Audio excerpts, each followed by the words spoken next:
groups as they chattered on continuously. Oh my God, I still don't feel like it's real. Is Mr. Liu really going to have a marriage arranged for him? I was surprised too. I thought that this time, I had definitely come for nothing. After all, that lip stain on the chief's collar was so striking during the family meeting the other day. The girl spoke with a jealous tone. Such a huge thing has happened to the Liu family. So this is rather expected, isn't it? Someone muttered sorrowfully, but because this was taboo, she did not dare to even speak loudly. Enough talking. It's best to prepare quickly. I'm really nervous. I wonder what's the chief's type. He's still a man. Men, they're all the same. They just like the pretty ones. The few girls were debating when suddenly there was a mocking scoff that came from the side. Bunch of idiots. The girl who spoke had fair skin, good looks, and a slim body. Her face was full of arrogance. A girl, who was getting her nails done, instantly exploded when she saw who it was. Hey, Qi Yingying, who are you calling idiots? The last time you lied to me that the head of the family was an ugly monster. I haven't even settled that score with you. The girl by the side took off her mask too. Exactly. Who said we're idiots? Be frank if you have anything to say. Why are you being so peculiar, skulking here? I'm not responsible for giving all you idiots lessons. The girl finished, then turned around and left. She did not linger for even a moment. She had long received the insider news that the person who would appear at this tea party would not be Liu Tingxiao, but Liu Tingxiao's only son, the little prince of the Liu family. So, all these idiotic women were just doing useless things. Up till now, they still did not know the real key to being the head lady. If they were not idiots, then what were they? Chapter 1596. I'm Brother Little Treasure's wife. Qi Yingying was not the only one who had received insider news. Many people had received the news directly from the Liu family, especially people who caught Liu Chongshan's eye. Guan Zhichen had been going over to their residence every day ever since the family meeting. He might as well be staying there already. The Qi family also sent their grandson, Qi Shuai, who was the same age as Little Treasure, to play with him as they wanted to get to know him better. Some of the further-sighted people were thinking that even if they could not have a head lady in their family, maybe they could have a future one from the next generation. Suddenly, the garden in the residence was filled with grandchildren from all the prestigious families. In the living room were their mothers, watching their lively children with loving gazes. Apart from their parents' exhortation, the children were genuinely fond of Little Treasure. While he was quiet, he was very polite and really bright. He had a natural sense of leadership. The girls were especially admiring Little Treasure after a few days of being together. All of them wanted to play with him, and even gave him whatever nice things they found, such as food and toys. Guan Zhichen was in disdain when he saw this brat being complimented and fawned over, but on the surface, he kept on praising him as well. Brother Little Treasure is such a genius. I gave him a Rubik's Cube, which took me an hour to solve, but Little Treasure solved it in about a minute. There was also a really difficult math question the last time that no one was able to solve, but Little Treasure. Wow, Little Treasure is awesome. Amazing. Little Treasure, can you be my master? Me too, me too. Among the crowd, a pretty and cute Lolita hopped over and said sweetly, Brother Little Treasure, I want to marry you when I grow up. Because of this, the peaceful atmosphere was broken. A heavy-set boy rushed out from the crowd. Tian Tian. No, you're my wife. The Lolita looked at the boy in disgust. Then she walked beside Little Treasure. I'm not your wife. I'm Brother Little Treasure's wife. You are? You are. The boy's face was all red when he heard that, and he even tried to drag the girl away. Despite being in the limelight, Little Treasure backed away, still having no expression on his face as usual. He was not really interested in girls like his father. More apparently, he was not interested in the topic of who was going to be whose wife. Say it out loud. Tian Tian is my wife. Not yours. The chubby boy went up to Little Treasure and shoved him to get him to admit it when he could not convince the girl. Guan Zhichen looked at this little boy and recognized him as the grandson of one of the largest stakeholders of the Liu Corporation. He was Qi Shuai, Qi Jingwen's dear grandson. The Qi family doted on him to the point that he was fearless. He also got angry and violent easily. It was surprising that the Kais would send him over without worrying that he might get into trouble, but this was their best chance. His father had said that the Qi family was his aunt's biggest competitor. He would use this chance to eliminate his aunt's competitor, so that they would not even get the chance to participate in the tea party. Chapter 1597, Little Bunny Doll. An evil thought that was inconsistent with his age flashed through his mind. The best scenario for him was to kill two birds with one stone. It would be great if he could finish the arrogant brat Lu Qingyu together. He had humiliated him during dinner the last time, causing him to be grounded by his grandfather and father for a whole month. Then he was forced to apologize and be nice to this brat like a servant. He had had enough. He needed to let it out on him this time. A super genius? An outstanding little prince? He would humiliate him in front of everyone. He would then see if anyone would compare this brat to him again. It was obvious that Qi Shuai liked the Lolita. He was impatient now. He had been fine with Little Treasure before this argument because his family had persuaded him. But now that the girl he liked was being taken away, he suddenly forgot about everything.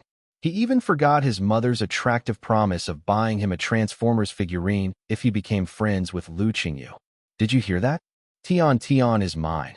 The chubby boy roared. Oh, Little Treasure nodded. He did not seem to be very interested in girls. The chubby boy was taken aback.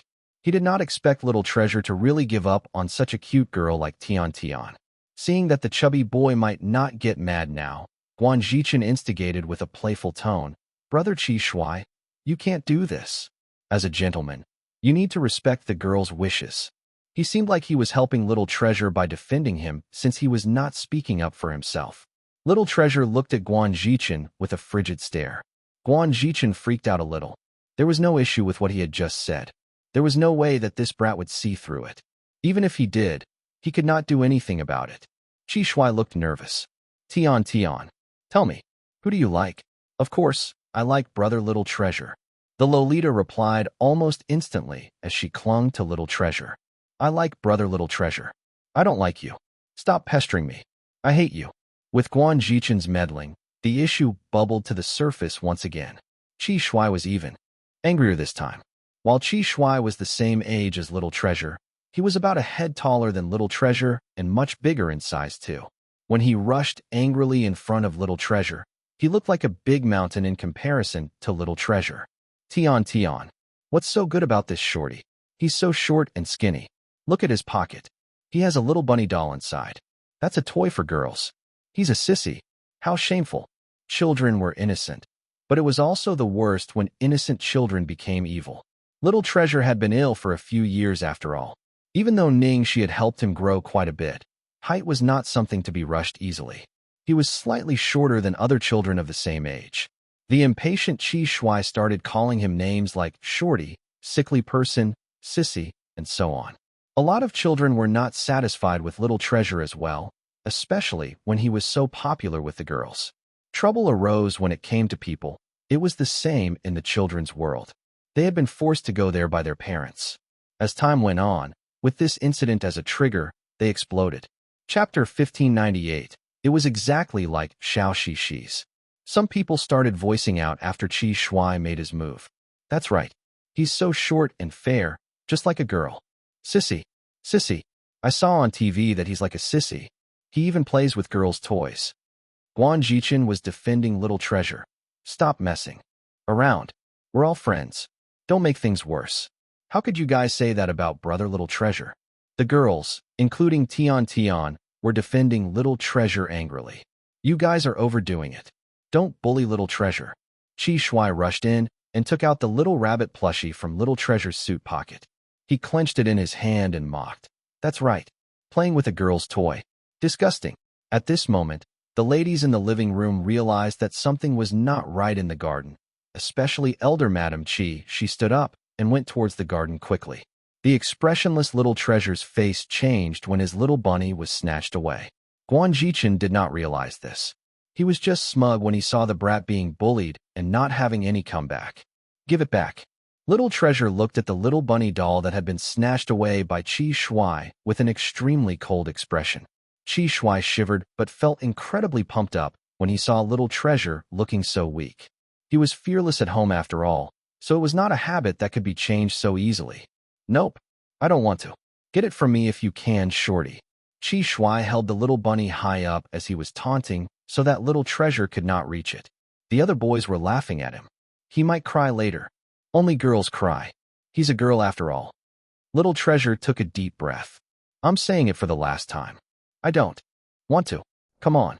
I'd rather throw it away than giving it back to you. Shorty. Sissy. Qi Shuai was waving the doll around with his soiled hand. At this moment, the quiet, expressionless little treasure appeared right in front of him in a blink of an eye. Without any time to react, he only heard the sound of wind pass by his ears. The next moment, Qi Shuai, who was almost twice the size of little treasure, was kicked away by a long distance. He fell hard on the ground, and dust flew up in the air. Everyone gasped. The children stood there, stunned. Little treasure walked slowly towards Qi Shuai. He glared at the chubby boy who was still confused by what had just happened. It was supposed to be a really cute face, but his expression was extremely cold at this moment. I warned you. Somewhere nearby, Lu Jingli witnessed this whole scene just when he wanted to check on what was happening. What the heck? That kick. It was exactly like Xiao Shixi's. He was actually worried that little treasure might get bullied, so he had rushed over. The children of the two monsters, his brother and Xiao Shixi, with the combined entity of their genes, could he even be bullied? Chapter 1599, so cool. My mother taught me to use peaceful measures before using force, and I've given you a chance. The little bun bent down, picked up the little bunny that had fallen. He carefully cleaned the dust on it with a handkerchief before carefully putting it back into his pocket at his chest. Half of the little bunny was stuffed into his pocket, while the other half of its head hung outside, as if it was sticking its head out and leaning from the pocket. It was especially cute. Oh dear, the ladies who had just rushed over and coincidentally saw Qi Shuai being kicked were instantly stunned and only reacted moments later. They quickly ran over, Elder Madam Qi being the fastest. Shuai Shuai, Shuai Shuai, are you okay? Oh my god, this isn't good. Elder Madam Qi was so frightened that her soul left her. I didn't hit his vital parts. He's fine, answered Little Treasure with a cold expression. He had been kicked so far away. How could he be okay? At this moment, Qi Shuai, who was dumbfounded by the kick, had become clear-headed again. Once he snapped out of it, he immediately pushed his grandmother who was hugging him away. Then, he ran to Little Treasure like a tornado before he said emotionally and incoherently, Lu Qingyu, you, how did you do that? Do you know Kung Fu? Like the swordsman on TV who can kick people until they fly? And can make them even fly. Do it again. Do it again. Elder Madam Qi instantly looked embarrassed. Now, she believed that her grandson was indeed okay. What nonsense are you saying? What do you mean do it again? You monkey, how many times have I told you? This is someone else's house, and we're guests. You must know your manners. Why are you causing trouble again? Elder Madam Qi had seen her grandson snatching someone else's belonging and provoking them first with her own eyes. Earlier, she had been worried that her grandson had been hurt, but now that she had returned to her senses, the lingering fear dawned on her. He must have offended him horribly. Qi Shuai did not know that much. He was already circling Little Treasure excitedly as he kept asking him how he did it and whether he could teach him. He even brought his treasured toys to exchange for the knowledge. If this little guy had a tail, it would probably be wagging crazily. It was not just Qi Shuai. All of the children were very interested in things like this, especially the boys. Thus Little Treasure was instantly surrounded by the little guys again. Brother Little Treasure is so cool. Brother Little Treasure is so amazing. He's a real man, not a girl. Lu Qingyu, why are you so strong? Lu Qingyu, do you know the lightness skill? The group of brats' moodiness came and left rather quickly. Now, they were surrounding Little Treasure, and everyone was chattering away. There were no more traces of trying to pick a fight. Madam Lu, look at this. I'm really sorry. My Shuai Shuai is just too mischievous, but he has no ill intentions. Madam Elder Lu looked apologetically to Yen Rui and apologized. Yen Rui had been really incensed when she saw Little Treasure getting bullied earlier, but now she obviously felt pleased when she saw her grandson teaching all those children. She said, they're just children. It's normal to have some friction. Madam Qi, there's no need to worry. Elder Madam Qi let out a sigh of relief. Immediately, there were other ladies on the side who saw a gap and quickly took advantage of it. They started to brown-nose her. Madam Lu, your Little Treasure is extraordinary. He's still so young, yet he's so talented already. They were not really brown-nosing. With the display of Little Treasure's skills earlier and the way he was teaching the other children now, one look and they could tell that he had gone through proper training. One Qinggong. the ability to make the body light and move with great agility and swiftness.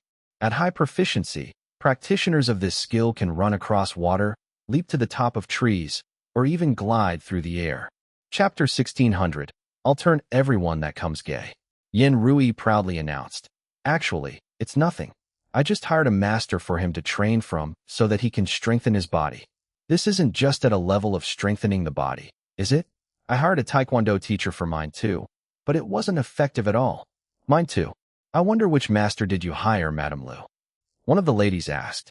When Yin Rui heard this question, she looked a little awkward. She had heard Jingli mention that Little Treasure's master was one of Ning Xi's friends. Well, it's all arranged by Tingxiao, so I'm not too sure either. Yin Rui answered vaguely.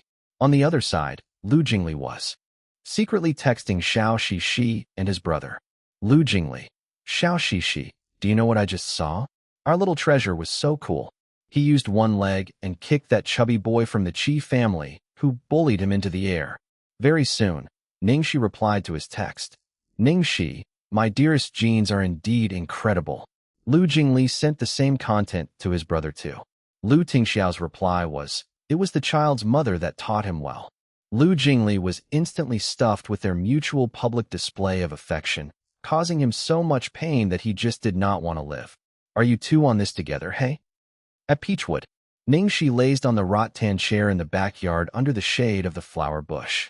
She had a script in one hand, while her phone was in the other hand held as she replied Lu Jingli's messages with delight in her eyes. When the phone chimed, Lu Jingli replied her again. It was a screenshot of Lu Jingli having sent the same thing to Lu Tingxiao, and Lu Tingxiao's reply being, it was the child's mother that taught him well. Ning Xi instantly giggled to herself. She could almost imagine Lu Jingli's expression upon reading her and Lu Tingxiao's reply. Tomorrow, she would be going to Jiang Xingzhou's set for the audition. At night, Lu Tingxiao, Little Treasure, and Lu Jingli would come over for dinner. They had said that they wanted to support her. Ning Xi had decided to invite her second senior brother, Tang Lang, over too. After all, he was Little Treasure's master. His contributions could not go unnoticed now that Little Treasure was being so amazing. At night after he came over, Lu Jingli started to vividly describe the way Little Treasure had carried himself well throughout the day to Ning Xi. Now, that group of brats has been obediently reduced to submission by our Little Treasure. Tang Lang was initially not very happy about having this student. However, now he was particularly content as he felt an odd sense of achievement. Well, you should see who taught him. Ning Xi looked speechlessly at a certain someone who was glittering with sunshine. Stop blowing your own trumpet. That's my Little Treasure.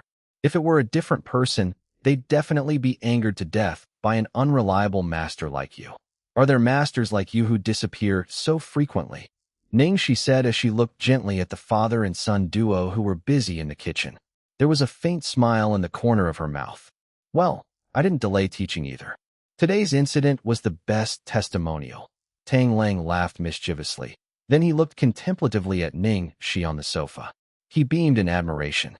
TSK, little junior sister. It's not that I want to nag you, but you're rather calm. Your dearest darling is about to have a marriage arranged for him. Yet you can still smile. With my darling and baby keeping watch, what's there for me to worry about? Ning Xi rolled her eyes at him. Then she paused and drawled to say, besides. Besides what? Tang Lang raised his brows with interest. Ning Xi propped up her legs on the coffee table, one hand lazily supporting her head as she continued with wandering eyes. Besides, there's still me. If anyone dares to seduce my darling, worst come to worst, I'll turn everyone that comes gay. Tang Lang was speechless. Puffed. Lu Jingli, who had just brought a cup of water and had spat out and coughed until the earth shattered. Chapter 1601. Always be with Little Treasure. Lu Jingli coughed for a really long time before he managed to stop. He had an alarmed expression as he said, Xiao Shishi, you're scary. Next time, I'll definitely keep my girlfriend far away from you. Ning Xi shot him a side look. Let's talk when you get a girlfriend, okay? You single dog. You're really worried about nothing. Hey. Lu Jingli cursed under his breath as he immediately walked towards the kitchen angrily and started to wail. Bro. Sis-in-law says she'll turn all the girls who want to seduce you gay. Do you even care anymore? Hey, now. It was Ning Xi's turn to scold him. Hey, Lu Jingli, are you 3 years old? You actually complained. Ning Xi quickly took a narrow stance and nervously looked at the direction of her darling. She saw that Lu Tingxiao was bringing a dish over. He looked at Lu Jingli expressionlessly and said, I won't give her the chance to. He was trying to imply that he would not give other women a chance to seduce him.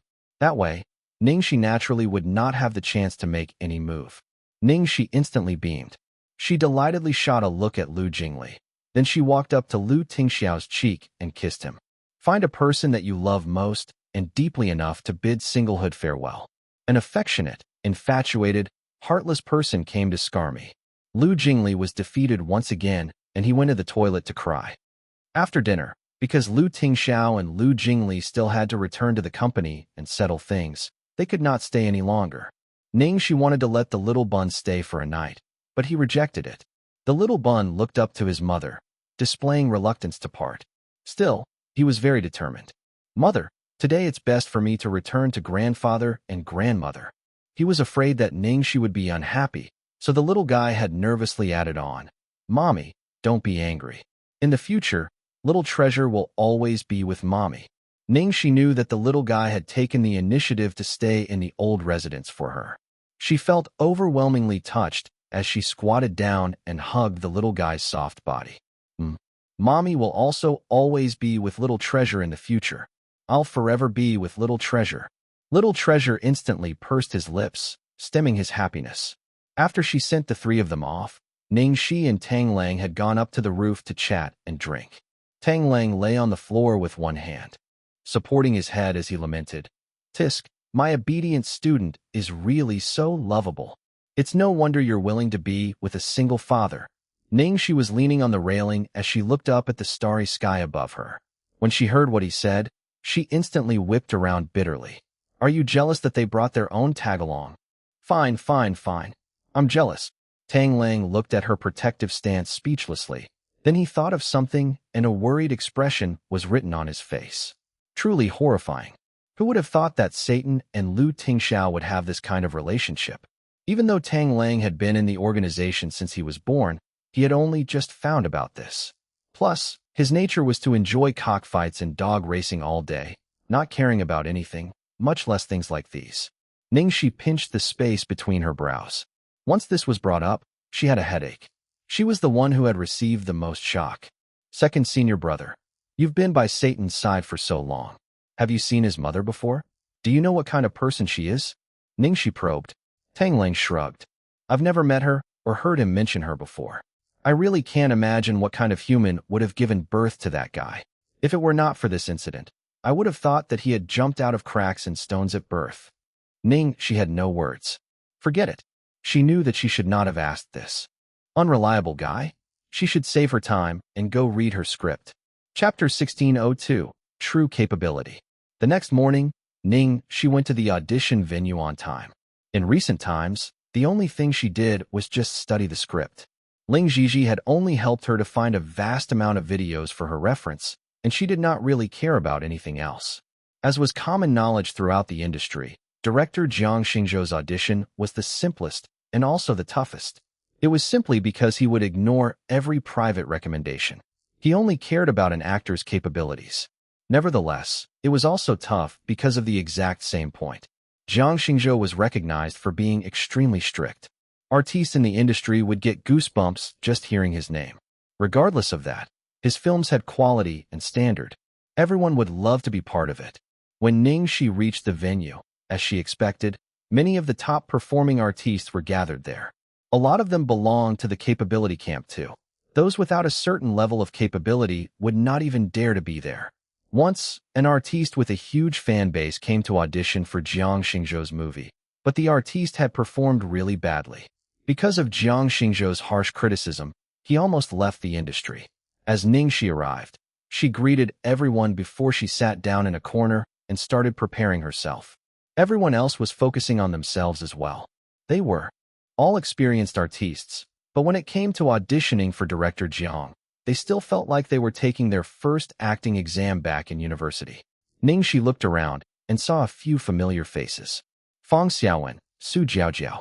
She had seen the both of them at the audition for the perfume ad back in Los Angeles. Seeing Fong Xiaowen, there was expected. She had received a Golden Film Award before after all. As for Su Jiaojiao, Ning Xi was rather impressed by her courage. There were also several others who were like Su Jiaojiao, who did not really have much acting skills, but were trying their luck there. Besides that, there were several married and pregnant artistes. The character was a mother after all. The scene to be portrayed was of a middle-aged woman. Even with good acting skills, being too young might hinder a person from displaying a maternal instinct. When she was talking to Song Lin before, she had mentioned in passing that director Jiang wanted to find someone slightly older. No matter her age and appearance, she did not carry much threat to her competitors. Senior Song. Sis Lin, you're here. There was a small ruckus among the crowd as Song Lin arrived. Song Lin was also one of the judges in this audition. Ning Xi reactively turned over when she heard Song Lin's name. What surprised her was that her goddess was wearing a design by Spirit today. Song Lin put on an elegant smile and greeted everyone back. She did not really talk much to Ning Xi and went into the audition room swiftly. After Song Lin arrived, the audition soon started. The first one to go in was Su Jiaojiao. After 3 minutes, she came out in tears. No one was surprised. It was pretty much expected. A few other female artistes, who were there to try their luck, suddenly turned pale. The audition continued, and it was soon Ning Xi's turn. A lot of people looked at Ning Xi when her number was called. After receiving the comment that she deserved it from director Fong at the Golden Film Awards ceremony, and receiving both the Best Female Lead and Best Secondary Female Lead awards, it was normal for her to attract attention. Chapter 1603. Small disturbance? Whilst everyone would not say it out loud, they felt that Ning Xi was too arrogant. To put it in another way, she overestimated herself. She had just only received a Golden Film Award and was never even close to any international awards before, yet she was there despite the fact that she did not fit the image of this movie at all. She was no different than Su Jiaojiao. Hello to all the judges. I'm Ning Xi from Glory World Entertainment. Ning Xi gave a simple greeting. There were 5 judges that day. Jiang Xingzhou sat right in the middle, and Song Lin was on his right. The others were the producer, the co-director, and the scriptwriter. Without a doubt, Jiang Xingzhou was the ultimate decision-maker. Probably because there was no one suitable after a dozen auditions, Jiang Xingzhou's expression looked terrible, and his aura was even scarier. Hey, Director Jiang, if you keep this face up, it'll affect the actress's performance. Song Lin laughed at him. Song Lin was probably the only person who would crack a joke to Jiang Xingzhou at this moment.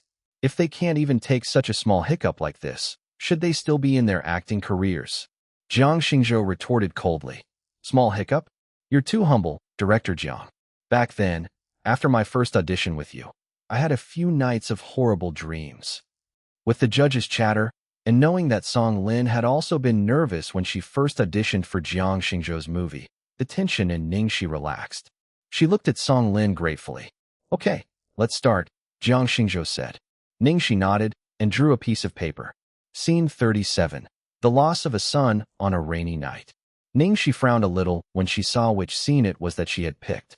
Damn it, why this scene out of all the others? Several people had gotten this scene earlier. Jiang Xingzhou did not have any specific expression on his face. Instead, he said, You have 10 seconds to get ready. Someone had already started the timer as Jiang Xingzhou finished his sentence. There was no time for the actress to react at all. Even when the main character was a mute and had no lines at all, it was already a huge challenge for the actress to read the script in 10 seconds and get into character. Fortunately, she had prepared herself well. She could already memorize the whole script, so she knew what she needed to with just a look. The 10 seconds ended.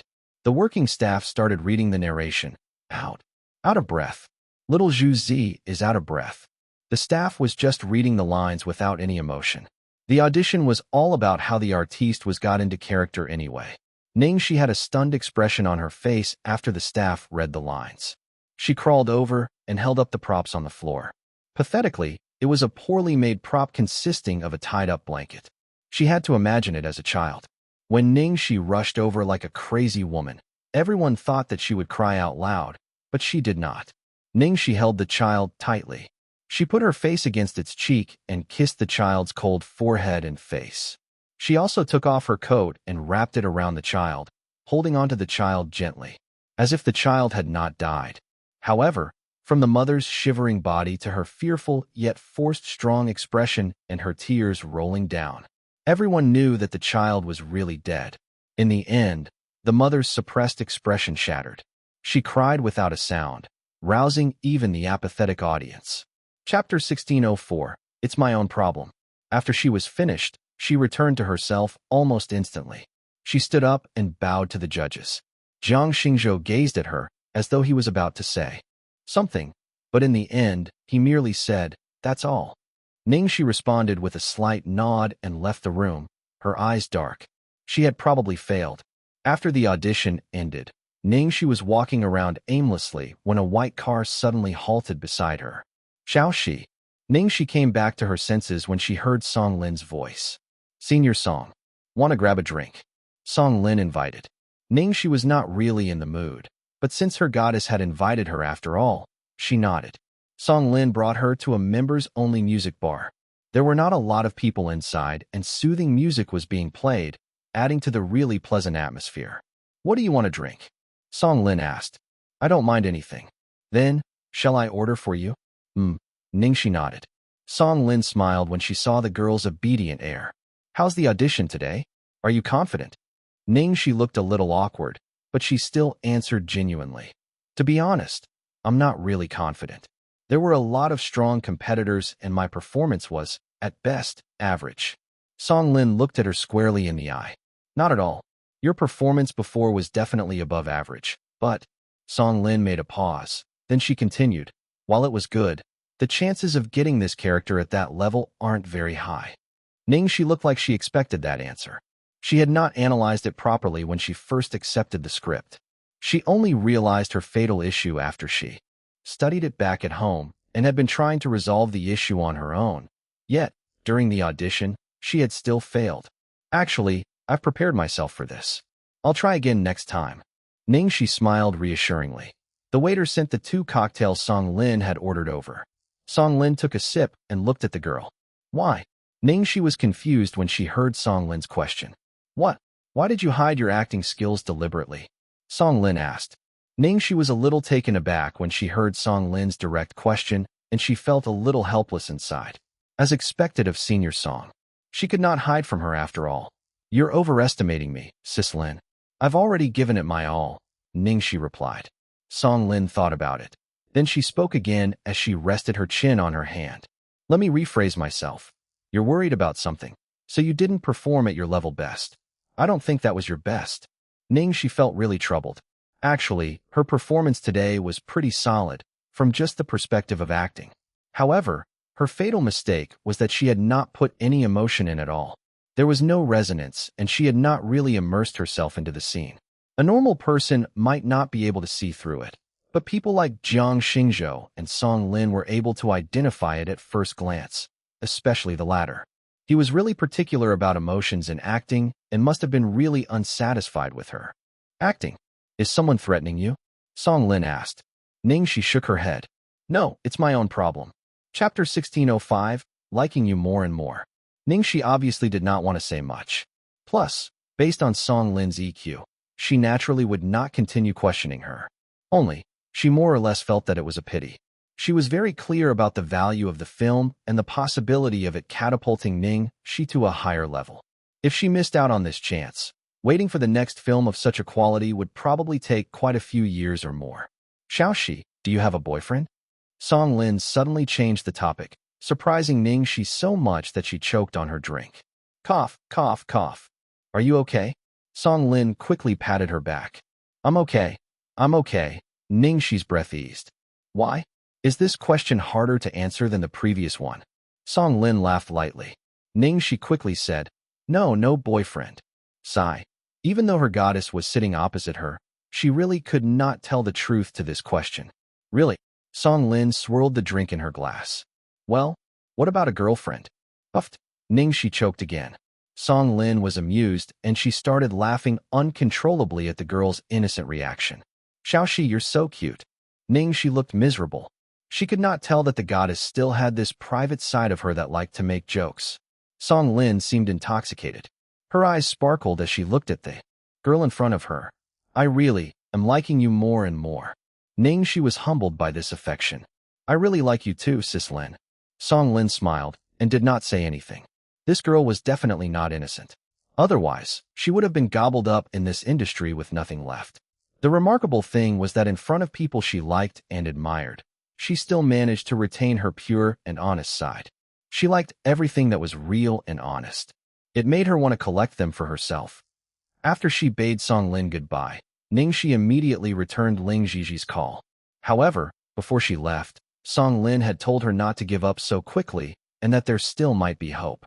She was actually certain that based on Jiang Xingzhou's demanding nature, no matter what the reason was, her performance today would definitely have not passed his test. Sis Gigi, the audition ended very miserably. I picked the one scene that I was the least confident with. I'm a little worried. When Ling Gigi heard this, she consoled her. It's okay, as long as you did your best. Just wait for their crew to inform us first. If we didn't make it, then we'll just use that backup one. There aren't many scenes. If all goes well, then you'll finish shooting in a few days, so it's just nice for you to go shoot this one first. Because the other one is quite urgent this time, and it's a small role, there's no need to audition. You can just immediately join the team the day after tomorrow. Even though Ling Gigi put it like that, anyone knew that even if it was just a few seconds of screen time, to be able to appear in a Hollywood blockbuster was every Chinese artist's dream. Even those few seconds could be their first step to entering Hollywood. Many of those who had long been famous and were A-listers did not even have any business with Hollywood. Although Ling Gigi made the role sound relaxed, she knew that clinching it was definitely not easy. Ning Xi was a little shocked when she heard Ling Gigi. A Hollywood blockbuster? Could it be Thunderbolt's Secret Service Squad? The one that Ning Xiaoluo had been previously signed on. That's right. They were initially in talks with Ning Xiaoluo, but after Ning Xiaoluo quit the entertainment industry, this role has been vacant. Even though there was the impartial element of changing someone at the last minute, the vacant role still has quite strong competition. A huge reason why you've been chosen was that your role in the world received a great response when it was aired in America. There were more fighting and Chinese martial arts scenes, which perks the interest of those foreigners. After the director saw the trailer, they were very pleased. Chapter 1606, brought. So, that was the case.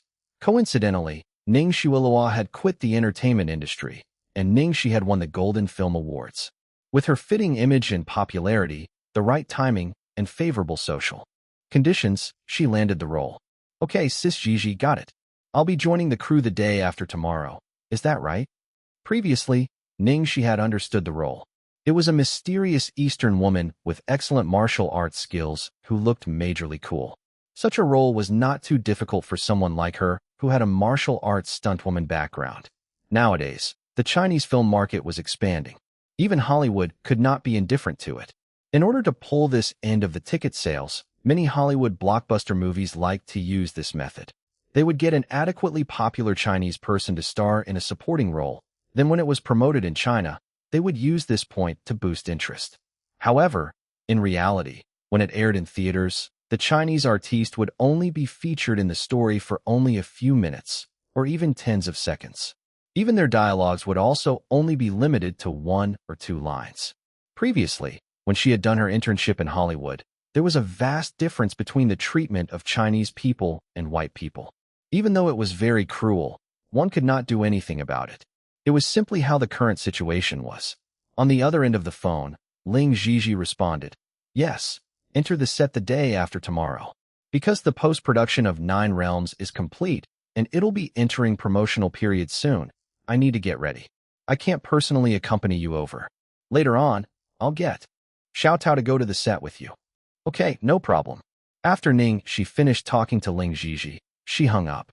Even though she was informed of such a surprisingly good news, today's defeat at the audition still made Ning Xi feel somewhat regretful. Late at night, at Peachwood.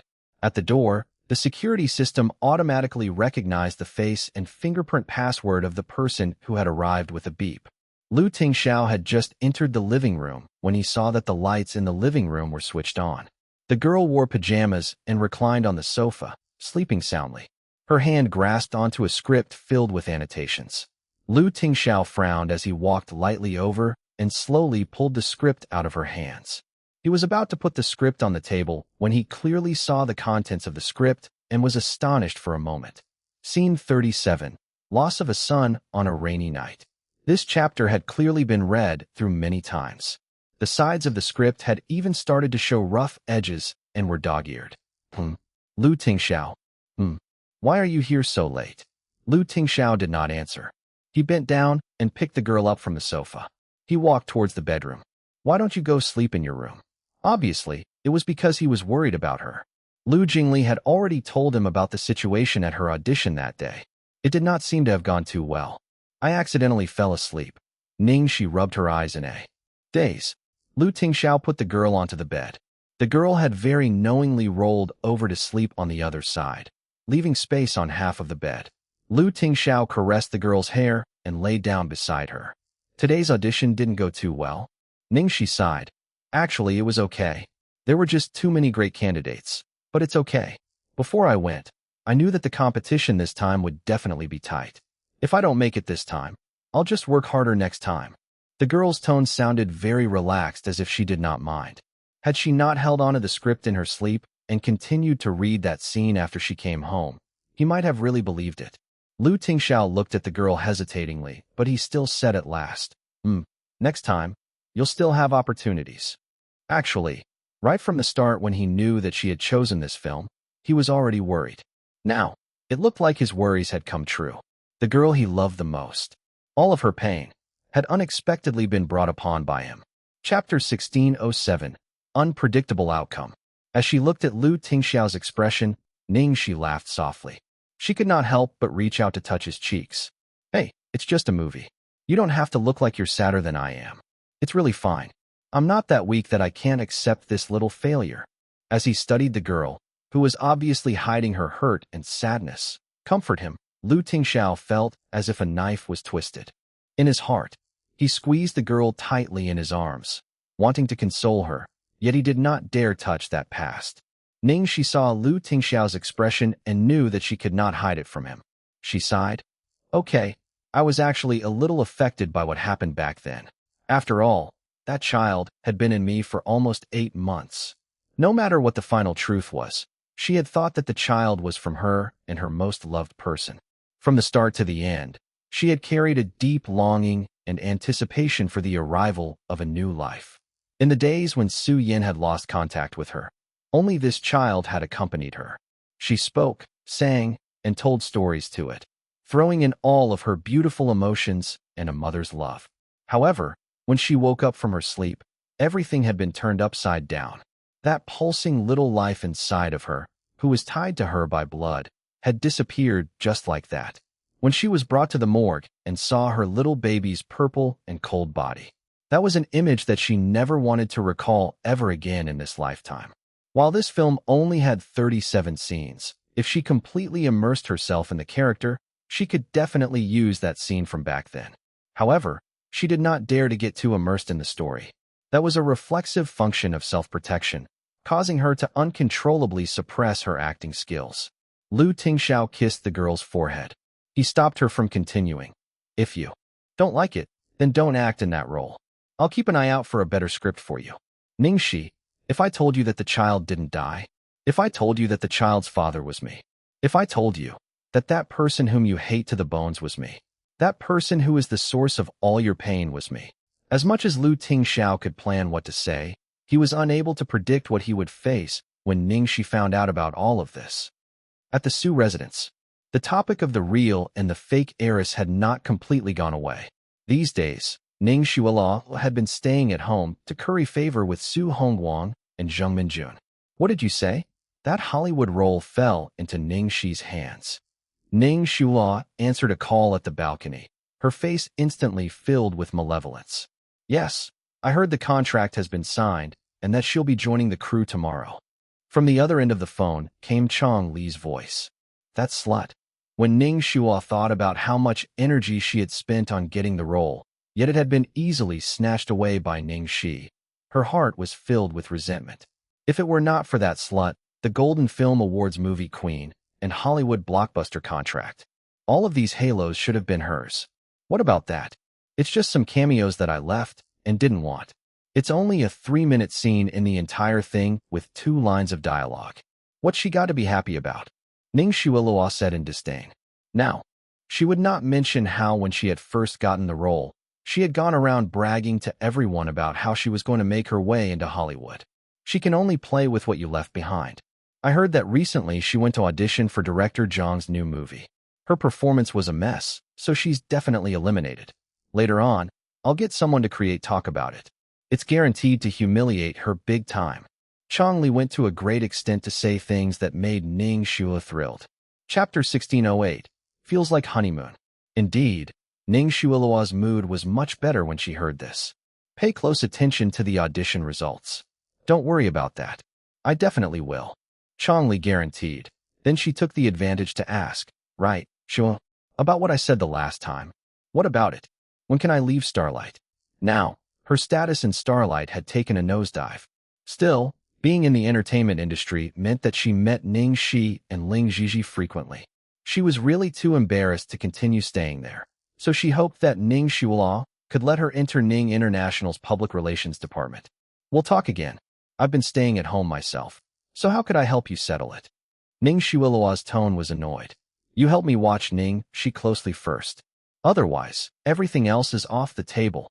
Changli knew that Ning Xia had thoughts of using her and squeezing every last piece of value out of her, yet she had no other choice. She could only respond lowly. Got it. After she finished her call with Changli, Ning Xiuelua opened a pregnancy test kit and walked into the bathroom. Moments later, she walked out with a glum expression. Damn it, I'm not pregnant. She was not pregnant again. Recently, Su Yan's days at home were getting lesser and lesser.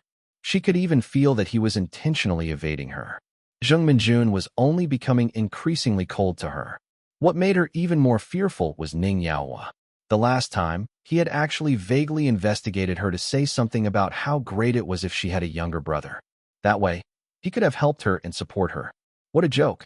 Support? If she really had a brother, if Ning Yaohua really had a son, where would she stand in the Ning family? She was afraid that she would not even be able to keep her shares. Ning Yaohua was most afraid of Zhuang Lingyu. He definitely would not dare to mess around outside. So why would he suddenly have such thoughts? Or maybe she was overthinking it. In a blink of an eye, it was the day to meet the crew. The scene in Thunderbolt's Secret Service Squad in China was to be shot at Province S in Sichuan City. The landscape in Sichuan City bore the most distinguishing features of China akin to a landscape ink painting. Because the movie shoot this time had a huge promotional effect, Sichuan City had sealed off their scenic area especially for the crew to shoot. The hotels that the artistes stayed in were complimentary as well. Wow, the view is amazing. If it were the holiday peak season, the hotel rooms here would need to be booked 3 months in advance. Xiao Tao excitedly pushed open the hotel windows. The vast emerald green bamboo forest came into sight with the sound of a river flowing.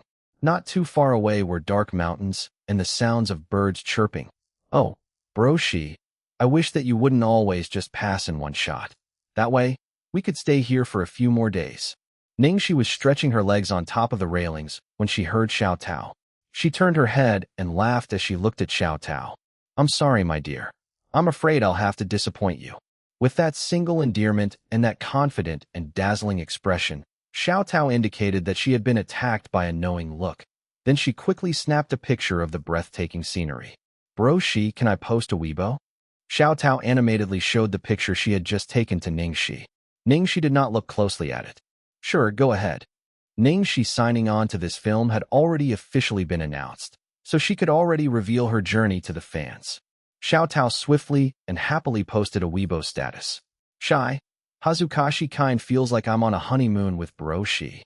The background of the picture was the elegant scenery outside the window. Under the glow of the setting sun, Ning Xi was stretching her legs.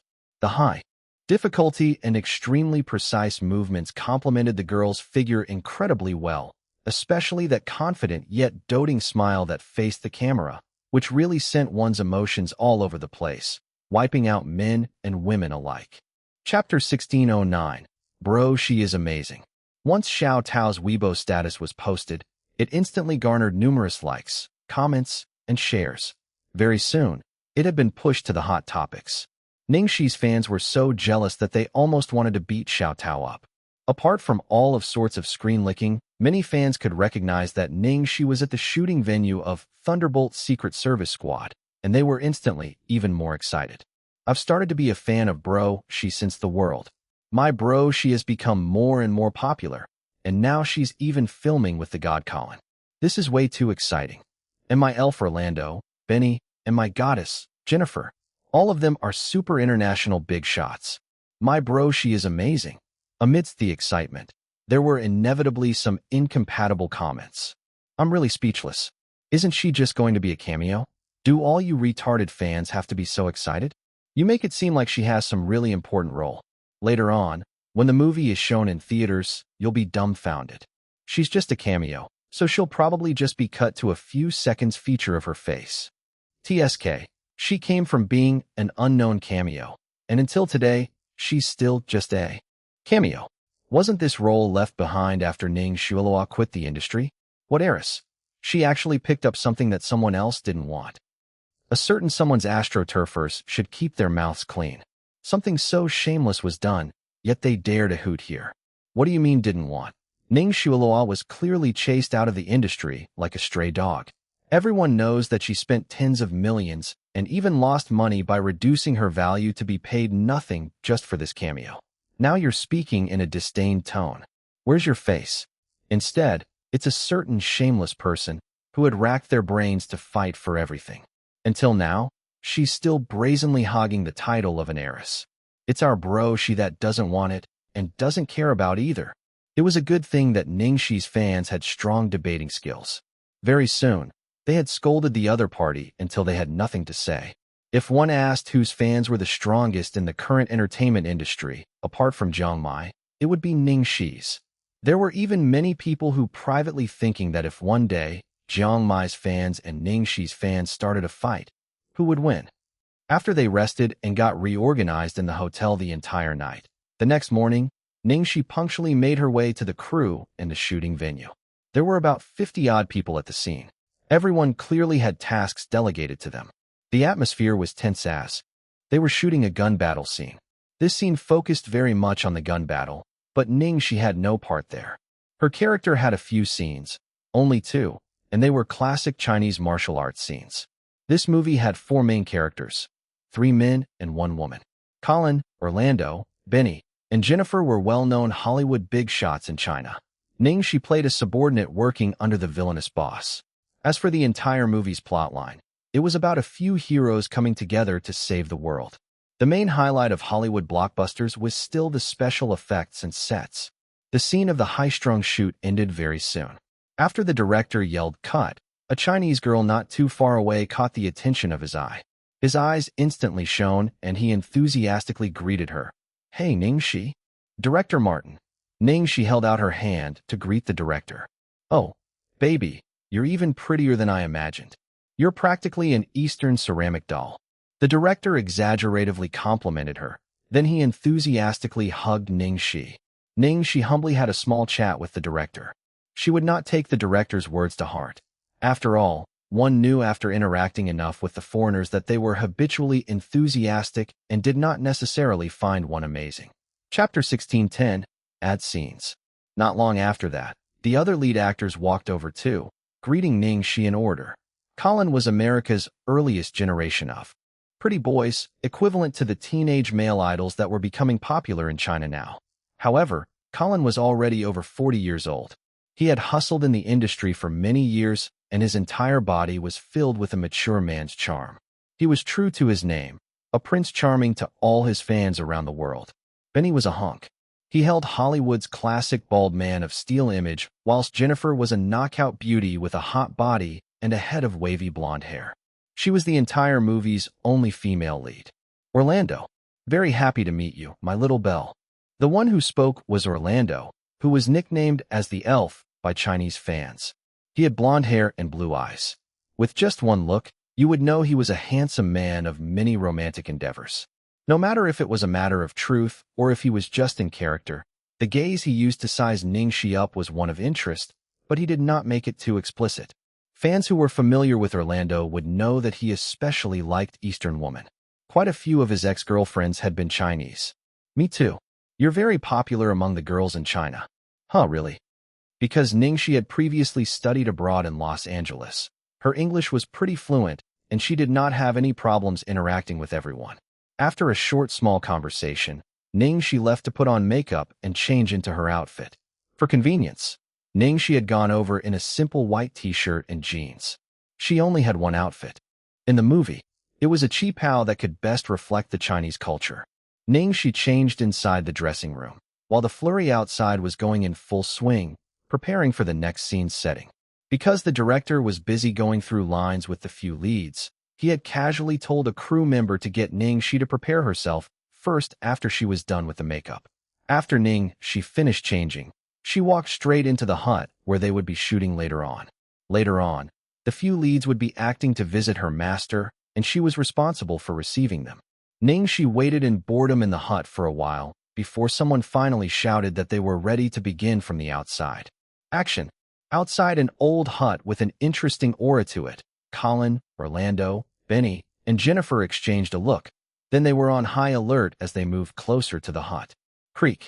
With the raspy sound of the hut door being pushed open by fair and slim fingers, a Chinese woman who wore a dark-colored cloud print qipao had appeared before the audience's sight. The woman was like an entirely different person than the one who had worn the t-shirt and jeans earlier. Her glamorous qipao outlined her perfect physique. The classic makeup was done just right, and it complemented her entire person like she was a classic beauty who had walked out of an art scroll. Her fine black hair was casually held together with a wooden hairpin on her crown, and her features were far from dull. Her lips were delicate. With this ink painting-like scenery, it composed a dreamy scroll of art. As the wind from the mountains brushed the girl's hair by her temples, it was as if Ning Xi's features were covered in frost.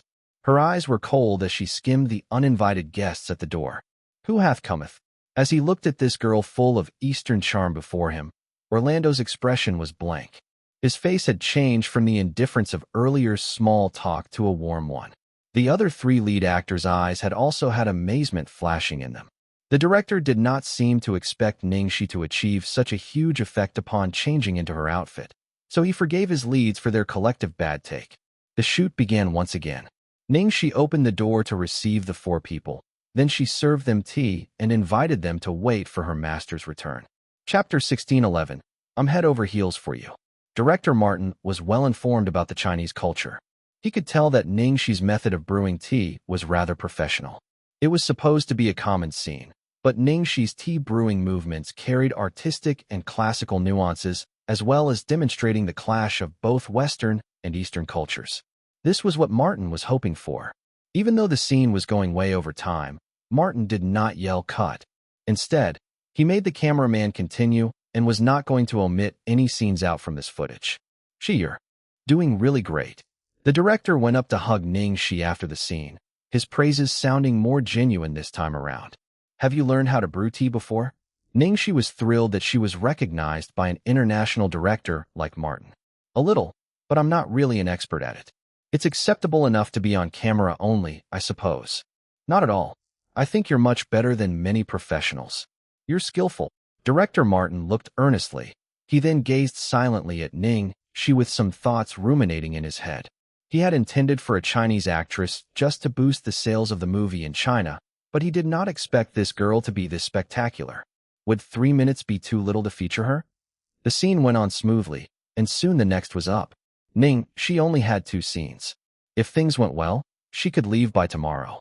The next scene was a fighting scene between her and Orlando. The director had hired a professional martial arts director to choreograph the fight. Orlando seemed to have been training with the martial arts director as he was used to the movements already. Nevertheless, Ning Xi, of course, picked it up very quickly. When Ning Xi and Orlando were rehearsing, they started with slow movements, but they soon became faster as they got more familiar with the steps. Orlando's attitude towards Ning Xi changed after he saw her in her acting outfit. He was really gentle and patient towards her, as if he was afraid to hurt her. Ning Xi was a little disgusted by his doting attitude. She was very experienced after all, so of course, she knew what he was trying to do. Was this guy trying to flirt with her? Rumor had it that Orlando liked Asian girls. It seemed like it was true. However, Orlando was quite a gentleman. While he was suspected to be flirting in the name of acting, he never used any suggestive language or did anything overboard to her. All right, everyone in position. We're starting the next scene. Director Martin informed everyone. Orlando then spoke to Ning Xi affectionately. Don't worry. We can slow down the tempo later, so you don't have to worry about not being able to follow. Thank you, Senior Orlando. Ning Xi acknowledged obediently. Orlando smiled as his desire to protect her was content. Action. The shoot started. Orlando was facing Ning Xi in a forest. This scene depicted Orlando stealing the treasure map and Ning Xi stopping him. The moment the director snapped the clapboard, the gentle-looking classic beauty acted like a different person. She lashed out at Orlando sharply with a strong kick and a determined attitude. The white inner side of her cheongsam flew together with her swift steps. When they were practicing, they had just been getting used to the movements. Orlando was taking this first take as a chance to practice too, so he did not expect such a drastic change when she was filming. She was like a walking killing machine. Without waiting for his reaction, she was attacking him fiercer than ever, being far from cute at all. In fact, she was terrifying. At the last moment, Ning Xi stepped on Orlando, taking the treasure map back while looking at him coldly. Orlando was lying on the dried leaves, studying the girl's terrifying expression charmingly. He mumbled, "Oh baby, I'm head over heels for you." Ning Xi was speechless. That line did not exist. This guy was not fond of Asian girls. He was a straight-up masochist. Chapter 16:12, Director's Invitation. Good take, the director said after a while. Not just Orlando. Even Ning Xi was stunned when she heard the director. Was she mistaken? Did he just declare good take instead of take two? Whatever. Maybe the director felt that Orlando's impromptu line was sufficient. It was good for them that it had passed naturally. Ning Xi quickly took her foot off Orlando. Then, she extended her hand to him and apologized. "I'm really sorry, Senior Orlando. Did I hurt you anywhere?" Orlando looked as if the Empress herself had just arrived. He quickly clasped Ning Xi's hand. "Of course not, my dear. You're too gentle. You should be rougher. Let me feel the pain." Ning Xi was speechless. What the heck was that about? Being rougher and making him feel pain. Was he truly a masochist? That's great then. Thank you so much. I'm glad to have worked with you. I hope there'll be chances of us being in a similar scene again in the future. Ning Xi bowed. After that, she also went to thank the other actors and working crew. After this scene, she would be done. Xiao Tao returned to her senses from her bro, she's extremely cool scene. Then she realized that she was done. Sis Gigi had mentioned it would take a few days if things went well, but it seemed like it had gone a bit too well. She was done in just a day. Oh, how regretful. Not only was the scenery there great, there were a lot of hot guys too. Orlando lived up to the nickname, the Elf, that his fans had christened him. He was so charming and charismatic. Orlando could not stand it anymore when Ning Xi was bidding farewell to everyone. So he went up to Martin and begged him. "Oh, my dear director, I made a mistake just now, didn't I? Let me redo it again." The director was thinking about something seriously. He waved his hand impatiently. "Orlando, that scene has passed. Please don't disturb me." He then went to the camera to look at the footage. Orlando looked at the director dreadfully. After bidding farewell to the actors and staff, Ning Xi went up to the director. "Director Martin, I'm honored to have worked with you. Albeit it being a short time, I've learned a lot." She wrapped up the small talk. "If there's nothing else you need me for, I'll be leaving tomorrow." The accommodation was free for her after all, so it was considered a public resource, and it would not be right if she continued staying after finishing her scenes. Director Martin peeled his eyes away from the footages and looked at the girl. He said seriously, "Dear Xi, I have a request. Your acting today is really good. There's no issue at all, but I hope you can stay for a few more days." 3 days?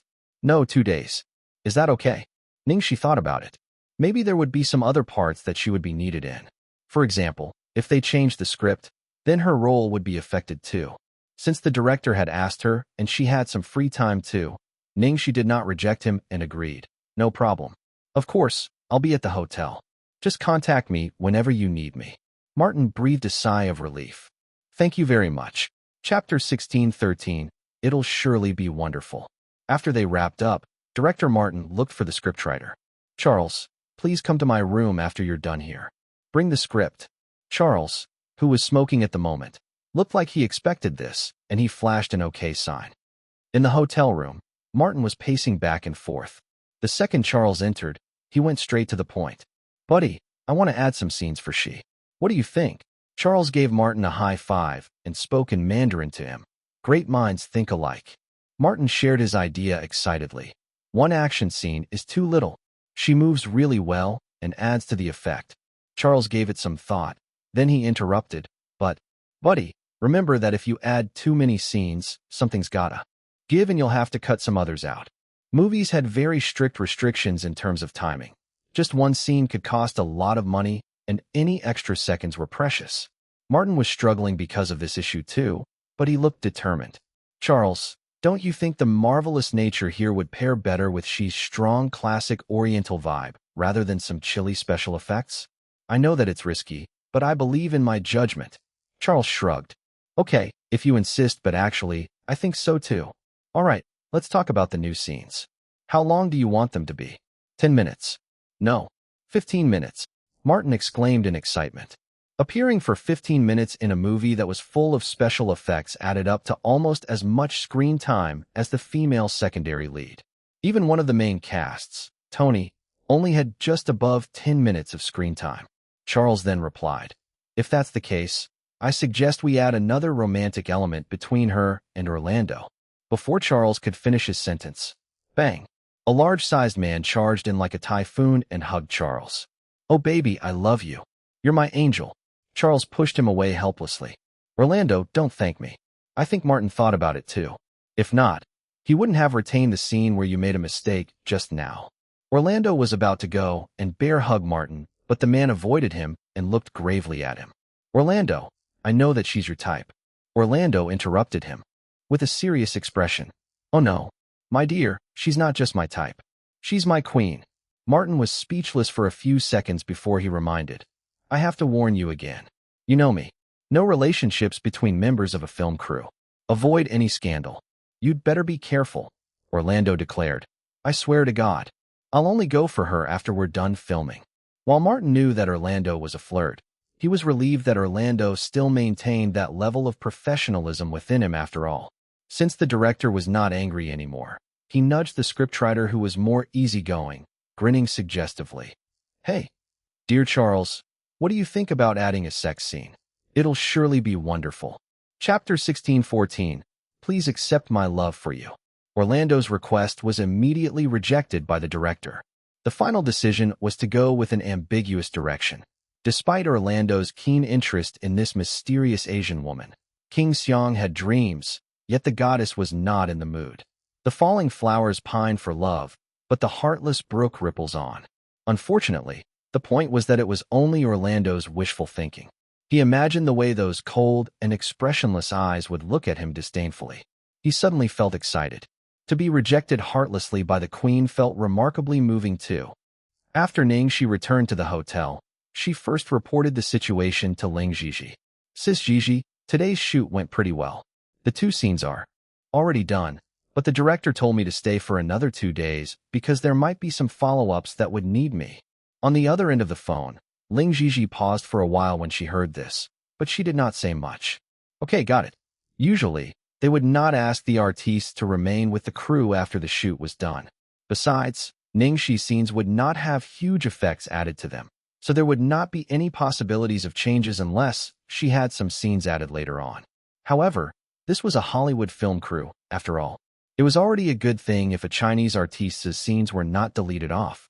Many artistes had followed through and were on site for quite a few months, yet in the end, the edits left them with only a few shots. It was impossible for such a situation to add on scenes. Ning Xi dared not to be sure, so she did not say anything. Instead, she let Ning Xi continue waiting. Ning Xi had just finished her shower and was lying on a deck chair on the balcony. The cool breeze was swaying the plants like a lullaby when suddenly there was a low and raspy singing voice, full of emotions that came from below.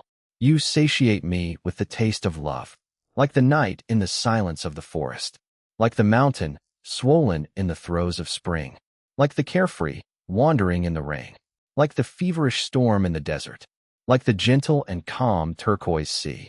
Xiao Tao ran out of the room in an instant. Ah, how pleasant. To hear. This. This sounds like Orlando's voice. Before Orlando entered the acting industry, he had been a singer. His voice was very alluring, and he had once held the title of the Prince of Love Songs. Now on such a beautiful night, with such a beautiful scenery, he was singing this love song so passionately. It was enough to make all of the girls fall into the river of love. Xiaotao did not even bother with her face mask anymore. She removed it, then excitedly leaned over the railing to look down and excitedly cried out, "Ah, Broshi, it really is Orlando." At that moment, Orlando was standing under a rack of Japanese roses. Behind him was the gleaming lake surface. With his head of blonde hair and his blue eyes, he looked full of emotions as he peered up to Ning Xi's direction to sing. It was practically a romantic scene that only existed in old movies. "Let me dedicate my life to you.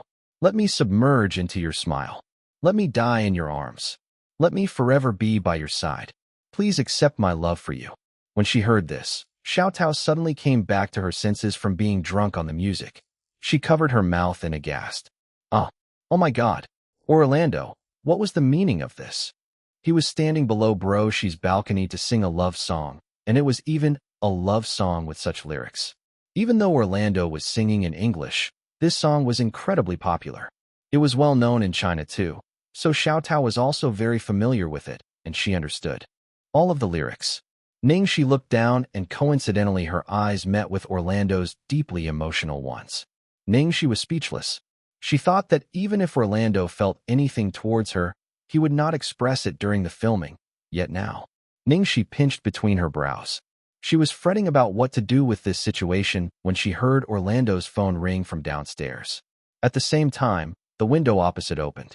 Ning Xi vaguely saw through the shadows of the tree that the person holding up the phone and angrily berating Orlando was Director Martin.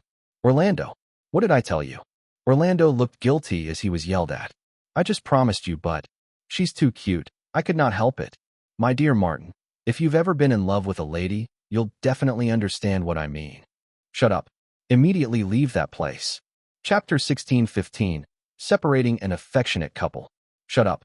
Immediately leave that place." Martin's yell was so loud that even Ning Xi could hear him from the opposite end. As Ning Xi listened to the two people bickering, she felt helpless. Orlando looked towards Ning Xi as he was reluctant to leave. Then he muttered to Martin through the phone, "Martin, do you know that you're now like a father separating an affectionate couple and ruining his daughter's romantic life?" Martin was speechless.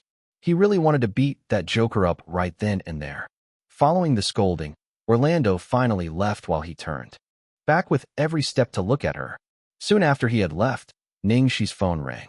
It was Director Martin calling. From the other end of the phone, Martin sighed weakly. "Xi, I'm really sorry. That fellow is too rude. I hope he didn't cause any disturbance for you. Just ignore him. Cough. It's fine." Thankfully, this entire area had been sealed off, so there were no outsiders. There was no huge impact on her. Martin continued to say, "There's one more thing. Initially, I wanted to wait until it was prepared before I told you, but I should just tell you about it now. I've already discussed with the scriptwriter, and I want to add scenes for you. We'll try out best to firm up the concrete content that we'll be adding as soon as possible, so I'll have to trouble you to wait for a few more days." When she heard Martin's words, Ning Xi was instantly stunned. "Add more scenes." "Yes, your performance was excellent today. I believe that you'll be a little surprised for the audience." Based on what he was saying, it seemed like the additional scenes were also more than just a few seconds. Ning Xi quickly calmed herself down. "Director Martin, thank you. I'm really thankful for your confidence. No, this is what you deserve. Oh, your scenes. Apart from adding fight scenes, there'll also be a romantic connection with Orlando, but don't you worry. It's just more to the direction of an ambiguous romance." Martin especially explained. "Okay, I've got it. Thank you, Director. I'll perform well. Thank you for your trust and the opportunity." Ning Xi still did not know how to react until she had hung up. Not only were fight scenes added, but there was even an added romantic plot line with one of the important characters. Xiaotao had immediately forgotten about Orlando and was attracted by the words, "add more scenes." What additional scenes? "Broshi, did the director say that he's adding scenes for you?" "Probably yes." "That's great." Xiaotao was so excited that she was frantic. "Let me report this good news to Sis Gigi. After Ning Xi received Xiao Tao's phone call, she did not expect for her prediction to come true. She immediately ordered Ning Xi to cooperate fully. Then she told them both not to reveal this news to outsiders by all means. After all, this was just the director's words, and it had yet to be confirmed. Besides, even if it was, there was no certainty that the scenes would be deleted later on or not. If they revealed this now, and the scenes later got deleted, they would inevitably be seen as intentionally lying to hype things up. Now, Ning Xi was being watched by numerous people. She had to always be careful. Got it, sis Gigi. Also, there's one more thing. Xiao Tao looked a little hesitantly at Ning Xi. She was not sure whether she should mention Orlando. Ning Xi was having a headache too, but she felt that there was a need to inform Ling Gigi, so she just nodded at Xiao Tao. Then Xiao Tao started, sis Gigi, Orlando seems to be interested in our bro Xi. Earlier this evening, he was serenading bro Xi with a love song downstairs, but he was scolded and chased away by director Martin. Oh, sis Gigi, do you know how handsome and charming Orlando is? He sings so well, and he even looks like he really likes our bro Xi. Chapter 16:16, Reluctant to Part. Xiao Tao was clearly reporting about her work, yet she had suddenly gone off topic as she spoke. Ling Gigi did not know whether to laugh or cry when she heard about this from the other end of the phone. After all, they were talking about Ning Xi's image. When it came to things like these, when she had first decided to manage Ning Xi, she was already prepared for such things. Ning Xi had always been careful and watched her own speech and behavior, very much a role model. However, she did not expect this. Nothing had happened with the artistes in the country, yet when she joined the Hollywood crew, something had happened. We just need to manage ourselves well and not leave anything for them to gossip about. As for Orlando, director Martin is famous for being strict, so the director will constrain him on set. As for what happened after they finished shooting, Ning Xi would leave the crew, and Orlando would complete his scenes and return to his home country. When that happened, the two would naturally not cross paths again. After she finished the call with Ling Gigi, Ning Xi felt much more assured. Indeed, she just needed to make it through this period of time with the filming crew. Besides, with men like Orlando, their passion came just as quickly as they faded. 2 days after that, the new script was rushed out after the scriptwriter worked overtime for nights in a row. After Ning Xi read it, she was surprised. Her weight in the plot was even heavier than she had imagined. When she found out about this news, Ling Gigi immediately helped her adjust her upcoming travel arrangements and emptied her schedule. Even if it were to be deleted in the end, such an opportunity was simply too rare. They had to fight for it, even if it was just a sliver of hope. Sis Gigi, has there been news from director Zhang's side? Ning Xi had initially already told herself not to think about it. However, she still could not help but ask. There are rumors that say it could be Feng Xiaowen, but for now there hasn't been any confirmed news from officials. I'll immediately let you know, answered Ling Gigi. Okay, thank you, sis Gigi. Time flew by. Ning Xi's time with the filming crew went smoothly. With director Martin's presence right there, at least, Orlando restrained himself. In a blink of an eye, tomorrow would be the shoot for her last scene. Orlando walked up to Ning Xi as he looked bashful. I really wish this movie wouldn't end, and that we could continue shooting it. Ning Xi beamed diplomatically. We have a saying in China. It says that all good things come to an end. If we're fated, we'll definitely have more opportunities of working together again, but during this period of time, thank you, Senior Orlando, for watching out for me. It was probably because of the rumors about Orlando possibly being masochistic. Ning Xi privately tried her best to uphold a gentle and obedient image, but from what she had seen, it did not seem to have much effect on him. Not only did the feverish way Orlando stared at her not diminish, it had instead become even fierier with time. I'm really afraid that I won't be able to film tomorrow's scene. Orlando looked at the gun in his hand with sorrow. Tomorrow's scene would be the one where Orlando killed Ning Xi with a gun himself. Because of this ending, Orlando had hugged the scriptwriter Charles and cried many times. He even wanted to request for his character to be killed by Ning Xi. He said that he would not be able to kill Ning Xi even if it was just an act. Ning Xi's gaze unintentionally fell onto the gun in Orlando's hand. Then her brows raised. They could not help but stay on the firearm for a few more seconds. When Orlando saw her piped interest, he immediately introduced it to her enthusiastically. This is a Beretta 92F, the king among guns. The body itself uses aviation aluminum alloy. Probably because men were naturally more interested in guns, Orlando had rambled on and on to Ning Xi for a long time. Then he said, "This is fake, but it's been crafted to look very real. You'll be using guns for your scenes tomorrow too. Come, let me teach you how to hold a gun." Chapter 16-17. I'll kill this romance myself. Ning Xi still had to maintain her weak and little bunny-like image, so she obviously could not say that she was used to playing with such things. Thus, she said innocently, "Thank you, Senior." Once Orlando heard her, he gladly and diligently taught Ning Xi the way to hold the gun and pull the trigger in detail, as well as the trick to making the movement look even more graceful. "Orlando, prepare for the next scene." The director shouted from not too far away, his voice brimming with a warning. During the filming period, so long as Orlando stuck close to Ning Xi for more than 5 minutes, he would immediately receive a friendly greeting from Martin. Orlando looked resentfully at the hammer that was separating the affectionate couple. Then he carefully put the gun into Ning Xi's hand. "Do you like it? You can take it back to play with it. Just return it to me at tomorrow's shoot." Martin let me familiarize with the way to hold the gun, so I'm already very skilled. Ning Xi initially wanted to say that there was no need, that she had no interest in a fake gun. Besides, she did not have many scenes of her using the gun. It was just a single shot, so she did not need to practice. However, once she met with his twinkling eyes that were bright as gems and full of anticipation, it was hard to refuse. Such kindness. Ning Xi could only nod and accept the gun. "Thank you." In this period of time, she had explicitly and implicitly indicated her rejection. She had even vaguely revealed that she already had someone she liked. Yet the other person was so completely immersed in his blazing emotions that were about to set himself on fire that he had not even heard her. Thankfully, they were going to complete the shoot tomorrow. At night, she returned to the office after finishing her work. After she showered, Ning Xi gave Lu Tingxiao a call. At this moment, the Lu Corporation's building was still brightly lit. In the meeting room, the tedious and intense memories made everyone's faces tensed with fatigue. Amidst the cold and still air, there was suddenly the sound of a phone ringing. Lu Tingxiao looked at the caller ID, then unexpectedly raised his hand and interrupted the higher management staff that was reporting to him. "Meeting timeout."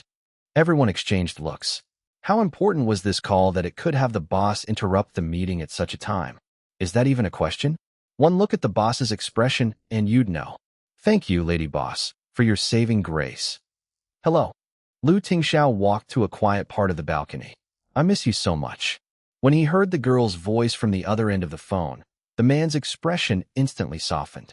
"I'll get Feng to book the earliest flight ticket."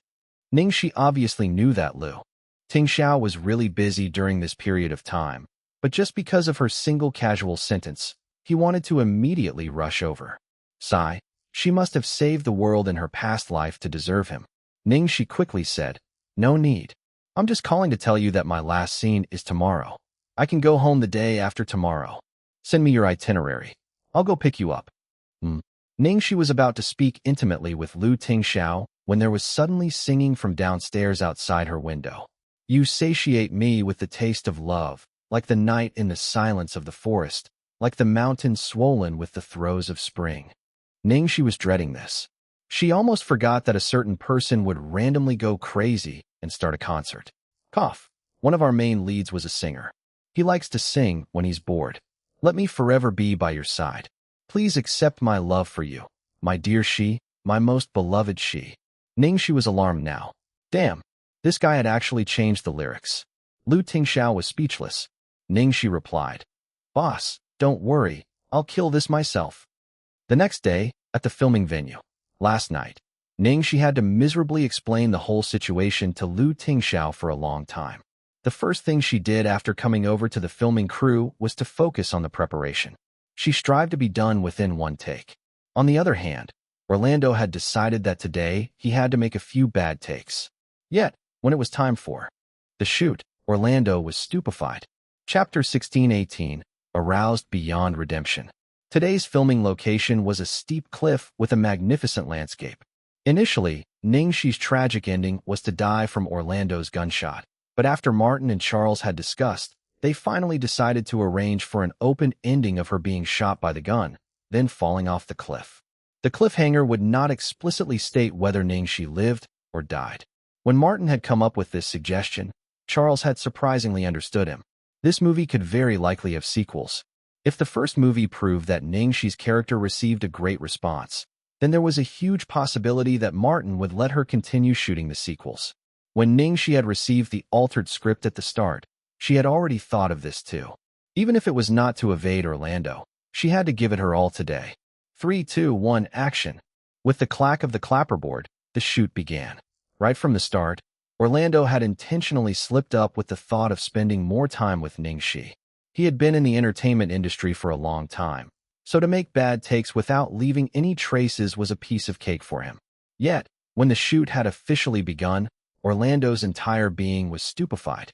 The instant the director had yelled "cut," not too far away from where Ning Xi held the gun and fought with all the extras, it was as if she was possessed by something. Horrifying. Initially, her scene was designed simply, yet the way she expressed her persona, she transformed it into something else. That bedazzling marksmanship, that explosively cool action of holding the gun, that chilly gaze that made one so excited that they could tremble. It was like she was really a heartless assassin. In fact, Ning Xi's marksmanship was so shocking. Yesterday, he had just taught her a little with other things in mind, and his tips definitely would not have brought her to this level. Even though this was the first shoot, and they had not run through the script at all previously, Ning Xi could actually take the lead to immerse everyone into the act. Even Orlando, who had planned to do bad takes, felt his body involuntarily cooperate with the girl's entangled hits. He kicked the gun in her hand away, then from 10 steps away, he raised the gun to aim at her heart. His face was a mix of love and hatred. At this moment, he had forgotten everything. Forgotten that he was Orlando.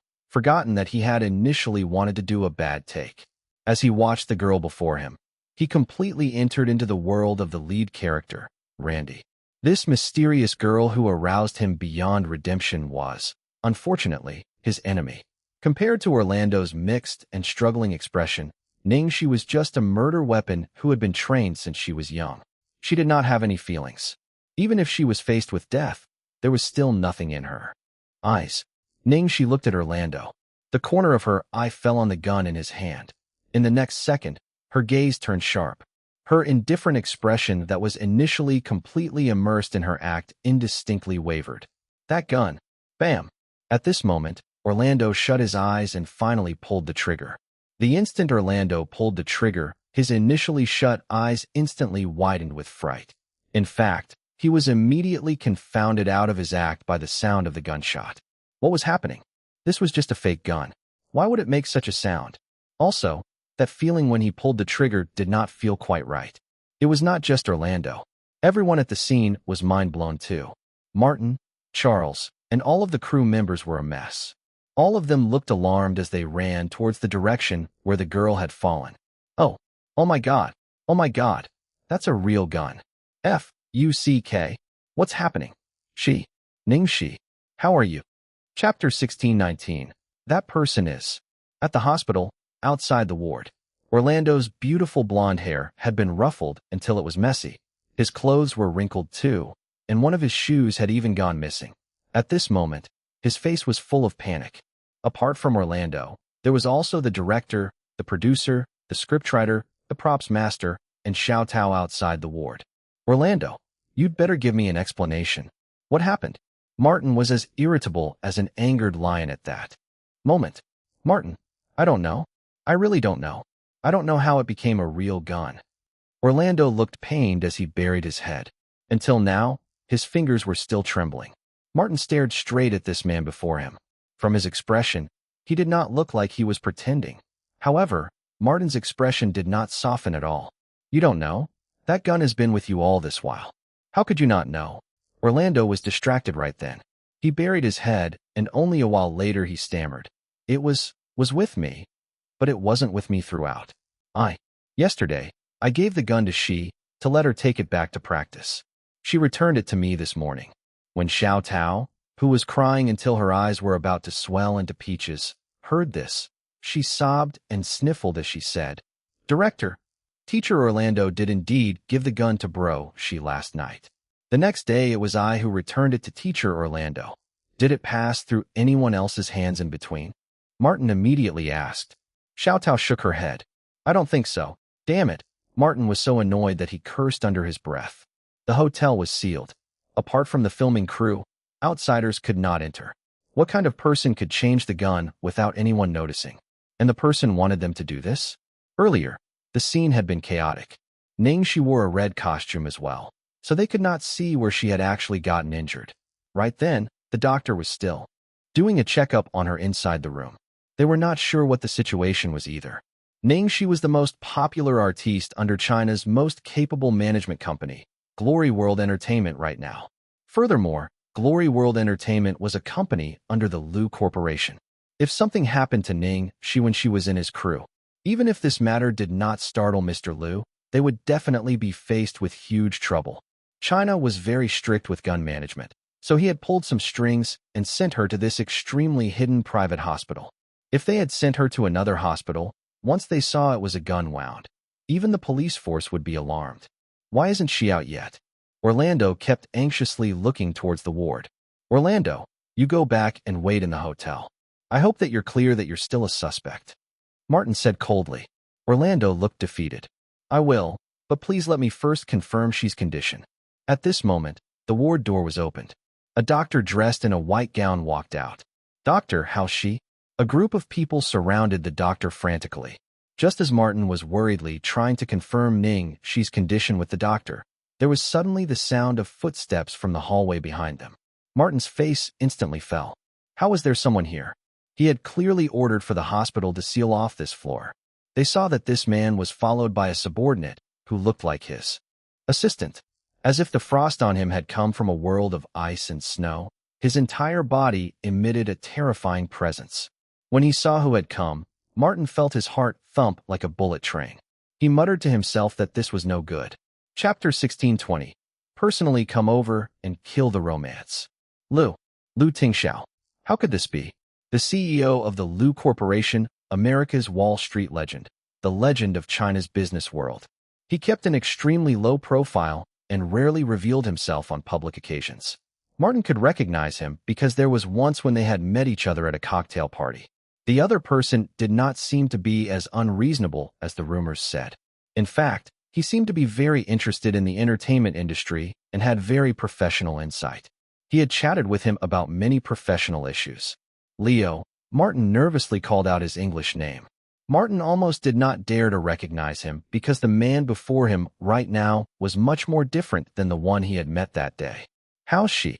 Lu Tingxiao's gaze did not stay on Martin at all. Instead, he looked towards the doctor directly akin to a sharp blade.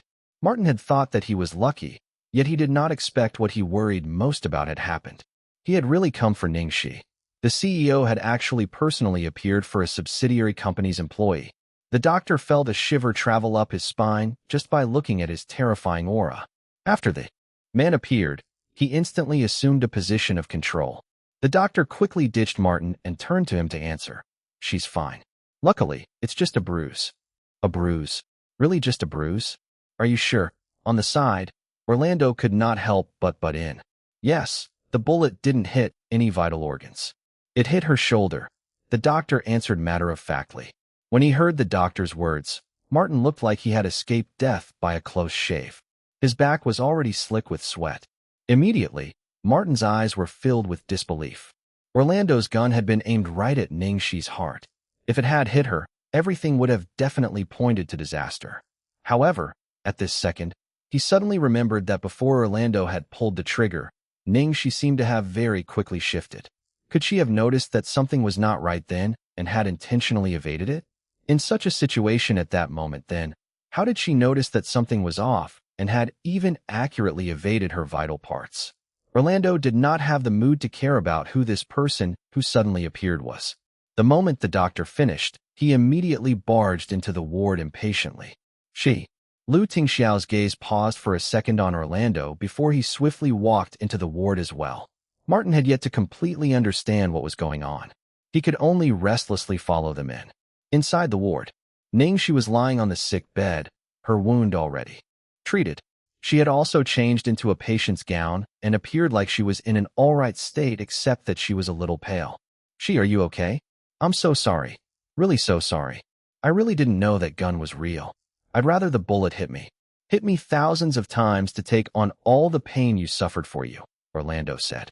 Just as he was about to emotionally hold Ning Xi's hand, for some reason, he suddenly felt a chill shudder up his spine, so he withdrew his hand midway. When Ning Xi saw Orlando, she was about to say something, but from the corner of her eye, she looked past Orlando and got a proper look at the man behind him.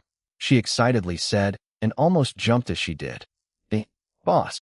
She dangerously corrected herself. Tingxiao frowned as he walked over with his long legs to hold her down. His tone was extremely cold. "Don't move. Boss, why are you here?" "Oh, my dear, I miss you so much. I was passing by on my business trip, then I heard about you." Because the entire ward was filled with the film crew at the moment, Tingxiao simply said so. In reality, it was after he had received the call from Ning Xi yesterday that he had already booked a flight ticket to rush over that day. He was worried that the wife's hand would get hurt from killing the romance, so he wanted to personally go over and do it for her. Chapter 1621, I Want a Kiss and a Hug. In the end, he did not think that once he got down from the plane that he would receive such news that frightened him stiff. "Thank you, boss. The doctor just checked me. It's just a bruise. It's nothing too serious." "Oh, I am in so much pain. I want a kiss and a hug." Even though Ning Xi was calling him boss, her gaze already completely betrayed her coquettish ways. Tingxiao almost could not hold back and was about to lose control. Orlando's Mandarin was not too shabby. When he listened to their conversation, he realized that this man who had suddenly appeared was unexpectedly Ning Xi's boss. Orlando looked solemn as he turned towards Tingxiao. He instantly bent over and made a 90-degree bow towards him. "It turns out you're Xi's boss. I always hear she mention you. She says you're someone she admires very much. This was my fault from the start to the end. It was I who didn't safeguard the gun properly, which led to the gun getting replaced by someone. It was I who caused she to suffer such dreadful harm. Please don't worry. I'll definitely take responsibility for this." Based on just the way Orlando looked at Ning Xi, Tingxiao knew that this person was the Casanova that he had heard through the phone last night. There was a layer of dense frost across his face. "Responsibility?" Orlando shyly took a peek at Ning Xi. Then he continued in Mandarin, "I've decided that I want to marry Xi."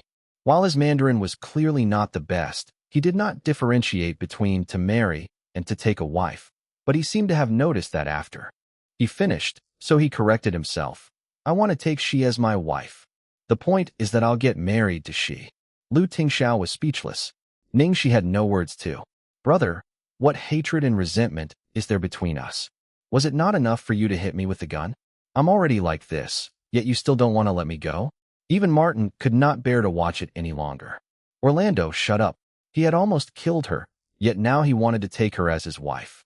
What logic was this? In fact, he was not sure whether he was having illusions. He kept feeling like Tingxiao's appearance was rather odd. It could not be as coincidental as purely finding out about this when passing by, so he was worried that idiotic Orlando would say the wrong things. Unfortunately, Orlando did not heed anyone's advice. He looked emotionally towards Tingxiao and continued, "Mister, you must believe my sincerity towards Xi and be the witness to my promise today. None of my words are untrue. Ever since the day I first met Xi, I had fallen for her. It didn't matter if it was the way she beat me up or her expression as she looked at me coldly. All of it made me believe without a doubt that she's the one I've been looking for. I ask of you to hand Xi over to me." Ning Xi was speechless. "I just barely escaped death. Am I going to be angered to death by this dude now?" She already dared not look at Tingxiao's expression at all. In the air was an odd silence. Orlando stubbornly continued to watch Tingxiao attentively. Tingxiao replied, "You can't." "Why?" Orlando instantly frowned. "I'm sincere towards Xi. In fact, for the sake of her career, I can keep our relationship a secret." Tingxiao's gaze skimmed Martin and the rest. "I'd like to trouble everyone to leave for a moment.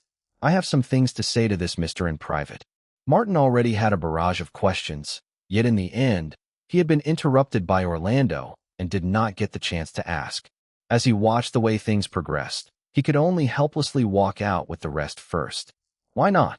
After everyone had left, Orlando continued to ask without wanting to listen to any excuse. Lu Tingxiao looked at the girl on the sick bed, his long fingers caressing her chin. In the next second, he leaned over and covered the girl's lips with a loving French kiss. Because she's mine. Chapter 1622. So cool it gave her butterflies. Orlando stood there, flabbergasted. He looked as if he had been struck to ashes by lightning. With his messy hair, his mouth opened, then closed as if he wanted to say something. Yet he had no words for a long time. Some time passed when finally an awkward Chinese proverb had jumped out from his mouth. You embezzled. Ning Xi was speechless. If your Mandarin isn't great, just stop trying hard to show off, okay? Speaking of which, she really had to lament her darling's cruel romance-destroying skills. Were getting better and better. It was so cool that it gave her butterflies. Ning Xi cleared her throat and corrected his words. It should be a harmonious couple.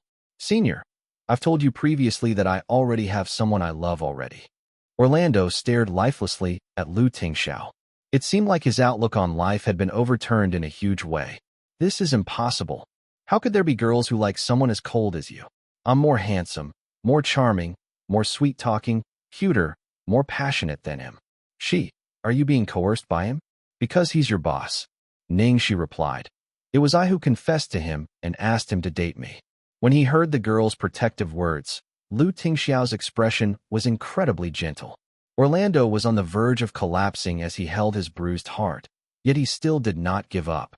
He suddenly remembered something and emotionally said, I heard he has a son. He even has a son. He isn't pure anymore. Isn't pure. Ning Xi was even more inarticulate when she heard this. He spoke as if he himself was very pure. This coming from someone who had so many girlfriends before. Senior, people who love each other won't care about these things. How could this be?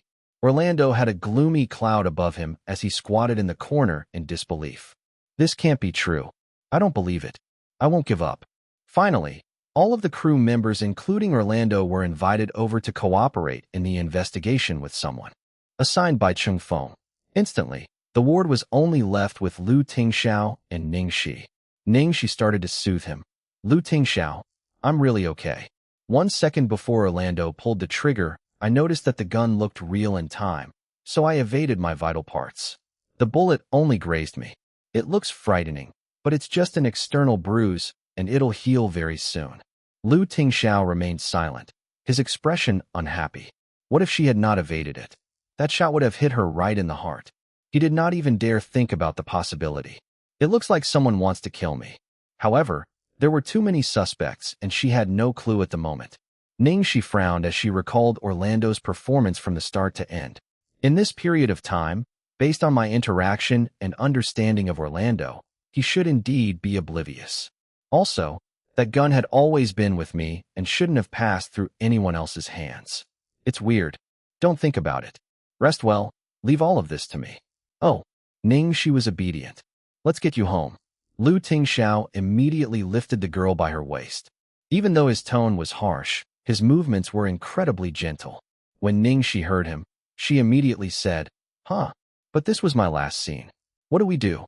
She had almost lost her life, yet she still thought of her work? Lu Tingxiao's face remained cool, with special effects. As she looked at Lu Tingxiao's frigid expression, Ning Xi immediately did not dare to ask more. She thought about it. Up till the end, she was still in the scene. The shot where the bullet hit her heart and her falling off the cliff would be enhanced by special effects, so it set her mind at rest. Chapter 1623. Truly Enemies on a Narrow Road. Lu Tingxiao did not delay for another moment. He immediately used a private plane to send Ning Xi home. Orlando was still leaning on the little window, waiting to look for Ning Xi after the investigations were done, not knowing that she had long left Sichuan City. Sleep for a while. On the plane, Lu Tingxiao carefully covered the girl with a blanket. In order to finish shooting early and leave as soon as she could, Ning Xi had indeed felt worn out in this period of time. Her energy was beyond depleted. Now that Lu Tingxiao was by her side, she instantly relaxed completely. She nodded in a daze and fell asleep very soon. Lu Tingxiao's movements were tender as he undid the girl's clothes. He studied the gauze on the girl's shoulder, and his expression darkened even more. At Imperial, after they returned, Ning Xi temporarily stopped all of her work under Tingxiao's orders. She was incredibly obedient as she stayed at home to heal. Only until the gauze was removed and her wound had formed a scab was she allowed to leave the house. At night, she met up with Ning Tianxin in a restaurant. Because Ning Tianxin did not want to trouble her so much, she went home when she was close to complete recovery. In the period of time that Ning Xi was occupied with filming, Ning Tianxin was busy preparing to leave the country, so it had been quite a while since they last met. Xiaoxi, is your wound okay? It's just a small wound, and it's already healed. You, on the other hand, how's your body? Did you continue taking the meds that Annie prescribed you? Ning Xi asked. It's fine. Annie's meds are very useful, and I've been taking them on time. The doctor said I'm recovering very well, said Ning Tianxin proudly. Ning Xi was a little more assured when she heard this, though. Of course, she also knew that Ning Tianxin was more or less consoling herself. How could there be no problems at all? Even Annie had stated that her situation was not something that could be healed in a short period of time. As for whether or not she would be able to have children in the future, it was all still unknown. Are you all done with the procedures to go abroad? Almost, Ning Tianxin said with a teacup in her hands. She seemed rather hesitant. I initially wanted to bring my mother with me. That way, it'll be easier to take care of her too, but she's unwilling to go, saying that she wouldn't be used to the life abroad. It's like that. In fact, when one is older, they're less willing to move. Sekanani has already moved out to live alone, and there aren't many messy things to deal with. You should hire a reliable housekeeper. When I'm free, I'll make frequent trips to visit Sekanani. Don't you worry. Ning Xi consoled. Xiaoxi, thank you. If it was not for you this time.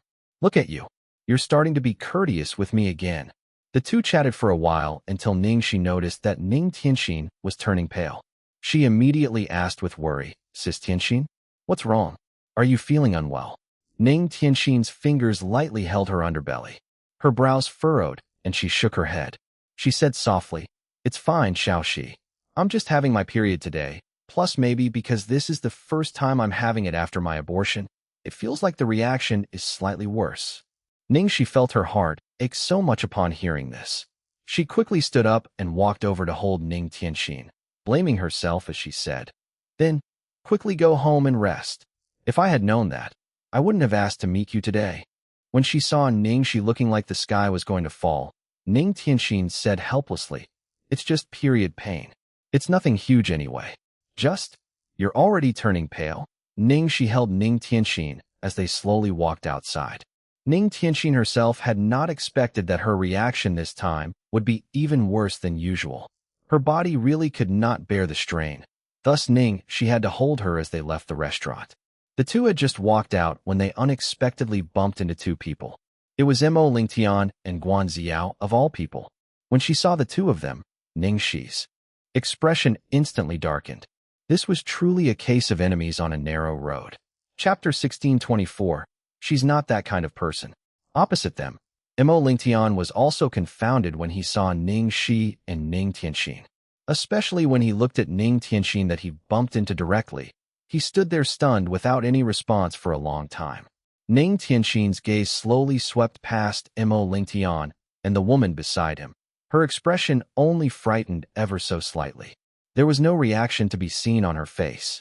Earlier, when Ning Xi was chatting with Ning Tianxin, she intentionally did not mention Mo Lingtian at all, because she was worried that Ning Tianxin would recall the past. Yet who would have thought that right as they were leaving, they would bump into them directly? Forget bumping into them. It had to be Guan Ziao beside Mo Lingtian of all people. Ning Xi thought this was King incredulous. She resisted the violent urge to walk away at the sight of Mo Lingtian. Her expression was cold as she pulled Ning Tianxin past the two people to leave quickly without a word. Behind them, until Ning Xi and Ning Tianxin had already left, Mo Lingtian was still frozen in his earlier position. Lingtian, until Guan Ziao's voice was heard. Mo Lingtian came back to his senses. What? Are you okay? Guan Ziao asked. She looked behind her towards the two people who had walked far away. Earlier, the one beside Ning Xi. Was that she? That woman? The one who previously threatened you with a child? Shut up, Mo Lingtian suddenly said. In fact, his voice was unusually cold and his face was covered with frost. Xiao had never seen Mo Lingtian act this coldly towards her, so she was instantly dumbfounded. When he noticed Xiao's hurt expression, Mo Lingtian pinched the space between his brows and softened his voice as he started to explain. Xiao, I've told you that she's not that kind of person. It's my fault. Don't say things like that ever again. Xiao frowned, but in the end she did not try to defend herself. She only revealed a slightly hurt expression and mumbled, Sorry, I got it. In the car, Ning Xi drove as she carefully observed Ning Tianxin's reaction through the rearview mirror. How unlucky that we had to coincidentally bump into that trash. Ning Xi could not help but mutter, looking very upset. What made her even angrier was as she pondered the reason Sis Tianxin had to be hurt so badly while that trash was all ruddy with a beauty by his side like he was a free man. She was saying that at the start, he had been boisterous about wanting to see Sis Tianxin every day, but after that, they heard no more from him. It turned out that he had settled on his true love. Bloody hell, where was her knife? She should not have held back earlier. He's living pretty happy and freely despite having hurt you so badly. As Ning Xi was indignantly muttering, she noticed that on the front passenger seat, Ning Tianxin had shut her eyes and seemed to be asleep. Cold sweat had broken out on her forehead. Ning Xi quickly sped up. It looked like Ning Tianxin's condition was quite severe. It was best to go straight to the hospital for a checkup. As she was about to switch lanes, beside her came Ning Tianxin's weak voice. I don't want to go to the hospital. Xiaoxi, send me. Send me home, okay? Ning Xi was hesitant. I have meds at home. I'll be fine after I rest for a while. Since Ning Tianxin was against going to the hospital, Ning Xi had no choice. In the end, she still sent her home. Okay, we won't go to the hospital. I'll send you home. Rest at ease in the car for a while. In the restaurant, there was the melodious sound of a violin by his ears. The air was filled with a strong fragrance of flowers. Opposite him, Xiao was wearing Chanel's latest couture gown in white. It lined and hugged her slim waist, her skin smooth as butter and her bosom prominently on display. She was oozing with nobility and pride from top to bottom. She sat there silently, yet she was akin to a shining being, stealing everyone's attention. Chapter 1625. I'll be here to accompany you. Many men around looked enviously towards Mo Lingtian. However, the man on the chair opposite her was leaning back at the moment, his arms casually across the armrest. There was aloofness and alienation in his eyes. Even though he was still sitting right there, his expression clearly showed that he was distracted in his own world. Xiao obviously noticed that Mo Lingtian had started to become odd since he saw that woman. In reality, after that incident had happened, Mo Lingtian had been quite out of it, because that woman once had his child. So even if he did not like her, it still would not be the same? Even if she did not actually like Mo Lingtian, as she watched the way his attitude towards her changed, especially earlier when he had spoken to her that way because of that woman, she still felt unease in her heart. Since they were children, Mo Lingtian had never uttered a harsh word to her. Every time he saw her, all of his gaze and attention would be on her. Yet now, Xiao tried very hard to make herself ignore the heaviness in her heart. Uncle Lu and Auntie Lu have actually organized some socialite tea party behind Tingxiao's back, and even let little Treasure help him choose the woman. It really is unfortunate, but this time, the Lu family situation is rather sticky. It's no wonder Uncle Lu and Auntie Lu would be so worried. When she thought about how one batch of women after another had racked their brains to sidle up to the Lu family, Xiao felt indifferent. Using this kind of way to let people nitpick as they wished was really a drop in class. Mo Lingtian's long fingers stroked the glass in his hand. There was a gloominess in his eyes. This was undoubtedly the woman he loved the most in this lifetime opposite him. Yet, it was like he had gone crazy. His head was filled with what he had seen earlier, which was the image of another girl. Originally, when he had first found out that Tianxin had aborted the child and he had seen that security footage for himself, he had badly wanted to see her. Later, logic made him regain control of himself, and he did not bother her anymore. Even if he suppressed it more, his urge of wanting to see her had become even stronger.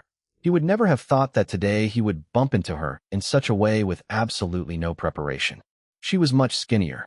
She had already been gaunt back then, but now she looked even frilier. When she saw him, she had been very calm. He noticed that she did not look too well. She was very pale.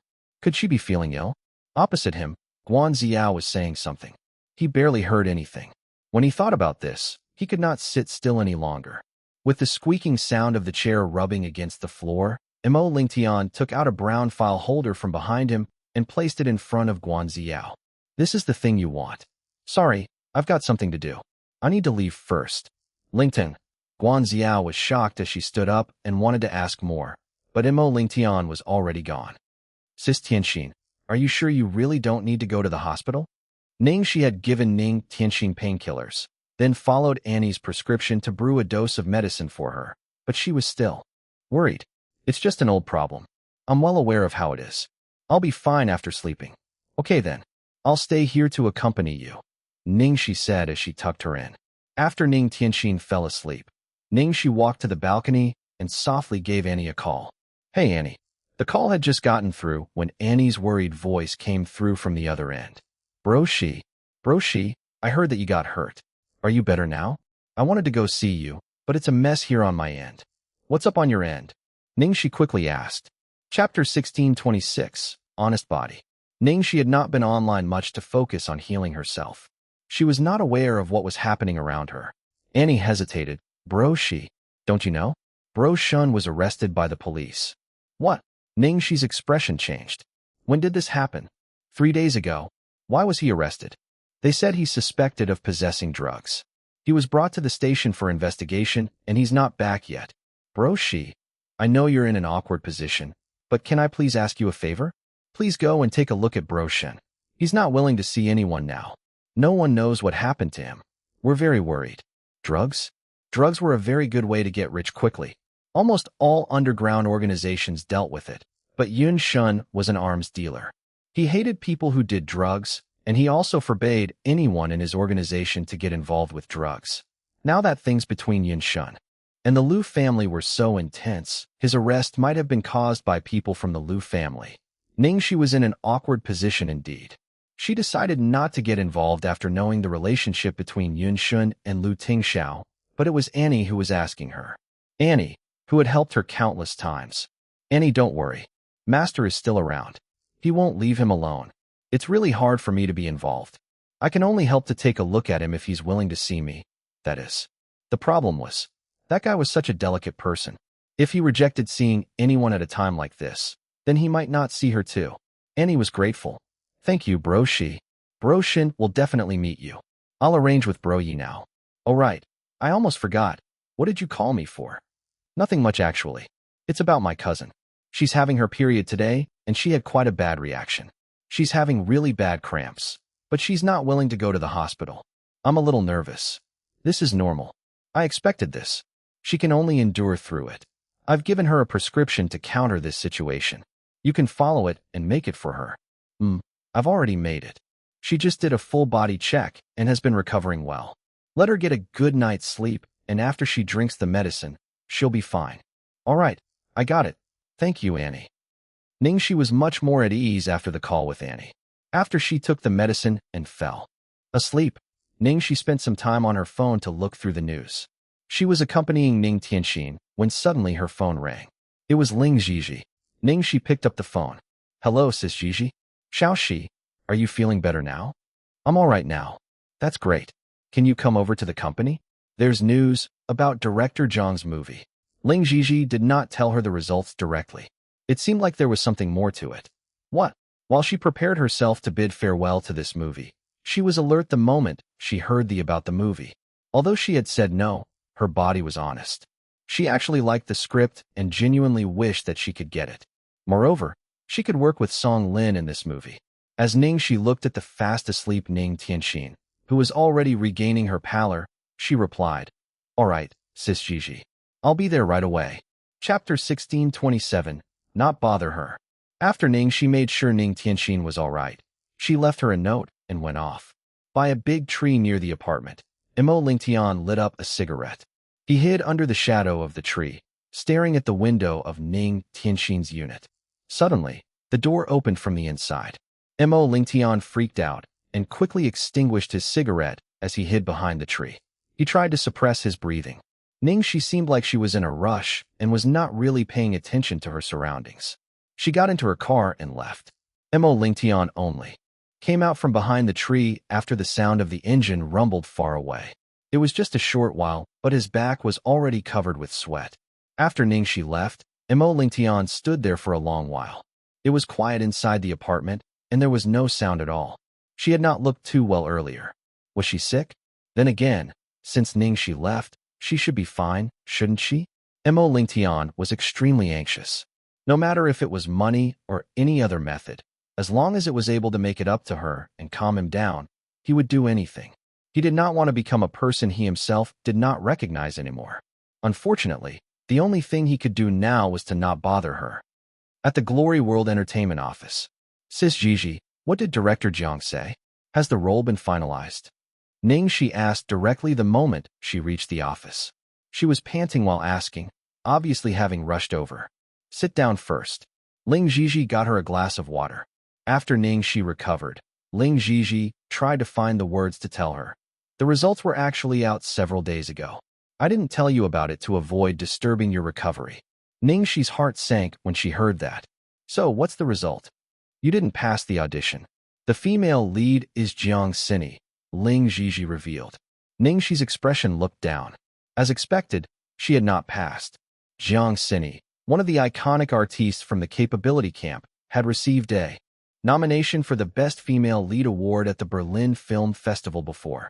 She was 30 this year, married, and had a pair of cute twins with her husband. She was especially talented at acting tragic scenes, so she was suitable for the movie Mother in each and every aspect. Ning Xi thought Ling Gigi wanted to talk to her about other scripts, but Ling Gigi gave her a surprise instead. From what I know, it was supposed to be Jiang Xini, but afterward she was called to try out several scenes. Director Jiang wasn't really happy with it. I heard the news that there might be a second audition. A second audition? This turn of events was making Ning Xi anxious. Yes, I heard about it from some internal connections that I know. It's a reliable source.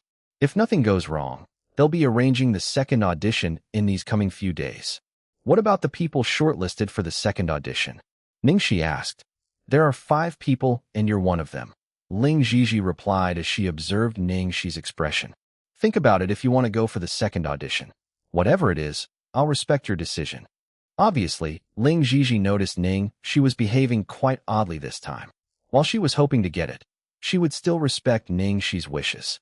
If there was some issue with her, it would not reach her expectations even if Ning Xi somehow managed to get this role. As Ning Xi was hesitating to answer, Ling Gigi's phone rang. Chapter 1628, Second Audition. Okay, I got it. Thank you. Thank you very much. I'll discuss with Ning Xi about it. I'll reply to you soon. Ling Gigi looked at Ning Xi after she hung up the phone. It's a call from the crew. It's been set. 8 a.m. tomorrow morning is the second audition. They've informed you to go. This was much sooner than I expected. Ling Gigi did not say anything else afterward, giving Ning Xi some time to think. Ning Xi sat on the sofa, staring into the distance blankly. After a while, she looked at Ling Gigi. Sis Gigi, I'll go. Please reply to the crew for me. Okay. Ling Gigi was not sure if she should be relieved or hope that Ning Xi was not pushing herself too much. However, since she knew Ning Xi really well, she knew the girl must have made the decision after some serious thought. I'll go with you tomorrow. Ling Gigi was still worried. Thank you, Sis Gigi. After she finished speaking with Ling Gigi, Ning Xi drove right back to Peachwood. On the way back, she received a call from Annie. Hello, bro Xi. Will tomorrow morning work? Ning Xi was still a little disoriented. Then she suddenly remembered that she had promised Annie to take a look at Yinshan. What time tomorrow? 9 a.m., Annie replied. Ning Xi frowned. I have an audition tomorrow at 8. If it's 9, I might not be able to make it, but I'll try my best. All right, I'll go and let Bro Yi know. Thank you, Bro Xi. Ning Xi did not do anything. Else after she went back, she did not look through any videos or the script. Instead, she went right to sleep after dinner. She did not dream of anything that night. It was 6 in the morning when Ning Xi woke up. She had breakfast and got ready. Then she met up with Ling Gigi and reached the audition venue half an hour earlier. She realized that the 4 other artistes thought just like her too. No matter their position, all of them arrived half an hour earlier. Everyone looked nervous, especially Jiang Xini, who looked terrible. It had been supposed to be her, But now the role had to be auditioned for again. How humiliating. If this was some other director and not Jiang Xingzhou, she would have already made a big scene. It was not the first time Jiang Xingzhou was particular on role selection. There was once when the chosen artiste was not able to live up to his standards halfway through the filming. So he insisted on changing the person even if he had to breach the contract. He did not care about anyone else. Jiang Xi assessed her other competitors carefully. All of them were not on her level. If not, Jiang Xingzhou would not have picked her back then. She was really unhappy about the second audition because she felt it was unnecessary, but of course, it was her last chance as well. If director Jiang was still unsatisfied this time, there would never be a third chance. The 5 of them picked their sequence numbers. Jiang Xi was number 4 and Ning Xi was the last one. Ning Xi frowned when she saw the number she had picked. She glanced at her watch. The police station was strict with their visiting time. If she was not there by 9, then she would not be able to see him. At 8 o'clock sharp, Jiang Xingzhou and Song Lin's group arrived. After they went into the room, the producer sat down and mumbled to Jiang Xingzhou, "Director Jiang, is it really necessary to have this audition?" The results of the first round were obvious. The other 4 can't make it. Only Jiang Xi can do it. The scriptwriter went along. Actually, Jiang Xi was really not bad. Jiang Xingzhou looked at him coldly. "Not bad? You call that not bad? Are you guys working with me for the first time?" Chapter 1629, Last Chance. Cough, cough. As they were hit with resentment from Jiang Xingzhou, the producer and editor were instantly embarrassed and dared not to speak up anymore.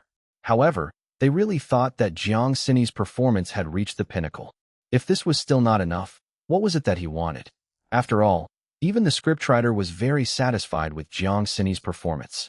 Song Lin's expression was indifferent as she watched this scene. She did not say anything throughout. Only she knew that Jiang Xingzhou's audition this time was held for just one of them. He wanted to be sure that the person's acting was not just that. It was something that she could see, so Jiang Xingzhou could obviously see it. 2. There was no way he could not have noticed that Ning Xi's performance the last time was not her level best. Jiang Xingzhou was a strictly impartial and incorruptible person. It was important to have the skills, but to reject all interference and completely display one's acting skills was also an important element of an artiste. Otherwise, it would be useless to just have acting skills. Thus, even when Jiang Xingzhou had seen through what she was going through, he did not say anything. Until Jiang Xi's performance had failed to achieve the effect he had envisioned multiple times, Song Lin pretended to be careless as she took the opportunity to mention some things about how Ning Xi had not seemed to give it her all at the first audition. Song Lin's fingertips lightly tapped the table's surface as she looked contemplatively towards the door. Director Jiang had given her one more chance, but this was also the sole opportunity. If Ning Xi could not seize it this time, then this show would be completely impossible. Even if she had been hinting by Jiang Xingzhou's ear, it would be useless. Outside the audition room, the staff had explained the day's agenda for the audition to Ning Xi and the rest. It was not a random draw. Instead, it was a fixed scene they all had to play out. It was scene 37, the loss of a son on a rainy night. The 5 of them only needed to audition this particular scene. The staff had very efficiently arranged everything well, then the few artistes had gone in for the audition in order. The audition process was even quicker than Ning Xi had thought. First one, second one, third. The combination of all the 3 people did not surpass 10 minutes. On average, each of them came out after about 3 minutes.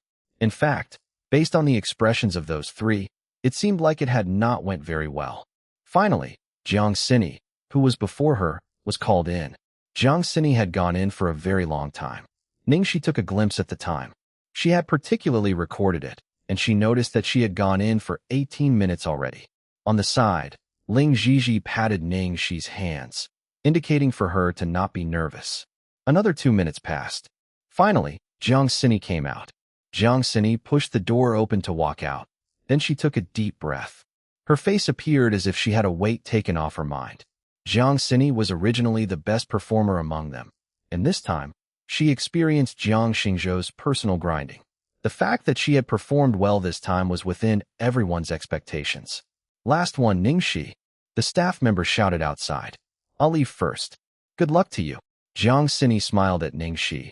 Then she just turned around and left. The way she acted was as if she already had victory within her grasp. If she had even the slightest worry, she would not have left immediately then. Instead, she would have stayed to wait and see the results were after Ning Xi was finished. Ning Xi did not mind. In reality, she did not pay any attention to what Jiang Xini had said at all. After the staff called for her, she got up and immediately walked into the audition room. Director Jiang, now you should be satisfied, shouldn't you? Xini's understanding of the role this time was very spot on. After all, she's a mother herself. With her age right there, she also has ample experience. Imagine if it was her own child that left her. It would be even more immersive. Chapter 1630, Staking It All. When Ning Xi went in, she heard the few judges discussing. It looked like they were very satisfied with Jiang Xini's performance. However, Jiang Xingzhou, who sat right in the middle, did not say a word at all. When he saw Ning Xi come in, he then looked up to say, "Begin." "Okay." Ning Xi nodded. Already out of breath, the staff member read out the script. Ning Xi's face was blank. There was no expression on her face at all. A few seconds later, it was as if she suddenly fathomed that person's words. She walked slowly towards the child step by step, then carried the child in her embrace. Her blank and lifeless eyes widened. She looked at her child as if she had been removed of her soul. For minutes, she just continued to look on expressionlessly. She just sat there without moving as if she was a weathered statue. She had not actually done anything. There was even no expression on her face. However, in a split second, the atmosphere in the entire audition room was suddenly stifled to an extreme point. Initially, those judges, who thought Ning Xi was just someone who would not pass, instantly straightened up. Their spines tensed up as they held their breaths and stared straight at the girl who sat motionless lay on the cold floor. Jiang Xingzhou did not seem to have a change in expression, but his hand which held a pen had obviously tightened quite a bit, and his thin lips had tensed into a firm line. Like the stifling air before a rainstorm, the entire sky was covered by haze and dense clouds. Finally, when this atmosphere had been repressed to the extreme point, the girl lowered her head and her shoulders started to subtly tremble softly. Her arms that hugged her child tightened bit by bit. Suddenly, the girl embraced the child firmly to her chest. "Ah!" Her screaming and crying started to ring through the air. "Ah!" A sense of urgency, hopelessness, and of falling apart overwhelmed her. Her entire world was crumbling before her eyes. Her child, whom she had beared for 9 whole months. They had relied on each other. He had still been lively the previous second, yet now he had become a cold, dead body. Her only kin in this world, her only spiritual sustenance. She had nothing now. It was not sure how long had passed. As if the rainstorm had just come to a halt, the girl's emotions finally started to calm down a little. She embraced the child and remained sitting in the same posture as before. However, everyone did not know that it was no longer the same inside her. She could no longer go back. All of the life in her had been drained with the loss of this child. Only an empty shell was left right there. Director Jiang. In the end, it was Song Lin who had spoken up to call for everyone's attention. Only then did Jiang Xingzhou and the rest of the judging panel come back to their senses as if they had just woken up from a dream. Ning Xi's scene had ended. The producers widened his reddened eyes as he blankly stared at her. He took a deep breath and mumbled in awe. "This girl is truly remarkable." While the scriptwriter on the side had tears streaming down her face right from the start. Hurriedly, she took out a tissue to wipe her tears away. She finally understood why Jiang Xingzhou had persisted. Even she herself had initially felt that Jiang Xini's performance was the pinnacle of excellence. However, when she saw Ning Xi, she finally knew what real acting was. The last time, after Ning Xi had finished acting, she had immediately removed herself from the scenes. This time, despite having already finished acting, she remained seated blankly on the floor, the child propped still in her embrace. "Quickly get up. The floor's cold." Song Lin stood up and walked over to help Ning Xi up. Ning Xi's expression remained a little stunned as she robotically turned her head to look at Song Lin. That look made Song Lin feel a pang of heartache. This girl was staking it all. Even if she wanted to immerse herself in the scene, she should leave some leeway in any case. She was an actress too, so she understood the aftermath of completely immersing oneself in such a storyline. Chapter 1631, Don't Torment Us Anymore. Many excellent actors had gone through this in the past. Because they were too immersed into the act, they could not snap out of it for a long time even after the filming was done, and had even suffered from depression. Ning Xi, don't be stunned anymore. Congratulations. Welcome to the team. Song Lin spoke with a brisk tone as she tried to help Ning Xi snap out of it. Ning Xi's gaze finally had some focus. What did this mean? Jiang Xingzhou's usually grave and detached face now had some admiration written across it. The way he spoke had also softened quite a fair amount. Ning Xi, you've performed very well. You've succeeded this audition. Is your manager here? If possible, we can sign the contract today. She's here, right outside, Ning Xi said reflexively. She finally regained consciousness. She had succeeded? She got the part? Thank you, director. Thank you, Sis Lin. Thank you, judges. Ning Xi gratefully expressed. Then she walked out to report the good news to Ling Xi. In the audition room, the problem that had been so perplexing was finally solved. Jiang Xingzhou let out a long sigh of relief, his gaze skimming the people beside him. Do you now see what I mean by not bad? The other judges all nodded. They had no differing opinions, and all of them started to lament. Director Jiang, you're ever the professional. I'm convinced. Speaking of which, this girl is quite young, yet she's really remarkable. Even Jiang Xini can't achieve that extent.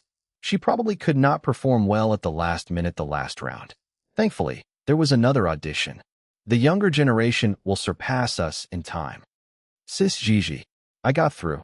Once Ning Xi walked out, she rushed up to Ling Gigi. Ning Xi had gone in for 10 minutes.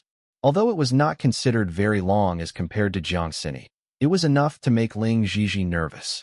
Now that she saw Ning Xi walk out, despite her usual calm and collected demeanor, there was a hint of pleasant surprise across her face. Really? What did the director say? Director said that we can sign the contract today and asked you to go over. Ning Xi said as she suddenly remembered something. She quickly looked at the time on her watch and said, Sis Gigi, I have to trouble you for the contract. I still have an emergency and I have to leave first. Now, it was already 8:40 a.m. There was only 20 minutes left to the appointed time. No worries, go. Leave this to me. Okay. Well, Sis Gigi, I'll make a move first. Call me if there's anything. After she exited the audition building, Ning Xi got into the car and rushed towards the police station. At the entrance of the police station, Tang Yi, Feng Xiao, Annie, and another person who seemed like a lawyer were all waiting. Bro Xi, you're finally here. When she saw Ning Xi rush from afar, Annie excitedly went up to greet her. I thought that you wouldn't make it. I want to call you, but I was afraid that I'd disturb your audition. I'm sorry. The audition just ended. What are the results? Did it go well? Annie asked with concern. Ning Xi revealed a broad smile. It went well. Great. Congratulations, Bro Xi. Annie was thrilled for her too. At that moment, Tang Yi cleared his throat to disrupt the two of them. It's almost time. Ning Xi turned to Tang Yi, seeming a little helpless. So, first senior brother, may I ask you what should I say when I go in? Do I just see how he's doing? Just then, Feng Xiao went over and hugged Ning Xi to interject. Little junior sister, please advise him to be kind and not torment us anymore. Tell him to come out quickly, please. It's already chaotic outside. Is it that comfortable in there? Has he been indulging in pleasure and forgotten his home and duties? Ning Xi broke out in a sweat. So, the dude himself did not want to come out? She should have guessed it. Okay, I'll try my best. Chapter 1632. I'm worried about you. After that, Ning Xi was brought into the visiting room. The person sat down right across a piece of glass that separated the prisoners from their visitors. He rested his head on his palm, lazily, looking like he was annoyed by this visit. Not only did he not look anything like a prisoner, he looked even more arrogant than ever, as if he was not in prison, but his turf instead. What's the matter? He made it sound like this was his house. This was her first time meeting him after knowing about his relationship with Lu Tingxiao. Ning Xi was not sure how to face him. Ning Xi stared at him and was mumbling to herself silently. Is this guy really Lu Tingxiao's brother from another mother? No matter their appearance and aura, there was nothing alike at all. How mysterious. Gene mutation. Are you done gawking? The man narrowed his eyes when he noticed Ning Xi staring at him. Ning Xi then came back to her senses. Nothing much. I'm just here to be the messenger. Are you done staying here? When are you leaving? Yunshin looked aloof when he heard Ning Xi's reply. Wrong answer. He then was about to turn around and leave. Ning Xi was shocked. Was he about to just leave because he did not like what she said? She even had to rush there. Wait. Hey, wait. Ning Xi stuck her face onto the glass in desperation. What's with the wrong answer? Fine. Even if it was a wrong answer, you can at least give me a hint. The man turned around and looked at her. He acted generously and sat back down before saying with a lazy tone, I'll give you another chance. What are you here for? Oh no. Ning Xi's mouth twitched, and she had her hands to her forehead. What else could she be here for? She was just here to be a messenger. What else could it be? That was the wrong answer. So what was the right one? What did he mean? Ning Xi almost went crazy trying to figure out his logic. After some time, Ning Xi blurted out, Can I ask for help? The man raised his eyebrows a little. Ning Xi assumed his silence to be a form of agreement, so she called Tang Yi. Hello? What's going on? Ning Xi started complaining subtly. Don't worry.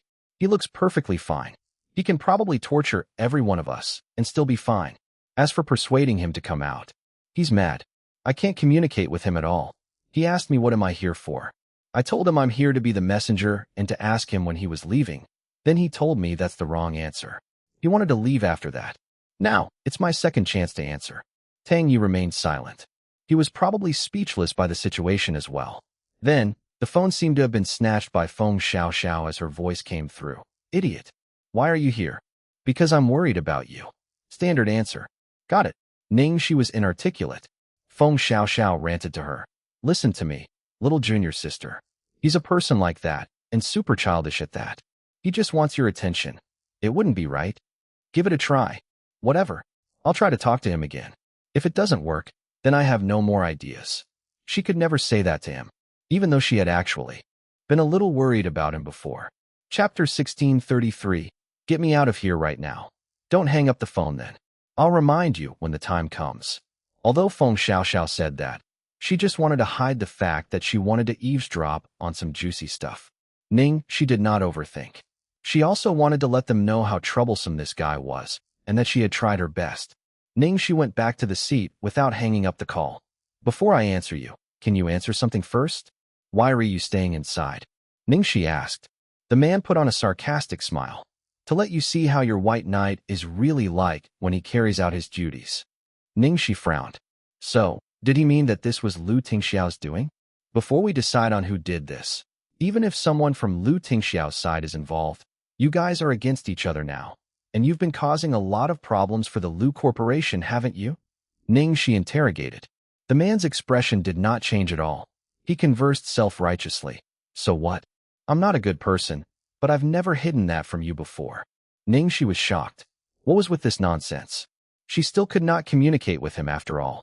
Suddenly, Ning, she thought of Annie's worrying face, and she forced herself to continue.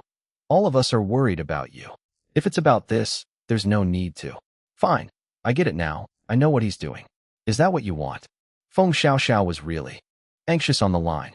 Little junior sister, you can't say that. He's just making excuses up now. Follow the answer I told you just now. Nothing else will work. Ning, she hesitated again. How could she really say that? You've used up all your chances. The man then turned around and left. Hey, you. In her attempt to stop him, she probably got up too quickly and blacked out for a few seconds. She felt dizzy as she tried to stabilize her body, but soon she lost consciousness. Thud. There was an odd sound. The man stopped and turned around to see the girl fell on the ground unexpectedly. Ning Xi. The man rushed towards her, his lazy tone suddenly turning fearful. Damn it. Don't try anything funny. The girl lay on the floor and did not move, her face oddly pale. She was frowning and her breathing was pretty quick and shallow. What happened? Tang Yi asked. At that moment, the man's expression looked terrible. He roared at the small window connecting through the glass. Tang Yi, get me out of here right now.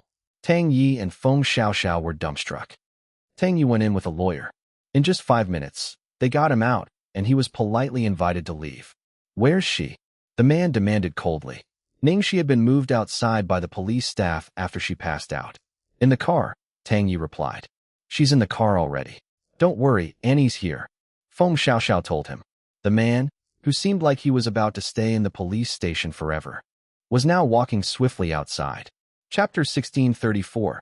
How cruel. In the back seat of the wide SUV. Suddenly, the door was opened from the outside and the man got into the car with a terrible expression. He frowned and looked at the girl who was lying down. What's wrong? Annie carefully studied the man before she carefully phrased her words. I assessed Brochi's pulse just now. Brochi passed out because she was exhausted and emotionally unstable. Tang Yi and Feng Xiaoxiao caught up with them. Feng Xiaoxiao turned her head from the front seat in shock. What the heck? Emotionally unstable. Exhausted. Boss, what did you do to little junior sister just now? It had just been a few minutes, and he had made her tough little junior sister like this. How cruel. The man stared at the girl's pallid face as he tried to remember what had happened at the police station. He pursed his lips and glared at Feng Xiaoxiao coldly. Shut up. Do you think she's that weak? Feng Xiaoxiao thought about it. Then she nodded and mumbled, You're right. If she's this weak, she would probably have died about 100 times after arguing with you. Then what happened? Just what could have caused such an emotional wreckage within her? There was a silence in the car for a while. Then Tang Yi spoke up. It might be because of her audition in the morning. Annie added, Bro, she told me that she was going to an audition this morning. Aside from that, she didn't really tell me about anything else. Bro, she also rushed over right after her audition ended. So, that was the only possibility. Get me her audition video, Yunshin said. Feng Xiaoxiao put on a sly smile. Boss, that's not very appropriate, is it? Yunshin gave her a cold stare. Are you very free now? Are you done with your S-rank mission? Feng Xiaoxiao's expression looked like she had just eaten poop. I'll go now. I'll go now. Master had assigned her an S-rank mission 3 years ago, which was to assassinate an important figure, but that person was too troublesome to deal with, so she could not find an opening to do so for the past 3 years. 3 years. It was such a big humiliation to her. Damn it. When he fell into her hands, she would make him suffer before killing him. After Feng Xiaoxiao left out of mortification, the ever-obedient Tang Yi got Yunshin the video of Ning Xi's audition. I've already sent it to your phone. Yunshin put on his earphones and played the video. His expression turned worse and worse as he watched the video. He threw his phone away halfway through the video. Then he looked at the girl beside him. He grasped the girl's jaw with his long fingers. Idiot. Annie noticed that the man was increasing his grip strength until Ning Xi's chin was turning red, making her feel anxious. Bro Shun, let me send Ning Xi back to rest. The man looked at her sternly. Go to my place. Annie spoke in fear, but, Bro Shun, your place is too scary. Bro, she will be afraid. She probably can't take it. She needs to rest well. Annie's voice was getting tinier and tinier as the man's expression became too scary for her.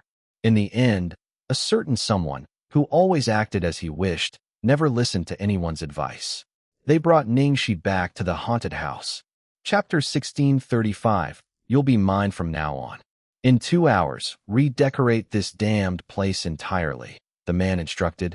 Then with a bam, he shut the door of the master bedroom. Annie looked at the door, her expression one of worry and self-blame. Brochi will be fine, won't she? After all, it was her who had asked for Brochi's help. If something happened to Brochi, Tang Yi replied, It'll be fine. I'll keep watch. When she heard Tang Yi say that, Annie felt slightly more assured. Then, I'll go get busy first. Make sure to tell me if anything happens. Broshin should still care a lot about Brochi. He was clearly so worried when he saw that Brochi had fainted. Even though he did not care that Brochi would be scared and had insisted on bringing her there, he had still particularly ordered her to redecorate the haunted mansion. In the master bedroom, on the wide, soft bed, the girl was sleeping soundly. The man stood by the bed as he watched her sleep quietly. His expression was fleeting, as if he had fallen into some faraway memory. Back then, when he had first met her, she had been bullied by a group of scum. Those people were local, notorious rogues. They loved to play with Chinese girls who had no background and no troubles. Almost all of them had blood on their hands, and they acted recklessly with the support of a gang behind them. Once you were marked by those people, even if you did not die, you would be destroyed. When he had a clearer look at the girl's face, he instantly understood why she had been caught. Even though the girl looked like she was in dire straits, she had a beautiful face. Especially with that weak and easily bullied appearance, she further excited the group's sadism. He would not be so bored as to care about this kind of thing. So he had continued to stay on the balcony as he watched this one-sided kill indifferently, like he was overlooking tiny individuals with no power. Yet, he did not expect that the following plot would surprisingly exceed his expectations. The instant those people had closed in, the girl whipped out a gun from behind her. It was legal to carry guns in America, so it was not odd for her to have one. TSK, clearly she was a rookie and was holding a gun for the first time. Her hand was shaking and her eyes were terrified. It was just a meaningless and ludicrous struggle. He understood this kind of people too well. Weak and insignificant. Even if they had a butcher's knife in their hands, it would be useless. She did not dare to open fire. Finally, just as he had expected, it had become a one-sided kill. However, it was the girl killing those scums. Bam! The bullet had hit the bully who was laughing most furiously and most unbridled right in the middle of the head. It had accurately hit his fatal point, killing him in one shot. Bam! There came another fire. Another bully had fallen and the bullet had found the same target. The person he had judged to be someone who definitely would not dare to open fire had unexpectedly opened fire twice in a row. The girl's body was shaking all over. Her entire body was wet with sweat, as if she had been pulled out of water. Her wide eyes were filled with alarm, but the instant she had opened fire, she was terrifyingly calm. Clearly, it was her first time shooting, yet every shot of hers had been fatal. If it were just a normal person, even faced with an animal, one might not necessarily dare to open fire. What more a living person? She was really such an interesting child. Unfortunately, the gunshots had provoked the gang's accomplices, so she would still die tonight. In her sleep, Ning Xi had a very, very long dream. She dreamt of all sorts of things upon returning to the Ning family. She dreamt about that accident, dreamt about the child's purple body. She even dreamt about that one time she had almost lost her life in Los Angeles. She dreamt about her killing people, dreamt that she had been surrounded by a group of vicious people, a white-haired man appearing out the blue and standing right before her. He said to her, "I saved you. You'll be mine from now on." Chapter 1636. Most easily hooked up with. She was clearly such a small and weak person.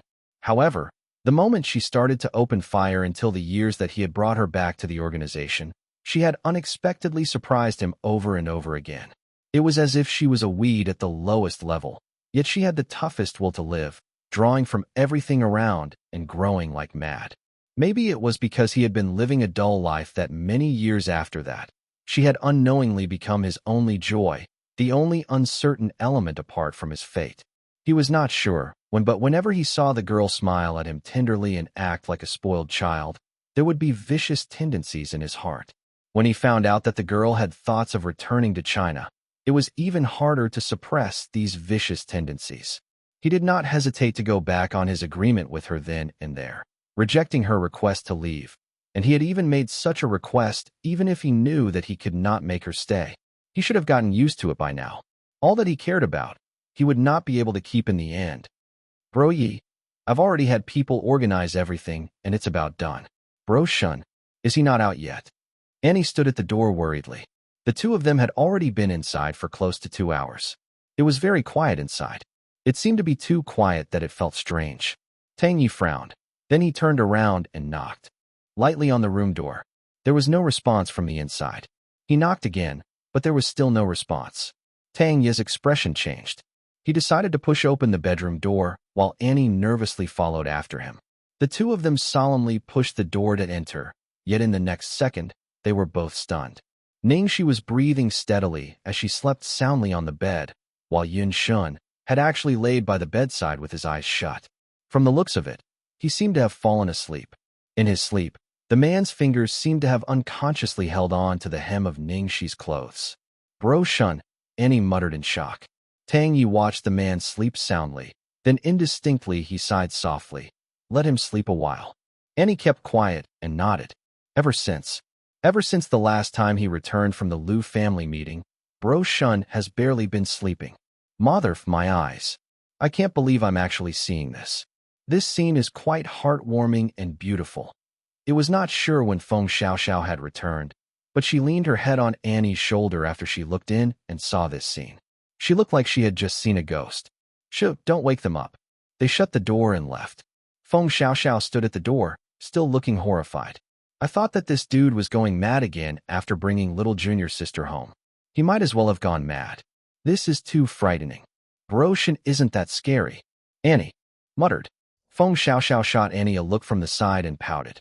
If this dude weren't wrong in the head, I'm afraid he would have long gotten little junior sister. For whole years. How many chances? And it was even such a dreamy storyline of the hero saving the beauty. How old was little junior sister then? It was when she could be most easily hooked up with. Such a good hand of cards, yet he had played it like that. Even I'm amazed. Great now. It's too late to regret anything. Feng Xiaoxiao kept on ridiculing, but beside her, Tang Yi did not say anything throughout. He and that person had technically grown up together. That person just did not know how to express his feelings at all. More so, he did not know how he should be treating someone well. Or maybe, his subconscious was rejecting him from investing too much energy into someone, so he had never revealed his true self to anyone. Probably because she had depleted much of energy emotionally. Ning Xi had fallen into a very deep sleep. When she woke up, between her days, her eyes suddenly met an asleep face. She was instantly frightened, fully awake. As she was subconsciously pulling back, she noticed that her clothes hem was firmly grasped in his hand. Chapter 1637. Personally carried Yu onto the bed. As Ning Xi subconsciously looked at the way her clothes hem was being clutched by the man, she had a stupefied expression on her face. In his slumber, the man's usual arrogant and lazy facade had faded away. His face looked like there was a hint of childishness. She could not be sure what he was dreaming of, but his brows were furrowed and he seemed like he was experiencing some horrible pain. His knuckles started to blanch as he held on too tightly to her hem. He looked terrible. Could he have fallen ill? Ning Xi observed the thin layer of perspiration on his forehead and reflexively reached out to touch him. At last, her hand was caught off guard and held tightly by the man as if he was a drowning person holding on tight to the last piece of driftwood. Ning Xi frowned slightly. Just when she wanted to pull back, she heard the man mutter in a daze, "Mother." Ning Xi was stunned. Mother? Did she hear him wrongly? Mother. Yunshin muttered softly again. This time, it was quick and clearly filled with alarm. There was no mistake about it since his voice was very clear. He was really calling out for his mother. Ning Xi immediately fell into deep thought. What could Yunshin possibly be dreaming of? Why did he react so painfully when he was dreaming about his mother? The man was still immersed in his nightmare, his expression turning more and more pained. Even his body had started to jerk slightly, so Ning Xi reached out to shake him. Hey, wake up. Yunshin. Yunshin. Swoosh. The man suddenly opened his eyes. In the next second, Ning Xi's throat was gripped in one hand, and she instantly turned silent. Yunshin's gaze in this instance was extremely terrifying. It was cold and sinister. Just that line of sight was enough to suffocate anyone. 1 second, 2 seconds passed. When he finally had a clearer look at who it was, the strength of his grip choking her finally vanished. But he still looked very dreadful. Who allowed you to be here? When Ning Xi saw that he was still reeling from the nightmare, she wanted to console him, but when she heard him call out for his mother, she felt destitute. How would I know? I remember that I fainted when I was at the police station, didn't I? Was it not you who brought me over? Stop flattering yourself. The man denied without hesitation. Ning Xi scratched her head. Could it have been someone else? Then, who had brought her over here? It could not have been Feng Jin, just like the same as last time, could it? It was impossible. First senior brother and third senior sister were there too. Ning Xi did not delve into it further. She mumbled, "You had a nightmare earlier. I was simply being kind and woke you up, but you almost strangled me to death. What did you see?"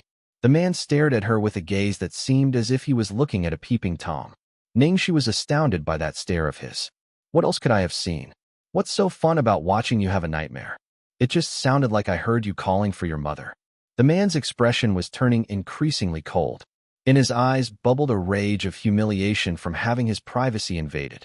Get out. I want to as well. But you have to first let go of my shirt. Yunshin's expression stiffened. Then, he let go of the shirt in his hand. His expression was one of disdain, as if she had forced her shirt into his hand. Ning Xi muttered apprehensively as she left. At the door, Tang Yi, Feng Xiaoxiao, and Annie were all there. When they saw Ning Xi walk out, all of them immediately walked up to her. Bro Xi, you're awake. Little junior sister, are you okay? That guy didn't do anything to you, did he? Ning Xi shook her head. No. Feng Xiaoxiao's expression darkened when she heard that. There was a sigh about the predicted outcome as well as a resentment towards the guy for failing to meet their expectations and an impatience to see some kind of progress. Right? How did I end up here?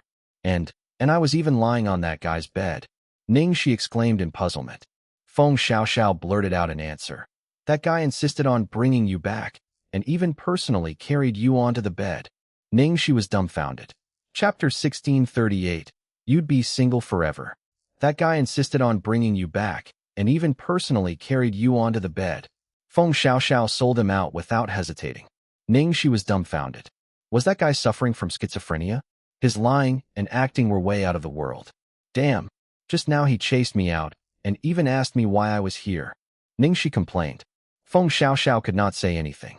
Boss, you'll be single for your entire life if you keep this up. Anyway, you only went for an audition this morning. How did you pass out? Annie said you're emotionally unstable and too exhausted. Even an action scene wouldn't take you that much effort, would it? Feng Xiaoxiao asked. Ning Xi coughed lightly. It happens sometimes when I'm too invested in my role. The main reason is probably cause I'm too tired recently. Feng Xiaoxiao did not doubt her. Boss insisted on seeing your audition video. Ning Xi's heart sank. What did he say? Feng Xiaoxiao shrugged. I'm not sure. I told him that it wasn't a nice thing to do. Then he chased me out of the car. Ning Xi glanced at Annie with a questioning look. Annie seemed a little troubled, but she could not ignore Ning Xi's question, so she said awkwardly, nothing much. He just said a single word. What is it? I idiot. Ning Xi did not say anything. Suddenly, Feng Xiaoxiao's phone rang. A certain someone was calling. You sent her back. It was the man's cold voice. Feng Xiaoxiao's eyes lit up. Finally, he was up to something. Just as she wanted to play Cupid and tell her little junior sister that he could be pretty normal at times, a harsh and bone-chilling voice came through the phone. If you say anything to her, I'll break your leg. Feng Xiaoxiao was speechless. She gave up on curing her own boss. In the end, Feng Xiaoxiao did not say anything. Little junior sister, your car is still at the police station. I'll send you back. Ning Xi nodded and did not reject her offer. She could not have flagged a taxi in a deserted area like this. Ning Xi had just woken up and was still half conscious. But when she walked down the stairs with Feng Xiaoxiao, she was shocked to see the decoration in the place. What the heck? Am I dreaming? Did I go to the wrong place? The creepy haunted house had been totally refurbished. The scary oil paintings on the wall had been swapped to colorful modern art pieces. The dark wooden furniture swapped for lighter ones as well, and freshly cut flowers were on the table. The ghost-like white curtains had been replaced by dreamy pink lace curtains. Had the haunted house transformed into a princess's castle? Just what happened? Why did his taste change so much? Feng Xiaoxiao was really annoyed when she saw her little junior sister's ignorant expression, but she could not tell her, it was all for you. Upstairs, by the window of the master room, the man lit up a cigarette as he looked at the girl leaving. The video of her audition was playing in a loop in his mind. Idiot. Hopefully, you won't regret after you find out the truth. Chapter 1639. I never doubted that. Ning Xi received a call from Ning Xi when she arrived home. The contract had been finalized. She had finally clinched the role. Jiang Xini had been too impatient before. She ignored the crew's warning of not leaking any news about the movie and had secretly told a few media sources after she passed her audition. It caused a pretty huge uproar when they announced the change in the selected actress, and it raised some suspicion from several parties. While Ning Xi had received the Best Female Lead Award from the Golden Film Awards, she was still lagging way behind Jiang Xini, who had been in the field for the past decade. After the role for Jiang Xini had been decided, the crew went through a second audition and swapped her out, so no one could blame the public for being suspicious. However, because the director of the production was Jiang Xingzhou, his reputation in the field was too solid to be questioned, and most people still believed in the crew. The doubts did not cause that big a wave. More people were buzzing about how they were looking forward to the performance of this new and young talented artiste, as well as what kind of surprises she would bring. Aside from the small incident at the beginning of filming, the whole progress of the production went quite low profile. They filmed the movie in a small village, so there was no news about it at all. For a better effect, the whole crew stayed in the village. They worked and ate with the villagers.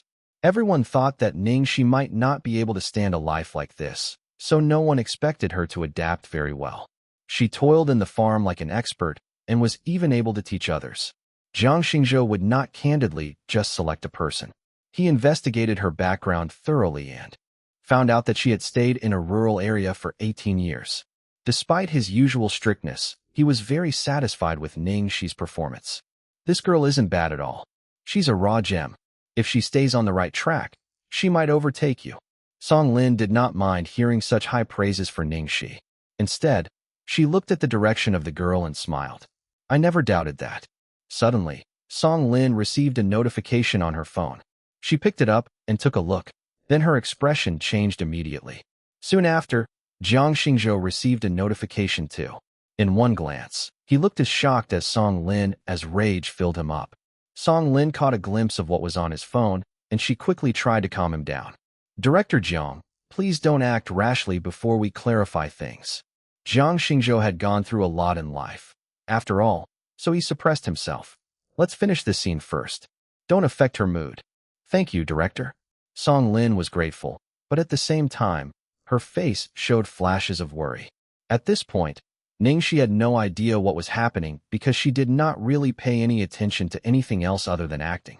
Until the evening and the shooting of the scene was over did Ning Xi realize that the crew members were acting oddly. They were glancing at their phones and whispering at each other while staring at her. Ning Xi frowned and went toward Xiao Tao. She noticed Xiao Tao was talking to someone on the phone anxiously. Xiao Tao. Bro Xi. Xiao Tao hung up the phone and looked at Ning Xi nervously. What's happened? Ning Xi asked Xiao Tao. Chapter 1640. Who could have done it? Xiao Tao was chewing on her lower lip. She could not bring herself to say it. Give me your phone. Ning Xi reached her hand out and commanded sternly. Xiao Tao hesitated, but she knew she could not hide it forever. In the end, she surrendered it to Ning Xi. Ning Xi saw a news bubble pop up when she unlocked the phone. A catchy title appeared before her eyes. Golden Film Award Best Female Lead Sex Scandal. Ning Xi frowned a little. Ever since her debut, news like this happened from time to time. But after Ling Xi sued one of the magazines as a warning, and in addition to Glory World Entertainment's power in the industry, not even infamous and irresponsible media would report stuff like this. However, this time, the news came from one of the influential media sources. Judging from the staff members and Xiao Tao's reaction, Ning Xi clicked on it, and her pupils shrank. Numerous photos were exposed. Even if they were censored, the couple's lewd position was still identifiable. She was not shocked by these pictures, but by the woman's face in these pictures. It was her. Could it have been photoshopped? Still, it did not seem like it. Ning Xi scrolled down and saw that there was even a video. While the video was censored, the faces were clearly seen. That woman was really her. The video removed the possibility that the scandal was fabricated and proved that the pictures were real. According to the news article, the man in the video was a famous, flirtatious, young heir to a rich family. Bro Xi. Stop watching it, Xiao Tao said nervously, afraid that Ning Xi would be triggered. Ning Xi pinched her glabella. She felt forlorn. Even Xiao Tao thought that she was the woman in the video, and the others. This spelled trouble. Ning Xi was reminded of the incident of the gun swapping when she was filming for Thunderbolt Secret Service Squad. Despite the reach of Lu Tingxiao's power, he still had not found out who could have done it, and now this had happened. So, since they were not able to kill her, were they now aiming to destroy her? Or perhaps, these cases might be unrelated, and this might have been done by another group of people. She was really attracting a lot of attention lately. Ning Xi, the director asked you to go over for a bit. As Ning Xi was deep in her thoughts, the director's assistant came over and shot her an uneasy look. I got it. Thanks. Ning Xi did not explain anything to Xiao Tao first. She went straight to the director. Both Jiang Xingzhou and Song Lin were in the room, and the atmosphere was heavy. Have you found out about it? Jiang Xingzhou had a serious expression as he asked straightforwardly. Ning Xi nodded. She did not look guilty at all as she replied. Director Jiang, the woman in the video and photos isn't me. I'm sorry to have troubled the crew. I'll contact my manager to solve this issue quickly. I won't affect the filming progress. Since Ning Xi had such a scandal at that moment, according to the contract, she would have to pay a huge sum of money because her image was trampled due to personal reasons. While it was a small matter, The important point was that everyone's effort would have been in vain if they had to re-audition and start over again. They would not make it for the film festival, and her whole acting career would be destroyed as well. Chapter 1641. Your judgment is not that bad. On the side, Song Lin had spoken up to break the solemn atmosphere. Director Jiang, you heard that. I told you it can't be Xiao Shi. This woman in the video just looks very similar to Xiao Shi. She doesn't have any of Xiao Shi's charm and grace.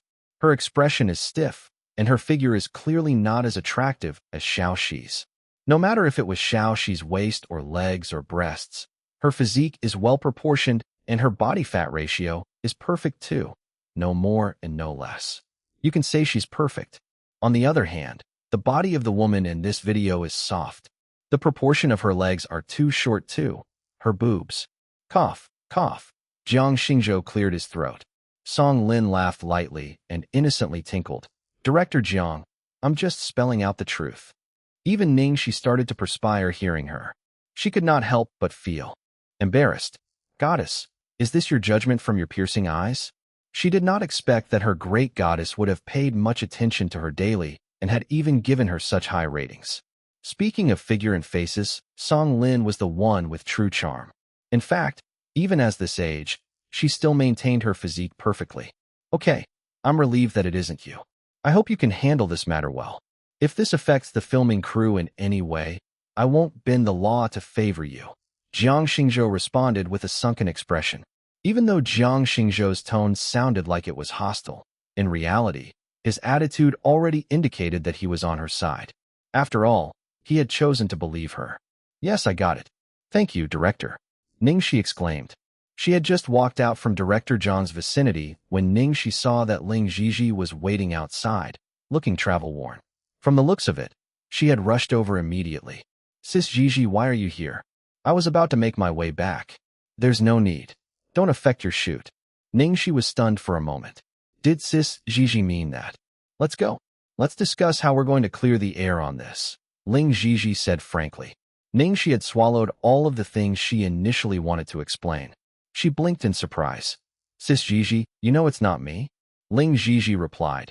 Your judgment isn't that bad. Ning Xi coughed profusely. She suddenly remembered that back then, she had rather coolly told Ling Xi that in the entire circle, the only man she would fancy was their big boss, Lu Tingxiao. At that time, she had just said it on a whim. Who would have thought that Ling Xi would still remember? Inside the room, Xiao Tao stared at the video and replayed it almost 100 times.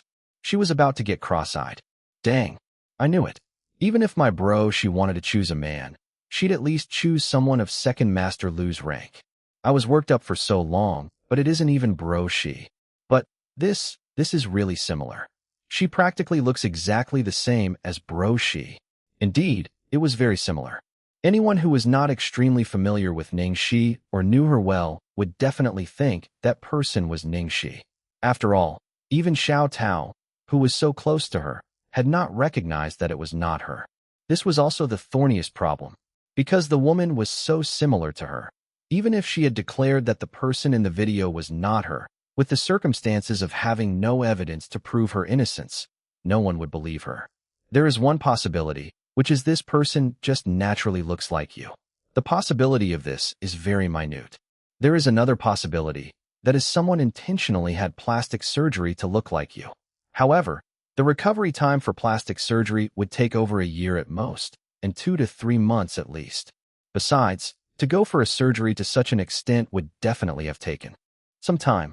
This means that this person has been preparing to plot something against you from a very long time ago, analyzed Ling Xi. On the side, Xiao Tao was dumbstruck by what she heard. It was a long time before she came back to her senses. This is too scary. Chapter 1642. A warm and gentle sensation planted on her forehead. Ling Xi frowned. Now, all your fans are defending you online. It isn't like the last time. Just one sex scandal is enough to destroy a female star. As long as it doesn't involve morality issues such as being the other woman, this kind of scandal can only be considered as your privacy being maliciously exposed. It'll definitely affect your image, but it won't be enough to ruin you. Then again, the problem is that the other person clearly came prepared. There's no way they would just release a video and leave it as simple as that. The corner of Ning Xi's mouth pulled down.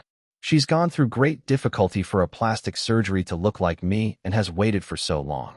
How could they be satisfied if they didn't cause a huge ruckus? She was afraid that this video was still just the prologue. The three of them had unknowingly discussed late into the night. Indeed, sooner than they had expected when it was close to midnight. Xiao Tao, who had been scrolling for the latest news, suddenly cried out in alarm. Oh no, bro Xi, sis Xi, there's a new video up. Ning Xi and Ning Xi looked over to see. The other person had exposed a new video. In fact, the content of this video was even more shocking. That woman was betting 3 men at the same time, 2 of whom were married men. This time, their only chance of whitewashing might have very well evaporated. The thing they were worried most about had still happened. Ning Xi looked appalled. Now, the only way to prove your innocence is to find that woman as soon as possible. But they came prepared and definitely won't let us find her easily. If we don't clarify everything effectively soon, once too much time has passed, what is false will only turn into truth. When that happened, it would really be over. Even if it's the company's public relations team, finding someone who has premeditated motives and is deliberately hiding their tracks will still be no different from finding a needle in a haystack. Then, can we ask the people from the parent company to help? Xiao Tao asked in a loss. Ning Xi smiled bitterly when she heard her. How's that possible? The Lu Corporation has been in a tense state of affairs recently. Even Second Master has been transferred back to the parent company. Glory World Entertainment is just one of the Lu Corporation's many subsidiaries. They won't startle the parent company for an artiste. Ning Xi was stroking her phone and pondering to herself. Finding that person would indeed prove to be hard, but it was not entirely impossible as long as she used her old connections. However, unless she had hit a dead end, she was not willing to use her connections from that side. Then again, based on the current situation, she was now backed into a corner. Sis Gigi, don't worry. I have some connections from back when I was in America. Maybe they can be of help. Ning Xi had not finished her sentence when at that moment, someone had suddenly pushed open the door of the little wooden house from outside. The lean shadow of a travel-worn man, who still seemed handsome and bursting with life with an attractiveness index that could make one's adrenaline spike, had instantly appeared at the door. Because the folk in the village were simpletons, all the doors had no locks on them. The person who came seemed to have just rushed over from some formal occasion, as he wore a meticulous black formal outfit. His shirt was buttoned all the way up and his tie was well ironed. His face had a towering, murderous air that belonged to only the top leaders of the world. Boss. Ning Xi was just about to cover up and call him boss, when a long arm suddenly drew her closer, making her roll over into his cold embrace. Then, there was a warm and gentle sensation planted on her forehead. Ning Xi's brain crashed. She was stupefied on the spot. What the heck? What's going on, my big boss, my dearest darling? Bloody hell. Sis Gigi and Xiao Tao are still here. Chapter 1643, Lady Boss is right beside. Ning Xi subconsciously reached out to touch her forehead. That had just been pecked with a kiss. Her eyes widened, and she looked to her superior, Ning Xi, and her assistant, Xiao Tao. Great. These two people have now turned into stone. As calm as Ning Xi was, she was now standing stiffly right there. What more Xiao Tao? The way they looked could be compared to the horrified expression in the famous painting, The Scream. Ning Xi was planning to give a final struggle, yet the devil had just leaned over and his warm lips lovingly met hers. Ning Xi was speechless. Darling, this house. There are still people. There are still other people around. Hello. She was not sure whether she was having illusions, but she suddenly felt like Lu Tingxiao's current state was a little unusual. What had happened? To avoid the devil from doing anything unexpected when she was not noticing again, Ning Xi quickly shifted his focus. You? Why are you here? Lu Tingxiao replied. If I don't come, are you going to forget that you're someone with a boyfriend? This tone of his sounded incredibly resentful, probably because he had heard what she had said earlier. She knew that he was busy and she did not want him to be distracted. Ning Xi reflexively looked towards Xiao Tao and Ning Xi again. There was no question about it. With the devil's boyfriend, both their views on the world, life, and values had crumbled into dust and were then reorganized again. Xiao Tao's abilities to swallow this confounding phenomenon had reached its breaking point. She could not help but cry out loudly, though very quickly, she covered her mouth to avoid startling other people. After all, the soundproofing there was not that great. Oh my God, oh my God. What did she see, and what had she just heard? Was she dreaming? She must be dreaming. She saw the big boss hug Broshi. She even saw the big boss kiss Broshi. She even heard that the big boss say he was Broshi's boyfriend. Ah, the big boss's legendary girlfriend, who was said to be incredibly mysterious, so mysterious that she was titled the entertainment industry's #1 unsolved mystery. Their future lady boss had actually always been by her side. It was actually her Broshi. Poor Xiao Tao was shocked to kingdom come by this news. Ning Xi took a deep breath.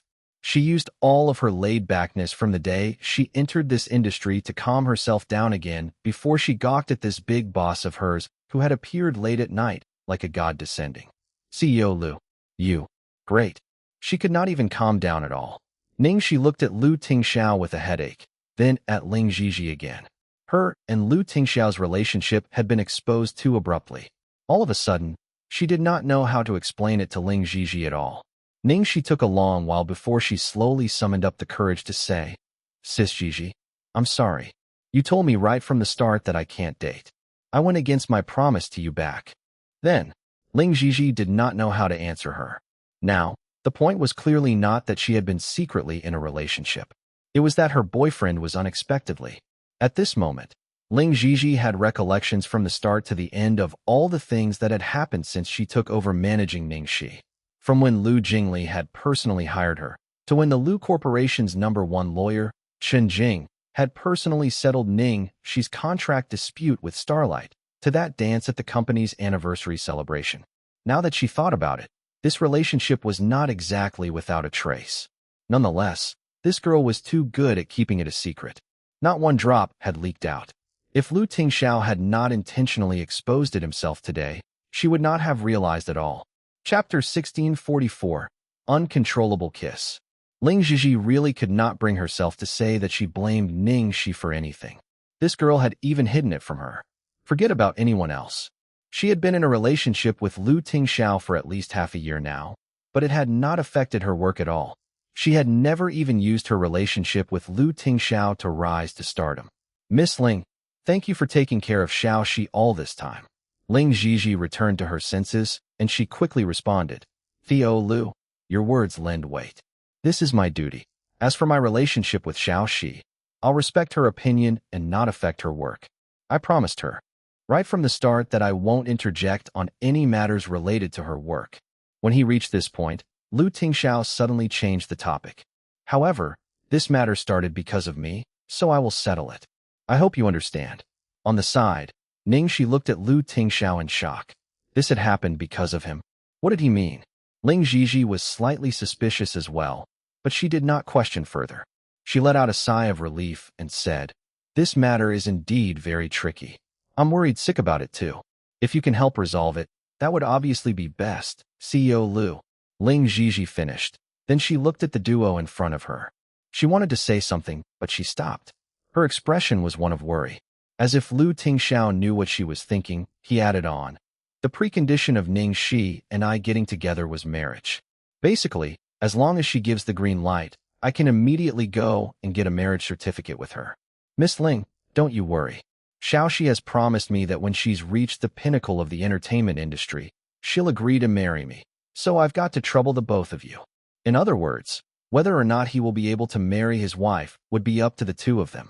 Ling Xi and Xiao Tao were speechless. These words undoubtedly shocked Ling Xi and Xiao Tao to the core again. This is immense pressure, boss. Ning Xi buried her face in her hands.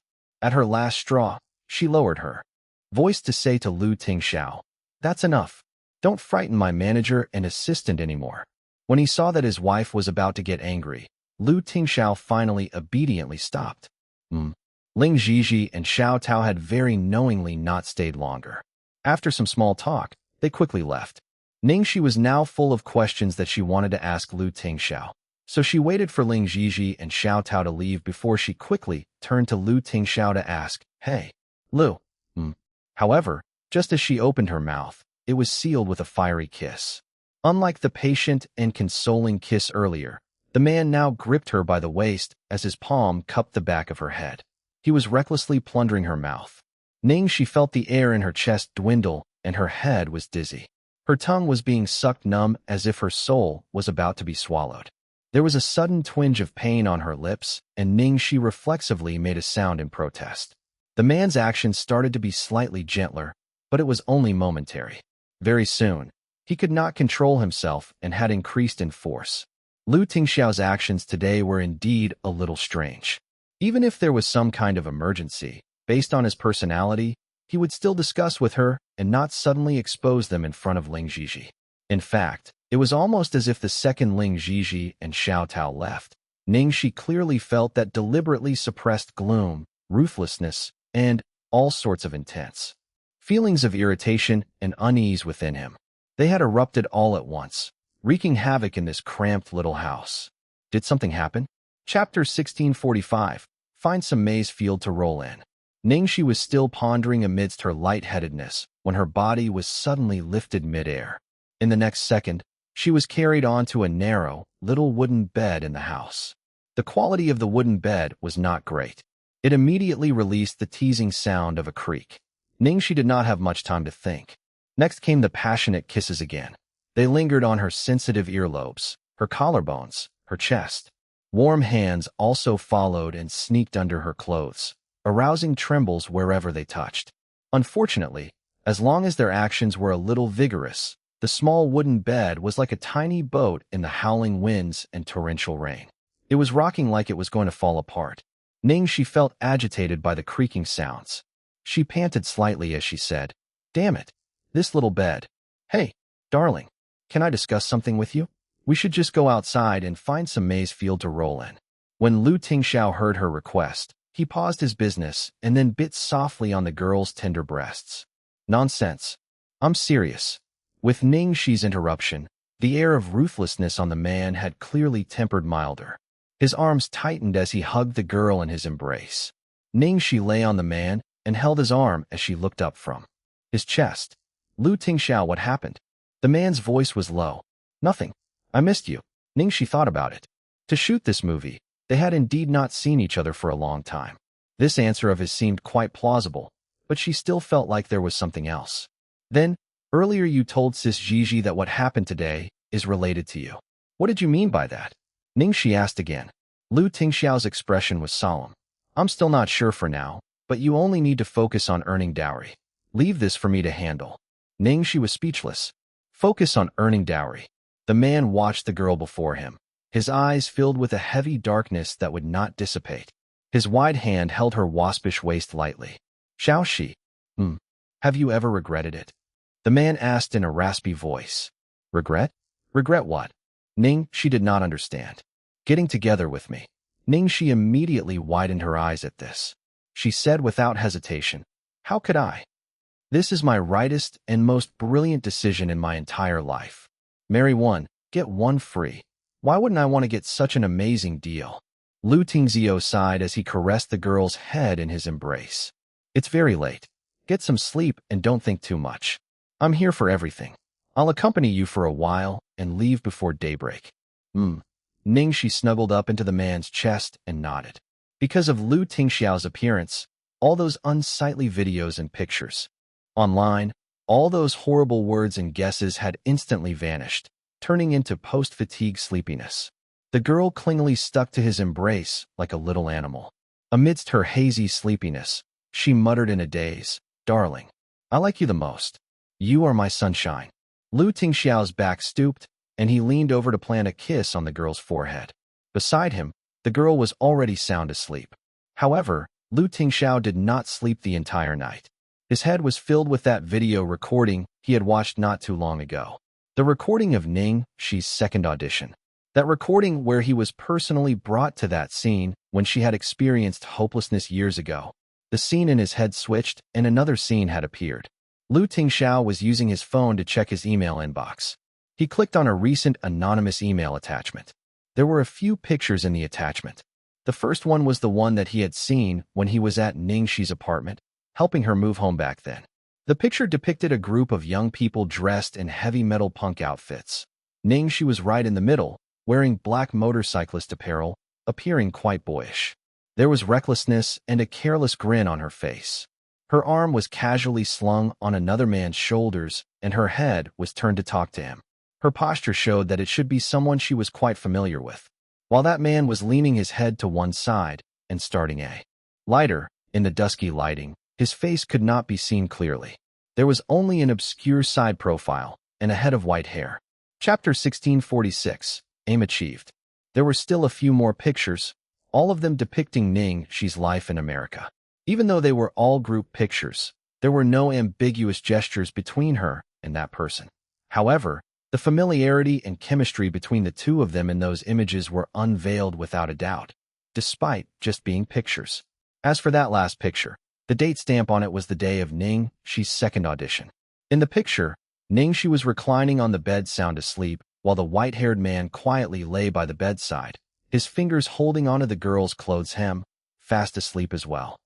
Just yesterday, he had received this anonymous email. The sender had used a fake IP, so there was no way to find out who it was. Even though none of these pictures had any explicit imagery, every one of them was enough to make him jealous to the point of losing control. Yes, jealous, although he did not want to admit these feelings. However, the somber feelings that he had been deliberately neglecting and suppressing in the deepest nooks of his heart right from the start were beginning to scream as they surged out violently like banshees. Every one of Ning Xi's words back then had wreaked havoc in his blood, shredding apart every one of his nerves. Tingxiao, I've already told you from the start. There is already someone that I like, very, very much. Even though there are reasons that I can't be with him, he will live in my heart forever, filling it to the brim so much so that no one else can replace him. There just isn't any more space for anyone else. Even if that person was more wonderful and even more perfect, it would still be a no. Do you understand? The image on his phone changed and a phone call suddenly came in, disrupting his thoughts. The doom and gloom on Tingxiao's face washed away like the tide. He walked to the back of the house to pick the call up. Hello. Boss, we've caught the mole. That guy almost swallowed poison to kill himself. It's a good thing that you reminded us in advance, boss. Now we've successfully pinned him down. Got it. I'll be back tomorrow to assess him personally. Yes, boss. Tingxiao hung up with a sinister intent to kill flashing across his eyes. The photos in that anonymous person's email could not have been taken by just anyone. No matter who it was, their aim had been achieved. Even he was clear that the sender had intentionally sent those pictures to incite conflict between him and that person. Late at night, in a court in the suburbs of Beijing, Xiao Yi swiftly slammed the table and stood up, his face filled with a terrifying rage. What did you say? The subordinate who came to report to him nervously answered. Hey Long was found out. Now he's being held by Tingxiao's people. Useless. The man's expression was a dark cloud of anger. Have you sent people over? The subordinate's forehead was overflowing with cold sweat. I did. But we missed him. He's already been transferred. In fact, even if we found him, I'm afraid we won't be able to rescue him. The security is far too tight. Xiao Yi naturally knew this too. Otherwise, he would not have felt such fury and irritation. Hei Long was the code name for one of their insiders in the Lu Corporation. He was also the sole chess piece they had buried most deeply. At that point of time, his position in the Lu Corporation was very high and he had provided them numerous important intelligence bits. Yet at the same time, Hei Long held a huge chunk of classified information from them too. Once Hei Long fell into Tingxiao's hands, the consequences would be unimaginable. This would not do. They had to think of a way to bail him out. If they failed to rescue him, they would still need to kill him before he spoke out. Xiao Yi paced back and forth the house. Go call Xiao Xiao back. Stop her mission and tell her to return immediately. Yes. The subordinate quickly received the order and retreated. At this moment came a lazy voice from the door. It'll just be a waste of energy. Ah shun. Xiao Yi looked towards who had come. Chapter 1647. You don't even love me anymore. It's already reached deep into Tingxiao's mouth. Are you still counting on digging it out? Yin Shun drawled unhurriedly, plain mockery written on his face. Xiao Yi's brows furrowed. Well, I can't just let Hei Long fall into Tingxiao's hands either. He knows too much about us. The man indifferently raised his brows. And what about it? Xiao Yi warned in a low tone. Ah Shun, don't underestimate the enemy. Tingxiao isn't that easy to deal with. The man's mouth curved upward cynically. There was a sliver of mad interest in his eyes. Huh, if he were easy to deal with, where would be the fun in that? Xiao Yi suddenly turned strict. Ah Shun, by all means, be as playful as you wish for all else, but this isn't for you to have fun with. Don't forget how your mother died, how the Yun family was destroyed.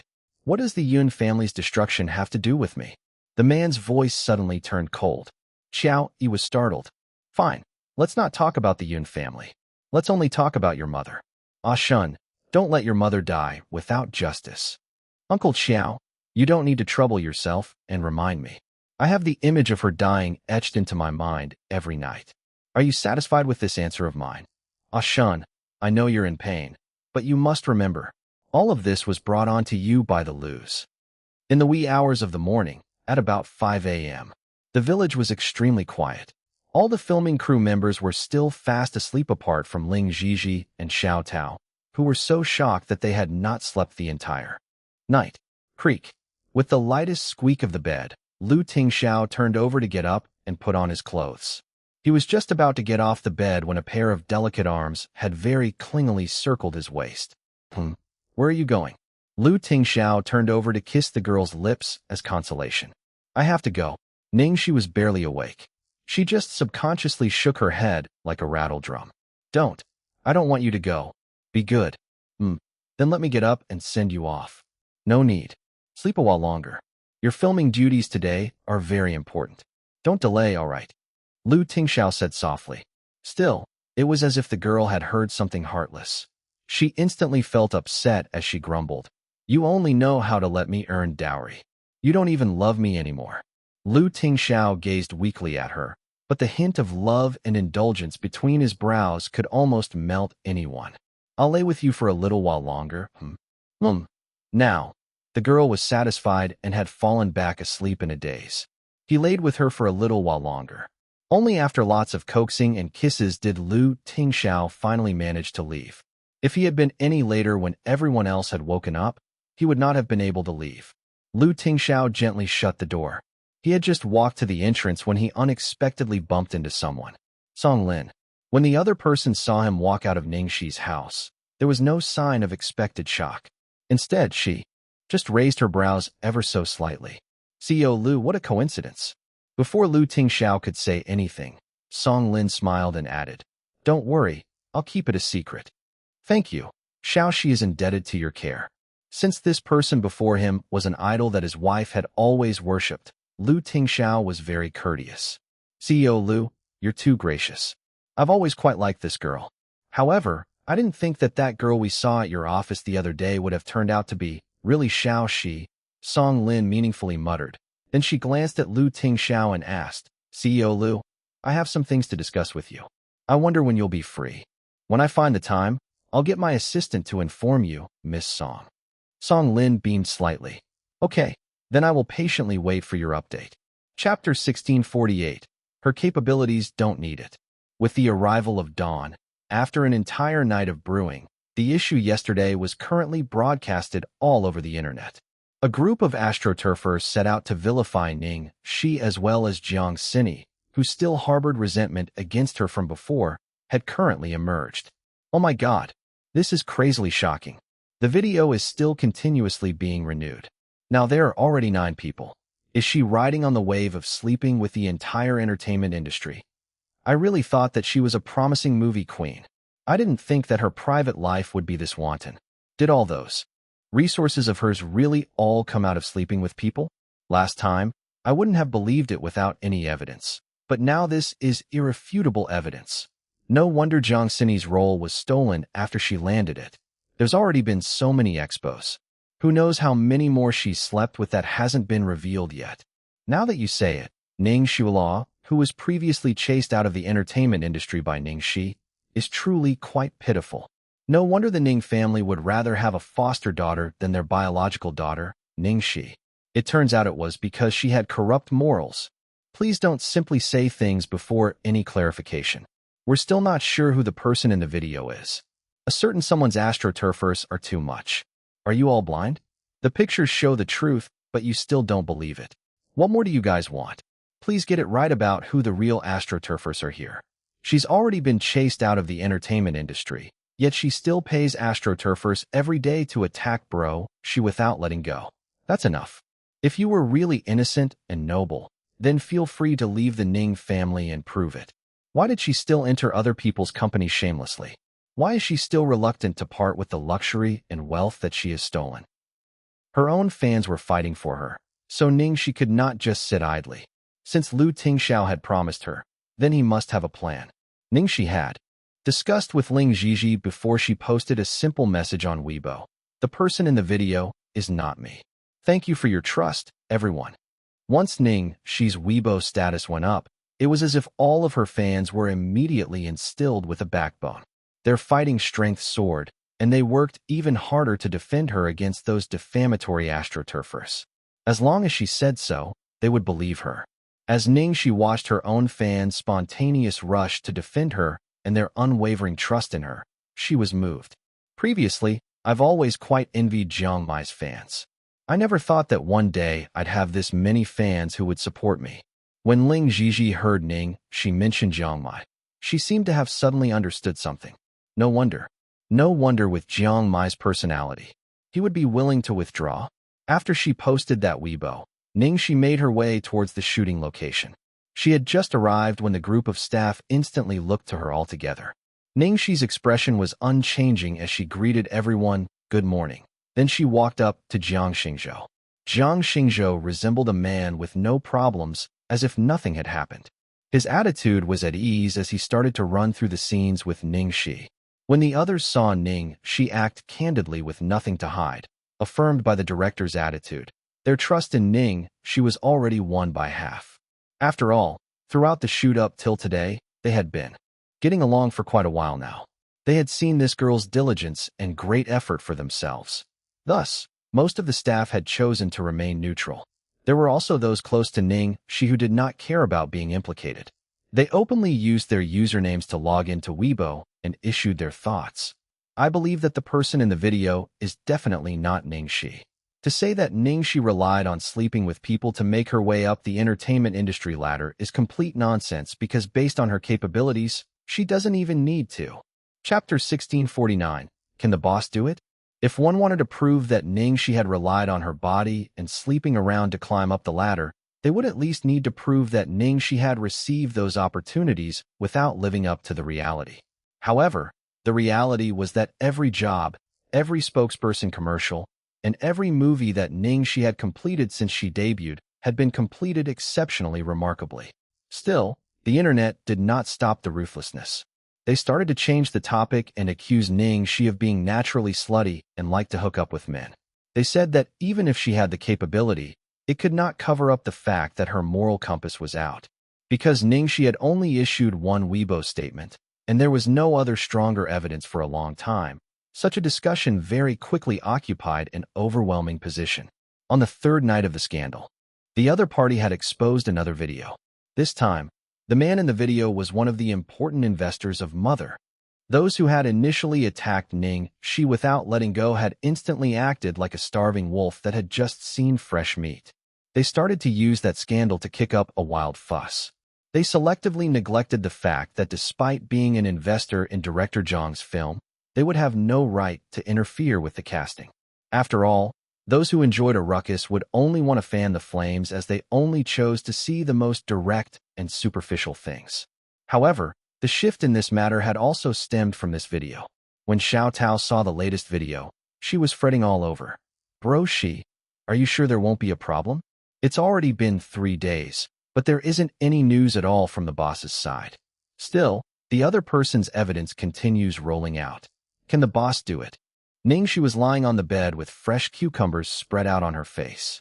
She meaningfully said, "My dear, you're brave, aren't you? Actually questioning whether or not the boss can do it." Xiao Tao was so afraid that she almost wet her pants. "Bro Xi, I didn't. I'm just worried about you. Yet you still make fun of me.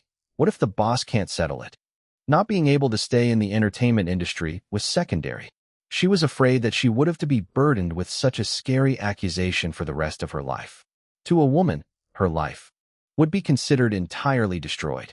The other person's intentions were simply vicious. They were clearly out to kill her. Ning Xi laughed lightly. There's no what if but. Almost the instant that Ning Xi said this, her phone rang. It was Tingxiao. Darling, are you done with work? When she saw her bro, she who was usually wild, cool, and bedazzling turned into a smitten woman in love within just 1 second. Xiao Tao internally declared that her view on life had turned around by 180 degrees. Bro, she would not be on the phone with the big boss now, would she? Oh my god. Bro, she had actually called the boss her darling. How sweet. Because Ning Xi wanted to help the boss prove his capabilities, she turned on the loudspeaker. Indeed, from the other end of the phone came Tingxiao's voice. Miss me? Xiao Tao was speechless. Oh my lord. She thought that only bro she was the cheesy one. Of course, I do. But the good thing is that I've been very obedient and focused on filming. The progress is great, and I'll be able to go home in a few more days. Good. Xiao Tao was speechless as she listened to the way her own big boss spoke in a horrifyingly gentle voice. His tone was as if he was coaxing a child. No, wait, the focus was on them. They were in such an emergency situation right now. Could they not talk about the important things first before publicly displaying their affection? She was really a spectator who was more anxious than the person involved. Xiao Shi, get ready. Tomorrow night at 8 p.m. we'll have a press conference. I've already sent the concrete agenda to Ning Xi. Xiao Tao had been silently tortured by the affection for so long. Then, she finally heard the key point, and her mind was jolted. A press conference tomorrow night at 8 p.m.? This meant that the boss already had a way to clarify everything. Chapter 1650. Too cool to consider it. Okay, then I'll go request for a day's leave of absence from the crew. There's no need. The press conference will be at the hotel near your location, so you can just go show up after finishing work. Oh, okay. You actually made all the reporters come to this remote wilderness for a press conference? Big boss, you're too cool. After Ning Xi hung up, Xiao Tao was so excited that she almost jumped up and down. She was wrong to have questioned the big boss. Bro, she. Boss is just way too cool and way too considerate. Their bro, she was not wrong anyway. Why would she need to pay for this matter? These people were the ones who were adding fuel to the fire and wished for the whole world to be in chaos. Since they wanted to get the gossip so badly, they should just make the journey themselves. After Tingxiao made the call to inform Ning Xi, Glory World Entertainment's official Weibo released a notice too, indicating that tomorrow night at 8 p.m., they would have a press conference at City D's Four Seasons Hotel. When the time came, they would respond to and explain the latest sex scandal. With this news, the entire internet exploded. Glory World Entertainment had finally responded publicly. Where the press conference would be held was moot. All of the invited media had rushed towards City D unrelentingly. Ning Xi had slept until daybreak. Then she went on location and continued to shoot as usual. Because there were more scenes with young actors, the young ones lacked experience and director Zhang's demands were harsh, so everyone had accompanied them through many bad takes. When she was done with work, it was already past 7 p.m. At the entrance of the Four Seasons Hotel was already surrounded by reporters. As the time passed tick by tick, it was about to be 8 p.m. soon, yet there was not even a shadow of the representative from Ning Xi's end, and the reporters started to whisper. What's going on? Why aren't they here yet? They wouldn't be messing with us, would they? Could it be that she doesn't dare to come anymore? I told you, Glory World Entertainment is just stubborn and stuck in denial. The woman in the video is definitely Ning Xi. There's no doubt. From the moment Ning Xi debuted, our paper has been in charge of following her news, so we understand her very well. There's no way we'd recognize her wrongly. Actually, I also think that whether it was plastic surgery or that they just look naturally similar, there would at least be some flaws. But the woman in the video, even the mole on her earlobe was exactly the same. So how could it be someone else? Exactly. Amidst the discussions, a white car had stopped at the side. Instantly, someone recognized that it was a dedicated vehicle from Glory World Entertainment. In an instant, the flashes started to go off and all of the cameras were aimed at that car. With a thud, the car door opened and a woman got down. The woman had long, curly locks and she wore a rose-colored off-shoulder dress, which complemented her porcelain jade-like skin. When she looked up, she revealed a delicate and beautiful face. Ning Xi, regarding the videos and pictures recently exposed on the internet, what are your thoughts? You posted on Weibo that the person in the video isn't you. Is this true? Or are you lying? You said the person in the video isn't you. Do you have evidence? The reporters surrounded the woman like locusts. One after another, their questions fired continuously. The woman looked pale, and her face was full of guilt. Such an expression was like a catalyst, exciting all of the reporters even more. They were even more convinced that their judgments were right. The others who got down from the car were two more bodyguards in black and Glory World Entertainment's public relations director, Ning Xi.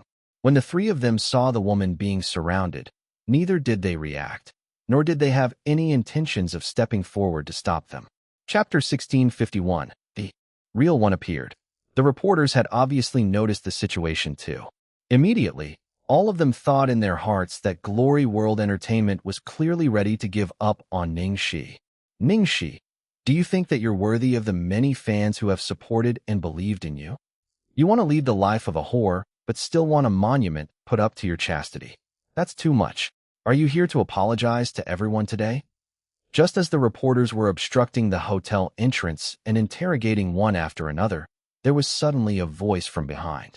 Excuse me, could everyone please make way? The one who spoke was Ning Xi's assistant, Hu Tao. When they heard the familiar voice, the reporters reflexively turned to look. Everyone was dumbstruck. There were three people behind them. Xiao Tao, Ling Xi, and the woman in the middle was that Ning Xi? Due to the filming, all of the crew had completely returned to the rustic countryside lifestyle. Even after they had finished work, they still wore the rough hemp garments of the countryside. Furthermore, the shoot had overrun slightly today, and they were short on time, so Ning Xi was wearing what she usually wore after work. There was a casual pigtail on her head, and her skin had a medium tan because of the long-term exposure to the sunlight. A closer look would reveal that the skin on her hands had become coarse too. They were full of tiny scars from harvesting wheat and doing farm work. What stood out were the girl's pair of eyes that were exceptionally bright and lively. With such a tranquil and calm air around her, her presence was the first thing that people noticed instead of her appearance and manner of dressing. The girl's eyes skimmed the reporters present. Her tone was calm and polite as she announced, "I'm sorry for making everyone wait for so long. Today's work ended a little late." Bro Xi, one of the female reporters who had been pushed to the back had excitedly cried out, "Are you guys blind? That's my bro Xi." Ning Xi had a vague impression of the female reporter who spoke up. She was one of Ning Xi's fans and had always fought to defend Ning Xi on the front line. Indeed, she had also gone over this time. Ning Xi looked at the girl with a grateful smile. The reporter was instantly even more emotional. For some reason, she felt that even if her goddess was currently garbed in rough hemp and had coarse skin, she looked extremely beautiful. A person's looks could be faked, but their aura was not something that could be imitated overnight. Once Ning Xi appeared, even if she currently looked very different from her usual appearance and celebrity image, everyone present knew in an instant and concluded that the woman before them was the real Ning Xi. So, that woman who had alighted from the car earlier was actually fake? The reporters swiveled to the woman they had surrounded earlier. Shortly, all of their jaws were about to fall off from shock. There was really someone who did look so similar to Ning Xi. From her facial features and silhouette to even the position of the mole on the earlobe, she was exactly the same and could definitely pass as the woman herself. That was if the real one had not appeared. This time, before the reporters could return to their senses and surround Ning Xi, the bodyguards and Ning Xi had already personally shielded Ning Xi to walk into the hotel. The phony was escorted by another bodyguard, and they walked in too. This hotel's conditions were unlike those in Imperial. The multi-purpose hall was crowded to the brim. Even the corridors were filled with people standing, but no one had any complaints. Everyone's complete attention was locked on the stage. Everyone looked at the real Ning Xi, then at the fake Ning Xi. It was too much for their eyes to take in. Glory World Entertainment's efficiency had always been top-notch. They did not beat around the bush. Plus, the big boss had specially ordered his men to resolve this as soon as possible, so the lady boss could go back and rest. Ning Xi gave a simple opening address. Then he let the staff switch the projector behind him on. The screen lit up with a whir. From the top of the screen floated down the report of an internationally acclaimed plastic surgery hospital. A stream of professional plastic surgery terms scrolled past. Then the bottom of the screen revealed the graphic comparison of two faces. One was before plastic surgery, while the other was after. The face after plastic surgery looked like Ning Xi's, while the one before surgery was unexpectedly one of Glory World Entertainment's previous A-listers, Su Yimou. Chapter 1652. Just using that face.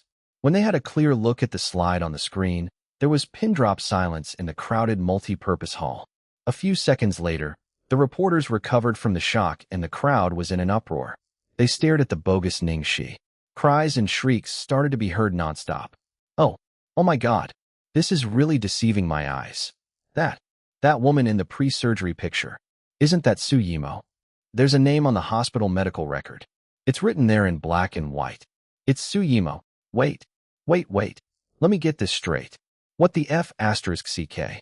This fake Ning, she is actually Su Yimou after plastic surgery?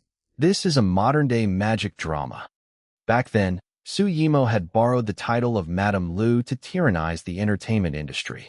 She had dominated the limelight and no one could compare to her until the real CEO Lu had appeared and exposed her on the spot.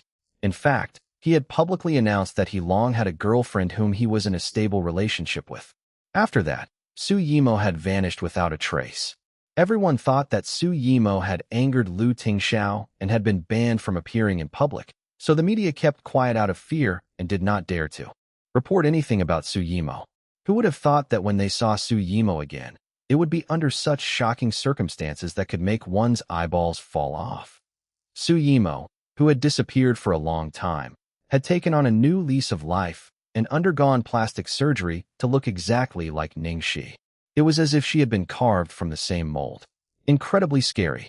Excuse me, Mississippi. Are you really Su Yimou? Is the woman in all those videos you?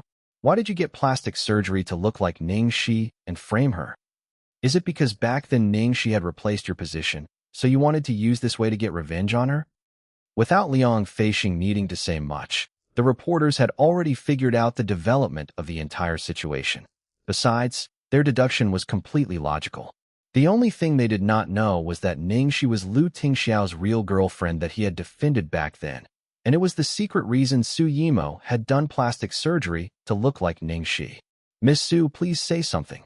Facing the reporters' barrage of questions and relentless pursuing, the woman in the red dress was completely pale. Her body started to tremble vigorously as if she had been ripped off of all her clothes and was being exposed before everyone. Liang Feishing frowned. He glared at the girl and gave her an urgent warning hint. The woman then looked up in apprehension. That delicate and beautiful face of hers was completely revealed to everyone, causing a wave of alarmed cries again. The scene then suddenly quieted down as if there was a unanimous agreement. They stared straight at the woman, afraid to miss anything she said. It was worth it for them to go all the way there to this remote place for a press conference. The stunning news that day was enough to cause a stir in the entire entertainment industry. On the side, Ning Xi had scanned the woman too. Out of her trust in Lu Tingxiao, she had not asked much throughout the investigation. She too had only found out that this woman was Su Yimou through the projected slide. At that moment, she stared at that odd face that was exactly the same as hers as an indescribable feeling welled up in her. Clearly, she was also very surprised that Su Yimou would actually go to this extent. Facing the numerous eyes before her, the girl reflexively looked over towards Ning Xi. The girl's skin was coarse and her outfit uncouth. There was no hint of her former bedazzling self. This slut. She's just been using that face of hers. Apart from this face, what else does she have? While being known for just a few awards, she's wrecked my only capital. It's so absurd that it's such a joke. Chapter 1653. Turning around to charge the victim. When they saw the woman stare at Ning Xi and not say anything for a long time, the reporters started to buzz with discussion and urge her again. At this moment, the woman looked at the crowd and she finally said, Su Yimou. She knew that since they had found her and had even retrieved those reports and images, it was useless even if she denied it. Although the reporters were already very clear about this, all of them still looked startled when they heard her personally admit it. Really? It really is Su Yimo. Is she crazy? Back then, even if it wasn't Ning Xi who replaced her, it would still have been someone else, wouldn't it? She did not spare getting plastic surgery to this extent and wanted to set Ning Xi up. How perverse. She had even had sex with so many men just to tarnish Ning Xi's name. Oh my God. I'm so shocked that my view of the world has been shattered. Just as the reporters confirmed the whole story of this incident, a tall male reporter in the crowd suddenly raised a suspicion. Even if she's Su Yimo, it doesn't really prove anything, does it?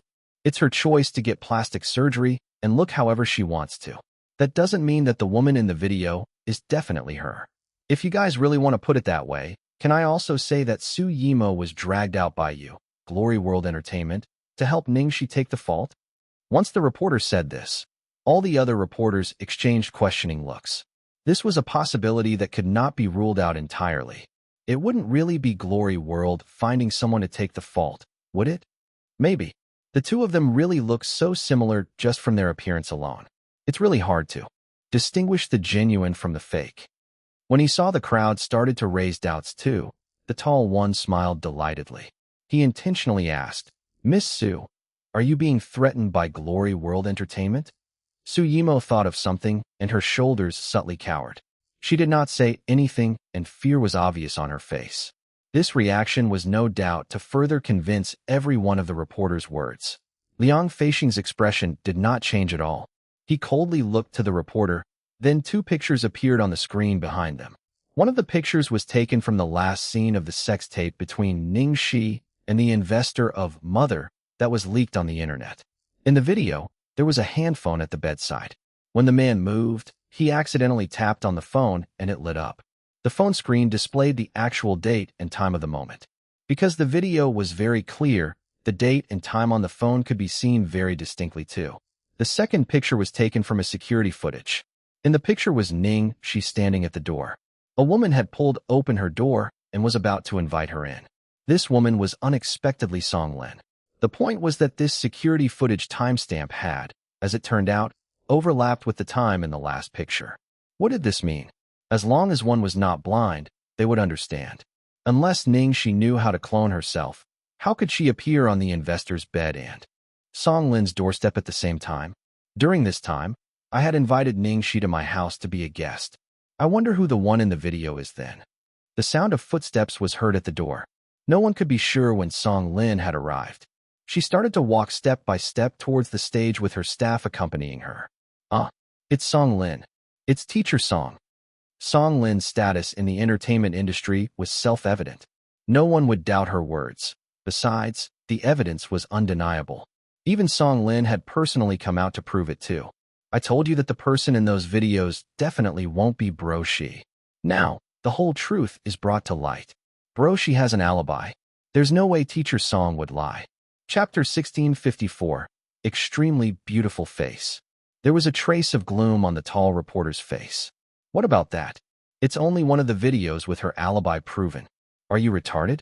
As long as it's proven that the person in any one of the videos isn't Ning Xi, that could entirely prove that this woman is trying to frame Ning Xi. Actually, I was already suspecting it from before. If Ning Xi were really a manipulative, foul person as you people say, then how could she be so careless when she did all these things?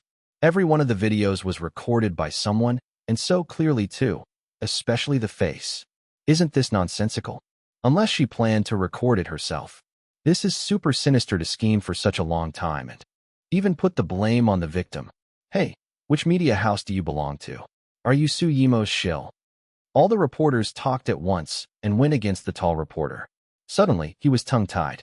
When the tall reporter saw that the situation was set in stone, he quietly left the multi-purpose hall while the reporters were fervently questioning Song Lin. This person thought that he was subtle enough, yet he did not know that he was already being watched closely. He had just stepped out when two tall and strong bodyguards stopped him and bundled him into a car. After the press conference ended, the issue was considered to have come to an end. Su Yimo looked absent-minded. Her expression was full of defeat. She would never have thought that there would be a slip-up like that in the end. Liang Feixing peered at the woman with a blank expression beside him, and there was a taunting sneer on his face. This woman had released so many videos at once in her hunger for revenge.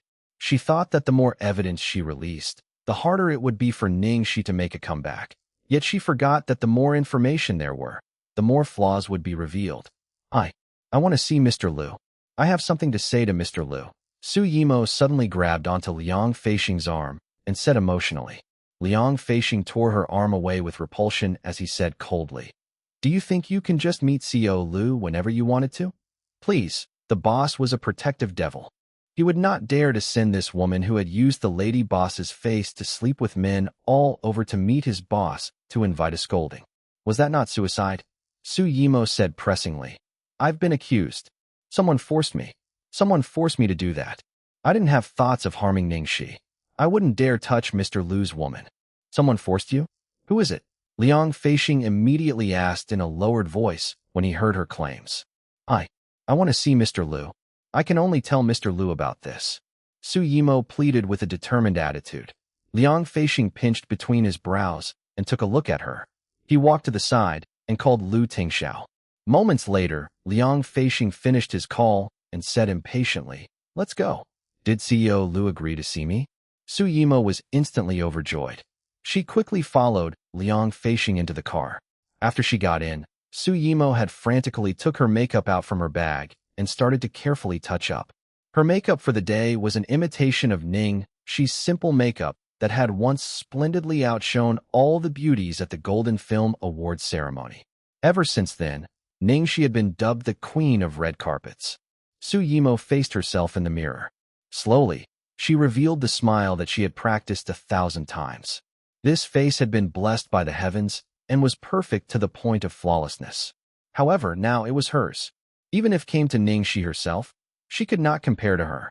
Liang Feixing drove as he sneaked peeks at the woman behind from the rearview mirror. When he saw Su Yimo smile with Ning Xi's face, even though that face was extremely beautiful, chills were sent down his spine. Chapter 1655, Devote Her Life. In the room of a certain private club, when she saw the noble and frigidly arrogant man, a peculiar shine glowed in Su Yimo's eyes. Mr. Liu, cut the crap. You're looking at the boss himself now, so just explain who's the person manipulating you from behind the scenes. Liang Feixing urged as he was afraid that his boss would be unhappy confronting this face. I don't know who they are. He's always hidden his identity when contacting me, but I was really under duress. That person even threatened that if I didn't listen to their orders, they'd kill me.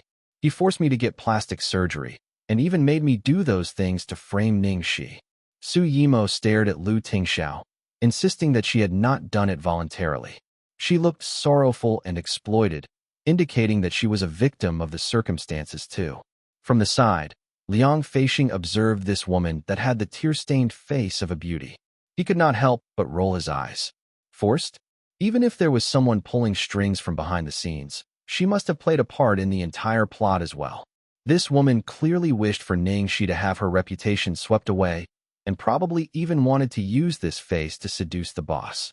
She was probably more than thrilled to collaborate with the other party. If it were something that even he could understand, his boss could obviously distinguish it too. Only this dumb woman still dared to spew foolish words and even use that dreamy gaze to look at the boss. When he finished listening to Su Yimo's justification, Lu Tingxiao raised his hand. Very soon, someone escorted Su Yimo out. Su Yimo was in disbelief when she saw what was happening. He had not even faced her directly, let alone utter a single word to her. Mr. Liu, everything I said was true. Su Yimo's voice faded outside the door. Liang Feixing inched closer to probe. Boss, do we need to use any special measures to investigate her further? Lu Tingxiao replied, no. It was obvious that Su Yimo did not know anything.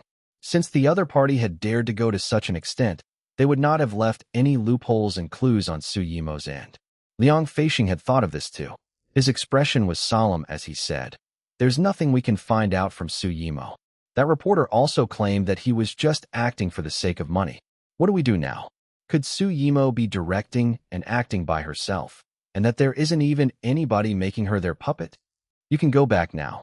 I'll appoint someone to investigate this matter, dismissed Lu Tingxiao. Oh, understood. I'll focus on looking after Lady Boss. Liang Feixing nodded. Then he said, Boss, don't you worry. With the things Su Yimo has done to frame, slander, and disseminate explicit media along with other numerous crimes, she'll be behind bars for at least 3 to 5 years. For that face of hers to have healed to that extent in such a short amount of time would definitely have required accelerated surgical methods. It'll be ruined and won't be able to last past half a year. Let her go, Lu Tingxiao suddenly commanded. When Liang Feixing heard his boss, he was dumbfounded. What? Let her go? Could the boss have bent his will for the sake of that face? Gah! How could the boss be someone who lost his head over lust? Even if he was, he would only lose his head for the lady boss. Boss, are you thinking of luring a snake out of its hole? In City D, this press conference was probably the most relaxed one that Ning Xi had ever attended. It was over without her even saying anything throughout. Sis Lin, thank you so much this time around. On the way back, Ning Xi could not stop gushing. Song Lin looked at the girl's appreciative face. Despite not having any makeup on, and even having deliberately exposed herself to the sun for the film, hence making her skin be in a poorer condition, she still looked charming. No need to thank me. I didn't discover the clue. Everything I did was just a very slight effort. Well, I'd still need to thank you for being willing to appear for me. Thank you. People in the entertainment industry usually preferred to avoid unnecessary trouble. Who would be willing to get involved in such things? Furthermore, for someone of Song Lin's stature, she could have completely stayed out of it. Ever since she had gotten to know Song Lin, she felt that the woman was incredibly caring towards her to an extent that she actually felt a little overwhelmed. If she were a man, she would probably have devoted her life to this goddess. Chapter 1656, His Brother's Secret Date. All the related videos disappeared from the internet after Glory World Entertainment ended the press conference. Su Yimo's transformation into Ning Xi became the talk of the town, and things only calmed down slightly after Ning Xi was done with filming. Sis Lin, we can finally go back. To show my appreciation, I'd like to treat you to a meal tomorrow night. A night before they wrapped up, Ning Xi invited Song Lin for dinner. She had not been able to thank her properly because they had to rush the progress of the movie. The first thing she wanted to do when she had the time was to acknowledge her deed. Song Lin glanced regretfully at her. Tomorrow? I'm booked out. Can we change the date? Of course, I'm fine with any day. There must be many people who wanted to meet Song Lin when she returned, so Ning Xi did not think much about it and agreed. After she went back to her room, Ning Xi gave Lu Tingxiao a call. Darling, I'm going back home tomorrow. I'll send Sheng Feng to pick you up at the airport tomorrow. I have an appointment at night, but I'll try to get back earlier, Lu Tingxiao said gently. All right, get back to work. The next day, in a members-only Chinese restaurant in Imperial. Hey, second master. What brings you here today? A slender hostess in a qipao greeted Lu Jingli felicitously. I'm treating some clients to a meal tonight. Get me a room. Lu Jingli was slowly becoming somewhat alcoholic. How unfortunate. Your room has been booked tonight. The hostess apologized. Booked? By whom? Lu Jingli frowned. CEO Lu. My brother? Impossible. Lu Jingli looked surprised. His sister-in-law was coming back today. So just who could be important enough to get his brother out today? And to have dinner there. This restaurant was called Wangjiang Tower, and there was a room in the restaurant exclusively for the Lu Corporation. The deal was that the room would be available anytime to them. Who's my brother coming with? Lu Jingli asked curiously. Well, the hostess hesitated. Lu Jingli raised his eyebrows. Is there something you can't tell me? The hostess knew how close the brothers were, so she felt like there was nothing to hide anyway. She replied in a hushed tone, CEO Lu is with Ms. Song. Ms. Song? Which Ms. Song? The rumored girlfriend of CEO Lu. She answered quietly while revealing an expression that said, I know about it already, so you don't have to hide it from me. Lu Jingli's eyebrows shot up again. Who told you that? The family name of my sister-in-law is Song. She was stunned. So CEO Lu's girlfriend isn't Song Lin. Lu Jingli was flabbergasted. Song Lin? You're overthinking. So I misunderstood. CEO Lu was with Ms. Song Lin tonight. I thought. My bad. The hostess apologized with a smile. Lu Tingxiao's girlfriend was still a secret, but many people guessed that it was someone from the entertainment industry, and just how many people within the industry could be on par with him? Song Lin had the highest likelihood, so she thought that it was Song Lin since Lu Tingxiao was meeting her tonight, but it had been a mistake. That was weird. Who else could it be? Chapter 1657. What I want is. Lu Jingli was touching his chin after he heard the hostess's reply. What? My brother is with Song Lin. What was he doing with Song Lin? The Lu Corporation had gotten into some trouble recently. Every big stakeholder was targeted, and Song Lin held 5% of the Lu Corporation's shares. Could it be related to this? Thanks, I've got it. Lu Jingli was pacing around mindlessly. Without realizing, he was already standing in front of the room. With his sharp senses, he felt that their meeting was not that simple. At the moment, inside the room. Thank you for your help last time, Miss Song. Lu Tingxiao gave a toast to her. Song Lin took a sip and smiled. You're welcome, CEO Lu. Of course, I'd help Xiao Shi. Lu Tingxiao's expression froze when he heard her reply. Song Lin then continued. Xiao Shi and I hit it off pretty well. I like her. Girls like her are very rare in the industry. Someone who's truly passionate about acting with such an incredible look. Plus, she was willing to put in more effort and was also able to stay true to herself. Even with someone like you behind her back, she never used you, CEO Lu. How cute. Song Lin spoke a lot, but Lu Tingxiao only listened quietly and did not interrupt. Suddenly, the conversation took a sharp turn.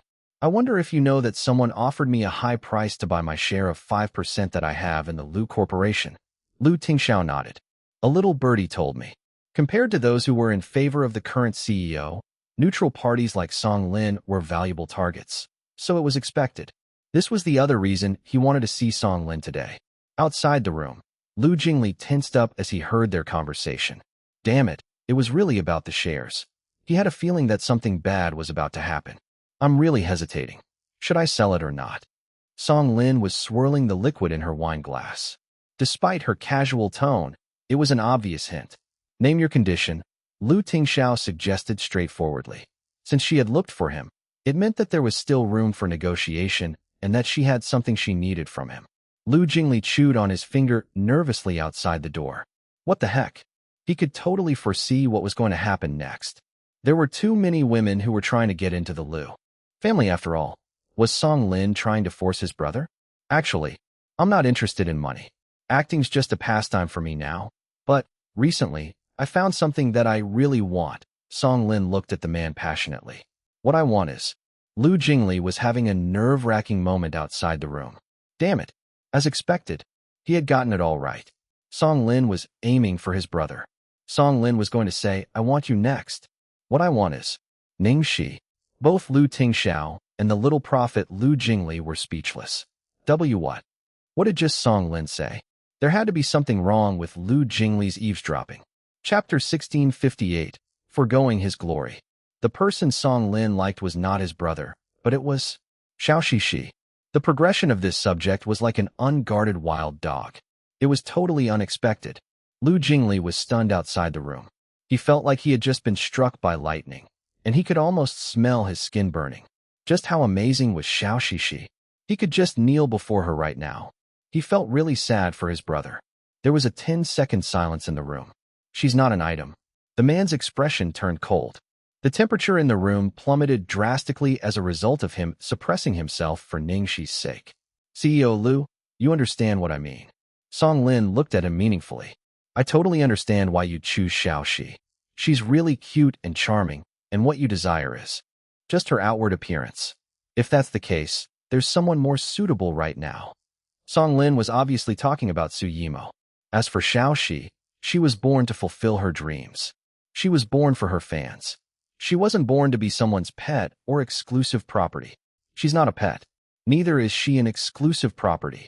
She's the person I'm spending the rest of my life with. Song Lin did not expect that reply and was caught off guard. She frowned a little. I believe that you understand you're not suitable for her, and you can't give her what she wants. As for me, I could bring her to new heights that she longs for. Suddenly, there was a resounding thud. In his stunned stupor, Lu Jingli had accidentally fallen inside the room. Song Lin and Lu Tingxiao looked at the door, both of them with an indescribable expression on their faces. Lu Jingli crawled back up, then he scratched his head awkwardly.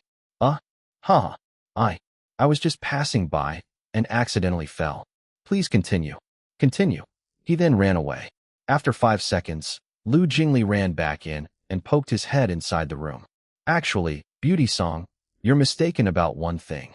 Xiao Shixi's dream is to be at the top of the entertainment industry, all right.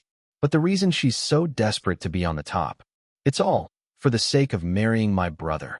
Lu Jingli then slammed the door and fled, foregoing his glory. Song Lin was speechless.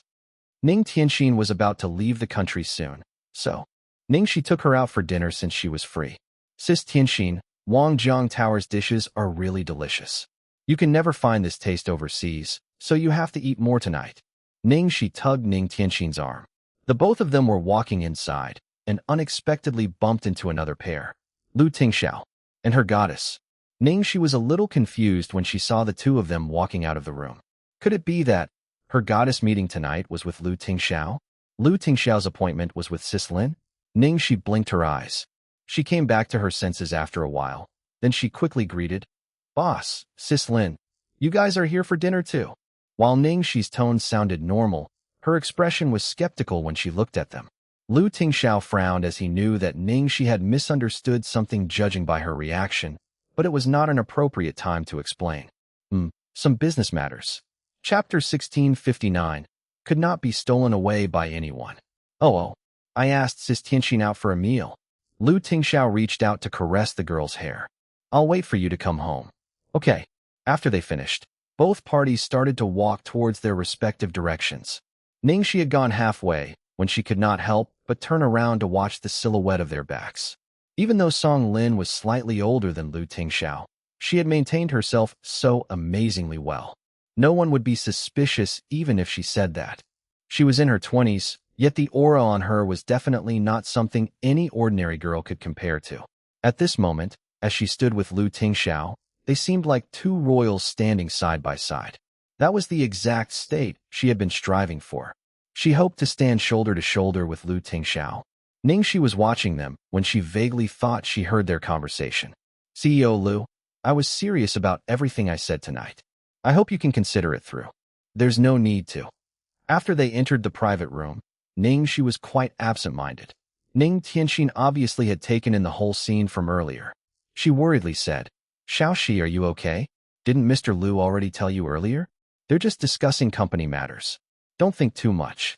Ning Xi hit her head on the table in sorrow. Oh, how could this be? When Ning Tianxin saw her being emotional, she wanted to continue consoling her, yet Ning Xi continued. My goddess is very suitable with the big boss. Am I right? Ning Tianxin could only respond with a stammer. This reaction was clearly not within her expectations at all. Ning Xi sighed. Then she suddenly really felt like rolling on the ground. It kind of feels like my idol is being snatched away. At this moment, Ning Tianxin did not know what to say anymore. This girl was not worried about Lu Tingxiao being stolen, but instead, she was worried about Song Lin being snapped up?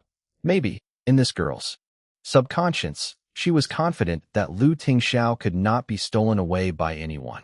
Initially, Ning Tianxin had been very worried about Ning Xi dating Lu Tingxiao, yet as time went on, she knew that Lu Tingxiao was truly serious about Ning Xi, and what moved her the most was the trust between them. At Platinum Palace, Lu Tingxiao had just reached home when Lu Jingli followed suit and fled from his brother's sight. On the sofa in the living room, his brother's expression darkened as he pinched between his brows. Lu Jingli silently indicated his heartfelt sympathy. The forces that wanted to snatch his brother's wife had already evolved to such a stage, and it was really becoming more and more ferocious. Lu Jingli walked over and sighed. Bro, this is all my fault. It's my fault that I didn't check the ins and outs of Song Lin properly, but this woman really hit it so well. Who would have thought that she liked both men and women? When he said this, Lu Jingli carefully shot his brother a sidelong look. Then he murmured, one must know. Song Lin's position in Xiao Shixi's heart is extraordinary. If this woman failed to get a jump start on your end, she'll directly approach Xiao Shixi. I'm really afraid that Xiao Shixi won't be able to control herself. The instant he made contact with his brother's deadly gaze, Lu Jingli shrunk back, but he still braced himself and said, Bro, trust me. In any case, I've been in the entertainment industry for pretty long, so I'm quite sure that the meaning of an idol to a fan is beyond your imagination. At key moments, in front of idols, even husbands would need to take a back seat. In short, His brother's romantic rival this time was really extremely awesome. Chapter 1660. Not your romantic rival, she's mine. After they finished dinner, Ning Xi sent Ning Xi home, then drove to Platinum Palace.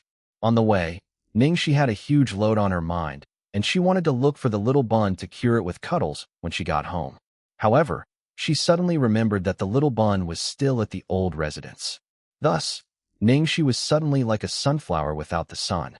She looked listless as her head hung down before she flung herself onto the sofa. She lay down, lost in her thoughts for a while, when footsteps suddenly shuffled behind her. Why are you lying down here? Ning Xi turned to see Tingxiao, who seemed to have just gotten out of the shower and was wearing low-slung pajamas. Her eyes traveled up and down this man, who was a feast for her sight. Ning Xi instantly puffed up her cheeks and revealed an unhappy expression. Tingxiao walked over to sit down beside the girl. You have something on your mind? Ning Xi nodded vigorously in all honesty. Tingxiao asked, because of Song Lin. Ning Xi continued to nod.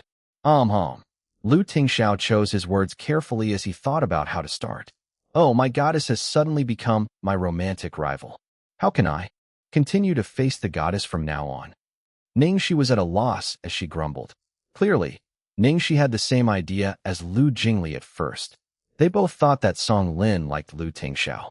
Tingxiao was speechless when he heard her. My wife, you have thought too much. Song Lin isn't your romantic rival. Instead, she's mine. Ning Xi did not notice Tingxiao's unusual expression. She was still feeling dejected. Of all people, it had to be Song Lin, her idol that she had always admired. Even she felt that she was close to perfection and suited Tingxiao more than she did. As he watched the girl in all her confusion, Tingxiao faintly sighed. At last, he still did not tell Ning Xi the truth. After all, the other person was someone Ning Xi had always admired, so he did not wish to ruin Ning Xi's pure and beautiful affection. Tingxiao said, It's good that you know, so the next time, it's best if you didn't get too close to Song Lin. Ning Xi felt that Tingxiao made sense, so she nodded. Understood. After all, such a relationship was really just too awkward. Tingxiao let the girl's dispirited little head lean on his shoulder as he continued to coax her patiently. From today onwards, try your best to avoid being alone with Song Lin. Understand, Ning Xi replied. Tingxiao continued to urge her. Don't accept any of her invitations after 10 p.m. Ning Xi could only respond. Okay. Tingxiao added. Maintain your distance and avoid any intimate bodily contact. Ning Xi felt her mouth twitch. The first two I still understand, but why this one? They were both women, and would sometimes cling arms or hug for a while. That was all very normal, was it not? To avoid any friction and conflicts, Tingxiao explained casually. Ning Xi scratched her head. Oh, is that so? Why do the three requests seem a bit weird when put together? Forget it, I'll stop thinking about it. Ning Xi rolled into Tingxiao's embrace, her watery eyes filled with longing. Darling. I missed the little bun. Are you working tomorrow? Tingxiao asked. Ning Xi's eyes instantly brightened. No, it's my rest day tomorrow. Apart from sending Sis Tianxin to the airport, I've got nothing else to do. Okay, tomorrow I'll bring little treasure back. Once she heard that she could see her dearest little treasure again, Ning Xi immediately left all her worries buried at the back of her head. Chapter 1661, quite cute. In a private room of a certain bar in Imperial, the woman took out a contract from her bag. Then she casually lay it on the table. She lit a cigarette and lazily took a drag. Tang Ye's eyes stayed on the contract for a second before he reached out to take it. He flipped it over slightly. He was then surprised to see the share transfer agreement already signed with a woman's name, Song Lin. Yunshin leaned on the sofa and held a glass of red wine in his hand. He looked at the signed agreement from the corner of his eyes and asked, What? Miss Song, have you changed your mind? Song Lin unhurriedly exhaled the smoke. CEO Yun offered me. I have no reason to reject it. Isn't that so? Yun Shun smiled faintly as he looked at this woman opposite him. Obviously, he did not believe that she would sell her shares to him because of this. If she had really been tempted by the offer, she would not have dragged it on for so long. Who would have thought that you'd also be interested in the position of being Madame Lu? Yun Shun's words were pretty explicit. In other words, Song Lin was prepared to use this 5% of shares to seize Lu Tingxiao, but she had failed. Song Lin raised her brows ever so slightly as she said indistinctly, "There is something I'm indeed interested in, but it's not Lu Tingxiao." Oh, some unknown thought flashed through Song Lin's mind, and a passionate fire lit her eyes up. "I wonder if you know that girl by Lu Tingxiao's side, CEO Yun?" Yun Shun's hand that was pensively swirling his wine glass had reflexively paused. "Ning Xi? I've heard of her." "What?" Song Lin's head tilted to the side, and she laughed lightly. "She's quite cute." The corner of Yun Shun's mouth twitched as he was speechless. Even Tang Ye's expression darkened. Clearly, the two of them had not expected to hear such an answer. When Song Lin saw this, she raised her brows. "CEO Yun, you aren't like those vulgar commoners, are you?" Yun Shun's expression darkened slightly. He was not interested in Song Lin's sexual orientation. Besides, he did not find this strange either. He really did not expect that Song Lin's final reason to take on a united front with him to be this outrageous. It was a possibility that Song Lin had tried to use this 5% of shares to exchange Ning Xi with Lu Tingxiao, but he had rejected, so she had come looking for him. On one hand, it could have been because of Lu Tingxiao's rejection. On the other hand, it was also likely because she had yet to have given up. The Lu family had already had thoughts of connecting families by marriages. The more pressure the Lu Corporation was under, the quicker this matter would be urged and prompted. When that happened, Lu Tingxiao would need to marry another woman, and the two of them would naturally break up. A few moments of contemplation later, Yun Shun hurled out his hand. "Well then, Miss Song, happy collaborating. The enemy's enemy is a friend." There was one more saying. The mantis stalks the cicada, unaware of the oriole behind. "Happy collaborating." Yun Shun was about to continue explaining some details related to the contract when his phone suddenly rang. "Hello, boss. Hei Long has been rescued." "Rescued?" Yun Shun was surprised at the news he heard. "Got it. I'll be back right away." After he finished his call, Yun Shun looked apologetically to the woman before him. "Apologies. I have some emergency to deal with. I'll discuss in detail with you on another day, Miss Song. Feel free to, CEO Yun." In the suburbs of Beijing, Yun Shun and Tang Yi had rushed back. "What happened? Who made the move?" Yun Shun asked in a lowered voice. Previously, even Feng Xiaoxiao could not get him out. So how had he been rescued? Initially, he had already prepared to plan for the worst because based on his understanding of Lu Tingxiao, he would definitely not let them have any chances of getting the person out. Chapter 1662, Helping in Secret. The henchman replied, "I was patrolling when I saw a person by the door. I looked closely and realized it was Hei Long." Yun Shun squinted his eyes. "You mean? Hei Long appeared there on his own?" "Yes." "Did someone from our side take action?" The henchman grimaced a little. "I thought it was someone from our side who did it too, but after my investigation, everyone gave up after your orders from the last time. Therefore, there shouldn't be anyone who'd have done it on their own. Boss, do you think Hei Long escaped on his own?" Yun Shun glanced over. "Escaped on his own? You want to try it out yourself?" The henchmen were afraid, and they stopped talking. Even Feng Xiaoxiao failed to rescue Hei Long from the place he was detained. She had even almost lost her life. Hei Long looked really exhausted, so it was impossible for him to escape on his own. "Where's he?" Yun Shun asked. "Upstairs. He's still unconscious. Let me know the moment he's awake." "Got it." Yun Shun tilted his head and looked at the quiet Tang Yi. He slung his arm over his shoulder. "Yi, what are you thinking about?" Tang Yi came back to his senses and spoke. "I feel like something is odd. It's impossible for Hei Long to escape on his own, but it's not our people who rescued him. This means someone's helping us in secret." He naturally led up to the same conclusion. Tang Yi looked at the henchman who had found Hei Long. "Get someone to investigate if there's any reaction from Lu Tingxiao's side." "Got it." Soon, news came back. "Boss, Bro Yi, we've looked into it. An anonymous person forcefully broke in and took Hei Long away from Lu Tingxiao's place. There were no traces left. Even Lu Tingxiao doesn't know who did it. They probably thought we did it." The henchman replied. "Forcefully broke in." Yun Shun dragged out. Tang Yi's expression changed. The detaining location was inundated with numerous traps. Not just anyone could break through it. One would simply need the knowledge of solving traps and extremely rich experience. Tang Yi said in a deep voice, What we can be sure about is that someone is helping us in the dark. There are two possibilities of who this person is. 1. This person is on another level above Xiao Xiao. The people whom I know under this category won't help us without a good reason. 2.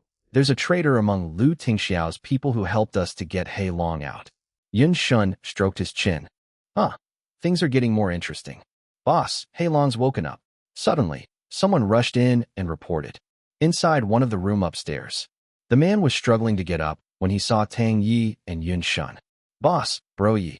Tang Yi put his hand on the man's shoulder gently. Lie down. We just have something to ask you. Who rescued you?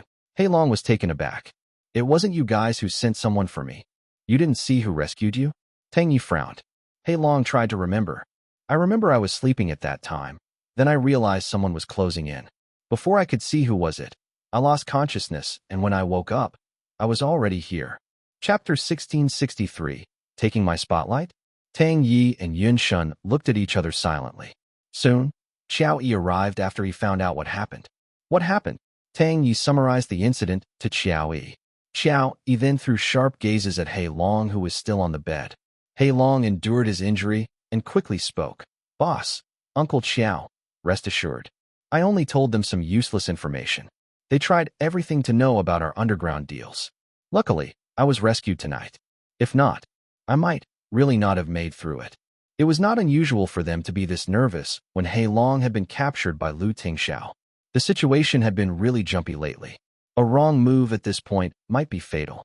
If their underground deals were exposed, they would have to halve all their trades. And the loss of revenue would be severely destructive. If they did not stop, they would get caught red-handed.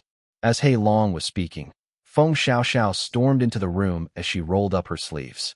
Damn it! Who is it? Taking away my spotlight? He Long, who got you out? Even she, as the top mercenary, had not been able to rescue him, and now he was alive and well. What a humiliation. Sis Xiao, I was unconscious, so I don't know as well. He Long put on a bitter smile, not forgetting to put out someone's rage. It might be a traitor from the Lu Corporation. Xiao Yi looked at Feng Xiaoxiao with a darkened expression. Xiao, from now on, you don't have to bother with any other mission. Finish your S-ranked mission within a month. Feng Xiaoxiao's back tensed up and she almost cried. Yes, master. Damn it. Clearing that mission within a month was like asking her to die. The next morning, at the Lu residence. What did you say? Lu Chongshan stood up angrily as he listened to the reports from his subordinates. Yin Rui looked anxious as well. Did you say Song Lin sold all her shares to that person? Yes, I've already confirmed it. Does Tingxiao know about it already? Lu Chongshan asked in a deep voice. CEO Lu already knows about it. Okay, you can leave now. Lu Chongshan waved his hands impatiently. After the subordinate left, Lu Chongshan could not suppress his anger anymore. This Song Lin, we, the Lu Corporation, have not been mistreating her over the years, yet she betrayed us at this critical moment without batting an eye. Artistes are heartless. That's for sure. Yin Rui frowned. I thought Song Lin was a pretty nice person. I didn't expect. Where's Little Treasure? Is he up yet? We can't just keep waiting anymore. Lu Chongshan said in a rush. He had been really pleased when Little Treasure tried to accept other girls and was really cooperative by staying over and choosing the girls for his father seriously.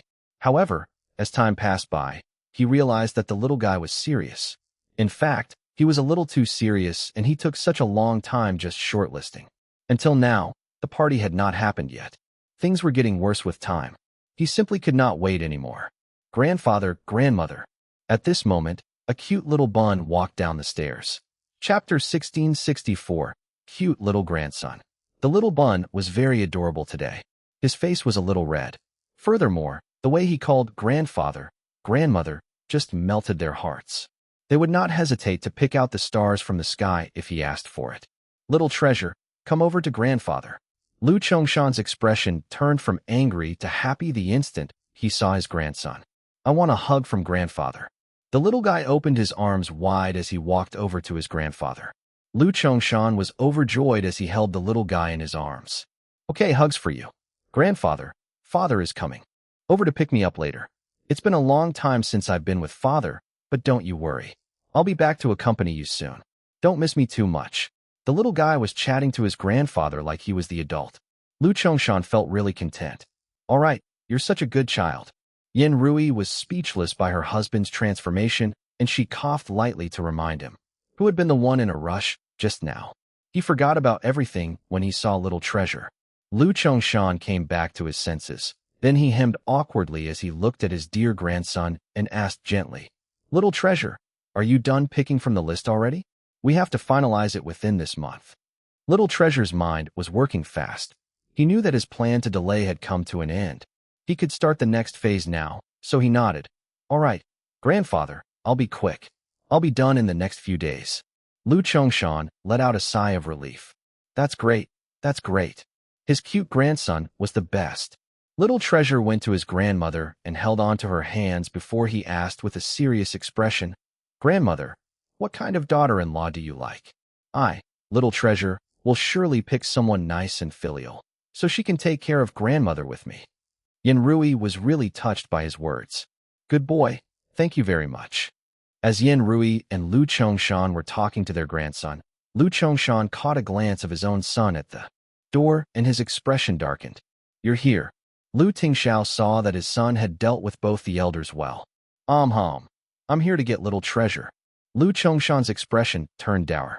It was obvious that they were going to see that woman, but he did not point it out to avoid making Little Treasure unhappy. Do you know about what Song Lin's done already? Lu Chongshan asked. Yes. Lu Tingxiao had zero expression on his face, making Lu Chongshan feel like he had punched cotton. He wanted to avoid fighting in front of Little Treasure, so he stopped talking. Go now, be careful. Goodbye, grandfather. Goodbye, grandmother. All right, goodbye, Little Treasure. Be careful. In the car, Little Treasure switched from cute grandson mode to his usual cool mode. Where's mommy? As expected, his first question was about his mother. At your aunt's place. We'll go to the airport to send her off first, replied Lu Tingxiao. The little bun nodded and never said anything else. He was busy working on something on his phone.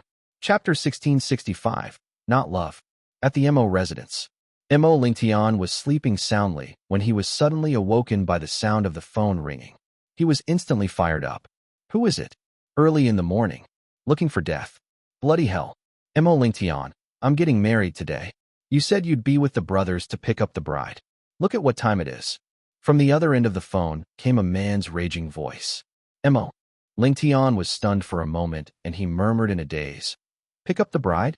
Dude, you didn't forget, did you? I don't want to nag you, Mo Lingtian, but what's up with you nowadays? You're always distracted, you don't come for gatherings, you don't join for socials either. Now you've even forgotten about something as huge as me getting married. You're so noisy. Why are you foolishly shouting? I'll be there right away. Mo Lingtian hung up and irritatedly ruffled his messy hair. Then he showered and changed before swiftly rushing downstairs. In the living room, Mo Jianzhong and Kang Shuhui were having breakfast. Mo Lingtian casually picked up a piece of buttered toast. Father, Mother, I won't be having breakfast. I've got an emergency, and I've got to leave now. Kang Shuhui frowned and tried to stop him. You should at least have some breakfast. It's so early. Where are you rushing to? How Z is getting married? Mo Lingtian casually answered. Oh right, the son of the Zhuas is getting married today, Kang Shuhui vaguely recalled. She was still mumbling blankly when she came back to her senses moments later. Quickly go then. Don't be late. Mo Lingtian answered muffledly before he rushed out of the door. He had just reached the door when Mo Lingtian's face sunk. Had it been in the past, when he had friends who were getting married, or even if they had just gotten a girlfriend, his parents would take turns to nag him for 3 days straight. They would urge him to get a girlfriend and shove marriage down his throat. However, ever since that incident, the two of them had not even once mentioned getting him a girlfriend or urging him to get married. Since he turned 20 years old, his ears had never experienced such peace. It was so peaceful that he was not used to it. The murmurs of a woman faintly flashed across his mind. Lingtian, the last thing I could do for you. He knew that he owed her too much, but this self-blame and guilt was not love. Mo Lingtian wiped his face as if he was trying very hard to wipe the chaos in his head away. Then, he started his car engine. At the Imperial Airport, Ning Xi was reluctant to part ways as she hugged the girl tightly. Sis Tianxin, I hate to part with you. I'll contact you often. Remember to take care of yourself well. If you need anything, you must let me know. Got it. Also, you must remember to continue to take the medicine that Annie prescribed you. Also, the public safety abroad isn't as good as it is here, so you have to be particularly careful. Don't go out alone at night. Also, when she saw that Ning Xi was not stopping nagging her, there was an extremely feeble voice from a certain someone on the side. Please, there's still me accompanying her. Do you have to be so worried? I guarantee that I'll properly help Tianxin settle down. Please relax. Ning Xi hugged Tianxin. Then she shot Qin Mufeng a look of warning. The thing I'm most worried about is you. Qin Mufeng looked innocent as he turned to Lu Tingxiao for help. Lu Tingxiao held Ning Xi by the shoulders and patted her to console her. Okay, be good. It's about time. Mufeng is very familiar with the place abroad, and I've also arranged for the branch assistant to fetch them from the airport, so there won't be a problem. Okay. Ning Xi finally let go of Ning Tianxin with a heavy heart. Sis Tianxin, goodbye? Little treasure, come say goodbye to your aunt. Chapter 1666. All good things must come to an end. Little treasure obediently walked up. Then he looked up and said crisply, Aunt, this is a present that I've prepared for you. The little guy very caringly presented a parting gift. It was a portrait he had done of Ning Tianxin based on the picture his mother had sent him, and even came complete with a frame for her to hang up. Apart from drawing his mother, this little guy seldom drew portraits. One could see that he had a positive impression of this aunt and really liked her. Ning Tianxin fondled it admiringly, her expression incredibly gentle as she looked at the little guy before her. She squatted down to hug him lightly. Thank you, little treasure. I really like it. The little guy's body was soft, and there was even a whiff of milk fragrance on him, making one's eyes well up for some reason. Ning Tianxin quickly let go of him. Xiaoxi, I'm leaving now. You guys should go back. Take care. After they sent Ning Tianxin off, Ning Xi's mood was a little somber. When the little bun saw his mother in such a low mood, he immediately started to comfort her very seriously. Mommy, don't be sad. All good things must come to an end. In fact, little treasure believes that Auntie will have a new and even better start. Ning Xi looked at her dearest son and instantly laughed between tears. Little treasure, you're right. Qin Mufeng had said that he was going to America for work, so he could coincidentally be with Ning Tianxin and look after her on the journey too. This dude had long admitted his intentions towards Ning Tianxin to Ning Xi, so Ning Xi knew that he had ulterior motives. Whether or not this two would turn into a pair in the end was still a mystery. If they did, Qin Mufeng was actually a rather reliable partner. Far away, the plane was buzzed and rose into the sky, gradually flying further and further until it vanished from sight. Ning Xi finally retrieved her reluctant gaze. Then she sent a message in her moments. All good things must come to an end, my dearest sweetheart. I believe you'll have a brand new and even better start.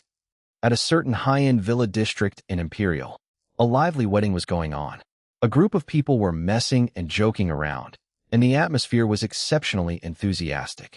Not allowed to enter, not allowed. Where's your red packet? Hand over the red packet.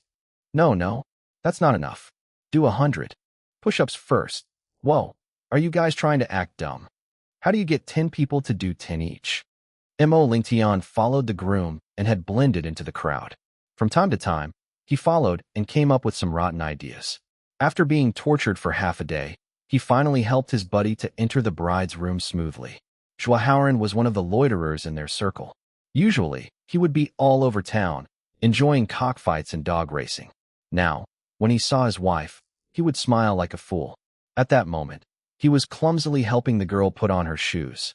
Mo Lingtian leaned on the wall to stand, quietly watching this scene before him. It was clearly so lively right now, yet for some reason, his heart felt empty. His phone rang from time to time. He casually opened up the moments folder and scrolled through it. All of it was friends from the circle who wished Zhao Haoren well for his wedding, and he clicked a few likes in passing. As he continued to scroll down, Mo Lingtian's expression suddenly turned stiff. Female monster posted, all good things must come to an end, my dearest sweetheart. Hope you will have new beginnings. Female monster was the nickname he gave Ning Xi. Sweetheart. When he read this word and combined the meaning of the sentence, Mo Lingtian's expression suddenly stiffened as he quickly clicked on the below picture.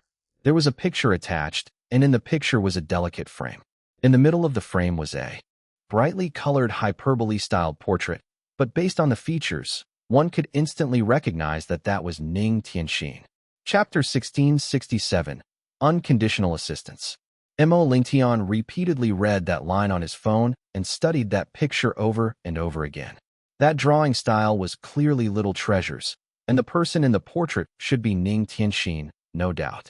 All good things must come to an end. What did this mean? At this moment, he noticed Ning Xi's location as Imperial Airport. When he read the location address properly, Mo Lingtian's fingers trembled. Before his head could react, his body had already rushed out.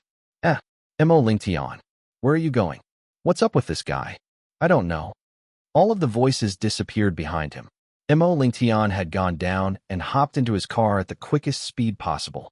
In the driver's seat, Mo Lingtian looked at that message from the corner of his eye again. He was about to start his engine when he hesitated. He suddenly stopped everything that he was doing. Ning Xi had posted this status an hour ago. This meant that she was probably long gone. Even if he got lucky and she had not left, he was at the peak of a mountain.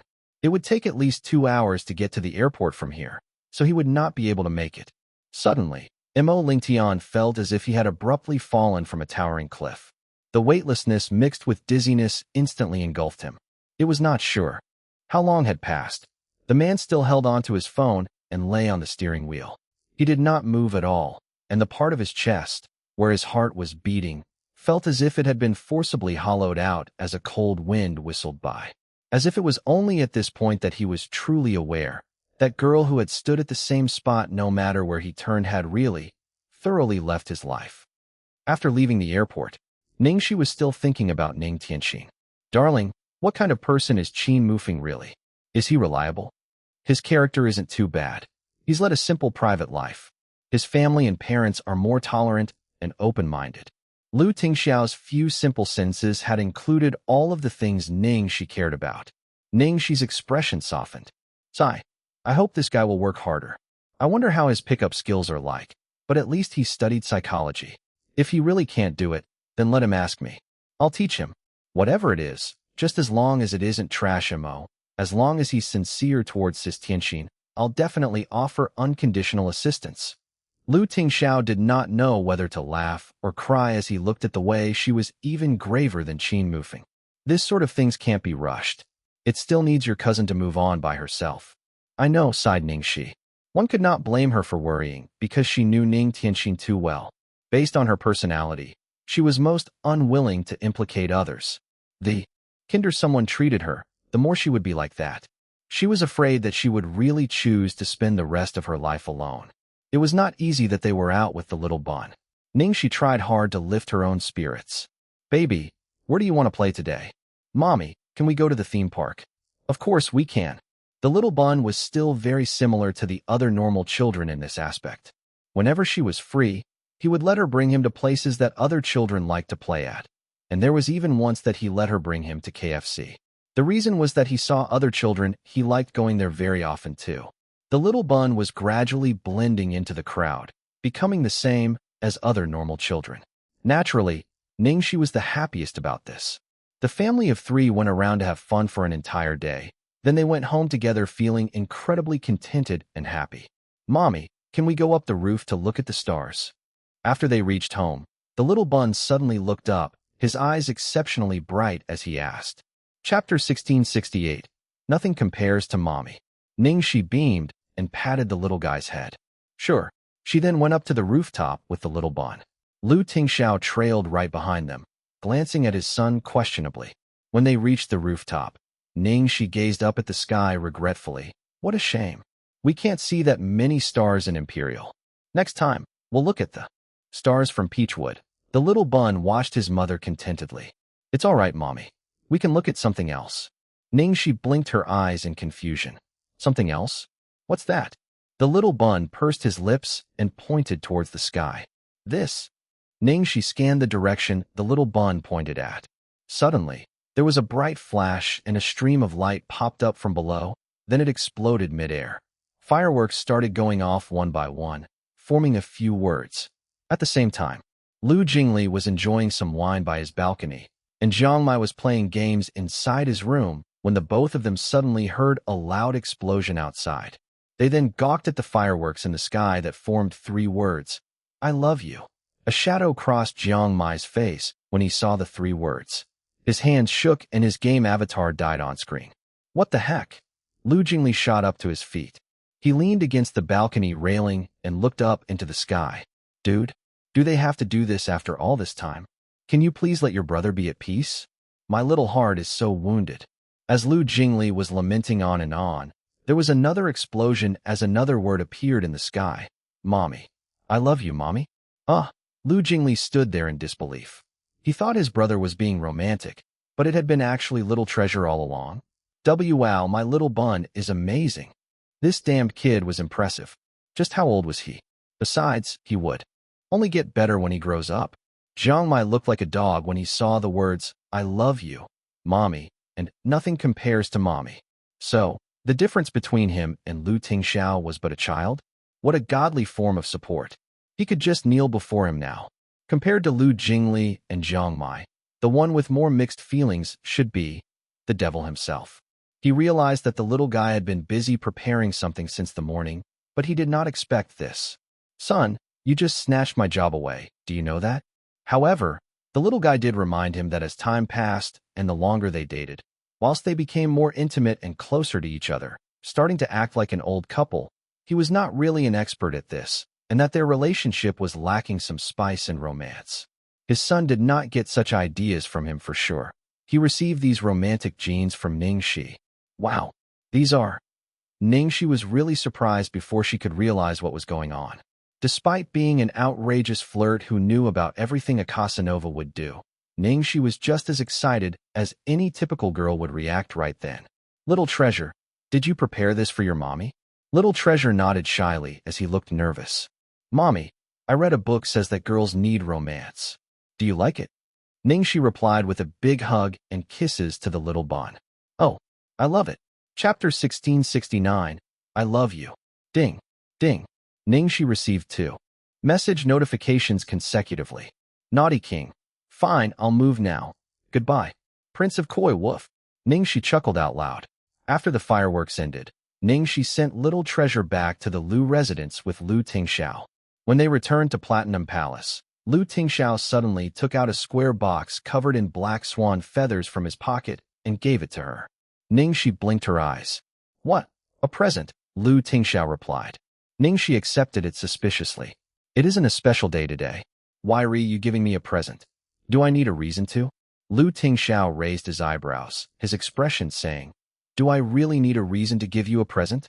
Ning Xi grinned. The moment she opened the box, she almost went blind. Oh my god! Lu Tingxiao had given her a diamond necklace, which seemed like a new design from TFN called Starry Night. As the name went, it was incredibly shiny. Ning Xi had an indescribable expression when she saw the sparkling diamond necklace. "What's wrong?" Lu Tingxiao asked. "Darling, you like diamonds?" She was surprised that he had the same interest as a certain someone. Lu Tingxiao replied casually, "I don't really like diamonds. I just like how they look on you." Ning Xi felt like Cupid had just shot his arrow through her heart. Her darling was the best. Him and his magical words. Ning Xi closed in gladly and kissed him on the cheek. "Thank you. Put it on for me." Lu Tingxiao took the necklace and carefully helped the girl wear it. "Does it look good?" Ning Xi mostly wore jades and stones, and rarely diamonds because she was really sick of diamonds. But at the moment, she felt that this necklace was extremely beautiful. No wonder all women loved diamonds. Lu Tingxiao gently hugged the girl by her waist. There was a tint of darkness in his tone as he comforted firmly. "Xiaoxi, give me a little more time. Believe me, and I'll solve everything. The tea party will happen in a few days' time, but Little Treasure bought me enough time to solve everything. I believe in you." Ning Xi's expression looked a little troubled. She did not know what Lu Tingxiao was up to and how far he would go. The other party was not an easy opponent. If he were forced into a corner, that person had saved her life after all. If his life was in danger, she was afraid that she could not just be a bystander anymore. Lu Tingxiao seemed to be able to see through her. He spoke as he caressed the girl's hair. "The Lus have a house rule. We forbid siblings from hurting each other." Ning Xi was relieved when she heard that. She understood what Lu Tingxiao meant. He was saying that if it ever reached that point, no matter what the other side did, he would not kill him off. Not just because of the Lu family house rule, it was probably because of her, because he was afraid that she would feel troubled. Lu Tingxiao, thank you. Lu Tingxiao raised his eyebrows. You sure? That's what you're trying to say. Ning Xi smiled and kissed the man on his lower lip. Okay, it should be. I love you. Chapter 1670, Foolish Humans. Since Ning Xi had some free time after she was done shooting, she took some time to prepare a lovely and healthy lunchbox for little Treasure to bring to school. It had been a really tough period for the little bun recently because as a little child, he had to be burdened with the adult's affairs. Hopefully, this would all end soon. 3 days passed. With the bustling preparation of the whole Lu family, the long-awaited socialite tea party began. To welcome all the socialites, the whole Lu residence was refurbished. There was an elegant vibe across the classical interior design, and various luxury cars were parked by the entrance. Everyone was dressed to the nines, and there were all kinds of girls were present. It was a dazzling sight. It was impossible for Lu Jingli to not be there for some juicy gossip on such a big day. Well, he was just there to gawk around anyway. At the moment, the grandeur of the scene almost gave him goosebumps. Luckily, he had his brother as his shield. If not, this horrible scenario might have happened to him instead. Jingli, what are you doing here? Go and fetch little Treasure from school. Understood. Also, don't think you're uninvolved. Look around today and see if there's any girl you like. Mother, what did you say? The wind is too strong, I can't hear you. Lu. Jingli let his voice fade. Then he ran away. Yin Rui glared at his son helplessly. Whatever. She had to settle her sons one by one then. Her priority now was to take care of this matter for Tingxiao. Auntie Lu, why don't I see little Treasure anywhere? A sweet-looking girl came over and asked. Little Treasure is still in school. Jingli has gone to fetch him already. Please wait for a while, everyone. Let's go and have some tea first. I see, it's all right. Studies are important. Soon, little Treasure came back with Lu Jingli. While most of the socialites here were not seeing little Treasure for the first time, they were still charmed by the little guy who shared the same facial features and manner as Lu Tingxiao. Even when they knew Lu Tingxiao had a son whose mother was unknown, even if they knew they were going to become a stepmother after marrying him, it was hard for them to not like him when he was such a cute boy. The prince is so cute. I'd wake up smiling from my dream if I had such a cute son. I heard the prince is actually pretty easygoing. Lu Jingli mumbled to himself as he realized that the girls were deceived by little Treasure's innocent appearance. Tiste, foolish humans. I'm sure you'll all cry later. The little bun was very efficient. He took out the deck of materials he had prepared, then he told his grandparents. Grandfather, grandmother, we can start now. You just came back. Don't you want to rest first? Lu Chongshan was a little worried. It's all right, grandfather. I'm not tired. Let's get on with this quickly. The little bun looked serious. Lu Chongshan replied happily. All right, we'll go with what you say. Let's start now. Are the rules still like what we've discussed before? Little Treasure nodded. I'll give out the questions since they differ for each person. I'll give the questions based on the situation. Those who can answer will stay for the next round. Okay. Lu Chongshan asked the butler to inform everyone that they would start now. Chapter 1671. Impressive character? In the courtyard outside, the socialites, who were having tea and chatting, had been assigned with number plates. They would enter when their number was called. The butler had tactfully said that the plates were for everyone to hold on to, and that they could play a little game such as a lucky draw or something later on. But everyone was well aware of what these number plates really did. Sigh, I'm so nervous. I wonder how the Lu family has prepared to test us. My family has used all sorts of methods to help me find out. They tried to get the test questions or something, yet they did not find out anything. We only know that it's the little prince who came up with the questions, but we don't know what the actual questions are. You don't say? This little prince is a genius. His thought process is unlike the average person too. The questions he has come up with must be especially hard. How tragic that my grades weren't good when I was still in school, but I've been making up for it recently. What's the use trying to make up for it? The little prince is well versed in piano, chess, painting and calligraphy, astronomy, geography, and pretty much everything. The scope of possibilities is too huge. The education that this group of aristocrats had received since they were young had mostly emphasized on building their character. Basically, they were flashy but hollow beings. If the little prince were to test them on topics like physics, maths, and science, there was nothing they could do about it. This knowledge could not be achieved in a short time either. As she heard the discussions around her, Qi Yingying sneered and snorted at them. To think of making a hasty last-minute effort only right now. Could you people be any later? Qi Yingying had always been arrogant. Everyone was a little fearful of her, so even though they despised her taunting them, they could only ridicule her silently. However, Qi Yingying was a Harvard graduate, and they had to acknowledge that she was publicly known to be a talented girl. What is she being so arrogant for? Even though her odds are better than us, don't forget that there's the Guan family too. The Guans have a relationship with Liu Chongyuan, and they're on good terms with the Liu family too. I'm afraid that it's long been internally decided while we're just here to go through motions for formality. Who said that we weren't? Then again, even if there's one sliver of hope, I'd still want to try. After all, that was a position that all women had long dreamt of. Number 1, Miss Qi, please come in. The butler had already started to call out numbers. Suddenly, everyone was so tense that they kept quiet. That was right. The first one was Qi Yingying. Precisely because of that, everyone had become even more high-strung. If Qi Yingying performed well, then they would have no business lingering anymore, and all their preparation would have been for nothing. In the room, Little Treasure sat on the sofa, while Lu Chongshan and Yin Rui sat opposite him.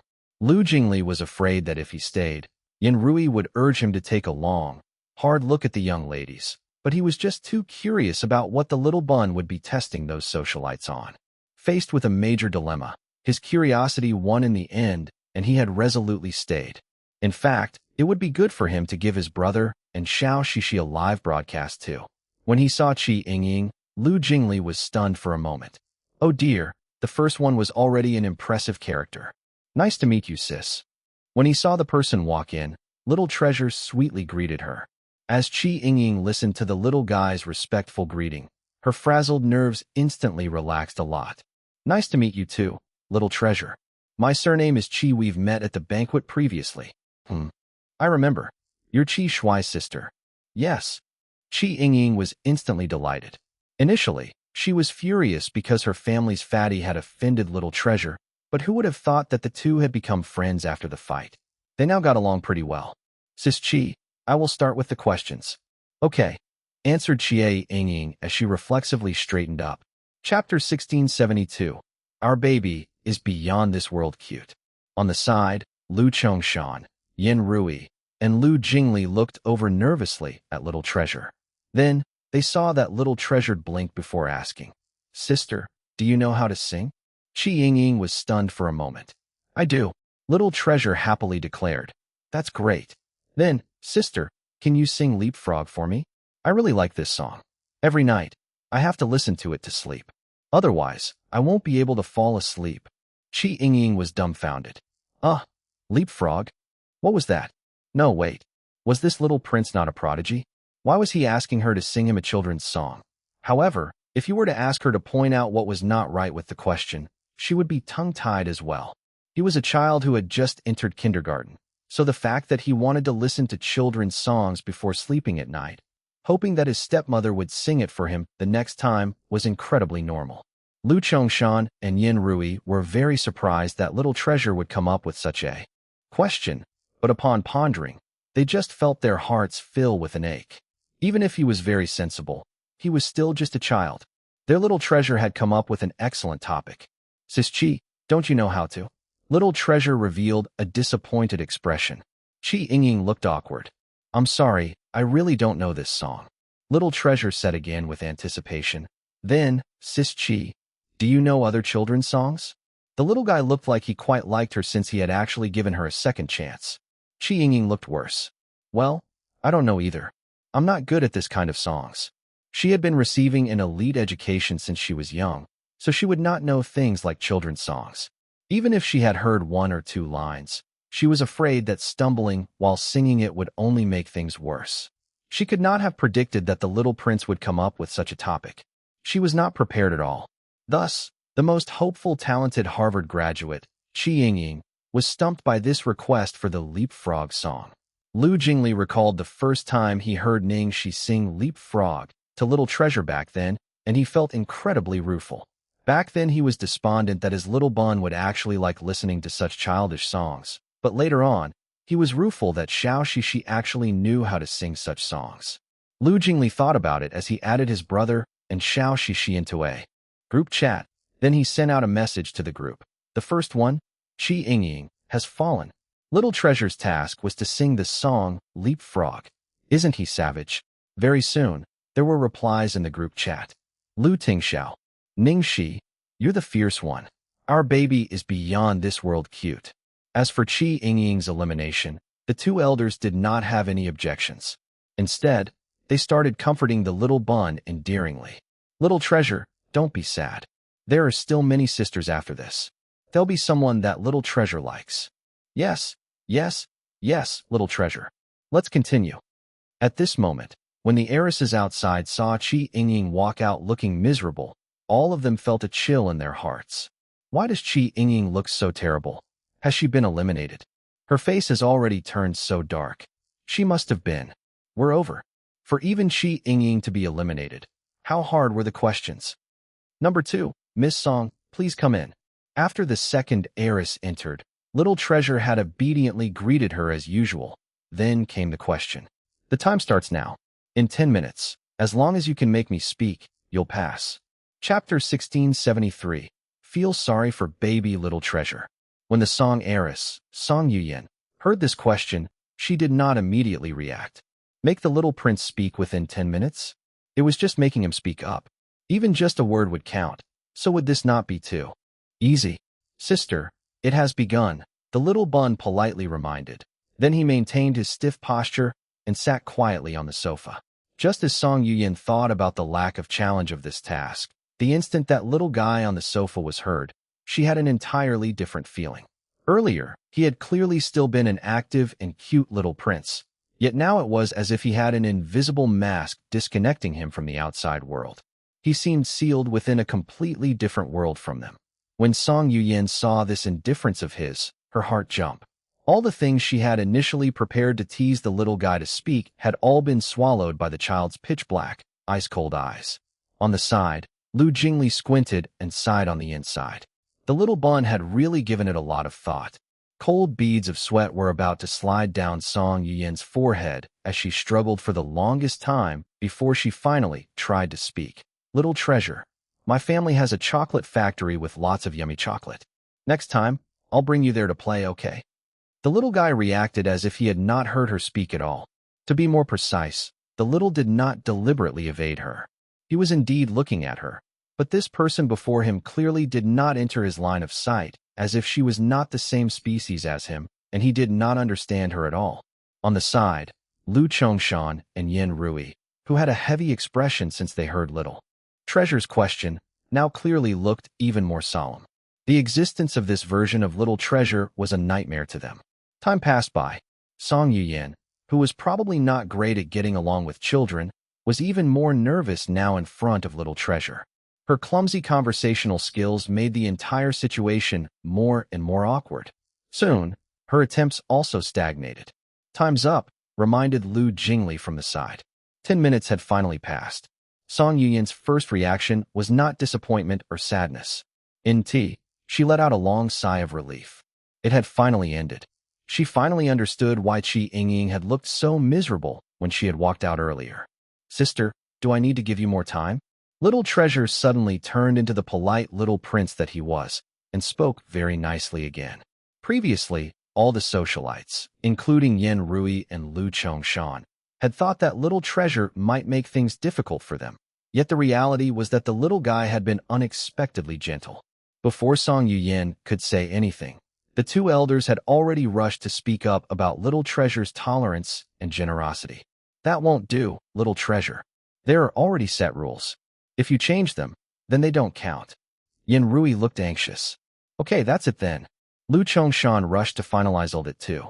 They really did not want to continue seeing Little Treasure act the way he had earlier of. Despite just acting, it had caused them much anxiety, as if Little Treasure's current cheerful manner was just an unrealistic rosy view, and if they were not careful, he would revert back to his previous ways. That was something they definitely did not want to see. They had only tested 2 girls, yet Lu Chongshan and Yin Rui could barely have the heart to continue on.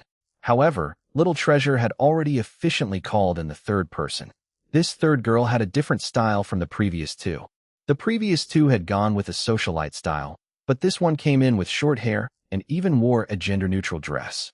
She looked neat and tidy, and carried herself tall, actually catching one's attention. Chapter 1674. Second Uncle, Help Me. When Lu Chongshan and Yin Rui saw the girl who walked in, they reflexively sat up straight as ramrods. This girl was a collateral relative. Compared to other girls, her personality was vivacious, and they heard that she was very talented too. Perhaps, changing to an extroverted personality could coincidentally complement Little Treasure. The girl started to explain as a matter of fact. I'm Liang Yi, and I'm 23 years old this year. Usually, I like to work out. I'm trained in judo, taekwondo. Nice to meet you, Sis Liang. Please hold on a moment. Little Treasure greeted the girl. Then he turned towards Lu Jingli. Second uncle, I need your help with this question. Okay, no problem. How do I help? Lu Jingli answered. Evenly. Little Treasure waved him over. Then Lu Jingli immediately strolled over happily and squatted in front of him as directed by the little Bon. Then, Little Treasure turned to look at that girl. Sis, my question is simple. Before he finished his sentence, there was a swoosh as he had efficiently extended his leg up and above towards Lu Jingli's temples, but his foot hovered an inch away from his uncle. My question is, how can this move be unraveled? Lu Chongshan and Yin Rui looked at their dashing, darling grandson and felt immense pride in their hearts. Liang Yi did not expect Little Treasure to come up with such a question, but she had just declared that she was well-versed in this discipline, so it was rational for him to post a question related to the area she was an expert in. Liang Yi chose her words carefully. This move, if the force is strong enough, there's basically no way of disengaging. With a single to kick to the right meridian points at the temples, a person can be knocked out. Liang Yi muttered to herself, but I can try. Little Treasure nodded. Okay, I'll let my second uncle spar with you. Is that okay? Of course, thanks. Next, Lu Jingli had practiced with that young lady over 10 times, yet in the end, none of her methods worked. She failed to unravel the move. At last, Liang Yi was eliminated. Jingli, isn't it unfair for you to test the young lady as a grown man yourself? When she saw that they had eliminated 3 candidates with excellent qualities at a go, Yin Rui started to worry. Lu Jingli said helplessly, Mother, even if you don't understand all of this, you should be able to tell that I didn't use a single % of force earlier. I'm worried about hurting someone's delicate girl. If she were really skilled in a particular area, I would have given in. Although literature isn't her expertise, at least she had martial arts, didn't she? Sadly, she clearly lacked substance. If she didn't have the capabilities, she shouldn't have sold herself so highly. Now that she's been exposed, is it truly my fault? Lu Chongshan consoled himself. Forget it. Let's continue with the next one. It'd still be better if girls were more gentle and wifely. After a short interval, the 4th girl walked in. This time, the girl was completely in line with Lu Chongshan's demands. She was gentle and homely. Plus, she even had culinary expertise. I want to eat tonghalu personally made by you. Can I? Little Treasure spelled out the test question. When she heard the question, the girl was instantly dumbstruck. She had not lied about her culinary talent since she had indeed trained professionally. Chinese and Western desserts were nothing difficult, but was tonghalu considered a dish as well? The girl looked like she found the challenge difficult. Obviously, she did not know how to make it. Lu Chongshan and Yin Rui were both completely on Little Treasure's side now. They did not find Little Treasure's test question inappropriate at all. Instead, disappointment filled their faces. Chapter 1675. What's wrong with Little Treasure? Did she not boast about her culinary prowess? How could she not know how to make tonghalu? He remembered that Ning Xi seemed to have made it for Little Treasure before, and Little Treasure had even sent quite a fair bit to the old residents. Those tonghalu were made into all sorts of shapes and had been pretty and yummy. It was much better than those bought from outside.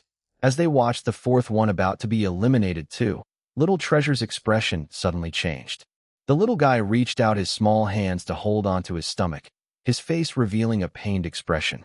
When Yin Rui saw that something was wrong with Little Treasure, she quickly rushed over. Little Treasure, what's wrong?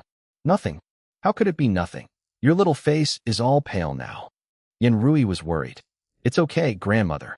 My stomach's just hurting a little. Little Treasure consoled. Yet in just a short amount of time, his fair forehead had broken out into a cold sweat. He was just fine earlier. Why is his stomach suddenly hurting? Xingwu, get the car ready. Quickly get ready to speed to the hospital. The butler hesitated. Then, all the ladies outside dismissed them when they saw Little Treasure suffering from the pain and had even started to vomit as his body jerked. The two elders began to panic and did not care about anything else. Lu Jingli frowned. He quickly carried Little Treasure and took quick, long strides towards the door. At Imperial Hospital, Little Treasure was sent to the emergency room.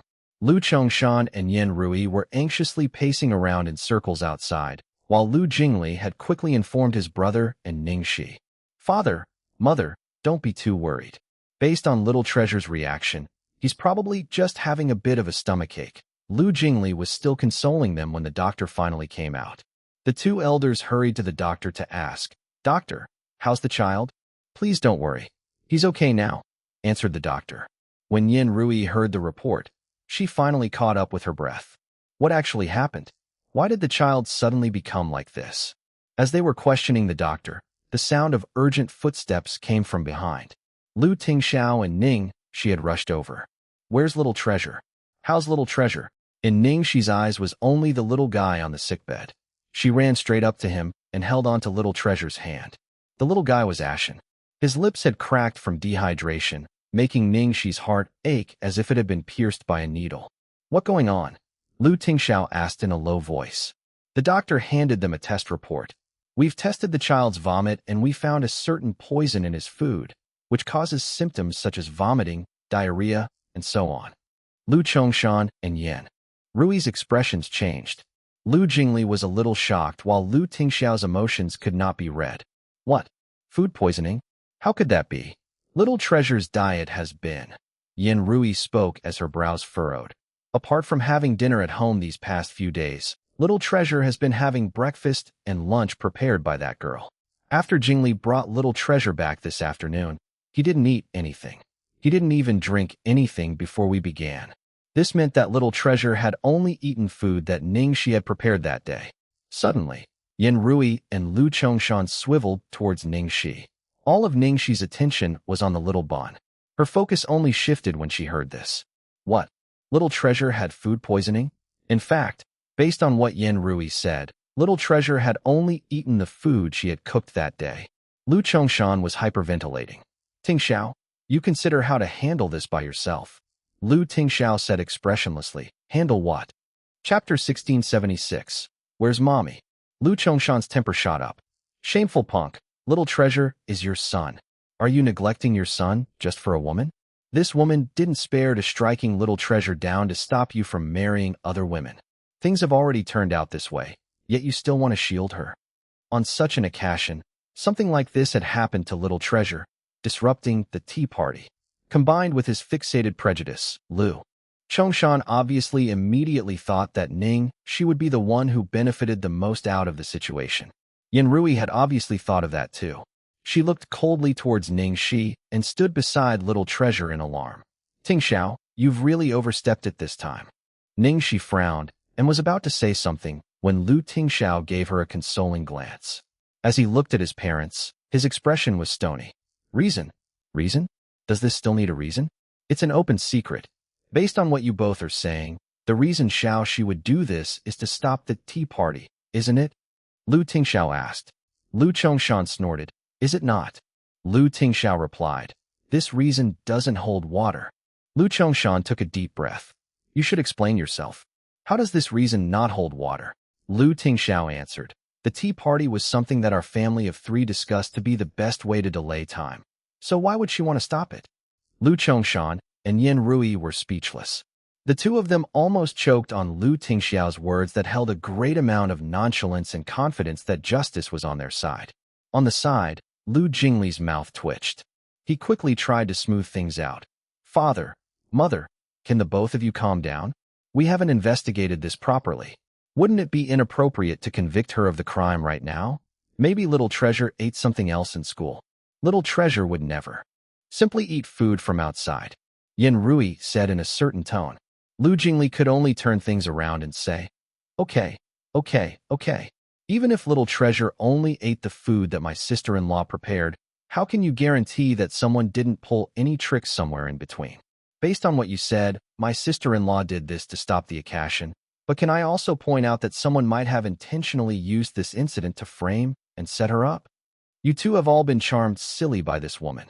Lu Chongshan was still raving mad and was about to continue when suddenly came the sound of a weak voice. Mommy, Mommy's here. Ning Xi quickly held Little Treasure's small hand. Little Treasure, you're awake. Don't get up, lie down properly. Lu Chongshan and Yin Rui set aside their grievance that Ning Xi had called herself his mother. They all rushed to the bedside and watched the little guy's weak gestures, their hearts aching incredibly. When Little Treasure saw his mother by his side, he softened into a relieved smile, his little cherub face clingily rubbing against his mother's hand. Soon after, Little Treasure looked towards his grandfather and grandmother and apologized. Grandmother, I'm very sorry. Little Treasure lied to you too. Lu Chongshan and Yin Rui exchanged a look. Then they quickly looked towards their grandson. Baby, what are you saying? Lied to us? Little Treasure nodded as he said word seriously. Previously, I said I would earnestly consider those sisters, but I lied to you too. My real aim was to delay time. There's only Mommy Xiaoxi in my heart. As intelligent, excellent, or pretty as they may be, they aren't my mother. Besides, my Mommy Xiaoxi is the best. Little Treasure. Ning Xi was so moved that she did not know what to say.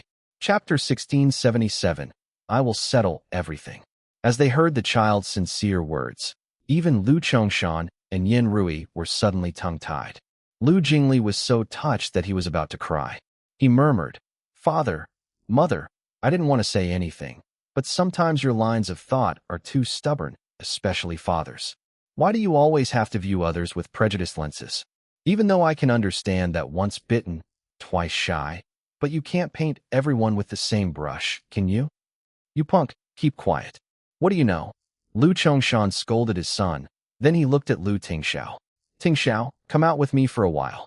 Lu Jingli immediately gave his brother a reassuring look. Lu Tingxiao stroked Little Treasure's forehead. Then he said to Ning Xi, I'm going out for a moment. In the empty corridor, Lu Chongshan's face was covered with dark clouds. Tingxiao, are you like Jingli? Do you think I'm stubborn and unreasonable? Lu Tingxiao grunted. Lu Chongshan was speechless. He was so enraged that he almost could not catch his breath. Father, all your worries, prejudice, and dissatisfaction with Ning Xi is just because you are worried at such a critical period. If I make one wrong move, it'll cause the destruction of the entire Lu family, said Lu Tingxiao. In reality, Lu Chongshan and Yin Rui had previously been much warmer towards Ning Xi, but because of this incident, their attitudes had returned to the previous nerve-wracking times. Thus, settling this matter was the root of the problem. Lu Chongshan's expression softened. At long last, you still have some rationality. Within 7 days, I'll settle everything, promised Lu Tingxiao. 7 days? Lu Chongshan almost laughed out of anger. Even if he had always been proud of this son, to handle that huge a monster with such a deep background was being a little overconfident. Put aside whether you'll be able to achieve your promise or not. Even if everything is settled, how are you going to explain today's incident? How are you going to prove that she didn't poison Little Treasure? I've just asked Xingwu to check. There are surveillance cameras at home and in school. In this period of time, there were no suspicious persons who had been in contact with Little Treasure's meal. The only person who could have done anything was her. I don't need to go into how an environment affects a person. You understand that too, so I won't even mention how growing up in barren hills and wild rivers would have affected her. The Ning family was willing to keep the foster daughter rather than acknowledge her back then. They even sent her far away abroad. Aren't you a little suspicious at all? Apart from the fact that she wasn't presentable, was there possibly an even more unbearable truth behind? More and more of such things are emerging in the circle. How many hedonistic sons of rich parents were sent abroad just to conceal the embarrassment? How can I feel at ease in letting her be Little Treasure's mother or the future head lady of our Lu family when she comes from such a background? Just on the basis of that dispensable bloodline with the Zhuang family? Can you be sure of her moral character that she won't hurt Little Treasure? Lu Chongshan cared most about these things, and today's incident had clearly triggered his initially weak nerves again, causing all of his repressed dissatisfaction and worries to burst out again. Lu Tingxiao enunciated word for word. Firstly, I'll fulfill my promise. Secondly, when that happens, I'll tell you the truth about everything too. Thirdly, as for your concern about Xiaoxi's character, time will tell, and you've always rejected and repelled trying to get to know her. Simply based on your so-called speculation, how would you know how she's really like? Lu Chongshan pinched his brows and did not say anything. Moments later, he said, Okay, since you say I'm prejudiced, then I'll give her a chance. Chapter 1678. You have me for everything. In the ward, Yin Rui looked at the way little Treasure relied so much on Ning Xi. She sighed softly. Little Treasure, are you feeling ill anywhere else? The little bun was stuck in Ning Xi's embrace as he shook his head. With Mommy around, he would be fine anywhere. Ning Xi patted Little Treasure's back and coaxed the little guy to sleep. Then she looked to Yin Rui and said, Madam Lu, I will give you a proper explanation about Little Treasure getting food poisoning. When Yin Rui heard her, she did not know what to say. She was a mother as well. Whether or not a woman was genuine towards a child, she could roughly tell, but there was no knowing what was in a man's heart. This affected Little Treasure's safety, so she dared not be careless at all. Mommy, what's wrong, baby? Sing me a song. Okay, I'll sing a song for you. What do you want to listen to? Leapfrog. Okay. When Lu Tingxiao entered, he saw the girl hugging the child and humming a song softly. On the side, Yin Rui looked at the two of them with mixed expressions and dilemma clearly written on her face. Xiaoxi. Shoo, softer. Little Treasure's asleep. Ning Xi carefully put Little Treasure back onto the bed before getting up. When she walked out of the ward, Ning Xi's expression suddenly turned cold. Based on how the Lu family valued Little Treasure, they must have investigated immediately. If the problem did not originate from the Lu residence or at school, then she was afraid that it had really originated from her end. Lu. Tingxiao took the girl into his arms and hugged her in his embrace. There was a turbulent darkness in his gentle eyes. Don't blame yourself. It's not your fault. Rest well, work easy. You have me for everything. Ning Xi seemed deep in thought as she looked a little absent-minded. Then, she nodded unhappily. In a blink of an eye, 3 days had passed. In just 3 short days, too many things had happened. After Song Lin, the Lu Corporation had 3 large shareholders switched sides.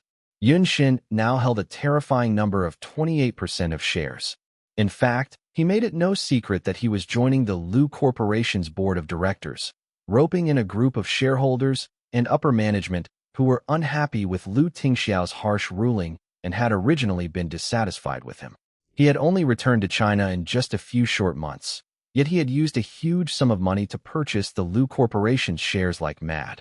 His actions were like a sharp blade stabbing into the Lu Corporation's heart, causing the entire Lu family and even the whole of Imperial to be anxious, disappointed, and sorrowful. When Lu Chongshan found out that even Qi Chenkai, who had been one of the earliest to fight with him, had also betrayed the Lu Corporation, he was so mad that he fell ill. In front of him, he had pledged his loyalty, but behind his back, he had sold the shares to Yun Shun. As they observed the situation turn grim, Yin Rui was worried. Why would old Qi suddenly sell off his shares behind our backs? Could it be due to Ying's elimination at the tea party? But, after that, because something happened to Little Treasure, we canceled the tea party. Lu Chongshan gasped for breath, his fingers trembling as he said, Rui, immediately pay a visit to the Guan family. Remember to visit them more often. Some things that should be put into order should be done so now. Go and pass the message to Guan Rui. Just say it's from me. Even though there were many candidates among the socialities, the suitable ones were only those few. The Guan family had strong forces within and outside of the company combined. Guan Xiao was also someone they knew through and through. She had known Tingxiao since they were children, so there was a certain foundation of camaraderie. In addition to that, Lu Chongyuan had always been playing matchmaker from within, and Lu Chongshan had always been most inclined towards the Guan family. Chapter 1679, just at this level. Previously at Mo Jinzhang's birthday banquet, when the Guan family had secretly set Ning Xi up, it had caused them to be estranged. Nevertheless, with all that was said and done, it did not actually affect anything. After all, this incident did not affect his interest. Besides, he was initially unhappy with Ning Xi, so with the current situation, he would naturally make the decision he felt was best. He had already been wrong once. He definitely could not watch the Lu family be destroyed in his hands. Chongshan, do we want to wait for a while more? Didn't Tingxiao already say that he has a plan to settle everything? Yin Rui thought about it, then hesitated to say, settle? It's already been 3 days. All I see is the Lu Corporation on the brink of crisis. I can't just gamble the Lu Corporation away based on his word. If it were before, I could still trust him, but now he's already been captivated by that woman's charm. Lu Chongshan exclaimed as he trembled. Okay, understood. I'll go then. Don't get all riled up. The doctor already said so many times that you shouldn't get angry. Yin Rui advised helplessly. Also, the most important thing is, don't let that woman be alone with little treasure. I'm well aware of the situation. Don't you worry. At the same time, in the suburbs of Beijing, Xiao Yi was alone in the dimly lit house. On the table in the middle of the house, the joss stick was lit up and a woman's memorial tablet was placed there. The man's eyes were burning as he stared at the picture on the table. There was a bitterness on his face. Wan Er, don't you worry. I will avenge you very soon. I will make everyone pay the price. There were 3 raps on the door. Xiao Yi instantly returned to his indifferent expression. Come in. Feng Jin took big strides as he pushed the door to enter, and he quickly reported. Uncle Xiao, the discussions are settled with the Liang family too. There was a shine in Xiao Yi's eyes when he heard that. He nodded with satisfaction. Very good. Money could resolve half of the world's problems. Things that could not be wavered by money would definitely have a gap too, because as long as it came to people, there would definitely be information that could be used against them. Humans would no doubt have weaknesses. The Lu Corporation seemed to be a huge monster that would be hard to waver, yet the larger the corporation was, the more hidden underground problems there were. When he uncovered them, it would all be rot and filth underneath. Feng Jin finished reporting the latest progress, then hesitated to ask, Uncle Xiao, all of this, would it be too quick, too smooth sailing? Xiao Yi looked at him levelly. You've just overestimated the Lu Corporation. We've prepared for so many years. It's just at this level, and you're already panicking. Uncle Xiao, you're right. Feng Jin nodded and agreed. Besides, they had carefully considered every segment, and there were definitely no slip-ups. In the CEO office of the Lu Corporation, Lu Tingxiao was discussing something with Lu Jingli when Cheng Feng looked solemn as he rushed in to report. Boss, I just got news. The other party privately went to meet Director Liang last night. I'm afraid that Director Liang has also. Lu Tingxiao had 30% of shares in his hand, while Yunshin already had 28%. Once he managed to acquire Director Liang's shares, all of the shares he owned would surpass Lu Tingxiao's by leaps and bounds. The will of the people were already unsteady at this point. If they continued to let them acquire the Lu Corporation's shares like mad, the consequences would be unthinkable. On the side, Lu Jingli stayed silent, his expression unusually solemn. Lu Tingxiao said, Understood. Go on down. Okay. Cheng Feng responded before he left looking worried. Chapter 1680, Reel the Fish In. The dreadful-looking Lu Jingli pasted a grin on his face the moment Cheng Feng left. Bro, we can finally reel the fish in. Lu Tingxiao's eyes stayed on the monitor, his finger tapping on the table. Bloodlust overtook his expression, and the usual gentle expression reserved for Ning Xi was nowhere to be found. Lu Jingli shivered when he took a glance at Lu Tingxiao's computer screen. Bro, don't be angry anymore. They're just trying to mess with you when they keep sending you these pictures. But they don't know you. They're just too naive by thinking that just sending these can affect you. Not only was it useless, it made his brother become even more brutal. He had witnessed it 5 years ago, and this time his brother had come back even stronger. Slowly but surely, his opponent was falling into his trap. Lu Jingli was shaken to his core as he was there to see the whole process. Xiaoxi is all over you anyway. She couldn't be with anyone else. A slight sense of humanity returned to his expression when Lu Tingxiao heard that. Lu Jingli also took the chance to ask, So can I do it now? I can, right? Lu Tingxiao glanced at him. Wait until they sign the contract with Liang Diyun. Oh, okay. Lu Jingli had sweat all over his forehead. That was a really bold move. His brother would rather risk having fewer shares than his opponent in order to make a lethal strike. Soon, Lu Tingxiao's fidgeting fingers stopped, and he raised his head. Time's up. Lu Jingli looked at the time. It was as expected. A short while later, in a well-hidden property belonging to the Lu Corporation, on a wide green plain field, Lu Jingli was holding a golf club in his hand. He swung it, then cheered, "Wow! My luck today is off the charts." A hole-in-one. Somewhere nearby, a tall and hefty middle-aged man in a casual outfit was walking towards their direction. Despite his casual outfit, his back was straight and his steps powerful. He had a different vibe from regular people. Zhuang Liaoyuan stopped before them. He went straight to the point and asked, "Where's the stuff?" Lu Tingxiao passed a chip that was the size of a thumb. "It's all in there. Everything about their underground arms deal." They were in a golf field, but there were only 3 of them, so they had no need to worry about being spied on. "Are you sure it's reliable?" Zhuang Liaoyuan asked with a serious expression as he took the chip. "Yes," Lu Tingxiao replied. Zhuang Liaoyuan hesitated, but he still answered, "Okay, I'll pass it on for you, but I won't be able to control or interfere how the black cats will act, or if they'll believe this information is reliable or not." "Thank you." Actually, he was sort of being the guarantor by just handing the information over on behalf of him. Zhuang Liaoyuan put the chip away, and he looked at the man. He changed the topic. "I heard you've been set up for blind dates recently." "It's a method for delaying. I've told Xiaoxi about it already," Lu Tingxiao said boldly. Zhuang Liaoyuan did not seem impressed. "Don't think we Zhuangs are dead. I didn't stop this because I don't want Xiaoxi to be with you." Chapter 1681. He's so persistent. Zhuang Liaoyuan did not hide his true intentions at all. While he was dissatisfied with Lu Tingxiao, he could not do anything when Ning Xi was so in love with him. He was only a person who was slightly closer to Ning Xi, so it was not appropriate for him to interfere. He could not stand it when he saw Xiaoxi struggle so much in the Lu family, but at the same time, he also wished for Xiaoxi to understand and leave this guy on her own accord. He would then find her someone better. He was only helping this guy this time because it was a serious matter and he could not just leave it after he knew the stakes involved. Lu Tingxiao, of course, knew what Zhuang Liaoyuan was thinking. He said slowly, "I'm afraid you'll be disappointed. I hope you'll come and support us during my wedding with Xiaoxi, Chief Zhuang." He said, it as if his matrimony with Ning Xi was set in stone in the end. Zhuang Liaoyuan was frustrated, and he left with a darkened expression. Lu Jingli started being cheeky after Zhuang Liaoyuan left. Why would Chief Zhuang be so persistent? Your child with Xiaoxi is already so old. He can't do anything at all. Dirt will come out together if he tried to forcefully take the carrot out. The analogy seems odd, but that's just how it is. The following night, Yin Rui was visiting the Guans as asked by Lu Chongshan.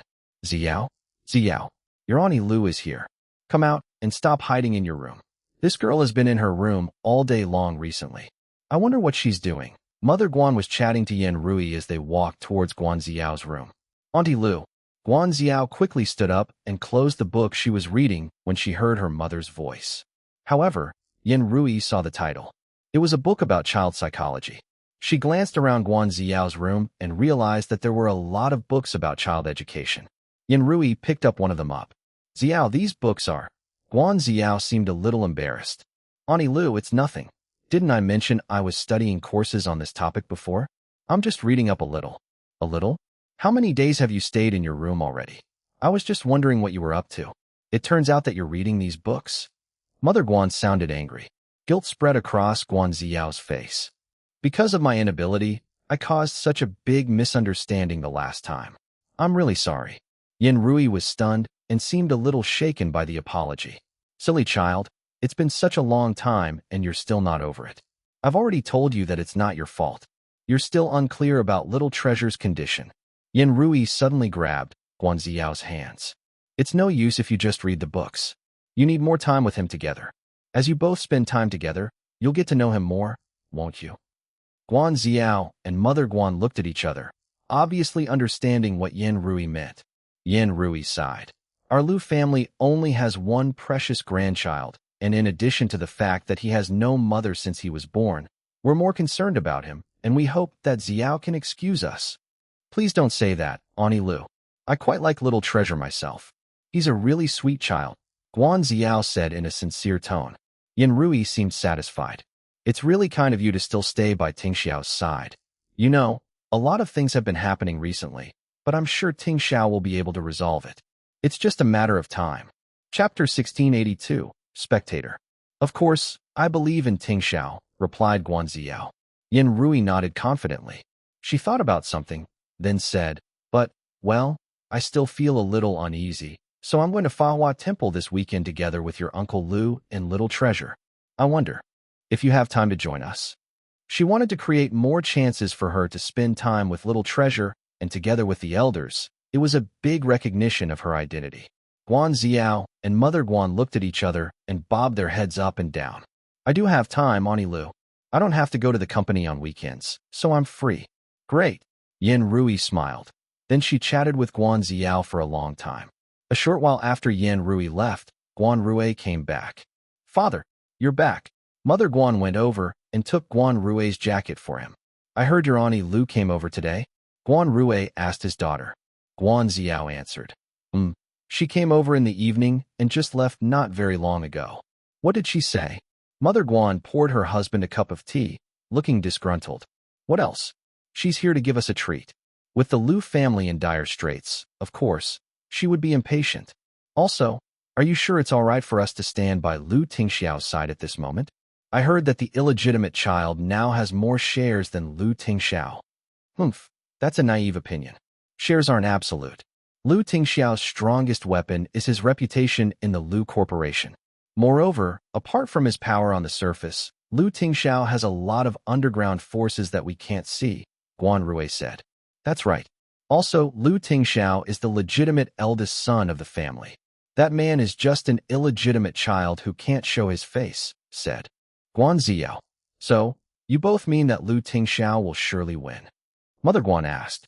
Guan Rui looked at her in the eye. Of course not. That illegitimate child was able to build his fortune in just a few months after he came back. Do you think he's just a normal person? His background might be even more terrifying than Lu Tingxiao's, but he does not have a solid base here. He'll be a powerful foe if he continues to grow. I don't know if Lu Tingxiao can defeat him.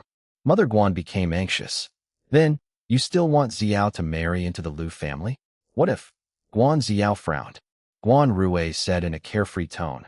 Since when did I mention that I'll let Xiao marry him? Why are you so impatient? We'll just watch the show for now. Mother Guan was a little taken aback at first, then she understood the whole plan. I got it. Yin Rui invited Xiao to visit Fahua Temple this weekend. Should she go? Mother Guan asked another question. Sure, why not? It's not a serious matter. Guan Rui's intention was obvious.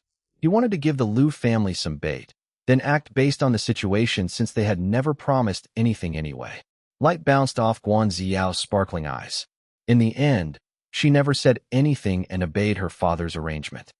The next day was also the 5th day since Lu Tingxiao had made the deal with Lu Chongshan. The situation had intensified.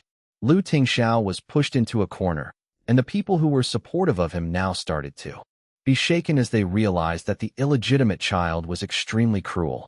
If they did not change sides soon, the people who still supported Lu Tingxiao would be his next target after he shifted into a position of power. Chapter 1683. Sorry, Mother. However, Lu Tingxiao had been accumulating power for so long after all. They were not Lu Chongming who had been exiled and abandoned to despair or Song Lin who was all alone in the world. They did not have the nerves of Qi Changkai and Liang Diyun to change sides at this moment. The fate of those traitors 5 years ago was still fresh in their memories. This dilemma put them in a sufferable entanglement. Things like an illegitimate child were the main culprit of bringing chaos to rich and powerful families. Even the Lu family could not escape it. In the blink of an eye, it was already the 6th day. It was the weekend. Yin Rui had already planned the day before for the entire family to go to the temple for prayers. Initially, she wanted to call Tingxiao and Jingli along too, but with the condition of the company. The two of them were incredibly busy as they ran around. They definitely would not have the time, and as their elders, they could help with carrying out such spiritual obligations. These past few days, Little Treasure had recovered well. When Lu Chongshan heard that she had gone to the Guan residence, and that Guan Xiao would come along for the weekend, he felt much calmer. The sun shone brightly.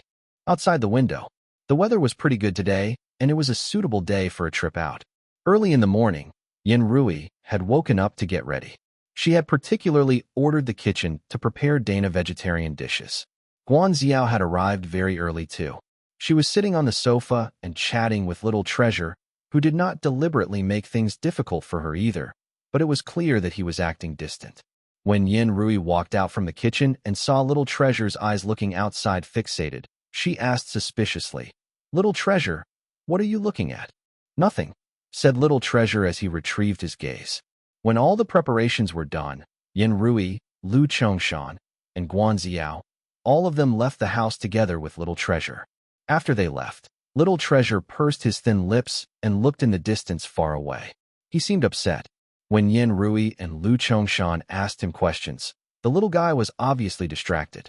When they were about to get into the car, there was suddenly a screech like a car braking. A white race car had drifted to stop outside the old residence. Very soon, a girl quickly pushed open the door to get down from the car. Then she ran worriedly towards little Treasure, quickly bringing him into her embrace. "Little Treasure, Mommy." When the little guy saw Ning Xi, his face, which had been tense the entire morning, instantly blossomed with a huge smile. Ning Xi sized him up carefully. Then there was a suspicion across her face. "Baby, where are you hurting? Where do you feel ill?" Little Treasure blinked a little guiltily. He looked down and said softly, "Mommy, sorry. Little Treasure lied to you. Little Treasure is fine, not hurting anywhere, not feeling ill anywhere either. It's okay if you're fine. It's okay." Ning Xi's first reaction was to puff out a sigh of relief. Then she had the remaining energy to study the three people behind little Treasure with different expressions on all of their faces. One look and Ning Xi could already guess why little Treasure had lied for her to come over. Little Treasure held on to Ning Xi's hand tightly. He walked up to Lu Chongshan and Yin Rui. He said, "Grandfather, you promised me. You taught me that men must keep their word." When Lu Chongshan saw that Ning Xi had unexpectedly come over today to disrupt things, he was filled with anger. Yet little Treasure's few words suddenly made him tongue-tied. He did promise Tingxiao to give Ning Xi a chance, but how did little Treasure know about this? That punk. He only knew how to use little Treasure against him. Lu Chongshan's brows furrowed. He looked at his dearest grandson's determined expression, knowing that if he was too tough, he would definitely hurt little Treasure. He was afraid that today's matter had fallen through too. Besides, it was inauspicious to delay praying for blessings. Chapter 1684, Mommy Only Likes You. As Guanxiao watched the way little Treasure was so protective over Ning Xi and had even secretly contacted Ning Xi, the fingers by her side suddenly turned rigid. She took a deep breath and said in an easy manner, "Uncle Lu, Auntie Lu, just let Ning Xi come with us. It's okay to have one more person." She was completely taking on the tone of a hostess. Lu Chongshan's glare at Ning Xi was filled with warning. "Let's go together then." He looked towards little Treasure with love-filled eyes. "Little Treasure, how's this?" "Of course, grandfather will keep his promise." Little Treasure nodded. Now, he was happy, but then he looked nervously at Ning Xi. "Mommy, I'm sorry. Little Treasure knows he's wrong. Mommy, is it okay if you come along?" No matter how Lu Chongshan, Yin Rui, or Guanxiao's attitudes were, Ning Xi did not care at all. She only cared about little Treasure. At that moment, as she looked at the little guy, Ning Xi was helpless. There was no way she could reject any of her baby's requests. "Okay, Mommy will go with you. But you can't do this again the next time. Do you know how worried I was?" "Understood, Mommy. Mommy, you're the best." Little Treasure's coquettish ways were getting to the point of perfection that Ning Xi could not help but beam at him. Ning Xi claiming herself to be his mother was entirely out of habit, yet to Guanxiao's ears, it was a kind of provocation. Her gaze had suddenly turned much colder. After the short change in plans, the five of them got into the car and drove towards Fahua Temple. The extra-long Lincoln was very spacious. Little Treasure, Ning Xi, and Lu Chongshan sat on one side, while Guanxiao and Yin Rui sat opposite them. Because Ning Xi had rushed over, she did not manage to disguise herself. Because he knew she would worry about it, little Treasure had already taken out a mask, a pair of sunglasses, and even a wig from his little bag like he was a Doraemon character. Ning Xi did not know whether to laugh or cry. "Naughty little one, you've been planning this in advance." This aspect of being a celebrity is so inconvenient. It's so troublesome to just go out, commented Xiao opposite her. She looked as if she did not intentionally mean to complain, but was just reminding Ning Xi of her profession and identity. Indeed, the moment she said that, Lu Chongshan frowned. It really is troublesome. The little bun looked serious as he nodded in agreement. Xiao was happy when she heard that. In the next second, she saw little treasure shuffle closer into Ning Xi's embrace, and he looked up lamentably to mutter, "I hate that so many people like Mommy. Mommy is mine alone." The little guy then he winked to his mother to say wordlessly, "Mommy, don't worry. Father isn't here, so I'll protect Mommy on behalf of him." Ning Xi looked at little treasure's protective stance and felt moved yet amused. She touched his nose lightly. "So what? No matter how many people like Mommy. Mommy only likes you." Little treasure instantly smiled brighter than the sunshine outside the car window. Lu Chongshan snorted on the inside. Those were just flowery but insincere words, even though this scene before his eyes was one that he hoped to see the most. He hoped to see someone to take care of little treasure, to talk to him, and make him happy. But why did it have to be this woman of all people? There were turbulent undercurrents all the way before they finally reached Fahua Temple. The temple courtyard was covered densely with old trees.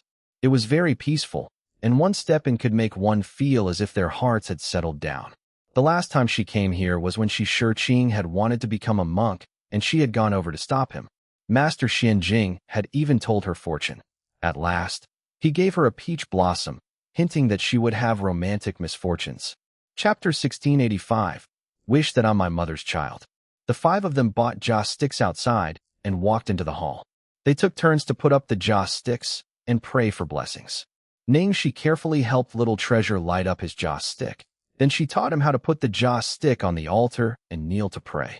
Little treasure arranged the joss stick on the altar, then very properly and extremely sincerely knelt on the praying mat and closed his eyes as he earnestly made a wish.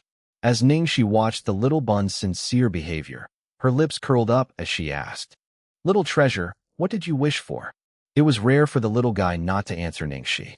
He earnestly said, "I can't say it. If I do, then it won't work." Okay. Ning Xi laughed lightly. However, she was really curious. What would the little bun's wish be? The little bun pursed his lips as he looked up to his mother, then to the Buddha statue again. He silently reiterated the wish in his heart. "I hope that Mommy can be my mother forever. Grandfather Buddha, forgive my greed. If it is possible to have one more wish, I also wish. How great would it be if I was my mother's child? Buddha, please bless us. Bless our Lu family in getting through this calamity." Yin Rui prayed with a fervent expression. Then she murmured again as her voice lowered further, "I hope that Tingxiao can settle down and get married soon." Ning Xi knelt down too, but she soon got up after that. She did not wish for anything as she believed Lu Tingxiao. There was really nothing to request from the Buddha. Lu Chongshan donated a golden Buddha statue, and the monk gratefully pressed both palms together to say, "Amitabha. Benefactor Lu is truly generous. Thank you for your contribution, Benefactor Lu." Lu Chongshan put both palms together and replied, "Amitabha," before he asked, "I wonder if Master Xianjing is in the temple today? Is he free? I have something that I may need to bother him about and receive the advice of the master." When the monk heard the request, he replied, "Master is currently in seclusion, so it isn't too convenient to meet guests. I'm truly sorry." "No worries, we understand. Thank you." Lu Chongshan appeared regretful. Initially, he had wanted to ask Master Xianjing if there was any way to resolve the Lu family's matter. Unexpectedly, he had even reached to the point of requesting help from God and Buddha. Even though he could not meet Master Xianjing, they did not immediately leave either. To express their sincerity, they had chanted sutras in the temple and transcribed the scriptures. They only left the temple when the sun set. A black car silently traveled back to the city. They had been out for the entire day. Little treasure yawned and wearily fell asleep in Ning Xi's embrace. Ning Xi was infected by the little bun's sleepiness, and she also started to feel sleepy. While the other three people were all deep in thoughts of their own, they were clearly not sleepy at all.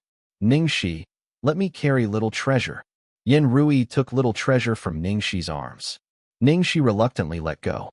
After leaving his mother's embrace, The little bun uneasily frowned as Yin Rui lifted him. Xiao, have dinner with us tonight. Yin Rui intimately invited Guan Xiao. Ning Xi had suddenly appeared, and she was so close to Little Treasure, so she could not help but worry that Guan Xiao would feel uneasy. Just eat at our residence. Today, our entire family must have a proper gathering. Lu Chongshan immediately decided. The two of them, intentionally or otherwise, straight up neglected Ning Xi's existence. They did not mention her at all. Lu Chongshan's expression was sunken. He did not believe that with such words, this woman would still be thick-faced and use Little Treasure as an excuse to stay again. At this moment, Ning Xi, who had been resting, suddenly woke up with wide eyes. An aloofness had suddenly appeared in her eyes. Careful. Almost the instant after she said that, came a loud bam that sent a chill up everyone's spines. Their car had been severely rammed into. Chapter 1686. Definitely not normal people. Yin Rui and Guan Xiao were screaming. Ning Xi checked on Little Treasure. In just a blink of an eye, the car door opened and a dark silhouette swiftly grabbed the fast-asleep Little Treasure away from the panicked Yin Rui.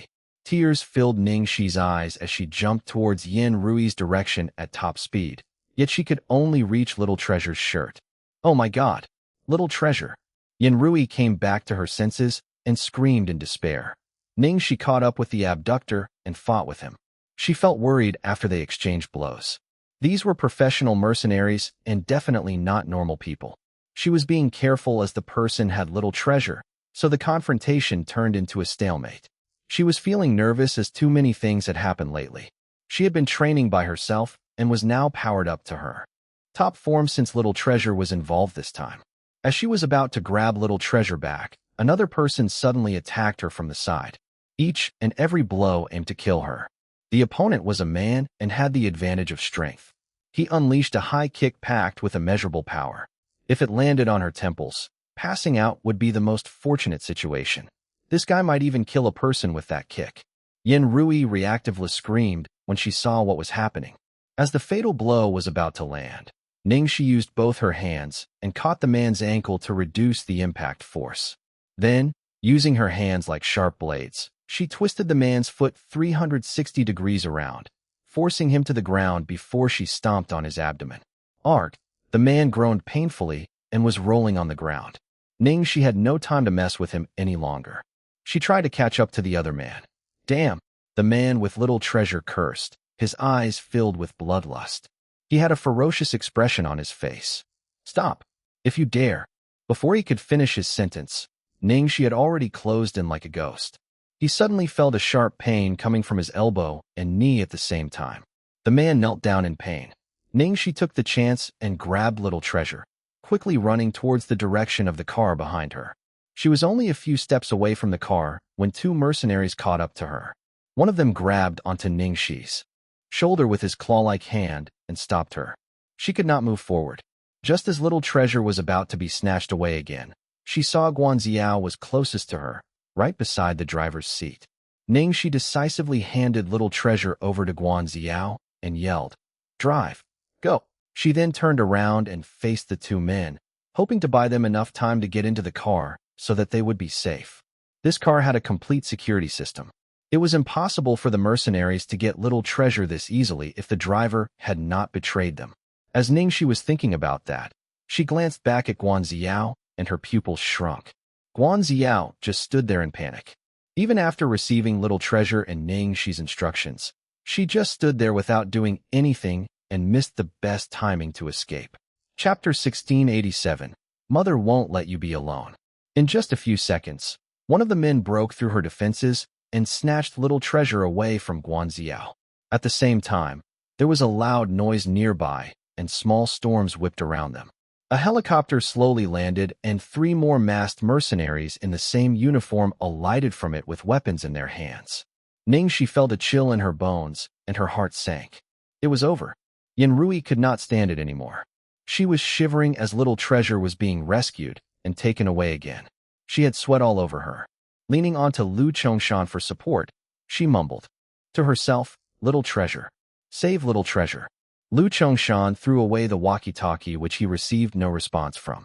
He spoke to the people in a stern voice. "Who are you people? Let that child go and tell me whatever you want. The person, who seemed to be the leader of the group, had a face mask with the letter K on it. He looked at his subordinates who had almost failed coldly and did not even spare Lu Chongshan a glance. He just left with a bitter glare as he raised his hand, and all his men boarded the helicopter. The propeller created a loud noise as the helicopter slowly rose into the air. Yin Rui went forward with unsteady steps as she saw Little Treasure taken into the helicopter. Little Treasure. Auntie Lu, be careful. Guan Xiao helped Yin Rui to stand up as she seemed like she would fall at any moment. Lu Chongshan's face turned pale when he saw Little Treasure taken away from him. He clutched his chest, feeling like everything was spinning around him, and he almost blacked out. At this moment, Lu Chongshan heard Ning Xi mumble to herself, "Don't worry, my baby. Mommy won't let you be alone." The next moment, he saw the girl leap up towards the helicopter like an arrow released from a bow. At the exact moment before the door closed, Ning Xi forced herself into the helicopter. The helicopter shook unsteadily, but after several rotations in the air, it disappeared out of vision gradually. Yin Rui sat down on the ground, looking extremely pale. Guan Xiao quickly stood by her side, while Lu Chongshan was still staring into the empty sky. "Master, Madam, are you guys all right?" There was a loud yell. Xing Wu walked over, limping clumsily while he covered his bleeding arm. "What's wrong with you people? Where's everyone? There were so many people just now. Where are all of them? Do you know Little Treasure's been kidnapped?" Yin Rui found an outlet to release her anger, and she shrieked in despair. "Wait, no? It was not a kidnapping. The mercenaries had snatched him away right in front of them. What? Little Master's been kidnapped?" Xingwu did not expect the situation to be much worse than he thought. His face went ghastly, and he knelt down. "It's all my fault. All of us were suddenly ambushed at the same time. They seem to know all our security plans and the routes we take." "Shut up. I don't want to listen to your excuses." Lu Chongshan interrupted him. Ever since Little Treasure had been kidnapped once, the Lu family had upgraded their security system thoroughly, but now Little Treasure had been taken away right before their eyes. They had no one by their side. At the last moment, only that woman had stepped up. Chapter 1688. Quickly rescue Little Treasure. Tingxiao? Chongshan, quickly let Tingxiao know. Quickly get him to rescue Little Treasure. Yin Rui hurriedly said, then she added, "And also that girl." Yin Rui closed her eyes, mumbling in her trembling voice, "Thank goodness Little Treasure isn't alone this time. At least, he won't be as scared with that girl around. I can't imagine if Little Treasure was alone." Tears started falling out of Yin Rui's eyes. She felt like killing herself when she thought about how she could have allowed this to happen again, about the magnitude of psychological trauma Little Treasure would go through, and also if Ning Xi had not gone with him. "It's me. It's my fault. I didn't protect Little Treasure. Why didn't I hold on to Little Treasure tightly? Why did I take Little Treasure from Ning Xi just now?" If Ning Xi had been holding on to Little Treasure, Yin Rui was flooded with guilt. Lu Chongshan did not say anything, but he was not feeling any better than Yin Rui. If it had not been for his impatience to bond with the Guan family, they would not have come to Fahua Temple today and given the opponent a chance. Guan Xiao helped Yin Rui up carefully. "You shouldn't blame yourself, Auntie Lu. It's not your fault. It's my fault. I was too shocked to react and didn't take Little Treasure away in time. Master, Madam, we shouldn't stay here too long. Let's go back and plan it out. Another second later means more danger to the little master." Xingwu quickly reminded them. "Return. Quick." On the way back, Lu Chongshan could not reach Lu Tingxiao's phone, so he ordered Xingwu to go straight to the company.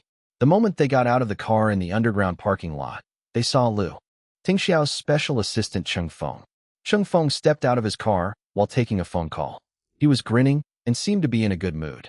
"Cheng Feng," Lu Chongshan called out to him. Cheng Feng hung up and looked at Lu Chongshan, Yin Rui, and Guan Xiao in surprise.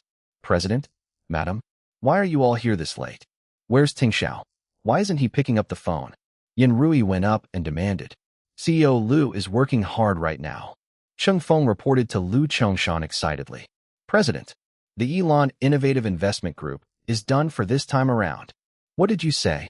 Lu Chongshan was stunned. The Elon Innovative Investment Group had issues with a big order and they failed to deliver the goods up to the promised standard, so they needed to pay a huge penalty. but they've been using all their money to purchase our shares and have no ready cash now. If they want to keep Elon, they have to sell whatever Lu Corporation shares they have. They spent money several times more than the market value of these shares. If they sell them at a lower price because they need the money, they'll suffer a huge loss even if they manage to keep Elon safe. Most importantly, their threat towards the Lu Corporation will then be solved. Furthermore, President, please look at the stock market. Cheng Feng opened the stock charts of the several shares Elon Innovative Investment Group had invested in on his iPad. All of them started with a strong performance, but their stock was now declining sharply.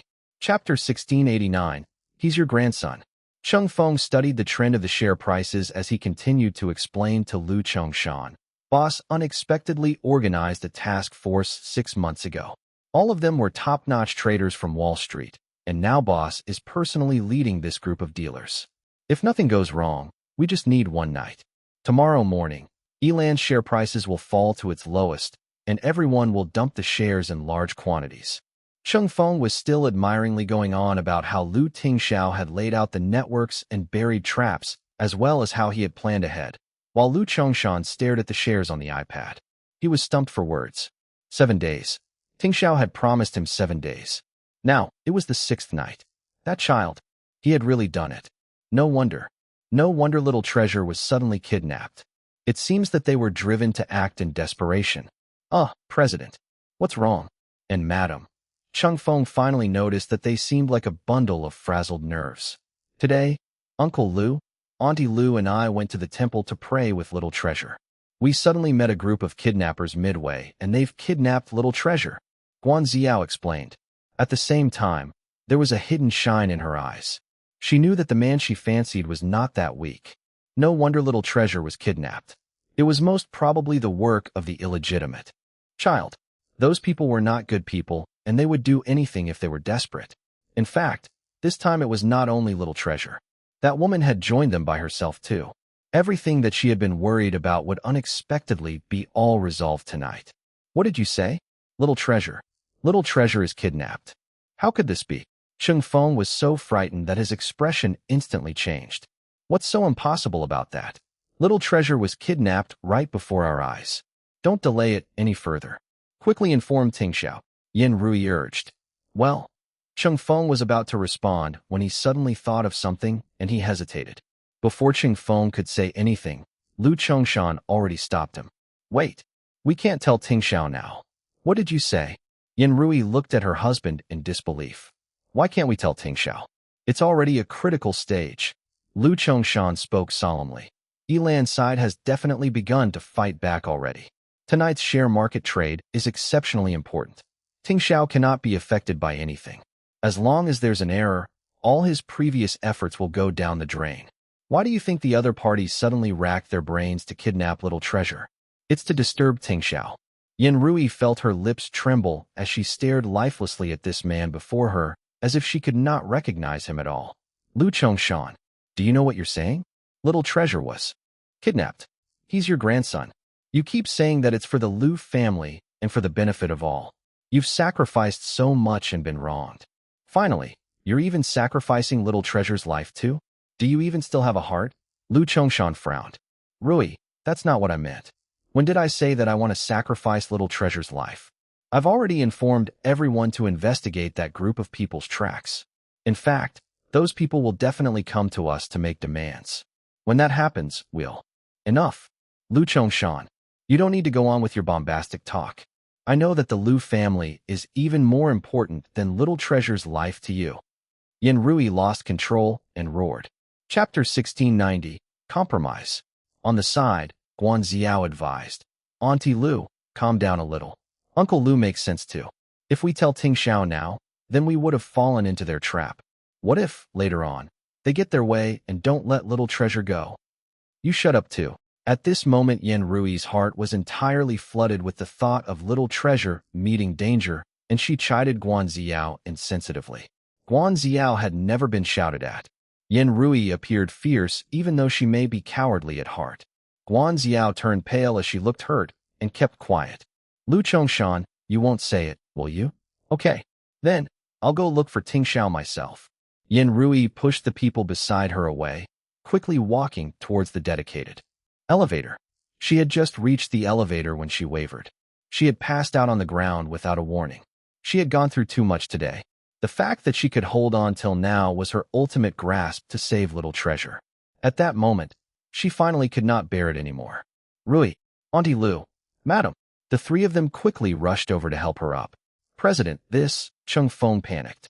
Quickly call the doctor. Lu Chongshan ordered worriedly. Then, that thing about the little master. Do we tell boss? Chung Feng asked. Lu Chongshan's hands nervously trembled as he shut his eyes.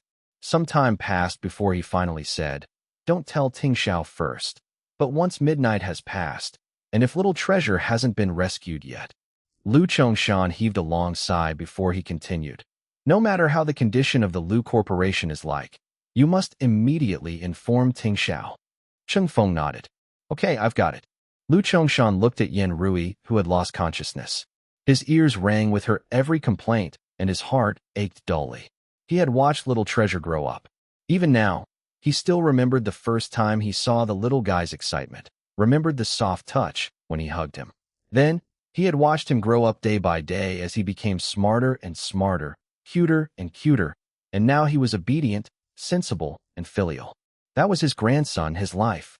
How could he not be worried? How could his heart not ache? He would have much rather have himself be kidnapped. However, this affected the entire Lu family's life and death. Everything had started with him too, so he could not just disregard all of this. To wait until midnight was already the only compromise he could think of. Not too long before that, in the Elon Innovative Investment Group building, in the dimly lit office, the computer screen shone on the man's gloomy face and his white hair. He was looking at pictures. All of them were images of Ning Xi and Lu Tingxiao getting along in a heartwarming manner on the daily with the little bun together. He was browsing through pictures of this family of three. They were all captured on film, yet it was incredibly real. He could feel the love in the girls' eyes even if it was just through photographs. His inbox page was open. The sender was not anonymous. Instead, the identity was displayed without any cover-up. Lu Jingli. Without a doubt, this fit Lu Jingli's personality very much. His brother had been provoked by those pictures every day, so naturally, he would give him a taste of his own medicine. Who was afraid of who? Boss, no? Something's wrong. At this moment, a person had suddenly rushed in through the door. What did you call me? The man's gaze was indistinct as he looked up. CEO. CEO. Something's wrong. There's a problem with our bill with Jiaxing. Now, we need to pay them $3 billion in US dollars. Just pay up. But we have no more money. Chapter 1691. That would definitely be very interesting. Where's the money? The man carelessly asked. Previously, we've used all of it to acquire the Lu Corporation's shares. There's not a single cent left. You said we don't need to care and that all of our resources should be used to acquire them. The subordinate looked alarmed as he answered. The man's brows shot up when he heard him. Did I say that? You did. The other person was about to cry from being tortured by his own boss. Right at that moment, the office door was pushed open once again. Qianni walked in with an air of haughtiness. Then the subordinate said, In fact, all our underground business channels have been exposed. This meant that all of their financial resources were cut off. Previously, when Hei Long had been bailed out in time, they thought that there would definitely be no further problems. Who would have thought that these channels were still exposed and had been directly disclosed to the Black Cats? Or had it gone wrong? However, now was not the time to think about it. Damn it, this Lu Tingxiao was remarkable indeed. Thankfully, he had prepared for this. Behind him, Tang Yi continued. Now, Lu Tingxiao has prepared a group of traders. They are attacking our share market. Yun Shun's usually lazy and uninterested eyes suddenly had an unprecedented light in it, as if something interested him, fueling his earnest desire to the surface. Very good, let's play with him. The man's fingers moved slightly, and complicated share market charts flashed on the computer screen. I'd like to see if the former Wall Street legend is really undefeatable. If he defeated Lu Tingxiao in a field that he was most proud of and well-versed in, that would definitely be very interesting. Xiao Yi watched Yun Shen's expression and knew that this guy was finally being serious. He was gratified and worried at the same time. He knew that Yun Shen was actually the same as Lu Tingxiao. They had a shocking talent in the aspect of share markets. The reason they could bring the Elon Innovative Investment Group to such heights within such a short amount of time after they returned to China was not just with the simple feat of cash. This time, he really had no way of determining the winner. However, he would not allow any possibility for failure. This time, he must win. They would definitely win. He would do it at all costs. Yin Shun waved everyone away. He buried his head in the sea of data while Tang Yi quickly gathered the company team to begin their standoff with the Lu Corporation. Xiao Yi walked out after he gave his subordinate a warning look. You cannot let Ashin know about tonight's matter. Sometimes, that child just could not wrap his head around things and took too much responsibility. A man of great ambition did not bother about trifles, so what if it was by hook or by crook? To deal with someone like Lu Chongshan, there was no need to talk about compassion with him. Understood, responded the subordinate. Tonight was destined to be a sleepless night. Yin Rui was still unconscious. Lu Chongshan had mobilized all of the Lu family's underground forces to search for Little Treasure's whereabouts. At the same time, the only thing he could do was wait for the other side to contact him. Once they contacted him, they would definitely raise an unreasonable demand, but as long as they reached out to him, they could identify their location and rescue Little Treasure. However, as time passed by and the night turned darker, many people had been mobilized, yet there was still no news of Little Treasure at all. That helicopter seemed to have vanished into thin air, not leaving any traces behind. They were not even sure if they were still in the country, and the other party had not contacted him either. The once certain Lu Chongshan finally had a change in expression. Chapter 1692, As Long as I'm with Mommy. In a manor in the suburbs of Beijing. Uncle Qiao. The Lu Corporation didn't react at all.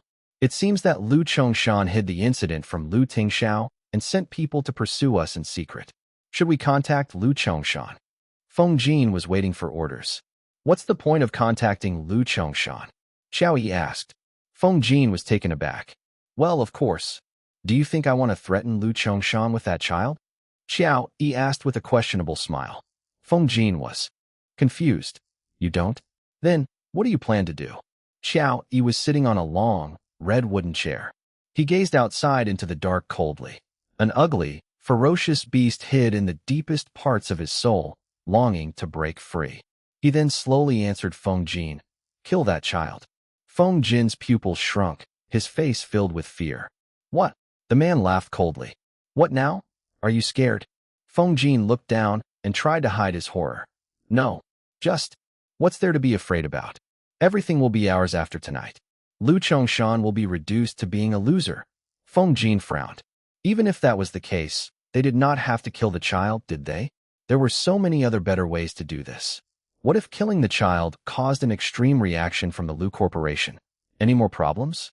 Xiao Yi glared at the person before with him, his ghost-like eyes. Feng Jin felt a chill run down his spine. Nope. I'll execute it now. Afterward, he thought of something, then asked again, then, what about Ning Xi? The only unexpected thing was that they had caught Ning Xi too. She had almost ruined their plan. Could Uncle Qiao want Ning Xi? As he thought about it, Feng Jin's arm that had been shot by Yun Shun before unconsciously jerked. Xiao Yi sighed and said in a helpless tone, Keep her. It's rare for Shun to have found something he likes. Let her see with her own eyes how the child will die, so that she would know the consequences of being a traitor. Feng Jin's voice trembled slightly. Noted. After Feng Jin left, Xiao Yi gently touched the necklace around his chest. He unclasped it and looked at the picture inside. While his eyes seemed gentle, it was terrifying at the same time. Heh, Lu Chongshan. After letting you live happily for so many years, it's time. I'll let you have a taste of losing your dear ones, ha ha ha ha. His psychotic laugh echoed through the night, making everyone shiver. Ning Xi and Little Treasure were brought to a 20-meter-square-feet house, while blindfolded. There were no windows in the house. There was only a steel door and 2 men on guard outside. Inside, there was nothing except her and Little Treasure. She had no idea where they were.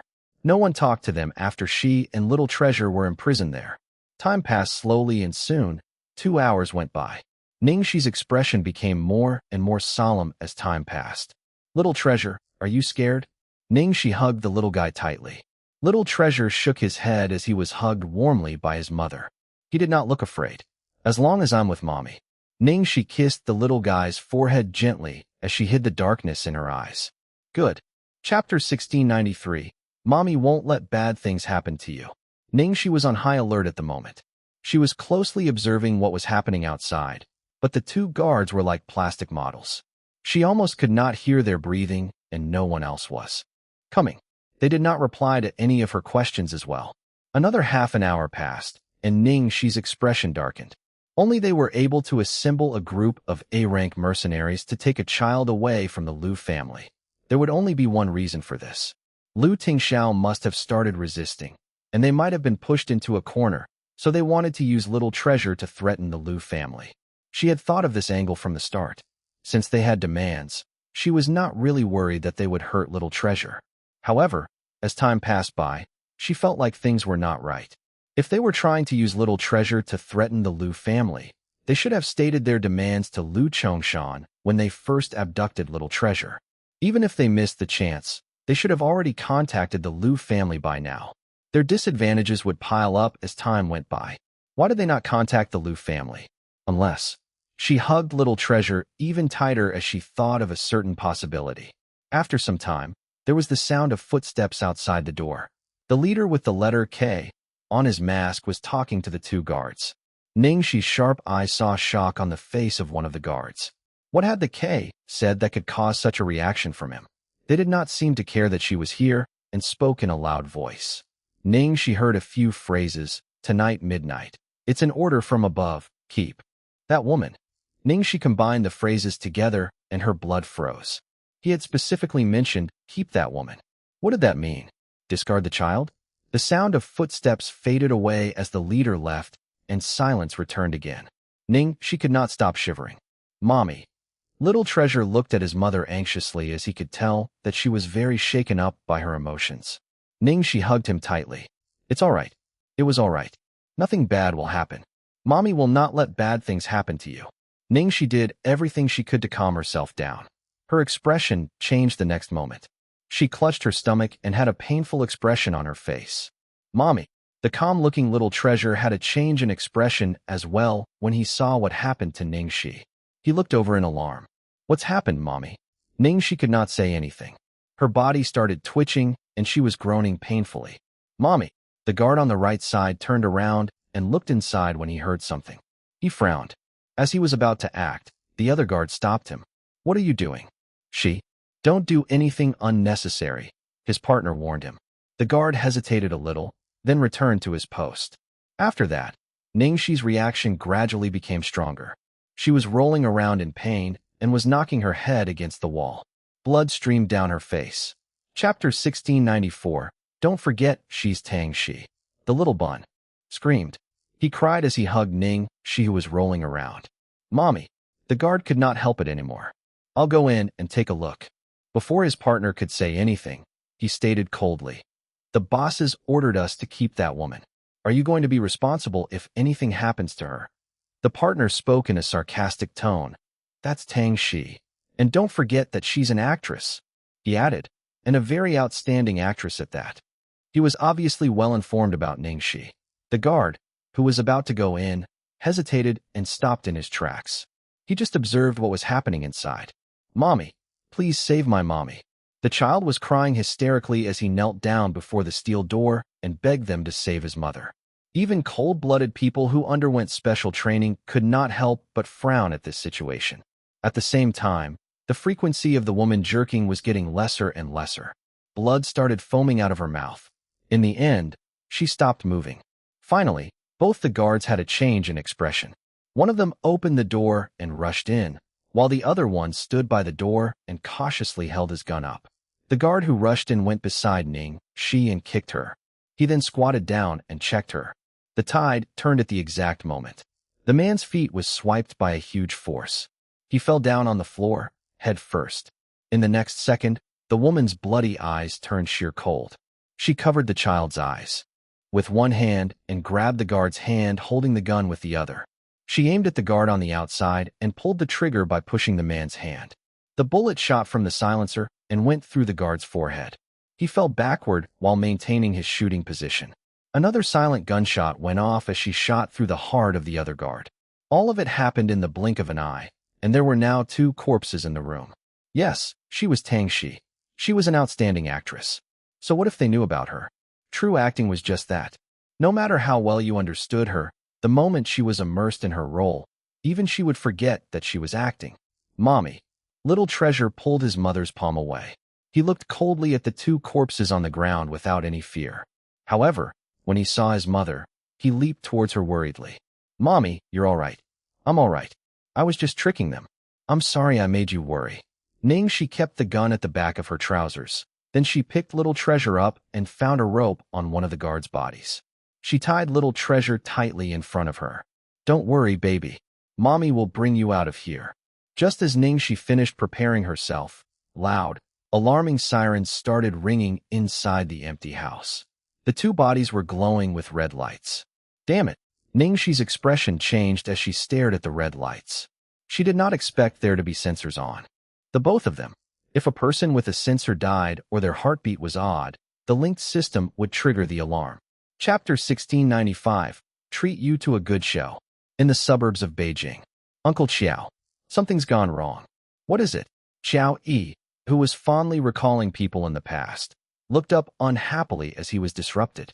It's Ning Xi. Ning Xi killed 2 guards.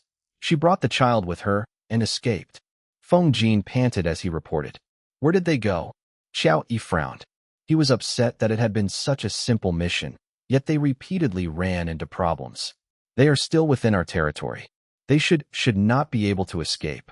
Even though Feng Jin said this, in reality, his tone sounded uncertain. This woman was too unpredictable. In that situation with such tight security and a child with her, she had actually killed 2 A-grade mercenaries and escaped. Xiao Yi's hand that was stroking his necklace stopped. He slowly got up, fixed his sleeves, and said, Let's go. You want to personally go? And Feng Jin was shocked. What if I don't go? Which one of you will dare to touch that girl? The man's expression was so sinister that one's soul started to tremble too. Indeed, Feng Jin turned pale when he heard this. What did Xiao Yi mean? The man regretfully shook his head and sighed. That girl is quite naturally talented. There's a friendship between us with me as her master. Sadly, she chose to take this path that she shouldn't have. Well, then we can't keep her. Feng Jin watched the flash of perverted madness in the man's eyes and cold sweat broke out on his forehead. At the Liu family's old residence. Master, everyone's already gone out to search, but there's still no news. No one from their side has contacted us either. As Liu Chongshan listened to the reports from his subordinates, he looked at the silent handphone and landline. He glanced at the numbers on the clock approach 0 by the second, his fingers starting to quiver more and more uncontrollably. The bad feeling in his heart started to grow too. Master, what do we do now? Do we want to continue waiting? Xingwu's forehead was full of nervous sweat as he looked at the time on the wall. There was still 10 more minutes till midnight. How's it going at the company? Liu Chongshan asked. Xingwu answered.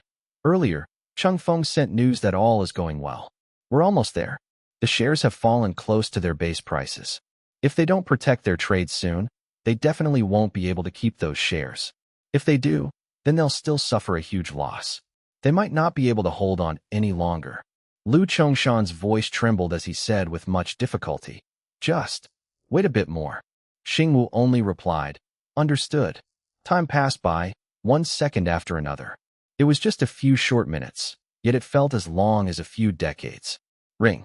The sound of the primitive default ringtone broke the silence of the living room akin to a sudden clap of thunder. Liu Chongshan's phone rang, and on the screen of the handphone popped up an unknown number, requesting for a video call. It's here. When Xingwu saw it, his eyes widened. It was finally here. He knew that they would contact him. Liu Chongshan calmed himself down. Then he clicked to answer the call. In the next second, the phone screen flickered, then it showed a middle-aged man's face. The man wore a navy blue tang suit, and it seemed like he was sitting on a tall platform. The stage's strong lights shone downwards. Below it was the abandoned ruins of a city. The light illuminated every corner of the ruins clearly with nothing to hide. Yin-yi. Liu Chongshan stared at the middle-aged man's face, horror etched on his expression. The man lowered his head and laughed. Haha, so you still remember me, Director Liu? I thought that you're a noble blood who forgets many things. Yuni, you still have time to stop all of this. You know that what happened back then? Lu Chongshan spoke in a lowered voice. The man cut him off by laughing sympathetically. Director Lu, no need to mention what happened back then. There's no need to play games and delay anymore. I'm not planning to do something as boring as ordering the dukes about in the name of the emperor in captivity. When the man said this, he chuckled slyly. Haha. Tonight, I want to treat you to a show, Director Lu. A good show. Asterisk asterisk. Asterisk. Chapter 1695. Treat you to a good show. In the suburbs of Beijing. Uncle Xiao. Something's gone wrong. What is it? Xiao Yi, who was fondly recalling people in the past, looked up unhappily as he was disrupted. It's Tingxiao. Tingxiao killed 2 guards. She brought the child with her and escaped. Feng Jin panted as he reported. Where did they go? Xiao Yi frowned. He was upset that it had been such a simple mission, yet they repeatedly ran into problems. They are still within our territory. They should not be able to escape. Even though Feng Jin said this, in reality, his tone sounded uncertain. This woman was too unpredictable. In that situation with such tight security and a child with her, she had actually killed 2 A-grade mercenaries and escaped. Xiao Yi's hand that was stroking his necklace stopped. He slowly got up, fixed his sleeves, and said, "Let's go." "You want to personally go?" And Feng Jin was shocked. "What if I don't go? Which one of you will dare to touch that girl?" The man's expression was so sinister that one's soul started to tremble too. Indeed, Feng Jin turned pale when he heard this. What did Xiao Yi mean? The man regretfully shook his head and sighed. That girl is quite naturally talented. There's a friendship between us with me as her master. Sadly, she chose to take this path that she shouldn't have.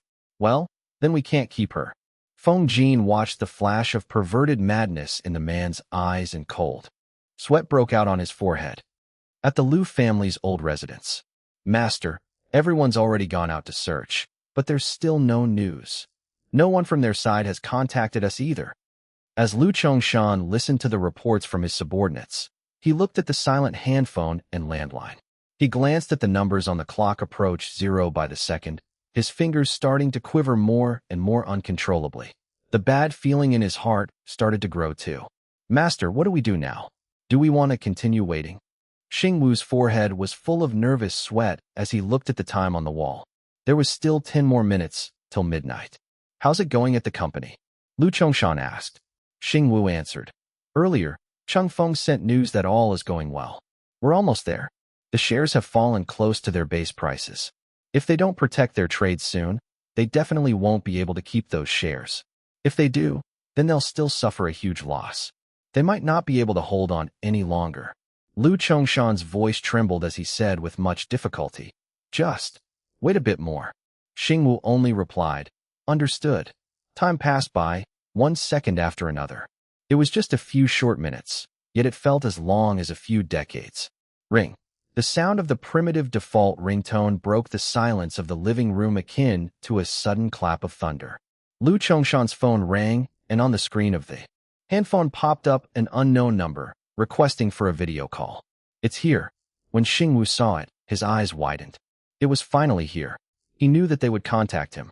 Lu Chongshan calmed himself down. Then he clicked to answer the call. In the next second, the phone screen flickered, then it showed a middle-aged man's face. The man wore a navy blue tang suit, and it seemed like he was sitting on a tall platform. The stage's strong lights shone downwards. Below it was the abandoned ruins of a city. The light illuminated every corner of the ruins clearly with nothing to hide. Yin-yi. Lu Chongshan stared at the middle-aged man's face, horror etched on his expression. The man lowered his head and laughed. Haha, so you still remember me, Director Lu? I thought that you're a noble blood who forgets many things. Yin-yi, you still have time to stop all of this. You know that what happened back then? Lu Chongshan spoke in a lowered voice. The man cut him off by laughing sympathetically. Director Lu, no need to mention what happened back then. There's no need to play games and delay anymore. I'm not planning to do something as boring as ordering the dukes about in the name of the emperor in captivity. When the man said this, he chuckled slyly. Haha. Tonight, I want to treat you to a show, Director Lu. A good show. Chapter 1696. Dies right in front of you. Tonight, I want to treat you to a show, Director Lu. A good show. As he observed the man's cold and sadistic gaze filled with a madness for revenge, and as he heard this sentence, all of Lu Chongshan's calm rationality vanished at that moment. He shouted to Xing Wu as his voice almost broke, "Inform Tingxiao. Immediately inform Tingxiao now.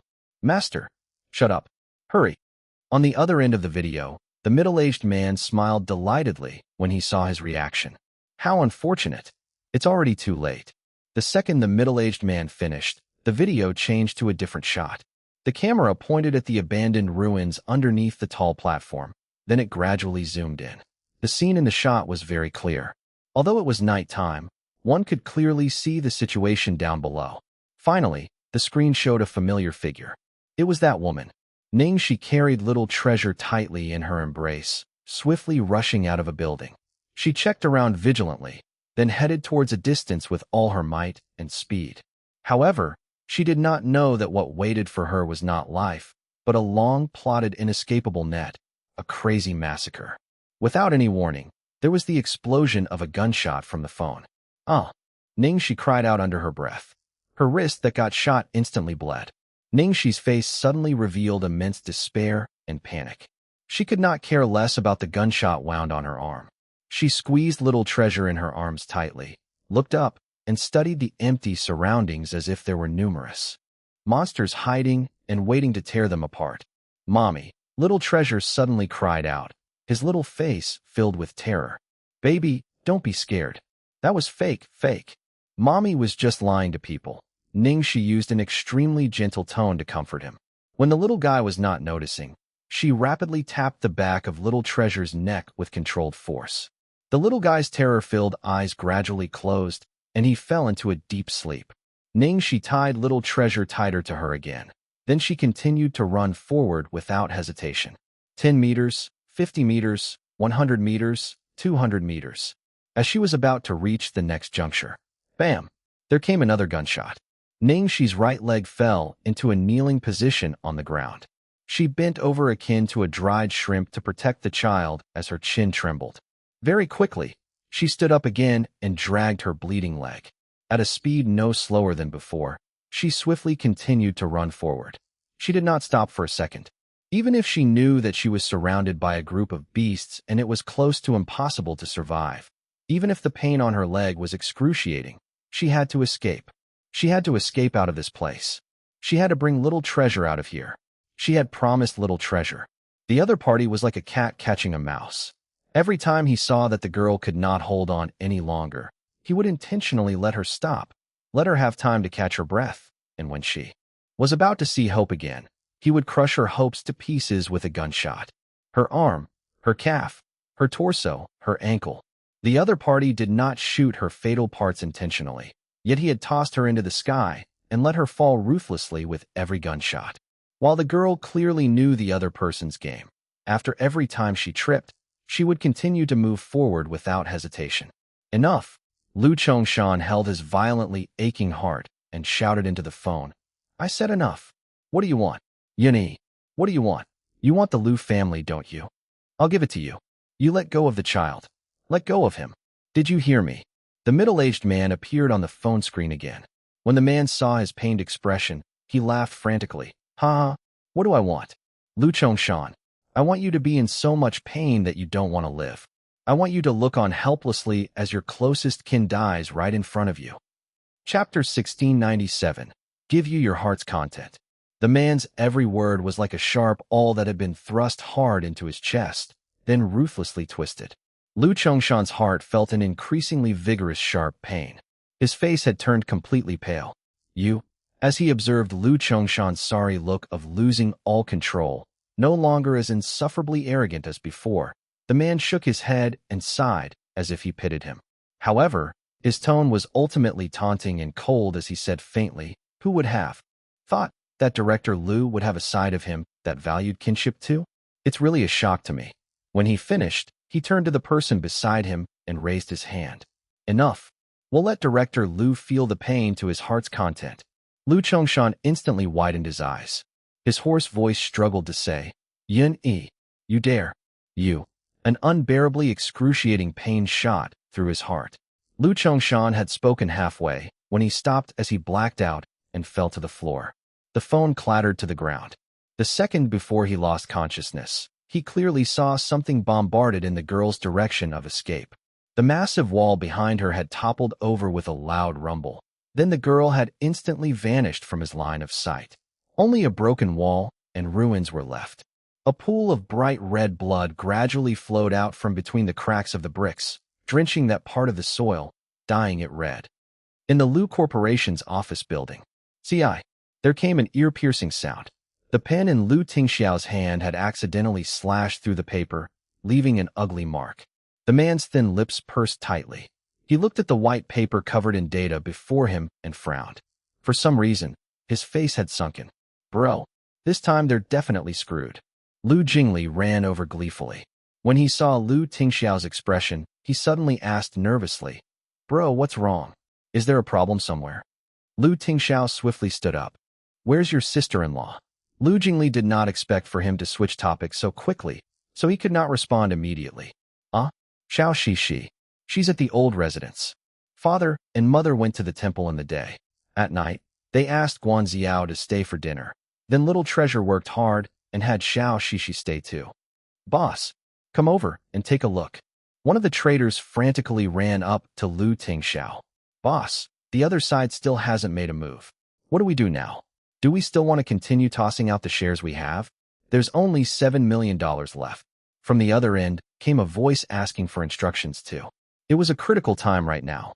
Lu Tingxiao steered everyone, and he could not afford to be distracted for even a minute.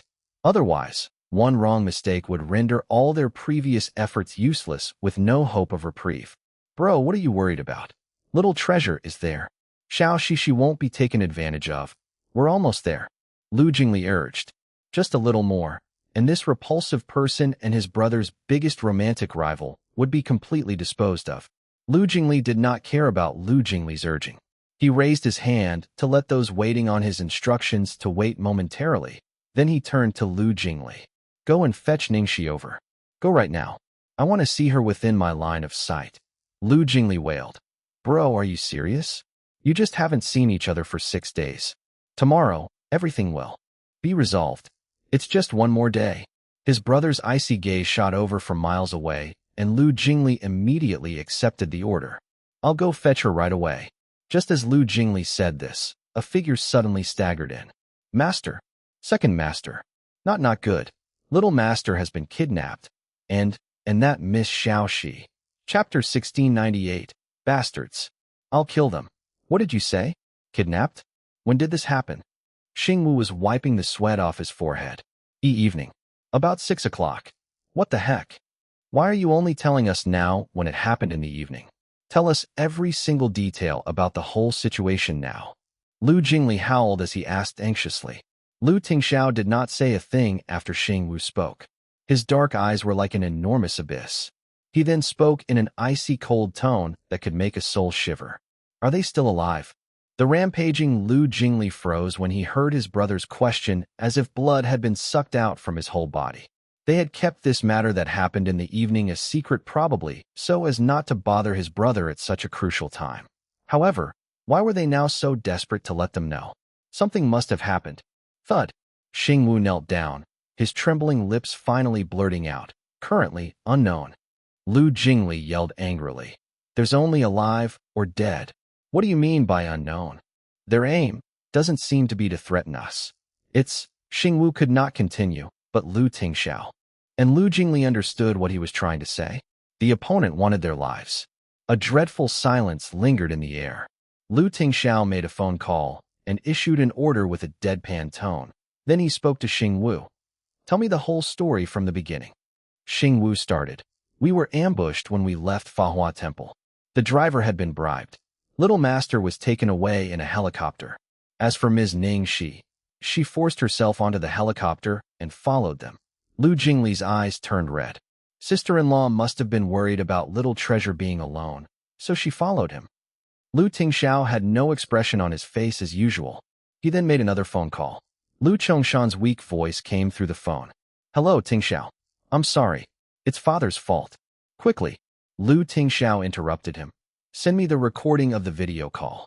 Lu Chongshan was stunned. After some time, he replied, Okay, Although Lu Tingxiao was not sure about the whole situation, he already predicted that they had made a video call. However, if Lu Tingxiao saw that video, you don't have to worry that I can't take it. Lu Tingxiao hung up after saying. Lu Chongshan stared blankly at his phone. If possible, he would prefer that his son never saw that scene, but there might be important hints in the video. Soon, Lu Tingxiao received a notification on his phone, indicating that there was a video file in his inbox. Lu Tingxiao played the video.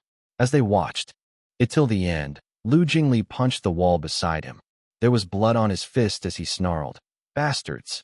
I'll kill them." Lu Tingxiao looked like a cold machine made of steel with no emotions whatsoever in him. He did not display any sentiments and just watched the video quietly. They heard the loud noise at the very end and watched the thick wall behind the girl explode and cover the girl's body. Blood soaked the ground below the girl. After a while, two masked men in black suits walked out slowly and crudely dragged the girl out from the rubble. Her body was covered in blood as she maintained a fetal position until the very end. She had taken on all the damages and protected the child in her arms. Chapter 1699, Please Be Alright. Even Xing Wu's eyes teared up, yet Lu Tingxiao still had no expression whatsoever. Bro. Lu Jingli freaked out when he noticed how calm his brother was at this moment. It might be better if he was exploding furiously or hopping mad, but now. After the video finished, Lu Tingxiao turned to Lu Jingli and said, "I'm sorry." There was a loud noise outside the window. A helicopter closed in and was hovering near the company building. Lu Tingxiao took a last look at the video, then he kissed the screen. After that, he jumped onto the helicopter from the balcony.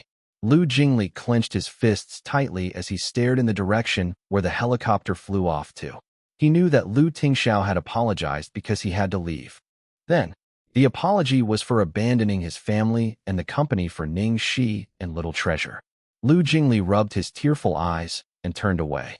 Bastard, why did you apologize? Why do you care about the company now when your wife and child are in danger? That was not how a person was supposed to think.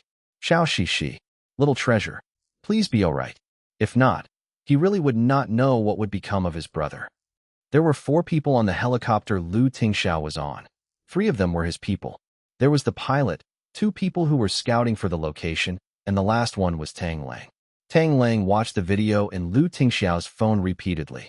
He shook his head apologetically. I've never seen this place before, and I'm not sure where is it. But timing-wise, it shouldn't be very far. It's surely not within the country as they were able to use so many weapons.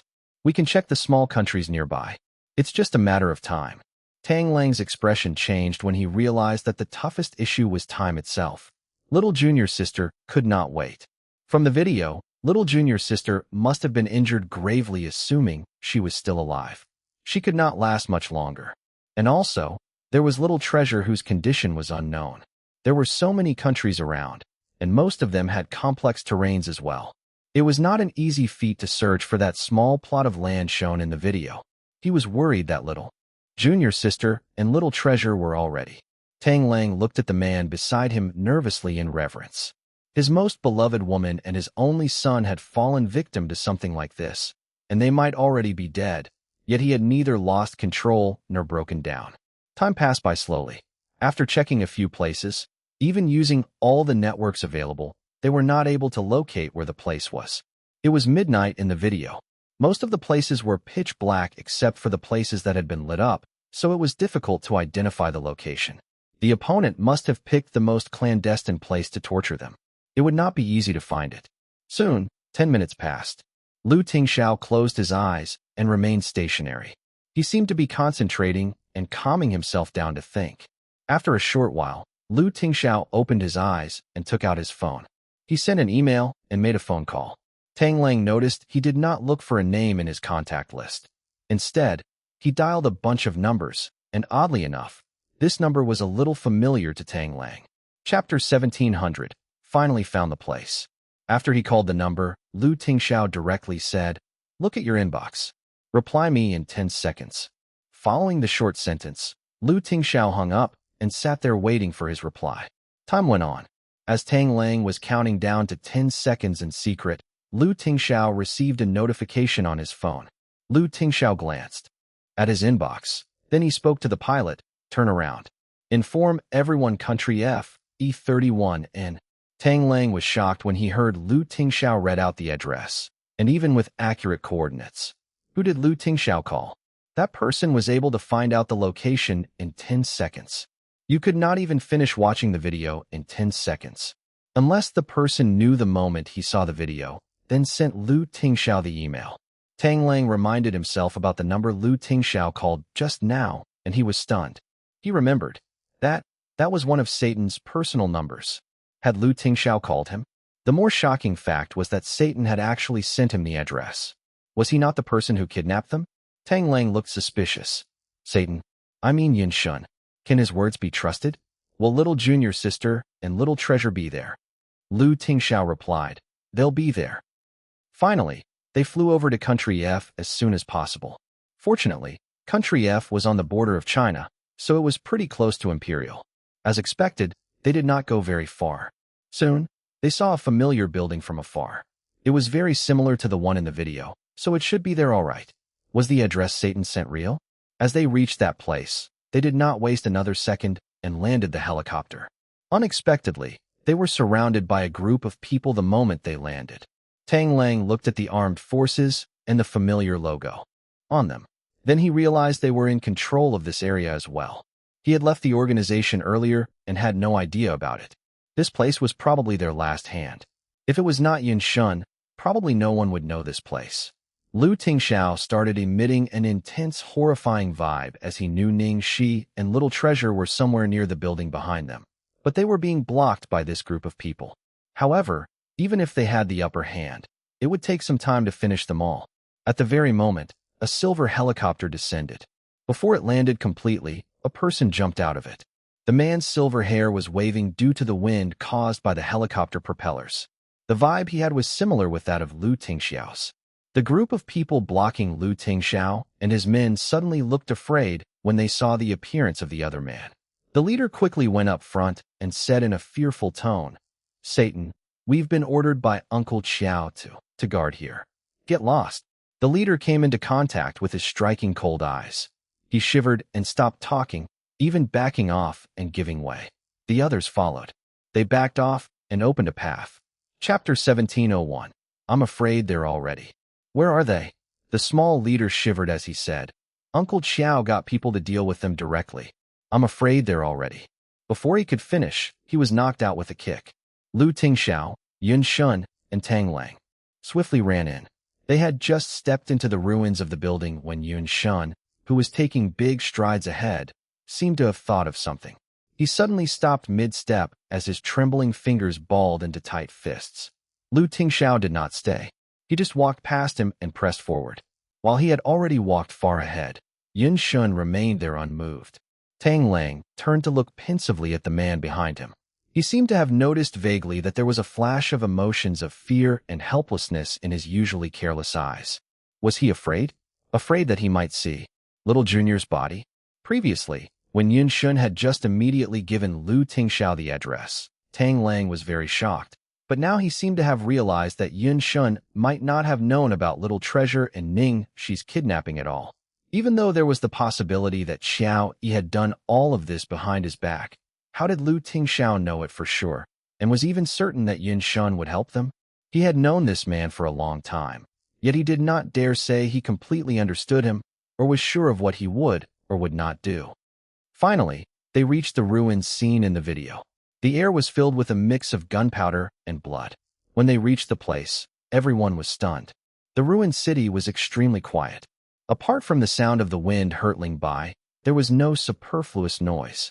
What was even weirder was that on the way, they saw that some of the guards and mercenaries had fallen to the ground disorderly.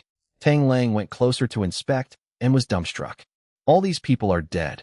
Initially, they thought that they had just passed out since there were no wounds or traces of blood on them.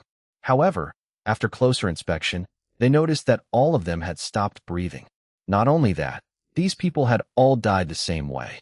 They had all suffered severe internal injuries. Their insides were destroyed to pieces, and they had died on the spot.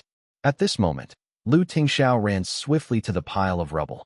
Beside the rubble also lay two bodies of mercenaries. Their guns were lying on the ground.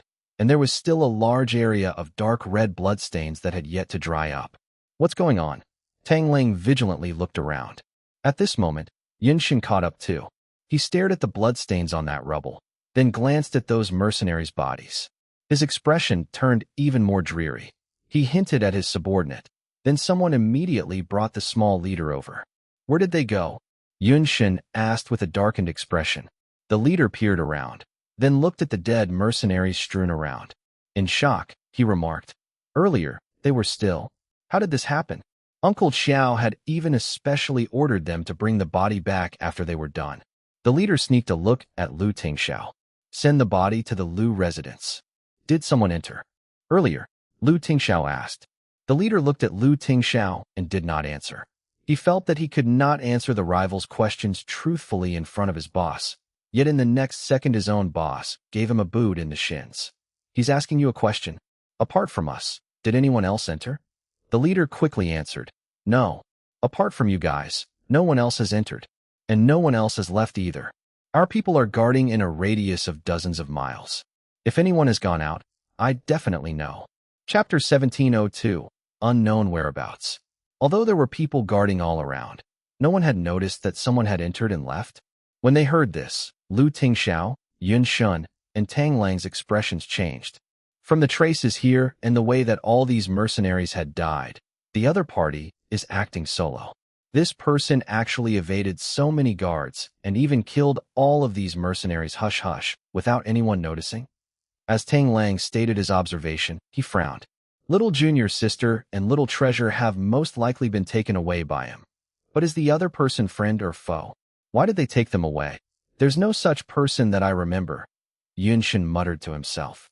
Tang Lang solemnly said, That's why I'm curious as to where he suddenly appeared from. Even if Tang Yi and I worked together, we wouldn't be able to come and go without a trace with such tight security and also take 2 people away. These mercenaries haven't died for long. They must be still within the borders of Country F. Let's search separately. We can conduct an inch-by-inch search. Lu Tingxiao immediately ordered the subordinates he brought with him. Gather everyone. Search the entire city for me inside and out. Yun Shun's had also ordered with a determined fury. Pass. Lu Tingxiao looked at the silver-haired man and said coldly. If they did not have a pass and they met Yun Shun's people in the process of their search, the 2 parties would definitely get into conflict and waste time. Yun Shun looked at the leader. Give them a pass. The leader did not dare to disobey. He quickly gave all of Lu Tingxiao's people a pass, though he was now utterly confused. Were these 2 not rivals? Why was the boss obeying Lu Tingxiao's words? Forget this little leader. Even Tang Lang could not help but feel the space between his eyebrows twitch at this odd scene. After they received the passes, Lu Tingxiao did not delay another moment longer. He led his people and quickly left. The 2 teams of manpower had very quickly filled up every corner of the city. At the Lu family's old residence in China, at that moment, Lu Chongshan was lying weakly on the bed with an intravenous drip to his hand. Xingwu rushed in through the door. Master, does Tingxiao have news? Lu Chongshan sat up with difficulty. Master, the doctor says you can't get up. Xingwu quickly went over to help him. Enough crap. Quickly tell me how's it now. Lu Chongshan pressed. Xingwu seemed like he did not know how to report to him as he hesitated. As Lu Chongshan watched Xingwu's expression, he felt a chill in his heart and his body started to tremble vigorously. Are they already? When Xingwu saw that Lu Chongshan had misunderstood, he quickly explained. No, little master and Miss Xiao, she seemed to have gone missing. Missing? How could they have gone missing? I'm not quite sure about the concrete situation either. That's the news from them. They said that master has found the location where little master and Miss Xiao she were kidnapped, but when they rushed over, they didn't find them.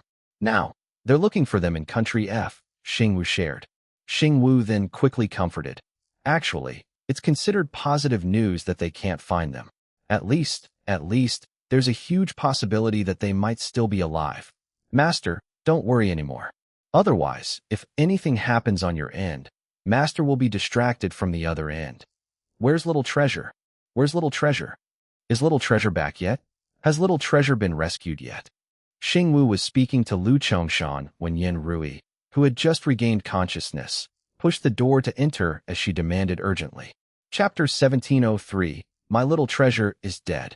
Xingwu suddenly felt a headache coming on when he saw who it was. They were screwed. Madam, Xingwu Chongshan. Where's Little Treasure? Where is he? Didn't you guys already get Little Treasure back? Yin Rui seized Xingwu and looked to Lu Chongshan, who lay on the bed. There was suddenly immense horror across her face. Did something happen to Little Treasure? Tell me, did something happen to Little Treasure? Otherwise, why would Chongshan have fallen ill? Lu Chongshan's face was full of fatigue as he quickly tried to console her. Rui, calm down. Nothing has happened to Little Treasure. Tingxiao has already gone to save them. Then, he looked at Xingwu on the side. Xingwu understood Lu Chongshan's reminding gaze and quickly followed up. That's right, madam.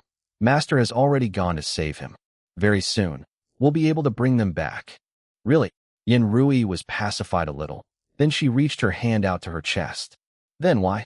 Why do I feel like I still can't be at ease? This is exactly what I felt the last time Little Treasure was kidnapped. Can Tingxiao save Little Treasure? Little Treasure will be okay, won't he? Of course he'll be okay.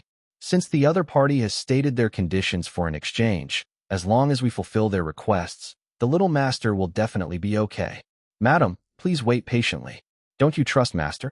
Xingwu's tone held a degree of certainty. Okay. I'll go recite some chants. I'll go pray for the Buddha to protect our Little Treasure and that girl. Yin Rui nodded. Then she left the room in a daze. Xingwu and Lu Chongshan let out a sigh of relief. After Yin Rui left, Lu Chongshan picked up the phone and played the video again. He was trying to see if he could find any clues he might have missed out on previously. Unfortunately, he still came up with nothing. A while later, Yin Rui knocked on the door and entered again. She held a cup of ginseng tea in her hands. Chongshan, drink some ginseng tea. Lu Chongshan quickly put the phone down. Okay, don't busy yourself. Rest more. I'm fine. I can't stay idle. Yin Rui still looked panic-stricken as she answered Lu Chongshan. Chongshan, do you still remember?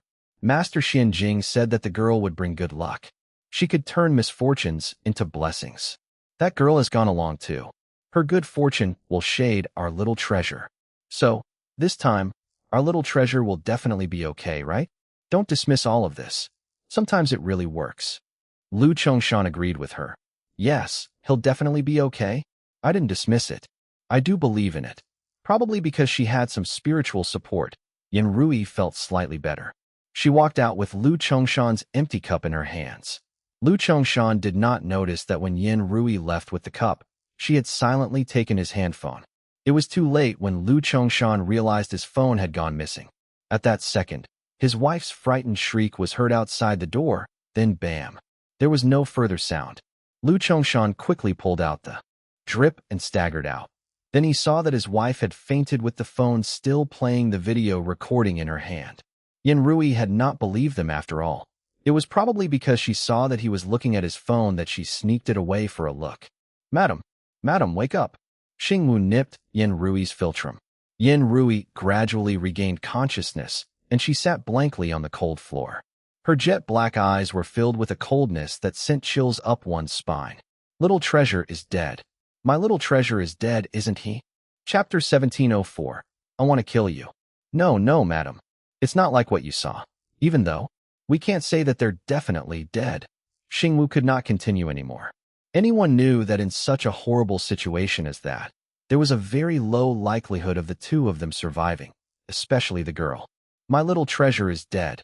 My good grandson. Little Treasure is dead. Yin Rui stared blankly, muttering this over and over again until her panic-stricken helplessness reached its peak. My fault. It's my fault. I killed Little Treasure. Why did I take Little Treasure from Ning Xi?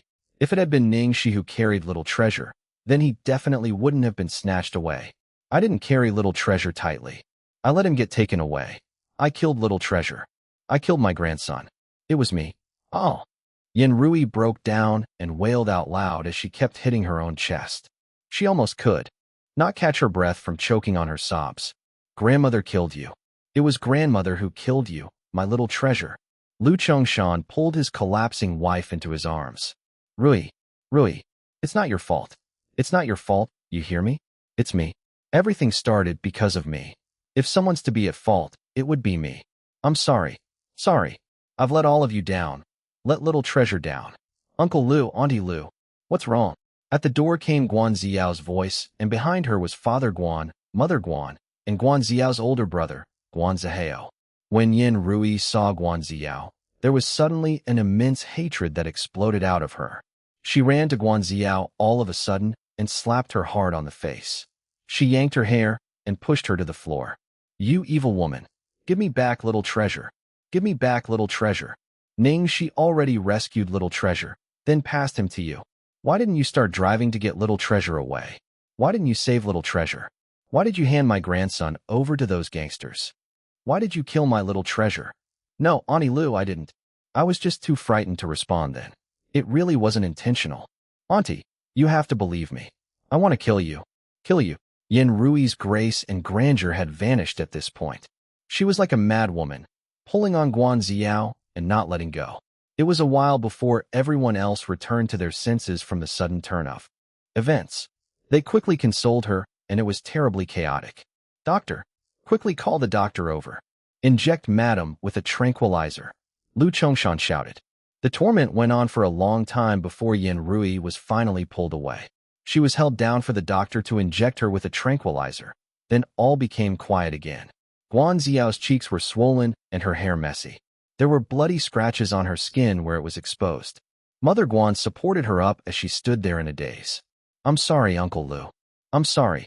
It really wasn't intentional. It's all my fault. Lu Chongshan had no energy to comfort Guan Ziyao. He looked weary as he said, Something's happened to little treasure, so Rui is emotionally very stirred up. Guan Rui's eyes shifted and he quickly went up to ask. Earlier, she said that little treasure has been killed. What did she mean? Could little treasure already be?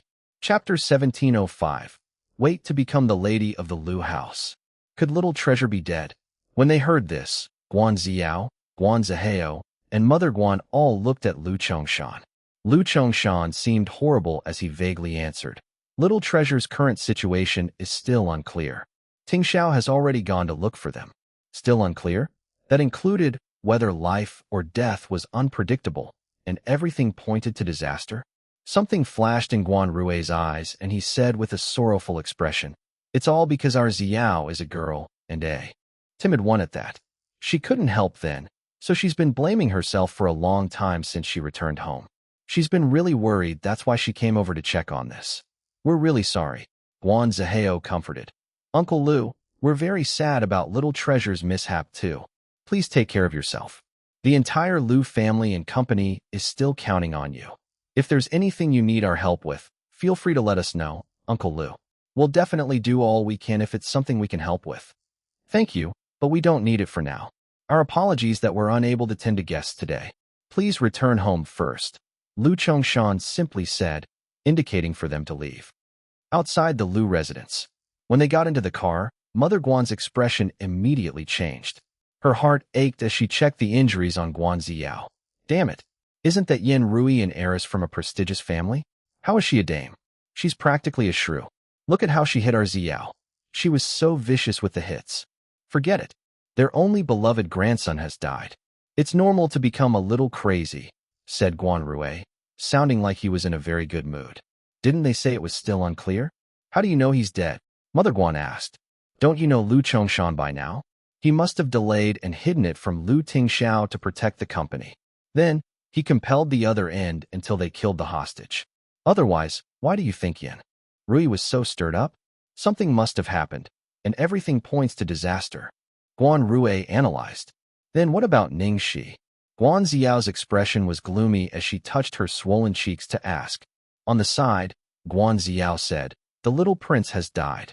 She's just an unimportant person. Do you think she'd live? Obviously, she would have died sooner. But that woman's pretty skilled. Wouldn't she ruin their plans? Guan Ziyao asked worriedly. Guan Zihao raised his brows. Are you kidding? As skilled as that woman may be, she's just a woman. What could she possibly do facing the group of kidnappers? You should just wait to become the lady of the Lu house. Sadly, this incident has caused Auntie Lu to misunderstand me. Guan Ziyao was concerned. Mother Guan said without being concerned in the least. Silly girl, she's just grieving right now from losing her grandson. Wait till you give birth to another one for her. Then, how could she not like you? She'll still cup you in her hands like a treasure. A mother's honor increases with her son. These words will work anywhere. That was why I said that Lu Tingxiao's illegitimate child must not be kept. The Lu family values this child so much that they'd leave all their family property to him in the future.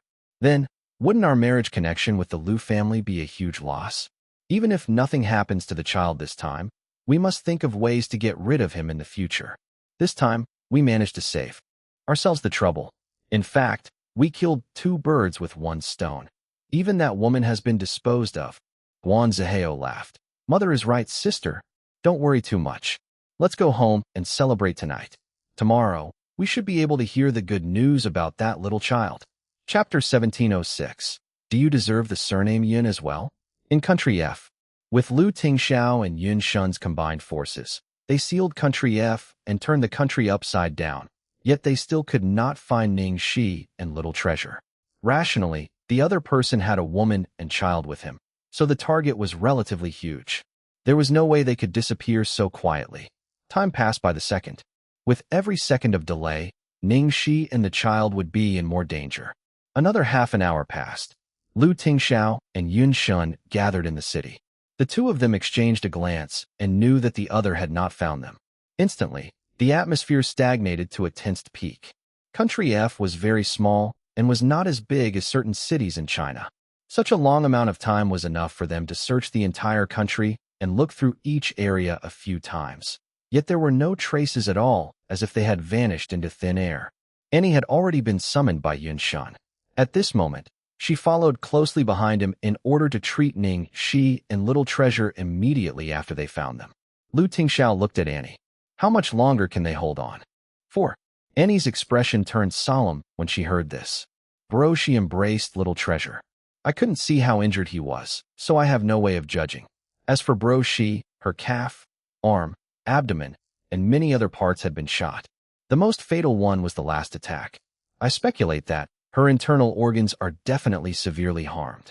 I'm afraid that she sustained some terrible head injuries too. When she said this, Annie almost could not continue. Even if she got lucky and didn't die on the spot, if she wasn't immediately treated in time, she definitely won't be able to hold on for long. Annie did not answer Lu Tingxiao how long she could last because based on Ning Xi's severe injuries, with so much time delayed, she might have already. After Annie finished, there was a deathly stillness in the air. The 2 men looked ghastly as well. After a moment of tormenting silence later, Lu Tingxiao suddenly said, "Return to the place earlier." Something flashed in Yun Shun's eyes. The place earlier? You mean?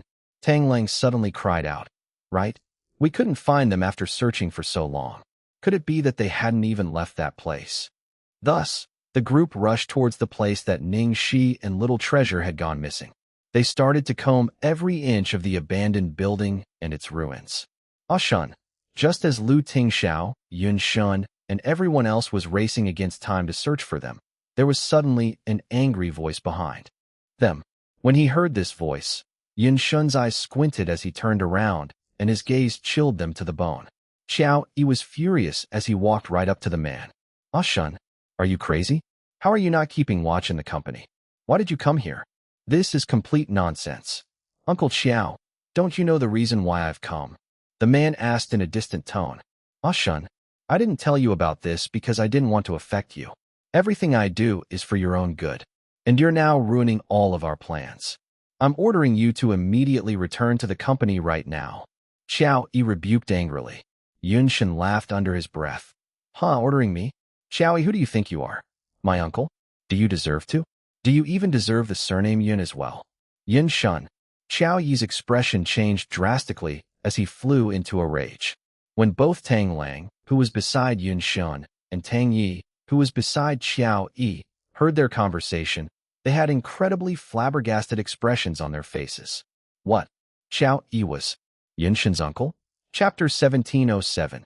I'd like to see who dares to touch him. Xiao Yi used the name Tang Yi in public.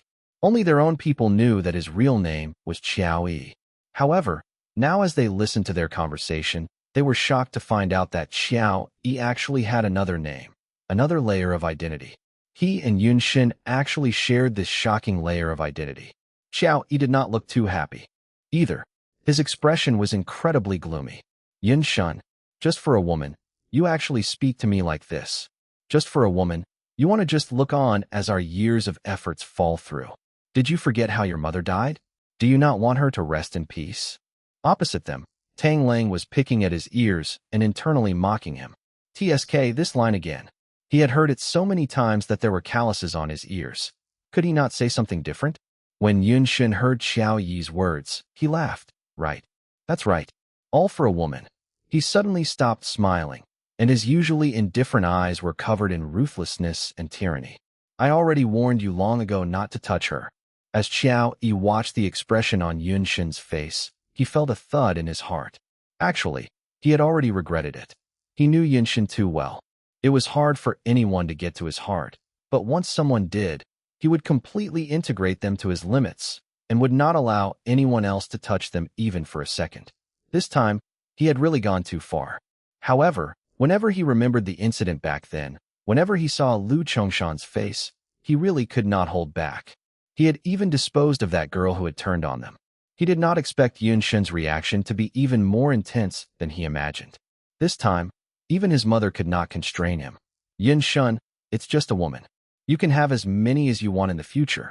A traitor isn't even worth what you're doing for her. Return with me right now. Xiao Yi was speaking halfway when Lu Tingxiao had just walked out after completing a search of the building. Xiao Yi's expression instantly changed. He immediately ordered all his subordinates. Capture Lu Tingxiao. Lu Tingxiao's expression did not change at all as he walked right up to Xiao Yi and stopped in front of him. Xiao Yi sneered. "Co Lu, you're pretty gutsy. You don't want to take the road to heaven, but you barge into hell where there isn't a door." In between speaking, Lu Tingxiao and his subordinates were already surrounded by Xiao Yi's people. Damn it. Since he could not move Yun Shan, he would just get rid of Lu Tingxiao. Get it over once and for all. At this moment, Yun Shin took 2 unhurried steps towards Lu Tingxiao. He skimmed the crowd lazily and said, "I'd like to see who dares to touch him. You, Yun Shan, have you really gone mad? Do you know what you're doing?" When he saw the 2 of them stand together before him, Xiao Yi was in disbelief. Why the heck would Yun Shin actually be helping Lu Tingxiao? Now that Lu Tingxiao had stepped on his turf, he did not want to let go of such an extremely rare opportunity. Xiao Yi had no time to think, so he immediately commanded, "Everyone go." All around, the subordinates looked at each other. Suddenly, no one dared to move. "How dare you people not follow my orders?" Xiao Yi roared. The people he had brought over were all his trusted aides. Even Country F was controlled by him. Yet now all of these people were not following his orders. Chapter 1708. Who the mysterious person was. Xiao Yi's chest was heaving, and his face was covered in incredulity. To prevent such an uncontrollable situation like how Yun Shun was acting today, he had secretly controlled the most important batch of forces. While Yun Shin looked like he could not care less about these things usually, he never had any objections on this and had exhibited extreme trust towards him, leaving everything for him to handle. He thought that he had gained control of everything all these years. Unfortunately, it was only now that he realized he had really underestimated this person in front of him. Yun Shun fixed his sleeves. There was an impatience in his eyes as he said faintly, "Send Uncle Qiao back to rest. He's old. It's not good to be staying up so late at night."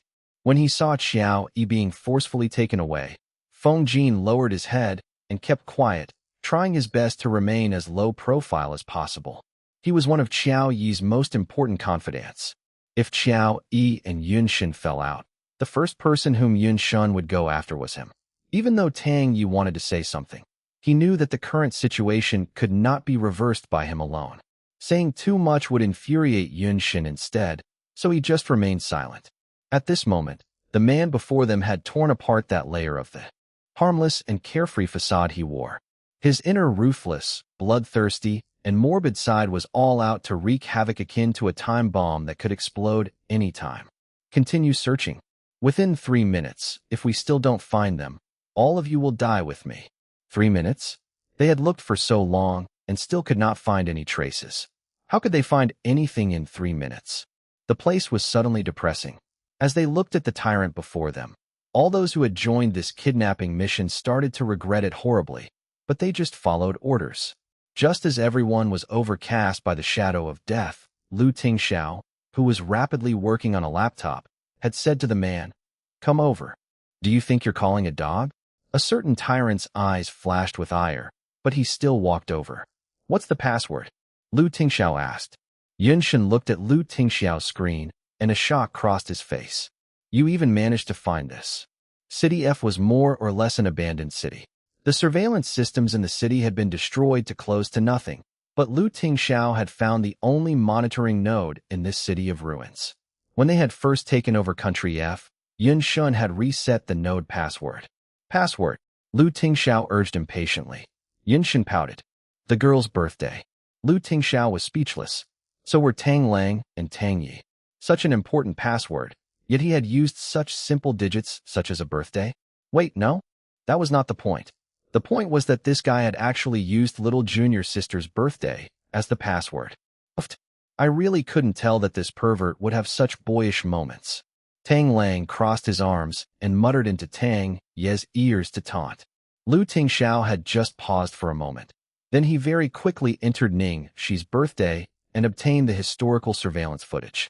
Compared to the fuzzy video in Lu Chongshan's phone, this surveillance camera overlooked the entire abandoned city below.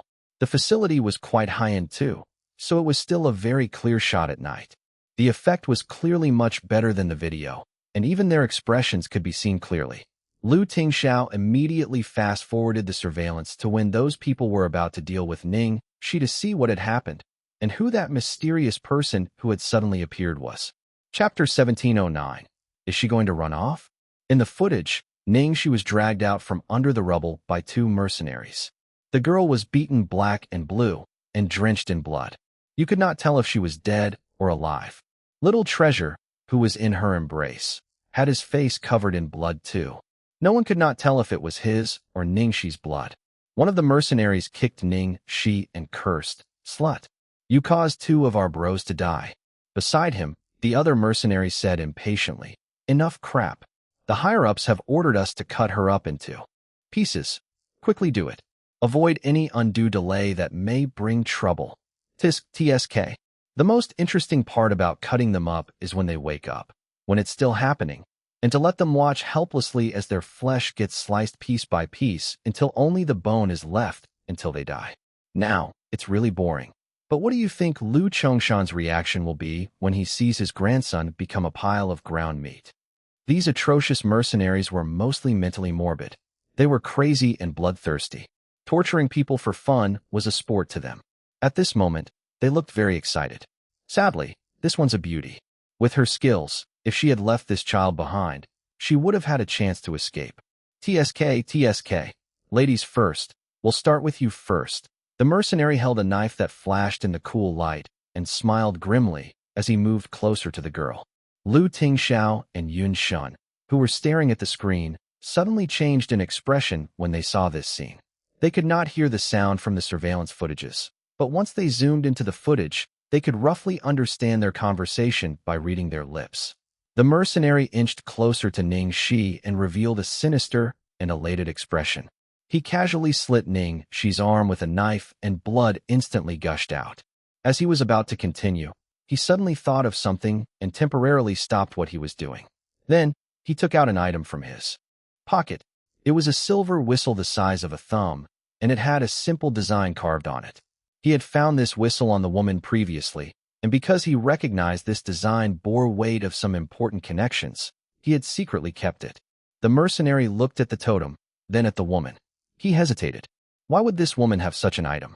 Could she be related to that legendary family? But this was not possible.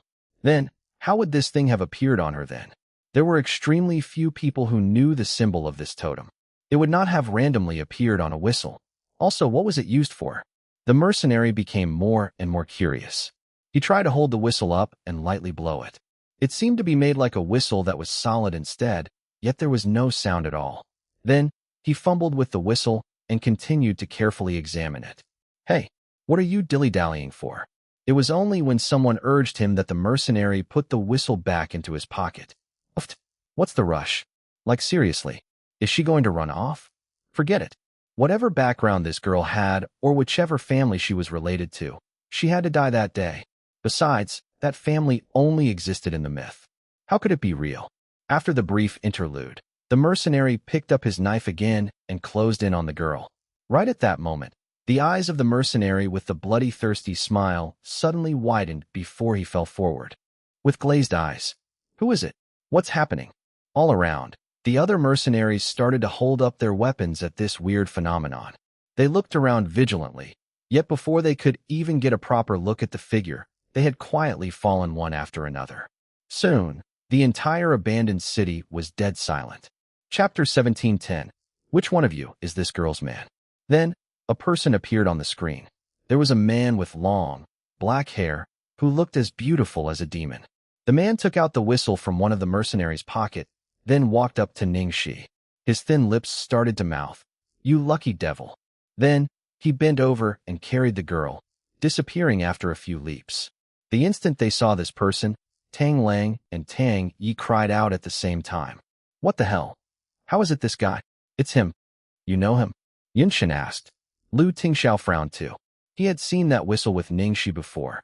Ning Xi had told him that a skilled master had given it to her because he owed her a favor. Whenever she blew it, the master would come to save her.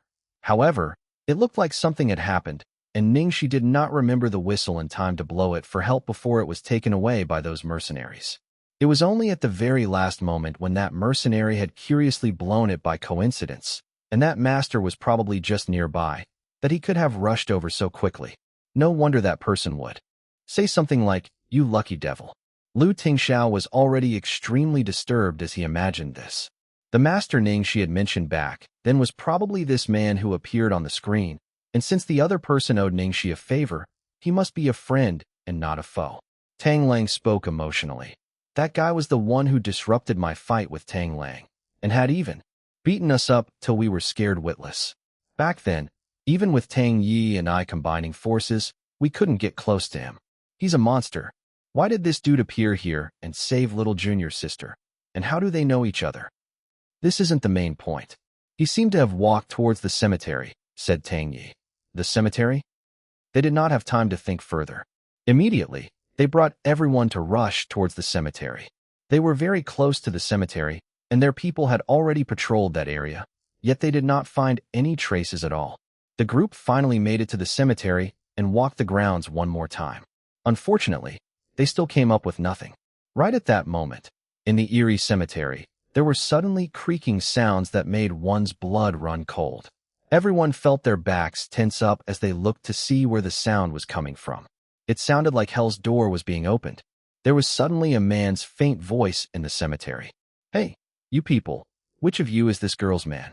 Tingxiao, Yunshin, Tang Lang, Tang Yi, and the group of subordinates all rushed to the man. When they got closer, they realized that he was indeed the man from the surveillance camera. When he heard the man's question, Yunshin frowned. "That would be me. Who are you? Where's Tang Xi?" The man's brows knitted. Then he said in all seriousness, "I hate being lied to." Yunshin looked like he was about to choke. On what basis did this dude claim that he was lying? The man did not care about Yunshin's terrible expression. His eagle eyes gazed at Tingxiao. "It's you, isn't it? You look exactly the same as that little guy." "It is I." Tingxiao could not care how Yunshin felt. He walked quickly towards the man. At that moment, an underground palace of an old tomb suddenly appeared behind the man. Both sides were lit up with oil lamps, and it was so deep that no bottom could be seen. "Follow me." The long-haired man started to walk down. Tingxiao followed him, and that door immediately shut seamlessly. Buried in the grass, there was not a single trace that there had once been an entrance. Chapter 17:11. You said little treasure is all right? After they passed through a long corridor, they reached a hidden room. There were two people on the stone bed inside the hidden room. It was Ning Xi and Little Treasure. After searching for so long, he had finally found them. "They? How are they?" Tingxiao's voice trembled as he got closer to them. He wanted to touch her, but he was afraid he might affect the girl's wounds. Ning Xi's wounds seemed to have been treated, but he could not feel her breathing at all. As for Little Treasure, he could see his chest undulating evenly. The man replied, "The little guy is all right. I'm not very good with children, so I made him fall asleep for now. As for the big one." "What about the big one?" The man looked at the girl on the stone bed. Then he sighed and spoke with a complicated expression. My expertise is with external wounds, and it can only help this much. Bring her to a hospital now, but I can't guarantee her survival. The man's words brewed an extremely uneasy feeling in Lu Tingxiao. Okay, thank you.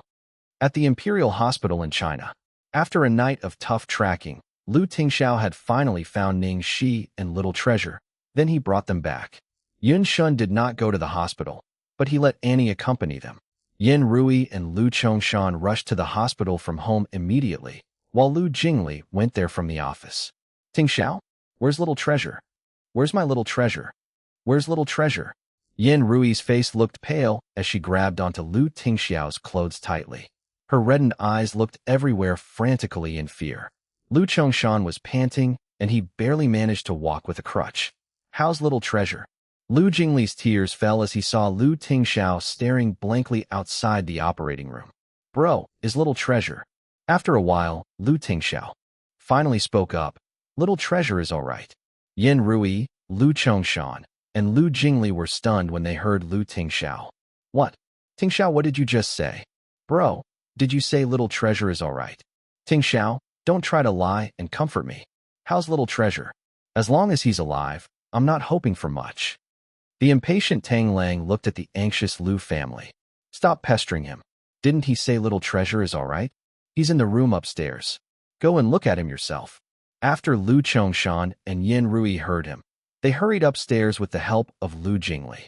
As the three of them arrived at the door of the ward, a doctor in a white robe came out of the room. Doctor, how's Little Treasure? The person who treated Little Treasure was the deputy head of the hospital. He replied to them, Elder Mr. Lu, Elder Madam Lu, rest assured. Your grandchild is all right. He only has some external wounds. While he was still unconscious earlier, he should be up soon. Yin Rui was stunned when she heard the doctor. She could not believe her ears.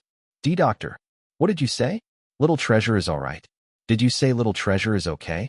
Yes, you may go in and take a look at him now, he told her. Okay, I'll go now. The three of them went in and saw the little guy sleeping on the bed. Yin Rui grabbed the little guy's warm hand. She also touched his beating heart and felt his rhythmic breathing. Then only did she finally believe he was alive. Little Treasure is alive. My Little Treasure is still alive. Thank God. Thank God. Yin Rui could not hold it in anymore. She sobbed as she held onto Little Treasure's hand. Lu Chongshan had tears in his eyes too. He thought that Little Treasure would become a sacrifice this time and did not expect Little Treasure to return safely to them.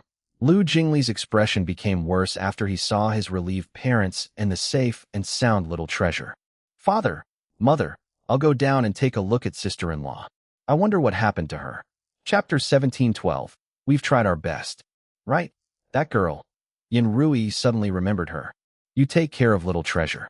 I'll go down and take a look. Lu Chongshan looked at Little Treasure dearly. Then he touched the little guy's warm face before leaving with Lu Jingli. Yin Rui was worried as she saw them both out. The red light bulb of the operating room was still lit up when Lu Chongshan and Lu Jingli went downstairs. Ning Xi was still in the middle of her surgery. How's the girl? Lu Chongshan asked. Lu Tingxiao had been sitting on the cold bench since just now. He looked downcast without moving an inch. Despite having heard his father, he did not react at all. Tang Lang replied coldly. She was shot in her arm, her torso, both her calves. Her scapula sustained a fracture. She's also got 3 broken ribs, and her head received. Lu Chongshan's face turned paler and paler as Tang Lang said more. He witnessed what had happened to the girl in the video, so of course he knew. Lu Jingli did not know what to say. He went up to Lu Tingxiao and put his hands on his brother's shoulders. Sister-in-law is blessed. She'll be all right. Lu Tingxiao still did not respond. Lu Jingli knew he would not listen to anything no. So he stayed quiet after a few words of comfort. His brother was not talking, while Tang Lang looked like he was about to explode anytime soon. Lu Jingli felt really anxious. Then, he suddenly saw a savior. Annie was standing by the corner, and he went up to her. Hey, you're my sister-in-law's friend. You're the really talented doctor named Annie, aren't you? Annie nodded. She was staring blankly into the distance and was not really focused. My sister-in-law? How is she? She'll be all right since you're here, won't she? Lu Jingli asked. Annie looked at him in the eye and answered plainly. I wasn't able to help much. No matter how good she was, she could not be better than the most advanced modern healthcare system. Moreover, the mysterious man had handled Bro Xi's wounds perfectly. Even she had to admit that she would not be able to do as well a job. If that person had not been there, Bro Xi would not have made it to the hospital in time. The girl did not say anything else afterwards and just stared at the direction of the operating theater. Lu Jingli studied Annie's eyes. He felt an uneasy feeling in the depth of her eyes. Time passed by slowly. The surgery went on from midnight until sunrise. At 6 o'clock sharp in the morning, the red light was turned off. The door of the operating theater opened from the inside. 2 operation assistants came out, followed by the main surgeon. The surgeon was drenched in sweat. The surgeon's gown clung onto his sticky skin. He took off his mask and had an unpleasant expression on his face. Everyone's hearts sank when they saw the doctor's expression. Yin Rui came over as well. She had been praying with her hands clasped together as she chanted Buddhist scriptures. Nervously, she went up to ask as the doctor came out, "Doctor, how did the operation go? How's the child?" The doctor phrased carefully as he studied their gazes, "I'm sorry. We've tried our best. Although the operation was successful, the patient received too much damage, and she can't wake up now. The patient is unable to breathe on her own. Her brainstem reaction and brain waves can't be detected." Chapter 17:13. Xiao Shi, forgive me for being selfish. When they heard the doctor's answer, everyone stood there stunned. They froze for a long time. After a while, Lu Jingli asked emotionally, "What do you mean, unable to breathe on her own? What missing brainstem reaction and brain waves? These damn descriptions. Aren't they all just a way of describing a dead person? Doctor, can you please be clearer?" The main surgeon was the president of the hospital himself, and he knew how important this operation was. However, at that moment, he could only be honest. The patient has now entered into a deep coma. Currently, we can only use a breathing machine and medication to sustain the patient's sign of life. Once life support is pulled off, the patient will immediately be dead. With the doctor's words, the entire corridor fell into a deathly stillness. Yin Rui turned pale as she slumped onto the bench. How could this be? How could this be? Lu Tingxiao was like a statue as he stood there without moving at all. The doctor paused and looked at Lu Tingxiao. "My condolences to the family members. I apologize that right now I still have to formally ask if you want to continue to keep the patient on life support or remove it and let the patient pass away in ease." A while later, the tension in the air was at its peak. No one said anything. In the end, it was still Tang Lang who asked with a tremble in his voice, "What will happen if we continue to keep the life support?" "If you continue to keep the support, then she'll be in what we commonly know as being in a vegetative state. She might lie on the bed forever. Usually, even if we use machines and medication to sustain them, they'll only be able to hold on for slightly over 10 years because when the time passes, the patient's living functions will gradually degenerate," answered the doctor with a sigh. Even though this was considered living, it was actually just living to suffer. Every word that the doctor said chilled everyone's hearts even more. "Of course, we'll keep her. Even if she's in a vegetative state, there might be a day when she wakes up," Lu Jingli quickly said. The doctor nodded. "That's right. Even though the chances are very minimal, there have been many previous successful cases." "Is that still a question then?" "Of course, we'll maintain life support," Lu Jingli immediately decided. The doctor looked a little unsure. At last, he still turned to Lu Tingxiao and asked, "CEO Lu, do you want to?" When Lu Jingli saw that the doctor was still asking his brother, he became very anxious. Asking his brother this question was practically the same as using a knife to stab his heart. Some seconds passed before the empty corridor was filled with the man's raspy voice. "Continue the life support." "Okay, understood." The doctor sighed and left. In the best ward of the hospital, at that moment, that girl, who was always so reckless and at ease as the wind, now lay quietly on the bed. She had been beaten black and blue, and had lost all consciousness. She could only rely on the breathing machine to preserve her life. Lu Tingxiao sat in front of the sick bed without any expression on his face. He carefully held the girl's hand, which was filled with little cuts, and gently lowered his head to plant a kiss on it, as if he was afraid that he would disturb her even though he knew that she might never wake up ever. Again, "Xiao Shi, I'm sorry. Forgive me for being selfish. I can't let you go." I am sorry. Outside the door, Yin Rui and Lu Chongshan did not enter because they blamed themselves. They looked through the window into the ward with solemn expressions on their faces. They saw their stern and apathetic eldest son, who usually remained calm even if he met with the most insurmountable challenges, currently holding a girl's hands with his head buried, shoulders trembling as he broke down in tears. Chapter 1714. Gift you as dowry.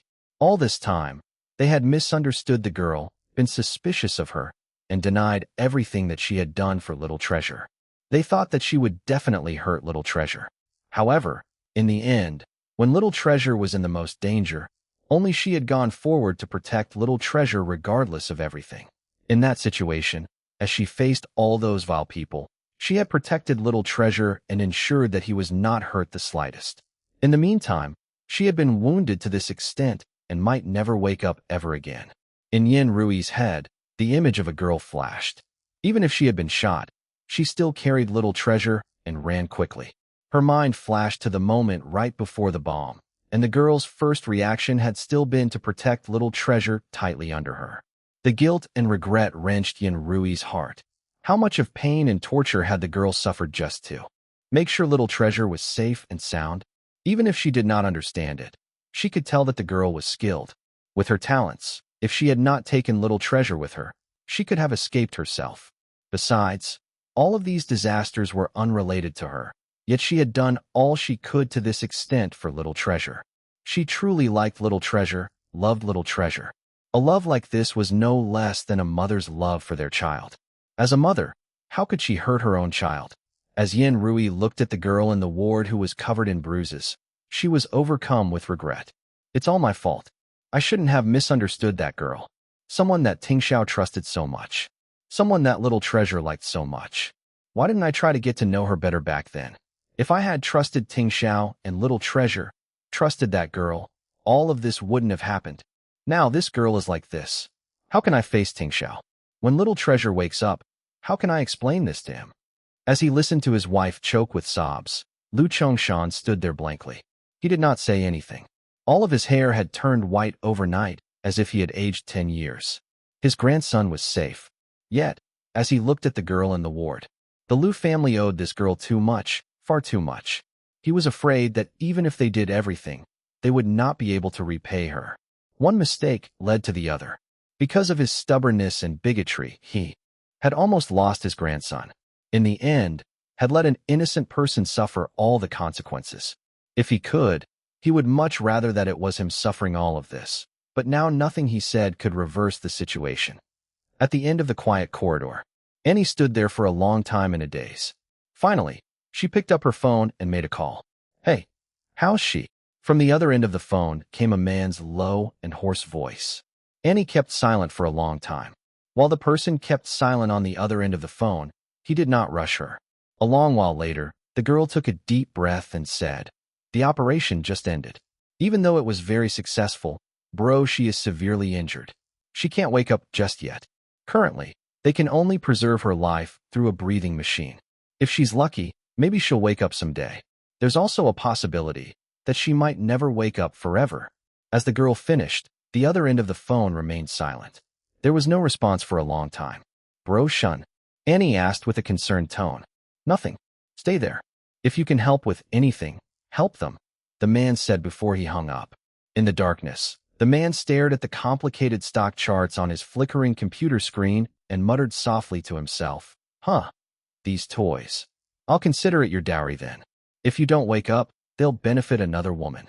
Chapter 1715. Little Treasure woke up. The sun rose, and the bright radiance shone upon the whole city.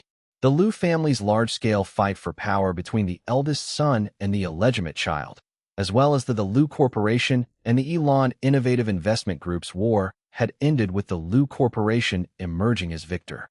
Because Elan's many important investments and shares suffered a steep fall and huge losses in addition to the large penalty from their trading partner, they had no choice but to toss out the Lu Corporation's shares in large quantities to repay their debts. In just one night, they had completely withdrawn from the Lu Corporation's board of directors. However, this incident still wavered the Lu Corporation's roots. After all, there was still much left to deal with. and the other party might come back from their defeat anytime. It was as if Lu Jingli had matured overnight. From being a frivolous heir without high ambitions, he had silently assumed all responsibilities. This scattered family, and this company with all the chaos breaking out everywhere. Ever since the start of Ning Xi's surgery, Lu Tingxiao had not left her side at all. Lu Jingli turned away. He covered his teary eyes and then turned to look at the man by the sickbed. He said seriously, "Bro, don't worry. You have me at the company. I'll take care of father and mother too. You just have to accompany sister-in-law. You don't have to think about anything else." He understood too well. Understood how much pain and remorse he must be feeling.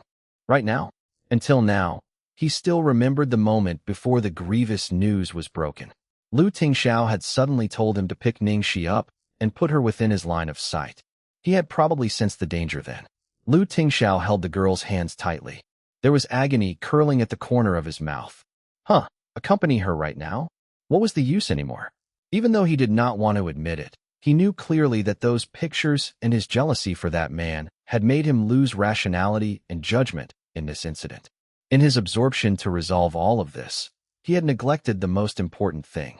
He had made her wait for everything to get sorted out. And now, she could not even see the results. If only he had considered things more thoroughly, maybe all of this would not have happened. When he thought of this, the huge lump of hopelessness and remorse that surfaced almost swallowed him whole. He thought that if he had considered things more thoroughly, if he could have been calmer and less extreme, if he had not teased her right from the start, if he had not forcefully brought her into his world. She had been so wanton and at ease, so free, so enthusiastic. The person she liked was just like her too. Yet, she had slowly put away her ridged corners and folded her wings for him. She had slowly changed herself, wronged herself, and even put her life at stake. Maybe I've been wrong right from the start. I shouldn't have forced her to be with me. At that moment, the man's tone had lost all its usual arrogance and reclusiveness. His tone was weak as if it could be broken with a touch. Lu Jingli had never seen someone as proud as Lu Tingxiao look this frail and dispirited. His heart throbbed with pain. "Bro, what nonsense are you saying? Xiao Shishi truly likes you." Lu Jingli anxiously wanted to comfort him further when his phone suddenly rang. It was Yin Rui. "Hello, mother. What happened?" "Hello, Jingli. Quickly come over. It's best for your brother to rush over too. Little Treasure has woken up." From the other end of the phone came Yin Rui's panicked voice. Lu Jingli's expression tensed up. "Little Treasure is awake? Okay, I'll be there right away." Chapter 17:16. That was his mother. Downstairs, inside the VIP ward. "Little Treasure, you're up? Are you hungry? What do you want to eat? Grandmother will get someone to make whatever you like for you. Little Treasure, are you feeling uncomfortable anywhere? Tell grandfather." Yin Rui and Lu Chongshan helped Little Treasure up carefully. Then they stood by the bed and anxiously bombarded Little Treasure with questions. On the bed, the little guy was sitting there quietly with his clean clothes. There was a plaster on the back of his hand, and he had no expression on his pale little face as he stared blankly at Yin Rui and Lu Chongshan, who kept talking to him. That was the scene Lu Jingli and Lu Tingxiao saw when they arrived. The two elders were speaking to the child worriedly, while Little Treasure just sat on the bed quietly, devoid of expression. His eyes were like a puddle of stagnant water. There was no light in his eyes at all, as if he was only a shell. "Jingli, Tingxiao, look at Little Treasure. What's happened to him? He's been like this ever since he woke up. He has no reaction at all. He's not replying to anything we're asking." Yin Rui panicked. Lu Jingli went over and gave the little guy a hug. Then he patted him on the shoulder. "Don't be afraid, Little Treasure. It's all right now and you're safe. No bad guys will hurt you again. Look, grandfather, grandmother, and everyone are here. Everyone will protect you." At this moment, the door opened and Xingwu came in with a few boxes of food. "Madam, the meals are ready." "Good. Bring it over quickly." Yin Rui took the boxes and said, "Little Treasure, you must be hungry after so long. Eat something, all right?" "Yeah, eat something." The few of them tried to get the boy to eat or say something, but no matter what they said or did, the little guy on the bed did not react at all. Yin Rui's hands were trembling. She then started crying. "What should we do?" Lu Chongshan closed his eyes, frustrated. In the end, he had made Little Treasure suffer. Little Treasure had recovered, and become a smart and cheerful kid under the girl's patient care. However, now he had turned into a state that was worse than before. Lu Jingli closed his eyes. Little Treasure must have known that Xiao Shishi. If he didn't wake up, then he wouldn't have to face all of this. The atmosphere in the room was heavy. After some time, the quiet Lu Tingxiao went to the bedside and looked at his son who was staring blankly. I'll bring you to her. Yin Rui sounded afraid. How can you do that? Lu Chongshan frowned as well. Little Treasure is in shock, and it's already bad enough. If he saw the condition the girl is in now. Lu Tingxiao bent over and carried his son up from the bed. He'll have to face it one day. But it's too cruel. While Yin Rui knew they could not hide it forever, she still could not bear the agony her grandson would have to go through. Lu Tingxiao brought his son to the room Ning Xi was in. He then put his son down when they arrived at the door. The little guy stood by the door and looked at the bed in the middle of the room. There was a woman on it. Her face looked drained, and there were bandages all over her. She was hooked up to a breathing machine. With the countless complicated tubes and wires connected to her, she looked scary. His breath hitched when he realized that the unnerving person who was lying in the bed was his mother. Chapter 1717, Mommy Needs You. Lu Chongshan, Yin Rui, and Lu Jingli looked at Little Treasure anxiously. They were afraid that he would lose control when he saw his mother. They even had the doctor stand by in case anything happened. What awaited them was something far worse than him losing control. The little guy still had no reaction at all even after he saw Ning Xi. His dull expression did not change one bit from before. What they worried about the most had still happened. The child had witnessed Ning Xi being shot. In addition to that, Ning Xi had knocked him out while his extreme fear was at its peak. He might have even woken up for a little when Ning Xi had been covered in blood. In his subconscious, Ning Xi might have died. So, he had followed his mother and locked himself in that world. Yin Rui and Lu Chongshan looked at their unresponsive grandchild, who behaved as if he was a wooden puppet without any emotions, in despair. Because of Ning Xi, Little Treasure was able to walk steadily on the path of recovery. However, this time, Ning Xi would not be around. Who else could help Little Treasure come out of his trauma for the second time? Lu Jingli was impatient. He held Little Treasure's hand and walked towards the bed. Then he placed Little Treasure down beside Ning Xi and led his little hand to touch Ning Xi's cheek gently. Baby, look, it's your mother. The little guy was like a doll being controlled, like a machine. Lu Jingli's heart sank, and he hugged the little guy. Little Treasure, please wake up.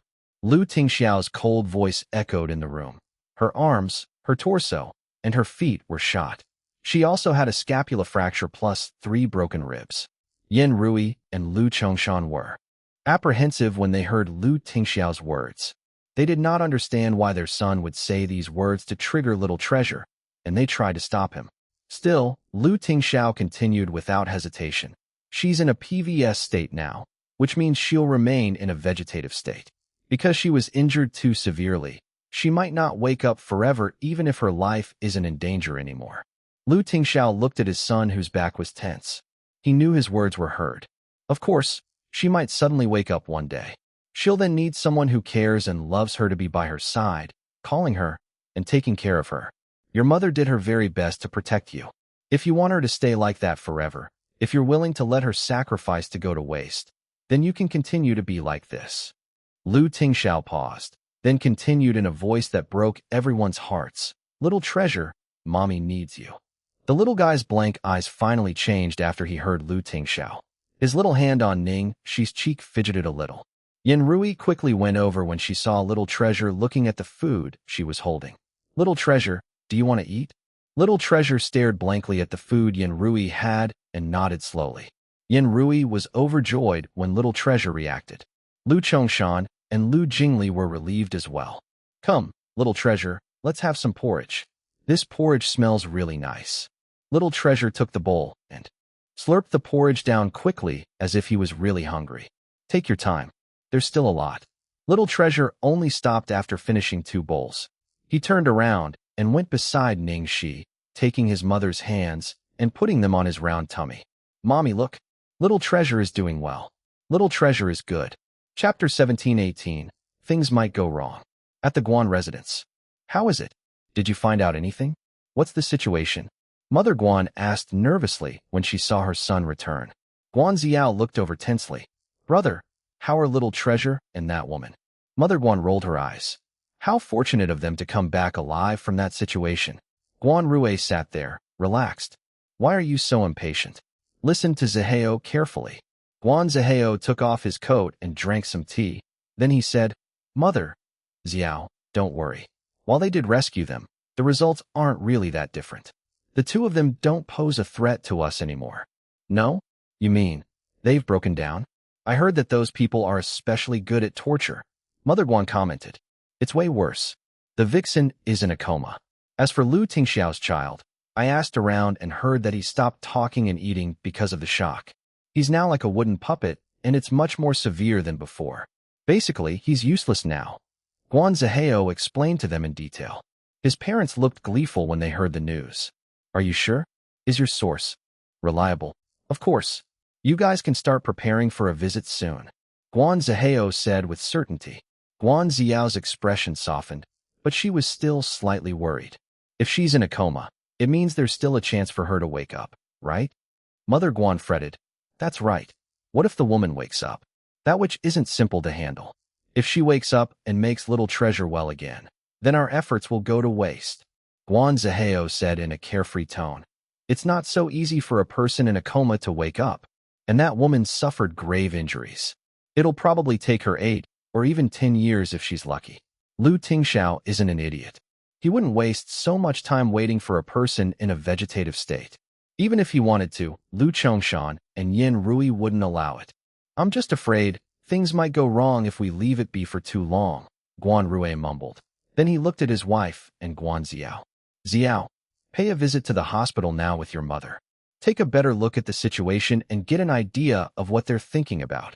Guan Xiao instinctively touched the scars on her skin with a darkened expression. She did not seem very willing to go. Now? But Auntie Lu was so unhappy with me. The last time, she even... Mother Guan held her hands, tried to convince her. Didn't I tell you last time? It's just temporary. Wait until you give them a cute little grandchild. Then everything will be fine. Be patient for now. No matter what Yen Rui thinks, we have to let them know that it was an accident and that you feel very guilty about it. Don't let her think that you're trying to hurt little treasure on purpose. Mother Guan knew that hurting the little guy was the biggest taboo of the Lu family. If they crossed the line, then there would be no chance left for them. Guan Rui nodded. Your mother's right. Go now, Xiao. Be patient, and our plans will prevail. Guan Jichen suddenly came out of his room. I want to go too. Has that dumb kid turned back into an idiot again? I want to see. Stop messing around. You're just going to trigger him if you go. Chapter 1719. I'm setting my mind on this daughter-in-law. At Imperial Hotel, Mother Guan and Guan Xiao had just walked out of the elevator when they saw someone standing at the end of the hallway and wiping away their tears. It was Yin Rui. Sis, are you okay? When Mother Guan saw her, she quickly went over, full of concern. Guan Xiao did not dare to go too near. Instead, she stood behind Mother Guan, and her pale face was covered with guilt. Auntie Lu, how's little treasure? Yin Rui quickly wiped away her tears and returned to normal. She looked at the two of them and replied, Little treasure is awake. Thankfully, he wasn't really hurt, just still slightly shocked. At this moment, Yin Rui was an entirely different person from the unkempt shrew that she had been last night. She had returned to being the noble and elegant lady of the wealthy family that she was. Mother Guan and Guan Xiao exchanged a glance, slightly shocked. Indeed, as long as he's fine, then that's good. Mother Guan looked elate as she patted her chest, then she tugged at Guan Xiao to apologize once again. Sis, we really let you down this time. It's right for you and Bro Lu to blame her. Xiao has been feeling horrible about it too. In fact, she's been feeling so bad that she hasn't had any appetite. She hasn't even drank a drop of water. As she looked at Guan Xiao's pale and frail demeanor, Yin Rui sighed. I should be the one saying sorry. I was too impulsive last night. Xiao, does it still hurt? When she saw that Yin Rui had changed her attitude, Guan Xiao's eyes secretly lit up. Auntie, I'm fine. As long as you'll forgive me, I'll do anything. I can even help to take care of little treasure. Yin Rui tactfully rejected her. I'm very thankful that you offered, but there's no need. There are already people taking care of little treasure. When they heard Yin Rui's evading reply, Mother Guan and Guan Xiao already confirmed what her brother had found out. Mother Guan gently comforted Yen Rui a while more. When she saw that Yen Rui had softened, she tried to probe. Sis, as they say, those who survive a great disaster are destined for good fortune after that. Now that the company is all right, and little treasure is saved, extreme sorrows will definitely turn into joy later on. But with so many things having happened, there'll still be some bad luck. You need to have some happy occasions to rinse it away. What say you? When Yen Rui heard this, she paused, immediately understanding Mother Guan's intentions. Initially, she wanted to find a suitable opportunity to talk about this later on, but since she had brought it up, she did not want to drag it on either. Thus, after Yen Rui contemplated momentarily, she turned to Mother Guan and said, Sis, the reason I don't blame Xiao is that she's still unrelated to us in any way. I don't have the right to ask her to do anything for our little treasure. At that time, in that sort of situation, if Xiao had done anything, she would have most likely been implicated too, so I don't blame her. When they heard Yen Rui pretty much drawing a line between their relationship, Mother Guan's face instantly soured, and Guan Xiao frowned. Yen Rui continued, while that girl Ning Xi, one could say that this time, our little treasure's life was saved by her. She exchanged his life for her own. As Yen Rui said this, tears could not help but well up in her eyes. She slowly started to continue. We must conduct ourselves with a conscience. Based on the fact that she's done so much to this extent, if I still continue to misunderstand her and stop her from getting together with Tingxiao, wouldn't that be too frightening? Aware of the change in expressions of Mother Guan and Guan Xiao, Yen Rui summed up, so, no matter how the girl is going to be, and whether she'll wake up again, I'm setting my mind on this daughter-in-law. Chapter 1720. Sometimes I want to listen to my heart too. When Yen Rui finished, Mother Guan and Guan Xiao stood there stunned. They were in disbelief as if they had not expected Yen Rui to say such things. I won't hide it from you. That girl's severely injured, and she might never wake up forever. Wouldn't she be stabbing her own son's heart if she forced him to marry another woman right now? How could she bear to do such a thing? Even if it were not for her son, she would not have done it for the sake of little treasure. Mother Guan did not think that Yen Rui's attitude would have changed so drastically. She took a long while to calm down before she said, Sis, I understand what you're thinking, but you can't just let Tingxiao marry a person in a vegetative state because you feel guilty, and in turn, make a decision that could harm the child forever. Yen Rui let out a bitter laugh. If I force him to marry someone he doesn't like right now, that would really be harming him forever. As Yen Rui said this, she gave them an apologetic look. Sis, you know I've always liked Xiao very much. I thought that Xiao could cultivate some feelings within Tingxiao. Yet, in the end, it was still. I'm very regretful. Tingxiao's heart and eyes are only filled with the girl right now. In these circumstances, to force Tingxiao and Xiao together would be irresponsible to Xiao too. Yen Rui looked at Guan Xiao and sighed. Xiao, you're a wonderful young lady. It's us Lu family that's not blessed. Guan Xiao looked even paler than before. She bit her lips and did not say a single word. Yen Rui would rather have Tingxiao marry a person in a vegetative state than let him marry her.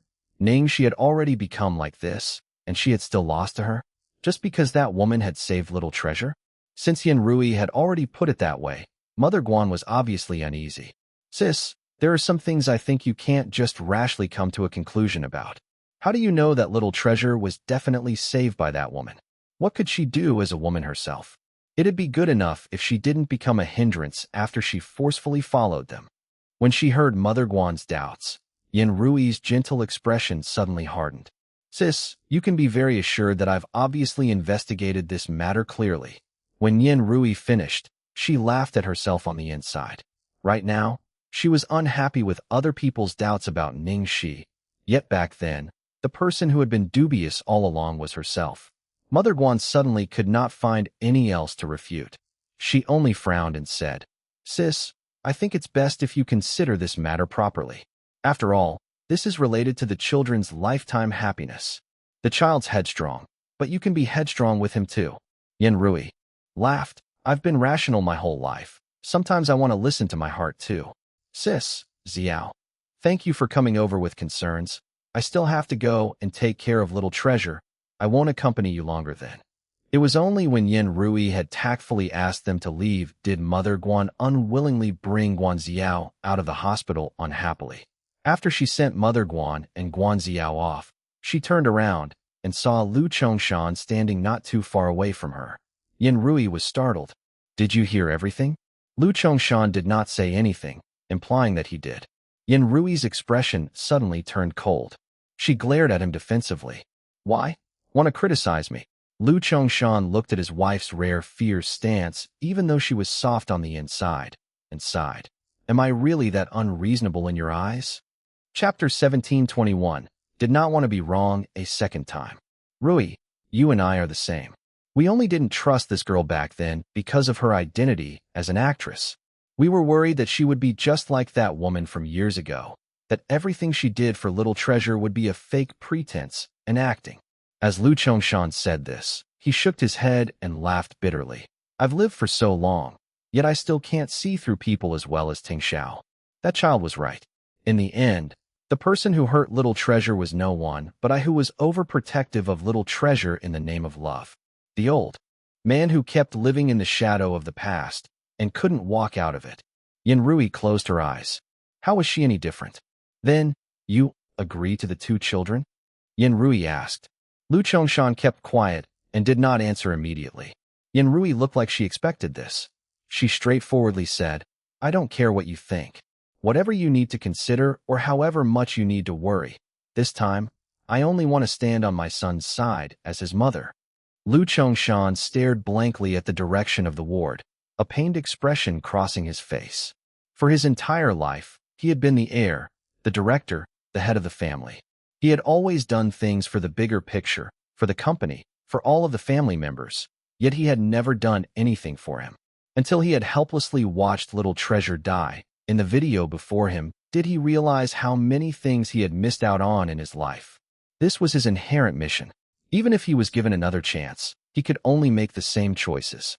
Still, he was wrong for being too conceited, too stubborn, and too confident in his own judgments. He had already been wrong once. He did not want to be wrong a second time. This time, he chose to believe his own son. It was not sure how long had passed before Lu Chongshan finally said in a lowered voice, I'm afraid it won't be easy to explain to the Guans. I'll try my best to come up with a way that satisfies both sides. After all, we're in the wrong too. If that really can't do, we'll just offer them some compensation. When she fathomed Lu Chongshan's words, Yin Rui could not help but look surprised.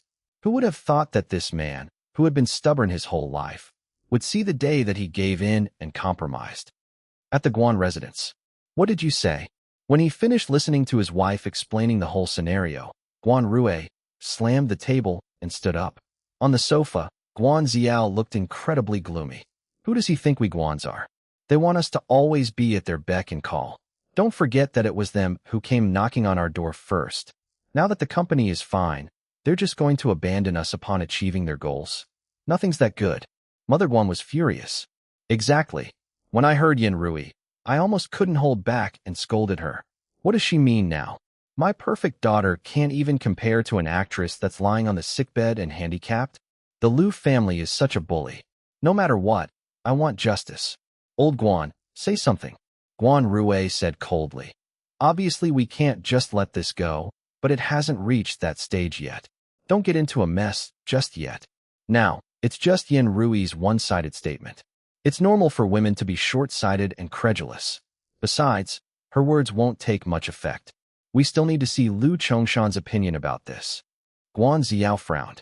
I think this time, the incident affected Uncle and Auntie Lu A lot. Just in case Uncle Lu is also.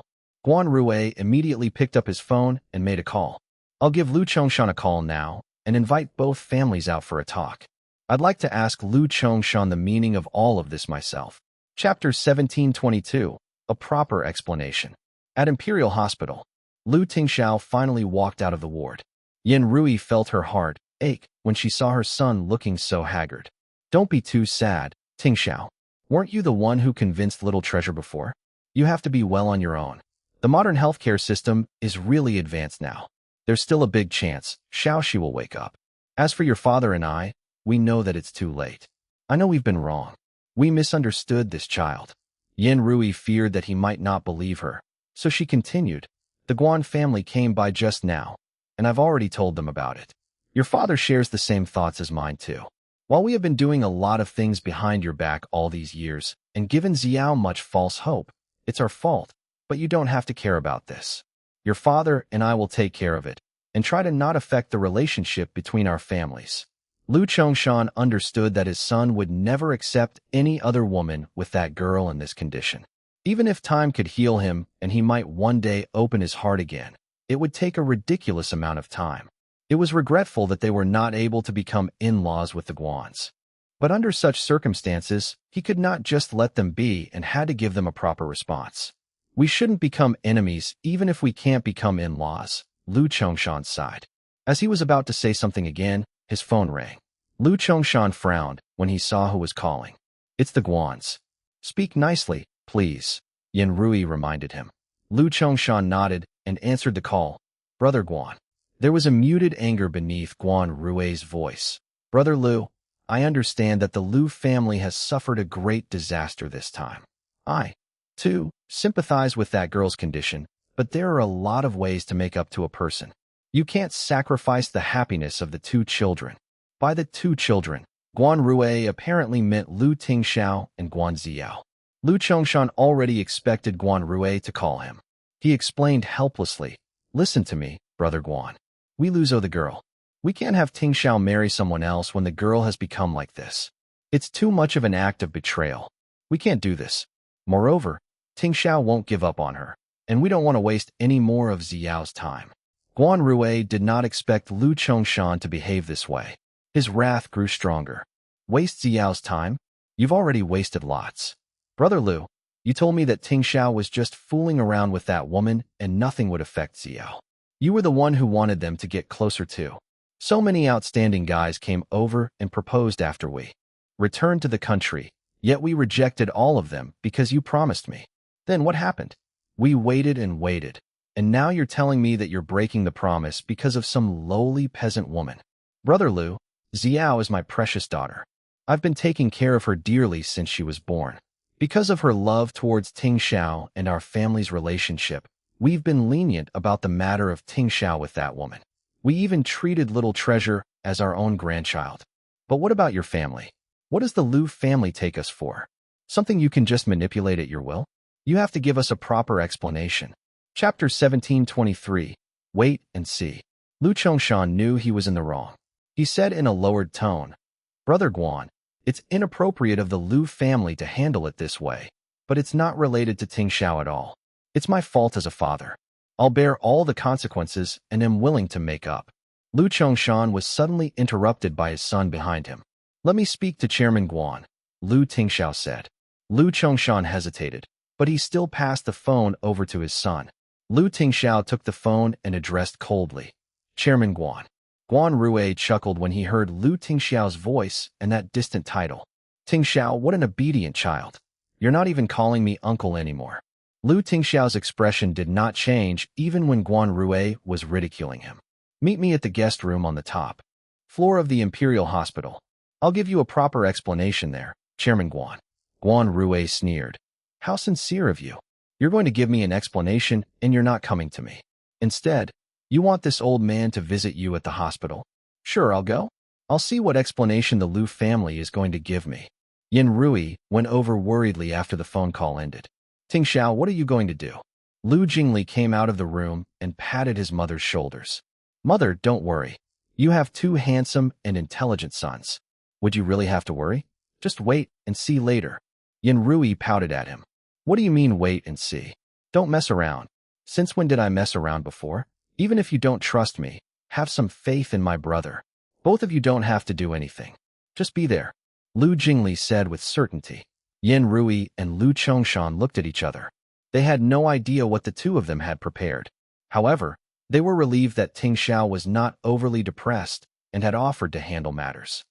Little Treasure stayed right in the room with Ning Xi while Annie looked after them. Lu Chongshan, Yin Rui, Lu Tingxiao, and Lu Jingli were preparing for the meeting with the Guan family. After half an hour, the Guan family arrived. Uncle Lu, Auntie Lu, Jingli. Guan Xiao greeted them one by one. Then she looked hesitantly at the man she had not seen for some time. Tingxiao. Mother Guan was upset by Lu Tingxiao's cool reaction. That's enough, Xiao. So what if you treat him well? Someone got seduced by some woman outside and has no idea what he's doing now after being tricked. Mother Guan felt the vibe around the distant and cold man change suddenly. While it was not obvious, she could feel an unseen pressure surrounding her and suffocating her.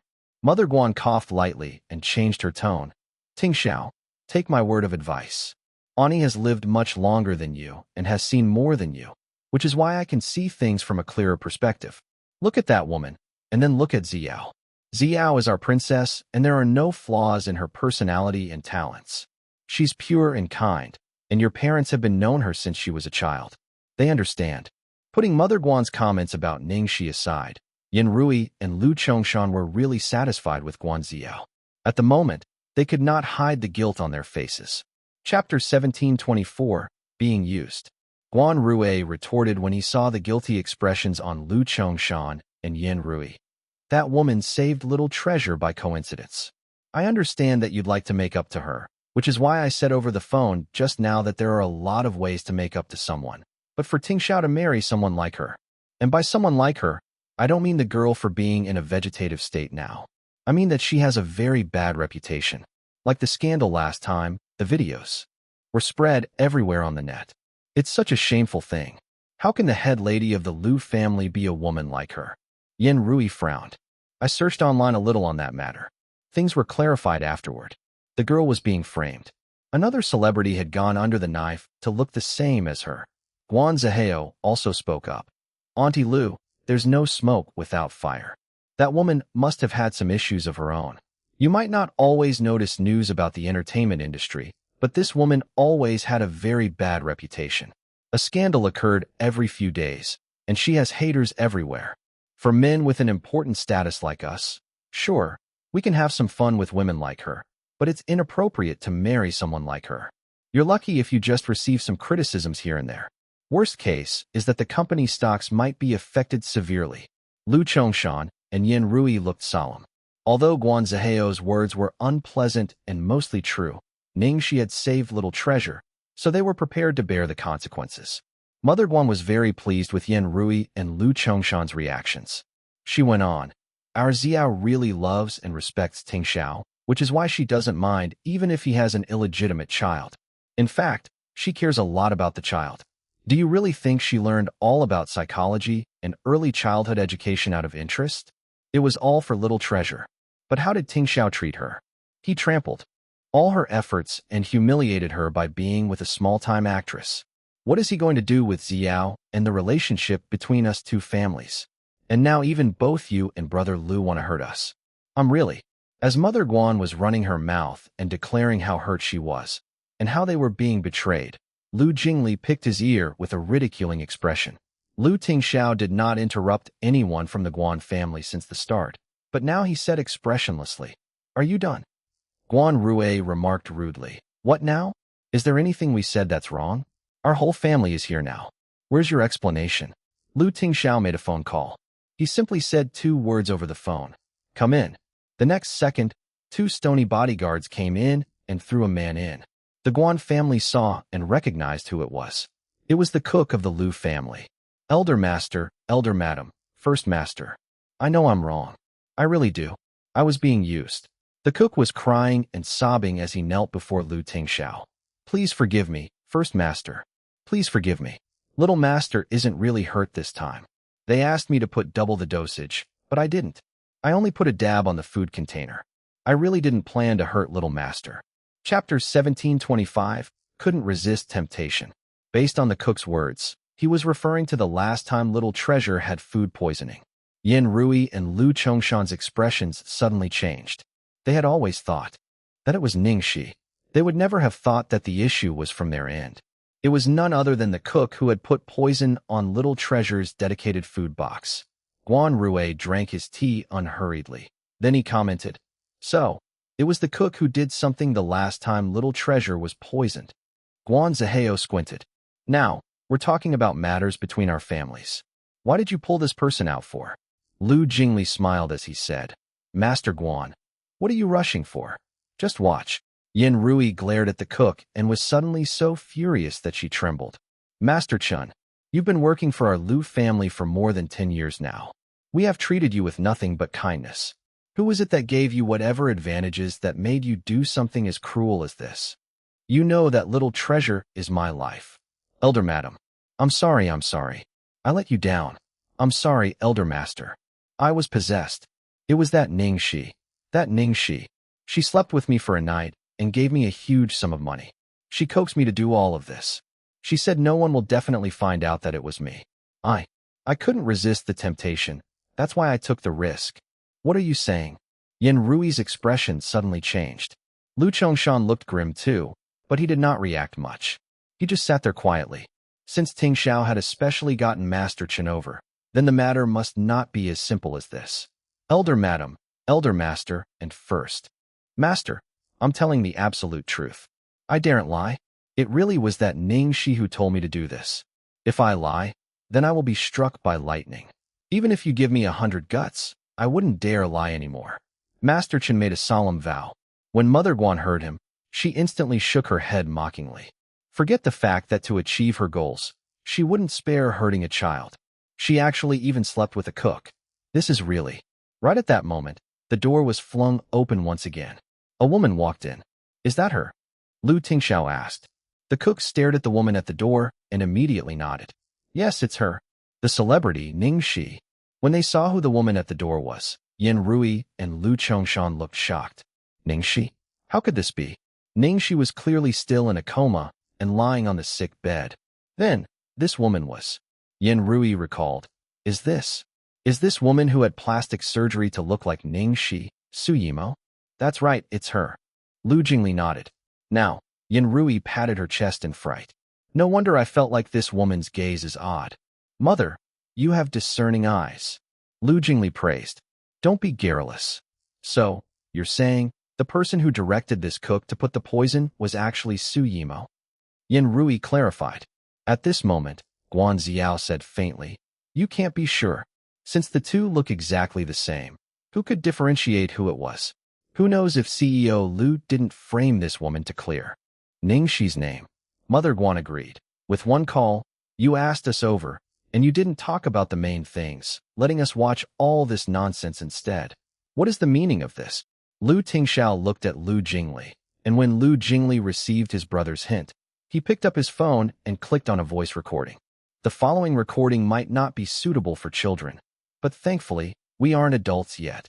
Chapter 1726. It is all over. The instant Lu Jingli clicked on the recording, the room was filled with the heavy breathing sounds of a man and woman as their bodies collided with each other. Even if it was just audio, everyone present was adults, and they could immediately tell what the two people were doing. You damn child, why are you playing this? Yin Rui shot Lu Jingli an angry look. Opposite them, Guan Zihao was still listening like it was a farce, yet after a while, his expression suddenly changed as he shot a cold look towards Su Yimo who had cowered in a corner. Just as Yin Rui was about to stop Lu Jingli from continuing the recording, there was suddenly a familiar voice from the phone. Tisk, so distracted. Why? You don't care about dealing with me now that you've hooked onto Lu Tingxiao? Let's make this clear. You're a counterfeit. Do you really think you can replace the original? Just in the state you're in, apart from your face, you really don't deserve to even help Ning Xi hold her shoes. I've already done all the things you want me to do. I framed Ning Xi. I've slept with so many people. I even had to sleep with the gross cook. Why won't you let me go? I don't want to do things for you anymore. Wow. Lu Tingxiao was just slightly nicer to you and let you go this time without killing you. Do you really think you can make it up there with this face of yours? Can't wait to kick me away? I'll tell you. Don't even think about it. I've spent so much money on you to fix your entire face. Want to run off so easily? Now, Lu Tingxiao has already found out about my existence. Everyone knows that I've gotten plastic surgery to look like Ning Xi. I've been exposed. I can't help you do anything anymore. You'd better not keep coming to look for me. If I get discovered by Lu Tingxiao, don't blame me for not warning you. Then came the sound of a man and woman panting again, but at this point, they had heard enough. The voice in the recording was obviously Guan Zihao's. Deathly stillness stagnated in the room. It was very obvious that such a private and intimate recording could only be recorded by the people involved. Bitch! How dare you? Guan Zihao burst with rage as he blurted out and stared at Su Yimo. Then, he suddenly clammed up. His eyes were alarmed as he realized he had just exposed himself. Lu Chongshan and Yin Rui would never have thought that everything from Ning Xi being framed and set up to Little Treasure getting poisoned had all unexpectedly been Guan Zihao's work. The two of them stared at the handsome and talented youth, then at the Guan family. They were in a dumbfounded daze for a long while. Guan Xiao twisted her fingers nervously as she was losing her head out of fear. At the same time, she looked at her brother in disbelief. She had repeatedly urged him to handle this thing properly, but he had done it like this, all the way onto Su Yimo's bed, and had even left such information that was used against him. Just because Su Yimo had a beautiful face now, even her own brother could not resist the temptation. Suddenly, Guan Xiao's face turned extremely morose. Over. It was all over. Lu Jingli raised his brows. Master Guan, do you have anything else you want to say right now? Lu Chongshan's fingers were shaking. Zihao, why you actually? Before Lu Chongshan could say anything more, Guan Rui suddenly pushed his chair and stood up. He landed a slap on Guan Zihao's face. Bastard! How can you do such a thing? After Guan Rui slapped Guan Zihao, he immediately turned to Lu Chongshan and Yin Rui sharply. Bro Lu, sis, his mother and I were unaware about this. Xiao knew nothing at all. I didn't think that he would do such things behind our backs. Zihao is full of youthful vigor, after all. He just saw Xiao wronged and went to such an extent because he was angry and could not bear it. He even harmed Little Treasure, but his real intentions were definitely not that. Chapter 1727 said they want to take Miss Xiaoxi away. Lu Jingli thought this was funny. He especially told him to double the dosage. Was that not his real intentions? The matter had already progressed to this stage, yet Lu Tingxiao did not say anything. He stood up and left to return to Ning Xi's ward, not wanting to waste any time on anything else. While Lu Jingli chuckled as he picked up his phone, playing another recording. Stop acting. I think you guys can go fight for an Oscar. The voice from the recording was Mother Guan's. Damn it. Isn't that Yin Rui an heiress from a prestigious family? How is she a dame? She's practically a shrew. Look at how she hit our Xiao. She was so vicious with the blows. Forget it. Their only beloved grandson has died. It's normal to become a little crazy. Then came Guan Rui's voice. When they heard these words, Mother Guan and Guan Rui suddenly turned as white as a sheet. What made them even more fearful were the upcoming words. Silly girl, she's just grieving right now from losing her grandson. Wait till you give birth to another one for her. That was why I said that Lu Tingxiao's illegitimate child must not be kept. The Lu family values this child so much that they'd leave all their family property to him in the future. Then, wouldn't our marriage connection with the Lu family be a huge loss? Even if nothing happens to the child this time, we must think of ways to get rid of him in the future. Mother is right, sister. Don't worry too much. Let's go home and celebrate tonight. Tomorrow, we should be able to hear the good news about that little child. Yin Rui could not believe that the whole family she had been treating as kin had such sinister intentions. The entire family, all of them were malicious. Guan Rui, you. All these years, I've been helping you and treating you as a bro. You actually. Lu Chongshan grasped his chest that was vexing with pain from an old illness, and he could not say anything more. Thankfully, they were in the hospital. Lu Tingxiao seemed to have been well prepared. Immediately, a doctor came in to treat the emergency and stabilized Lu Chongshan's condition. Someone that he had always treated as a good brother and close friend, the considerate daughter-in-law he had always fancied. He had persistently thought that the Guan family shared a profound kinship with them, that they knew their roots, and most importantly, they would not hurt Little Treasure. Besides, he had just heard them say for themselves how much they loved Little Treasure and treated him like their own grandson. But privately, despite not even having married into the family, they were already thinking about how to kill Little Treasure and how to seize their assets. Yin Rui was aghast as she thought of whether Guan Xiao had really been stunned back then, or was it intentional? Thinking about this made her blood run cold. The truth had proven that they were wrong, extremely wrong. It was them who did not see through people, and it was them who really almost killed Little Treasure. They were practically pushing little treasure into a living hell. Fancy that they were feeling guilty about how this marriage did not happen. They were thinking about how to make it up to them. Yet they were thinking about how to celebrate when a great tragedy had fallen upon their family. When Guan Rui saw that everything had fallen through and was exposed, there was indignation in his eyes as he said coldly, "Bro Lu, don't blame me. If you want to point fingers, blame your son for being blind. He doesn't want my excellent daughter. He fancied a lowly actor. Ask yourself honestly, if the two of our families are combined by marriage, how perfect would that be? As for little treasure, as long as you make Xiao's child the heir, we obviously wouldn't make life difficult over a child. It's not too late for you to regret now." You shut up," Lu Chongshan panted as he angrily rebuked. Suddenly, Xing Wu's frantic voice came from outside. Elder Master, Elder Madam, Second Master. Quickly go outside and take a look." Not good. Not good. A lot of people suddenly came, and they're wearing military uniforms. They said they want to take Miss Xiaoxi away. Chapter 1728. Here to retrieve our Ms. Ning Xi. What did you say? Take Xiaoxi away. Yan Rui was shocked. Who are these people? How dare they take people away from us, Lu's? Lu Chongshan's expression darkened suddenly.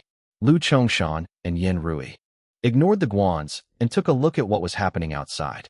The Guan family looked at each other, then followed them out in silence. Lu Jingli frowned. Military uniform? Could it be? Damn it. If it was people from that side, it would be bad. They saw 2 rows of grave-looking soldiers when they came out of the room. The president and the vice president of the hospital were right beside the door to Ning Xi's room, seeming really nervous with sweat on their foreheads.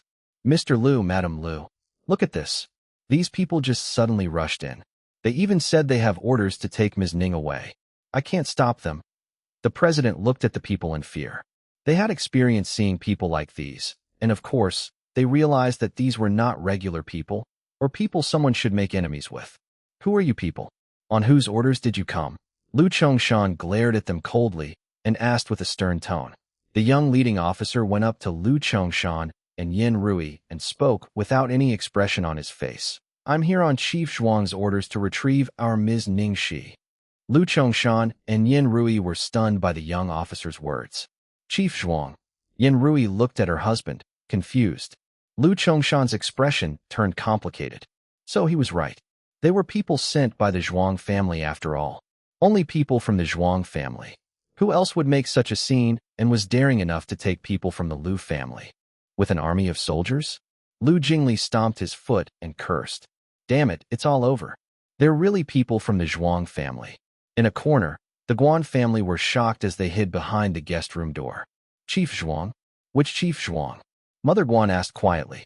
Who else could it be aside from Zhuang Liaoyuan? Guan Rui's face darkened.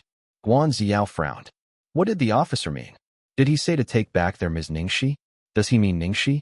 How is Ning Xi related to the Zhuangs?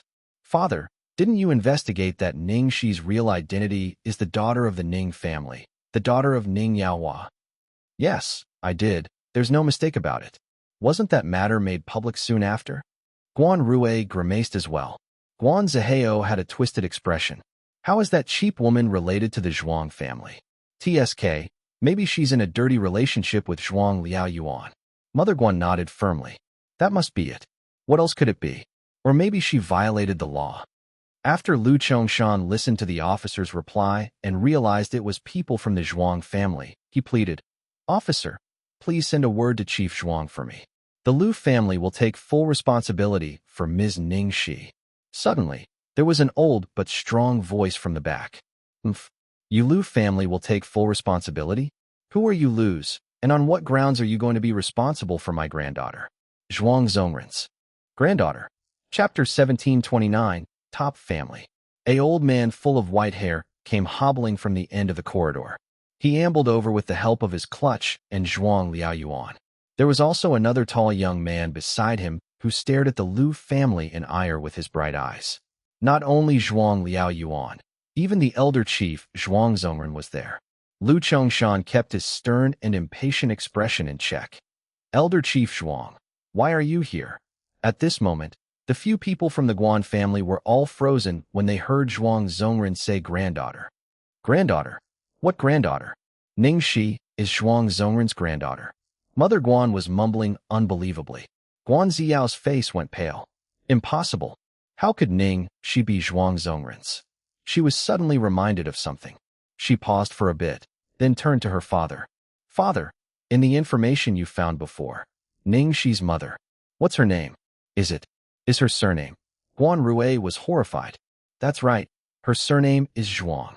Zhuang Lingyu. Guan Ziyao's jaw dropped. He came back to his senses after a long while. Ning Yaohua's wife is the daughter of the Zhuang family? Impossible. I've never heard about it before. Guan Rui pinched the space between his eyebrows. We've been away for a long time, after all, and we're not sure about a lot of things. I didn't really further investigate when I found out Ning Xi's father is Ning Yaohua. I might have been careless. Zhuang Lingyu's identity isn't so straightforward. Elder Chief Zhuang was here to address Ning Xi as his granddaughter personally. There was no mistake at all. Guan Ziao stared blankly when she heard her father. Despair filled her eyes as she froze and just stared at what was happening in front of her. Impossible. This was impossible. She still felt hopeful moments ago. Since Ning, she had fallen into a vegetative state. No matter how sorry the Lu family felt for her, and no matter how much Lu Tingxiao loved her, they would not really wait for her forever. Furthermore, that child was just in a temporary slump right now, and he could probably recover soon. Because the Lu family was not in danger anymore, the Guan family still stood a chance. She thought that one day, he would realize she was the one for her, and the Lu family would one day turn back to her for the benefits they could reap. However, she had never expected Ning Xi's grandfather to be Zhuang Zhongren. The Zhuang family had been in political power for generations. As the top family in Imperial, they were definitely not people to mess with, considering their history and achievements. Even the Lu family was beneath them. If I were not here, my granddaughter might even lose her life. Lu Chongshan did not dare to say anything to Zhuang Zhongren's reprimand. He knew he was in the wrong, so he explained with a soft tone, Elder Chief Zhuang, Ms. Ning Xi's injured this time. Because of us Lus. Because she rescued little treasure. Our whole family is really indebted to her. We've hired the best specialists, and we'll give it our all to save Ms. Ning Xi. Please rest assured that we'll take full responsibility of her. Before Zhuang Zhongren could say anything, Zhuang Rongwang could not wait and started scolding angrily. Chapter 1730. No one from the Lu family is good. Rage filled the young man's eyes, his tone fluctuating due to his anger. Get lost. My cousin's in this state because of your family, and you guys still don't want to let her go. Do you think my cousin was ever alone and had no one to rely on? Let me tell you, we're surely taking her away today. Who knows what else could happen to her if she keeps on staying here. No one from the Lu family is good. His team had gone out shopping that day, so Zhuang Rongwang had grabbed the chance to sneak back home. Coincidentally, he overheard his father and grandfather, and found out that something major had happened to Sis Shi. He then also found out Sis Shi was really his cousin. That was it. No wonder Sis Shi was so awesome. They were a family after all. So, he decided to forcefully tag along with his father and grandfather to the hospital. His sister and mother were waiting for their news back at home.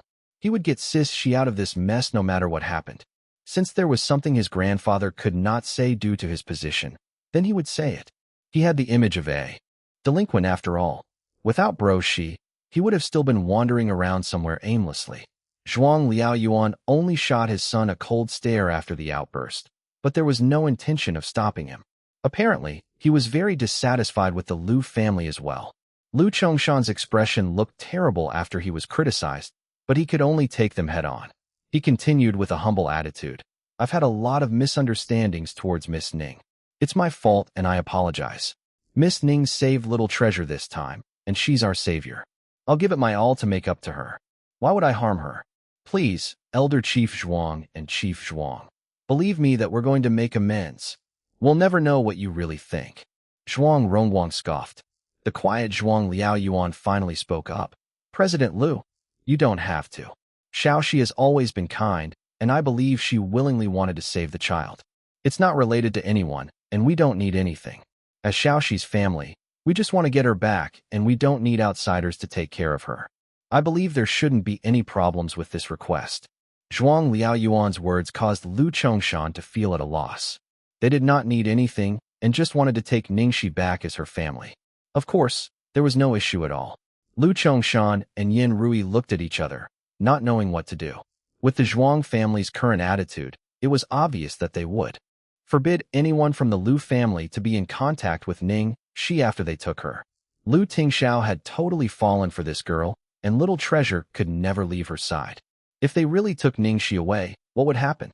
Who are these people who are being so sneaky? Come out. Zhuang Rongguang picked up the subtle movement with his sharp eyes. He leaped and dragged one of them out of the guest room. Stop. Let go. Let go. Guan Zihao groaned in pain. His parents and Guan Ziao came out and tried to tug him back. Lu Chongshan's expression turned worse when he realized that the Guan family was still around and that the Zhuangs had discovered their presence. The Zhuang family was already upset with them. It seemed that this was going to deepen the misunderstanding. As expected, Zhuang Liaoyuan's eyes looked angrier when he saw those people. Xiaoxi is in a coma right now, and you guys brought these people here. How sincere. Chapter 1731. Off the charts. Zhuang Rongguang twisted Guan Zihao around and kicked him to the ground. His lungs were about to explode from anger. You talk about thanking her.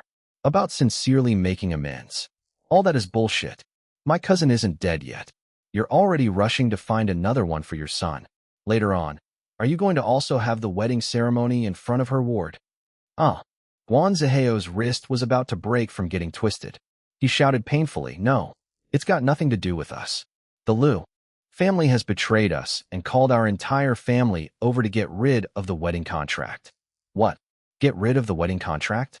Not just the Zhuangs. Even Lu Chongshan and Yin Rui were stunned to hear this.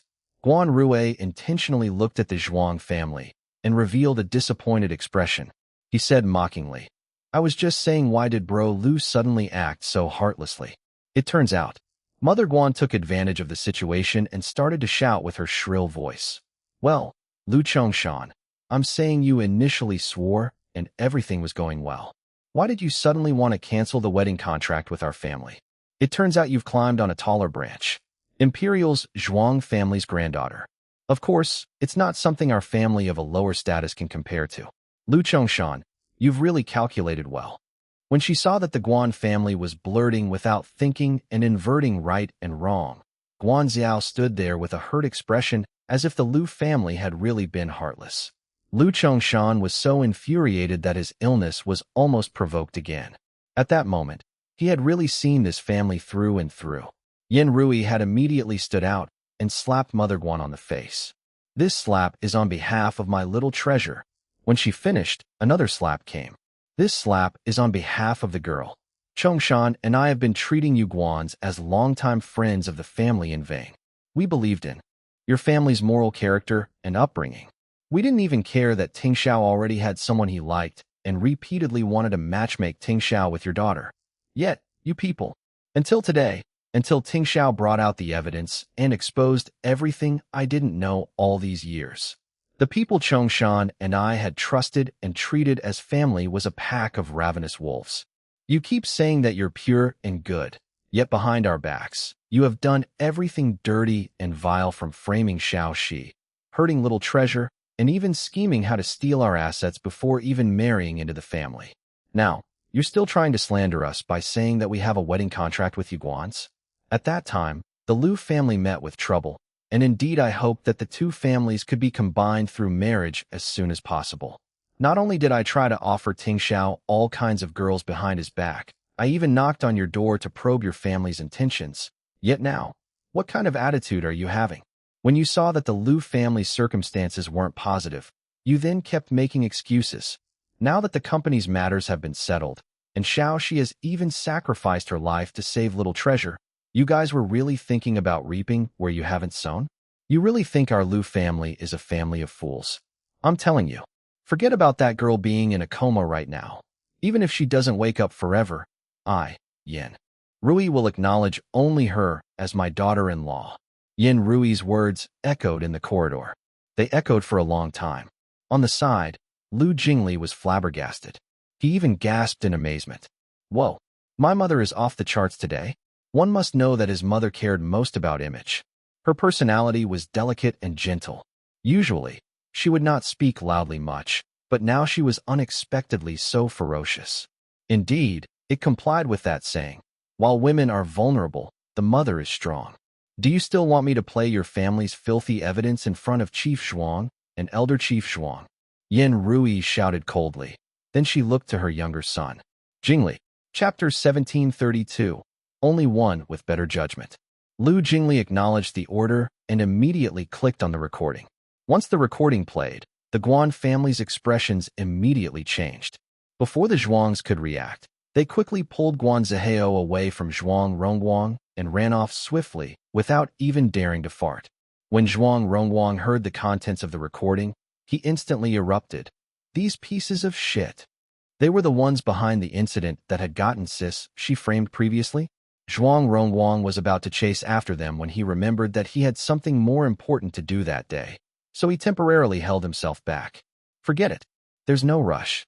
Later on, I'll have time to deal with them. Huh, now you know who's right and wrong. You should have known earlier. Zhuang Rongguang muttered coldly. I think of all you people from the Lu family.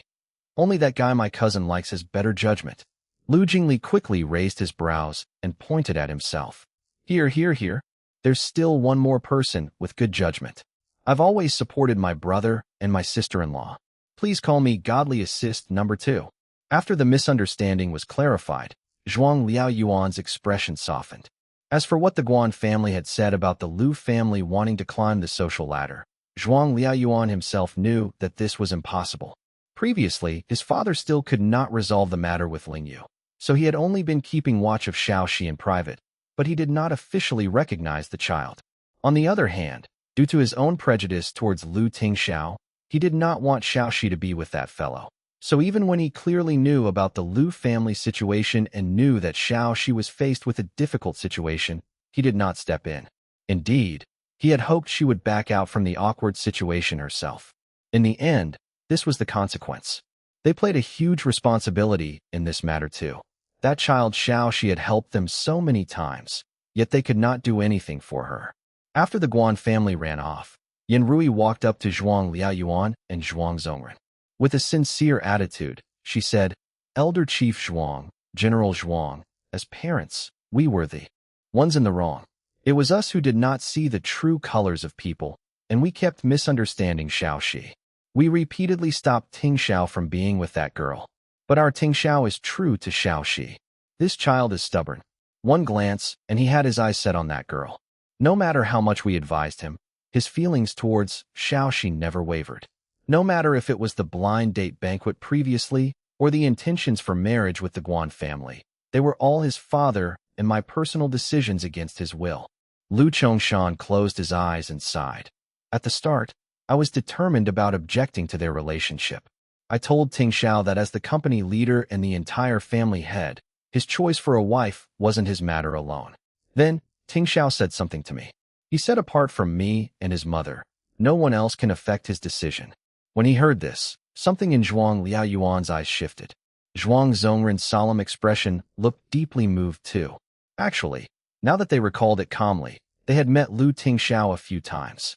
He even had dinner at their house, and seeing the way he interacted with Xiaoxi, they could tell that the child was genuine about Xiaoxi. Zhuang Liaoyuan's prejudice towards him had mainly come from the way his family had wronged Xiaoxi. As Lu Chongshan spoke, tears flooded his eyes, and his voice trembled slightly. Tingxiao is a very filial son. He's always been searching for a way to please both sides. Actually, his mother and I did waver previously and were prepared to go with the flow, but who would have thought that such a turmoil would befall the Lu family?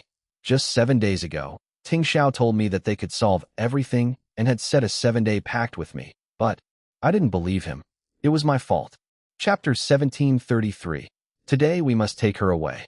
After Zhuang Liaoyuan contemplated to himself, he exchanged a glance with his father beside him, then chose his words carefully as he said, We're not interested in getting involved with the Lu family's disputes.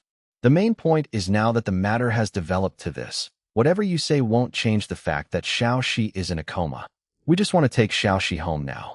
Lin Jian, retrieve the lady. Without waiting for Lu Chongshan and Yin Rui to say anything, Zhuang Liaoyuan had already raised his hand to command the people. Obviously, they were determined to take her away that very day. Understood. After the young officer from earlier accepted the order, he immediately brought a team of people, including a professional medical personnel, to walk straight towards the ward entrance. Beside them, the doctor and nurses were intimidated by the hostility of the militants. All of them cowered on the side. No one dared to step up and stop them. That young officer named Lin Jian took huge strides towards the ward entrance and was about to push the door when suddenly, the door was opened from the inside. A towering man in a black suit with a reserved air stood at the entrance. He gazed around from the corner of his eye. That powerful presence of a person who always found himself in top positions, and the murderous aura that could only be exuded by someone who had experienced thousands of battles suddenly oozed right out. Lin Jian, who had long endured battlegrounds, had his sharp senses heightened towards danger. His hand suddenly felt for the weapon by his waist in alarm, and he paused in his steps, not daring to continue moving forward. When Zhuang Liaoyuan saw Lu Tingxiao appear, the air around him suddenly dropped a few degrees too. The two men stood opposite each other, their presence equally matched. Suddenly, the atmosphere turned extremely tense. Zhuang Liaoyuan's thin lips tightened into a straight line. His voice was extremely cool as he said, "Lu Tingxiao, before this I was already against the two of you getting together because I know very well that Xiaoxi is too innocent. Families like yours aren't suitable for her. And this has been proven. All of this has come true. In such a situation, once there's a first, there might be a second. I only hate myself for not stopping it in time back then and letting something like this happen today. I watched helplessly as she became the way she is today. So I'm sorry. Today, we must take her away. In the future, whether Xiaoxi is doing well or not will have nothing to do with you lose." On the side, Zhuang Rongguang nodded in agreement. "That's right. I already thought you didn't match my cousin. She's so beautiful and wonderful. She could have married anyone. Why would she marry someone with a child from their previous marriage? Now, my cousin has almost lost her life from rescuing your son. Isn't this enough?" Zhuang Zongren stood on the side without saying anything, but clearly, he agreed with Zhuang Liaoyuan. It was evident that they had set their mind to it. They were ready to take their granddaughter far, far away from the Lu family. Lu Tingxiao did not respond to Zhuang Liaoyuan and Zhuang Rongguang. Instead, his eyes fell onto Zhuang Zongren. "Chief Zhuang, may I speak with you privately?" Zhuang Rongguang became anxious when he heard this request. "What for? What more is there to say? You should just bring your son to find some family's heiress to be his stepmother. Don't come to hurt my cousin anymore." Zhuang Zongren stared solemnly at the young man opposite him. There was no shift in his eyes at all as he stared right back. Moments later, Zhuang Zongren said, "Okay, grandfather." Zhuang Zongren raised his hand to tell his grandson to keep quiet. Then he walked to the end of the corridor to speak alone with Lu Tingxiao. Zhuang Rongguang was worried about them. "Father, why didn't you stop them earlier? What if that guy's glib tongue bewitches grandfather?" Zhuang Liaoyuan shot his son a sidelong look. "Do you think it's so easy to bewitch your grandfather?" Zhuang Rongguang scratched his head. "Well, you're right. Chapter 1734. Do not be nice. Slam him." Zhuang Rongguang was muttering to himself and rolling up his sleeves ready for battle. "Grandfather, do not be nice. Slam him." Lu Chongshan and Yin Ruei exchanged a glance, their hearts filled with unease. The Zhuang family was very determined. Could Tingxiao really have a way to persuade the elder chief? What if he failed? What would they do? What about little treasure? At the end of the corridor, Zhuang Zongren's expression was cold, as if there was frost on his face. He was very determined. "What do you want to say? Say it now. But I must state in advance. No matter what you have to say, I'll definitely bring the she-girl away today. I was already wrong once because of my hesitation. I'll definitely not let she-girl be hurt once more." Even though Rongguang's words were harsh earlier, his rationale was not wrong. She-girl doesn't need you people to make anything up to her. She doesn't need your meaningless guilt. You can take the child away and start your new beginnings, while she-girl. Little treasure is Ning Xi's and my own flesh and blood, interrupted Lu Tingxiao. Zhuang Zongren's remaining words were stuck in his throat. He stared in bewilderment at the young man before him. "You? What did you just say?" "Ning Xi and I are parents to little treasure," repeated Lu Tingxiao. Despite his raging temperament, Zhuang Zongren was currently flabbergasted for a long time before he reacted. You're saying little treasure is she-girl's biological child?" "Yes. Little treasure is Ning Xi's biological son and your great-grandchild," answered Lu Tingxiao truthfully. Most of the Zhuang family's generation up to Ning Xi, Zhuang Qi, and Zhuang Rongwang had not gotten married yet. Those who did get married had been so busy with work and careers that they did not have any children yet. So Zhuang Zongren did not have any great-grandchildren. He felt very regretful about this and was wondering if he would be able to cradle the Zhuang family's fourth generation of children before he passed. Now, Lu Tingxiao suddenly told him that he had a great-grandson. How was this not a shock to him? Apart from being shocked, there was a stir of emotions that could not be suppressed. "Young boy, are you telling the truth? Are you swindling me?" Zhuang Zongren asked seriously. Lu Tingxiao's expression did not stir. "I privately did a DNA test at Imperial's military hospital for Little Treasure and Ning Xi. If you don't believe me, you can go ask Dr. Zheng from the hospital. You have an amicable personal friendship with him, so I'm sure you'll believe his words." Taking a step back, even if there wasn't any test, just based on your judgment, do you really think that Little Treasure isn't a part of your Zhuang family? The old chief immediately replied without even thinking. "This child has excellent marksmanship. At such a young age, he's even more talented than Rongwang. Would it be strange if he's a part of our Zhuang family?" When Zhuang Zongren finished, he realized that he seemed to have fallen into Lu Tingxiao's trap, but he could not care less. He recalled the short encounter he had with Little Treasure back then and was even more fearful as he thought about it. Similar. Too similar. No wonder I thought that Little Treasure seemed to have a remarkable resemblance to she-girl. Zhuang Zongren then paused. "No, wait. You just said that you only knew about this after doing the DNA test. Could it be that she-girl doesn't even know about this herself?" Lu Tingxiao's cast turned grave, and he nodded. "Yes, currently she still doesn't know this. This matter is very complicated. On one hand, it's due to my selfishness. On the other hand, there have been too many doubtful points that I've yet to clarify. I daren't act rashly so as to not alert anyone else. This isn't the place to talk about this. Later on, I'll explain the whole situation in detail. But before I get to the bottom of things, I hope that you can temporarily keep this matter a secret." Zhuang Zongren nodded his head heavily and said, "Naturally, I will act accordingly." Then, he looked somewhat eagerly as he asked, "Where's Little Treasure now?" Chapter 1735. Exactly what he wanted. Little Treasure is with Xiao Shi in the ward.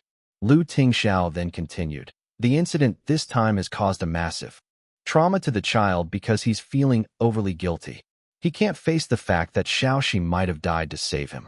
After he woke up, he couldn't hear anyone. He didn't eat, didn't drink, and didn't say anything. Zhuang Zongren's face instantly tensed up. "How did that happen? How's the child now then?"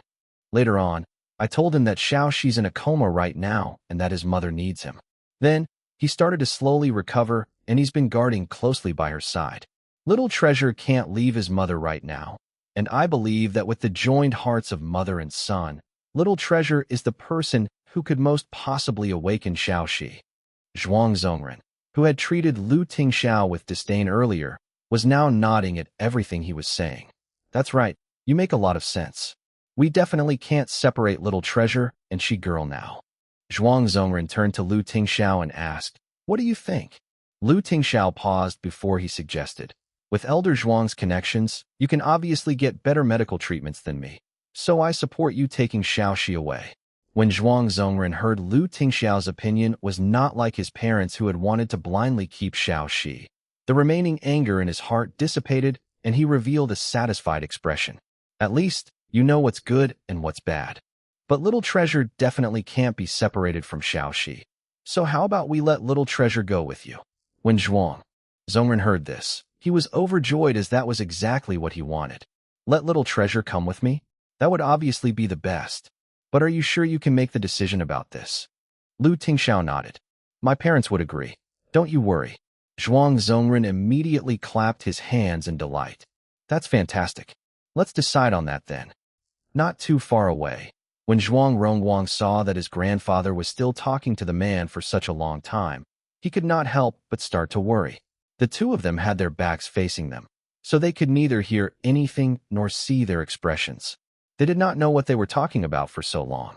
As he was considering whether he should secretly sneak over to eavesdrop, the two people finally returned from the end of the corridor.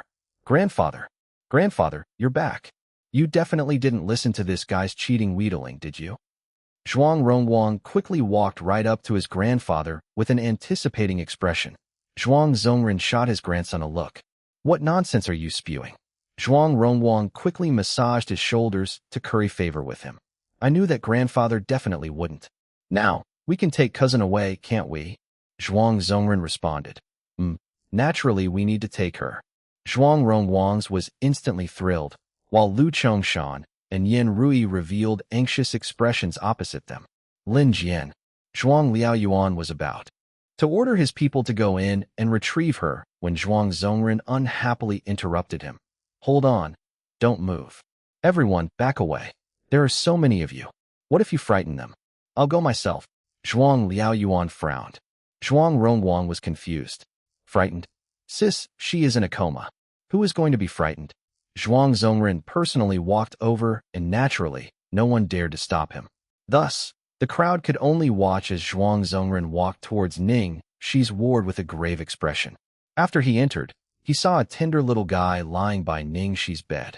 His little hand was in his mother's palm as he stared at her without blinking, as if afraid she would disappear, as if in his eyes, there was only him and his mother in this entire world. Zhuang Zongren was moved when he saw this. Tears started to well up in his eyes. He tried his best to speak with a gentle tone, as if afraid of startling the little guy. Little treasure. Hey, little treasure. Come to great. Cough, cough. Come to grandfather Zhuang. Chapter 1736. Who are you calling kiddo? The little guy seemed to have noticed that an outsider had invaded his reclusive world. His initially clingy expression when looking at his mother suddenly changed. His cute little face suddenly froze, and his gaze sharply shot towards the other person in the ward. Like a little beast that suddenly revealed its claws, even though he was young and tender, his vigor was not weak at all. Clunk, clunk. Suddenly, there was a weird sound like metal chafing. A row of robots suddenly appeared inside the suite. The robots' bodies reflected ice-cold brightness as the metal arms' pitch-dark ports all pointed towards the invader. Oh my god, when did little treasure bring these toys over? Lu Jingli was so frightened, he almost fled ignominiously. He quickly found something to block them to avoid any accidental injuries later on that would bring him to his death. When they saw those uniformed robots which were clearly controlled by someone, the people in the Zhuang family, including the officers outside, were all shocked. Zhuang Rongwang's eyes were about to fall out of his sockets. So cool. These robots can't possibly be controlled by this kiddo, can they? When he took a better look, there was indeed a black object that looked like a control device in Little Treasure's hand. Little bunny kiddo. Who are you calling a kiddo? Zhuang Rongwang had just finished when his head was smacked hard by Zhuang Zongren. Zhuang Rongwang instantly wailed and clutched his head, seeming stupid from getting beaten. Grandfather, why did you hit me? Zhuang Zongren shot him a look. His eyes were full of praise as he looked at the little guy who was sternly protecting Ning Xi.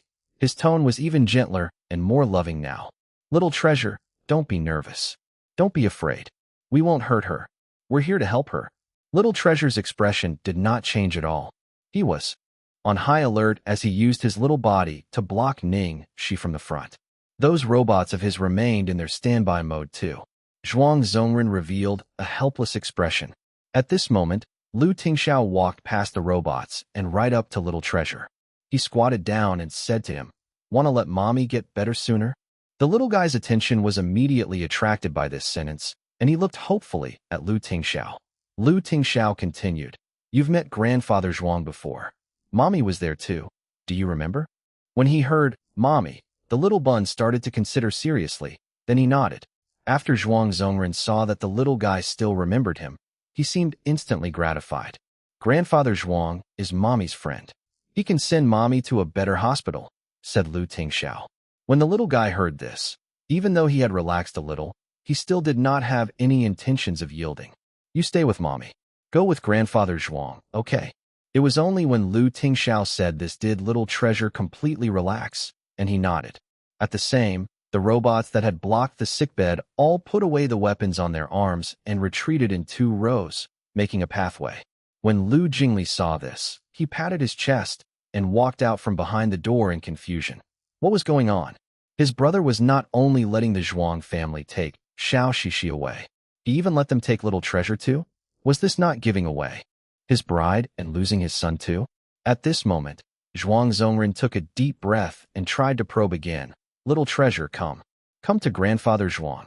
Little treasure hesitated. Then he finally walked towards Zhuang Zhongren. As Zhuang Zhongren watched the way the little child pledged his life to protect his mother, and the way the child walked towards him while he kept looking back, his heart ached for him. He carefully picked the little guy up in his arms.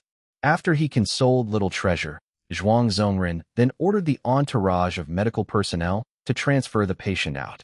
Chapter 1737. So aggrieved that he almost threw a tantrum. Zhuang Zhongren carried the tender little guy in his arms and coaxed him extremely patiently. Little treasure, don't be scared. Follow grandfather home. Grandfather will take good care of your mother. Grandfather will also ensure that no one is allowed to separate little treasure and mommy. Little treasure can continue to stay by mommy's side. As the little bun watched this warm old man before him, his vigilant little face softened and he nodded obediently. When he saw that the little guy had reacted to his words and had even nodded, Zhuang Zhongren could not contain his joy. Good, good, good. Let's go home right now. Zhuang Zhongren was very strict with his children and the younger generation. Furthermore, since he had been in top positions for most of his life, he usually conducted himself more seriously and rigidly. A smile in front of the younger ones was rare, yet now he was unbelievably gentle to little treasure. When Zhuang Rongwang saw his own grandfather fondly carrying the little bun, he was dumbfounded. He quickly walked up to Zhuang Zhongren. Grandfather, what's up with you? It's enough to take cousin away. Why re we even bringing this kiddo, this little brat along? What happened to drawing the line with the Lu family? What was up with this little bun? Zhuang Zhongren gently patted little treasure's back to persuade him as he unhappily shot Zhuang Rongwang a look. Do I need your approval to do things? Don't blindly cause a ruckus here. Now that you're here, quickly return to the unit. Huh, you want to take this little brat home, yet chase me away. Am I still your true grandson? Zhuang Rongwang was so aggrieved that he was about to throw a tantrum. Father, are you even going to care? Zhuang Liaoyuan's thin lips pursed, and he did not say anything. He glanced dully towards Lu Tingxiao's direction, not looking satisfied at all. He did not know what the fellow had said to his father, so much so that he could make his father insist on bringing the child along. The point was not about bringing the child along. It was that after they did so, they definitely could not pull away from the Lu family. Damn it, he had still underestimated him. I will transfer Shi Girl to the Beijing Suburban Military Sanatorium. As for little treasure, I'm sad that he's so young and has a close relationship with Shi Girl, so he can't leave her now. I'll bring him along. Do you guys have any objections? Zhuang Zhongren turned to Lu Chongshan and Yen Rui. Even though Zhuang Zhongren had used an inquiring tone, he still held on to little treasure without letting go. Clearly, he was set on his decision. Lu Chongshan and Yen Rui looked at each other. They did not expect that the final outcome would be like this. They suddenly fell into a dilemma. It was great that little treasure and Ning Xi were not separated, but to let the Zhuang family take little treasure away too. This. Why? Still worried that our Zhuang family will conspire to murder your grandson. Zhuang Zhongren suddenly said in a stiff tone. Lu Chongshan looked at his son on the side. He knew that this was probably the best outcome that his son could have fought for. Since Tingxiao had done so, he must have had his reasons. Besides, since people like the Zhuang family were going to fetch little treasure over, they would definitely take good care of him, so their worries were unnecessary. Thus, after Lu Chongshan's short hesitation, he said, Elder Zhuang, you've nothing to be skeptical about. We're just worried that little treasure will trouble you too much. It's no trouble. Zhuang Zhongren immediately decided upon hearing this. Since there are no opinions, it's decided then. Damn, who said there aren't any opinions? Zhuang Rongwang had been completely ignored. Chapter 1738. Don't want father to leave. Lu Tingxiao personally sent them to the Beijing Suburban Military Sanatorium. Only the country's top leaders or their family members could access the sanatorium. All of the medical facilities were top-notch. Most importantly, there were elite troops stationed all around, so it was definitely safe and secured. Lu Tingxiao bent over to plant a kiss on the girl's forehead. He looked at her for a long time before he got up. Then he said to his son, Little treasure, stay with mommy. Listen to Uncle Zhuang and Grandfather Zhuang. Understand. Little treasure stood there, with his head lowered, and did not say anything. I'm leaving. Little Treasure still did not move. There was no reaction at all. Tingxiao sighed faintly. His wide palm patted the little guy's head gently before he turned around to leave. He had just walked a few steps away when there was suddenly a soft bump on one of his legs. Tingxiao looked down and saw that his son was hugging him tightly. He looked up at him and did not say anything, yet his little face was already covered in tears. Yes, he hated father. He had always hated him, but he did not want father to leave. When he saw his son's little tearful face, Tingxiao's heart felt as if it was gnawed on by green flies. It was a pang of pain right to his heart. He quickly squatted down and pulled his son's little body into his embrace. He had picked up the way Ning Xi usually comforted Little Treasure as he gently patted him in a flurry. Don't cry. What's wrong? Zhuang Zhongren, who stood at the entrance, felt tears well up in his eyes. He quickly walked over to console. Little Treasure, don't cry, don't cry. Daddy's not leaving and not coming back forever. Your father can come over to see you and your mother anytime. Grandfather guarantees it. Sigh. He was still a child, after all, and he had just experienced such a shock too. The mother he was closest to might never wake up again for saving him, and now his father was going to leave too. Suddenly, he had to be left in a completely foreign environment. How could he not panic? When he saw the little guy cry without a word, Zhuang Zhongren's heart ached, and he was at a loss. He blurted out, "Ah well, Tingxiao, how about you stay here for the night? This suite is huge. It's enough for you two to stay in. You accompany Little Treasure, then we'll decide again when he adapts to the environment. Don't rush to leave. What's more important than your child? Do you hear me?" Tingxiao was still comforting Little Treasure as he did not know what to do. He subconsciously nodded when he heard the old man. Got it. It was one thing to bring the child along. Now, he had even allowed Tingxiao to visit as he wished, and even let him stay for the night. At the entrance, Zhuang Liaoyuan could not interrupt at all. Before he could stop the old man, he watched helplessly as things progressed to this stage, seeming rather unhappy and helpless as he sighed to himself. Tingxiao left the next morning. When he reached Platinum Palace, there were already 5 lean men, all in black uniforms, waiting in the study room. One man stood out away from the 5 of them. Tang Lang wore something multicolored like a color palette. He had disheveled, curly hair as he casually laid on the sofa, appearing a little dispirited. At the desk, the man said with an icy expression, "The operation this time will have Tang Lang as the main commander. Do you have any objections?" The 5 people all answered no together. Tang Lang raised his hand, and his mouth twitched as he grumbled. "Me? Main commander?" Tingxiao shot him a side look. "Do you have a problem?" "No. No problem at all. Boss, you're exceptional at mobilizing people." Tang Lang's dispirited expression was swept clean, and there was a flash in his eyes. "I absolutely won't disgrace your order." Chapter 1739. Someone who can definitely get in touch. At Ning Xi's office in Glory World Entertainment, Xiao Tao panted as she knocked to enter.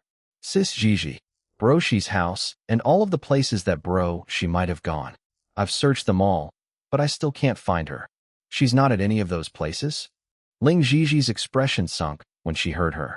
In this period of time, Ning Xi's filming had gone on one after another. She almost had not taken any rest, so after Thunderbolt's Secret Service squad finished shooting, she had given Ning Xi a long break to let her rest well. Even though she was on break, in case there was an emergency, as usual, she had especially urged Ning Xi that communicating via the phone would still be necessary. In this aspect, Ning Xi had always acted accordingly. Basically, she would not worry her, but who would have thought that this time there would be a problem? Tonight was the premiere of 9 Realms. Initially, she had asked Xiao Tao to call Ning Xi to post on Weibo to promote and interact with her fans and drive up the ratings. However, Ning Xi's handphone and home landline could not be contacted. Xiao Tao was worried and went to Ning Xi's house to look for her, but she did not find her. After that, she had even gone to the places she frequented, yet she was nowhere to be found. Xiao Tao wiped the sweat on her brow. "Yes, I've looked everywhere. What do we do now, Sis Gigi? Something couldn't have happened to Bro Shi, could it? Don't be nonsensical." "Okay." Xiao Tao quickly kept quiet. Then her eyes lit up. She suggested, "Sis Gigi, there's someone who can definitely get in touch with Bro Shi." "Who?" "Big Boss." Xiao Tao blurted out. "How about we call the Big Boss to ask?" Ling Gigi thought hard about it. That person's identity was rather special, and she was just a mere manager, so directly calling to ask for Ning Xi's whereabouts was probably inappropriate. After Ning Xi considered it over and over again, she made the call. It had probably rung 7 or 8 times before the call got through. A sleepy voice picked up. Manager Ling, if you don't have a good reason for waking me up, Ning Xi is missing. Do you have any way of getting in touch with her? Ling Xi asked frankly. The other end of the phone was quiet for 2 seconds. Then the man's voice was clearly much more awake. Ning Xi is missing? What do you mean? Tonight is the premiere of Nine Realm. I initially wanted to ask her to post on Weibo, but we can't get through to her phone. We've looked for her at home and the places she usually frequents, but we couldn't find her. Ling Xi quickly explained the situation. TSK, this fella. Is she hiding somewhere to drink again? Can't believe she didn't call me for a drink, muttered Jiang Mai. Ning Xi isn't someone who'd act inappropriately, insisted Ling Xi. Please. Did you forget about the last time she went crazy at the bar and almost caused a fan rebellion? Jiang Mai immediately dug up an old story. I'm just worried something's happened to her. You're thinking too much. Even if something happened, it would happen to someone else, okay? Jiang Mai mocked. However, when he considered Ling Xi's anxious tone, he kindly said, Fine, I'll help you look for her. Okay, and may I trouble you to help me check if she's with Xiao Lu? Oh, Jiang Mai was suddenly astonished in the next second. Bloody heck. You. How do you know about her and my uncle? This isn't the main point. How is it not the main point? Gosh, I'm still counting on using this against that girl. She was afraid of you finding out. Now, there's no more fun, Jiang Mai said with a pained tone.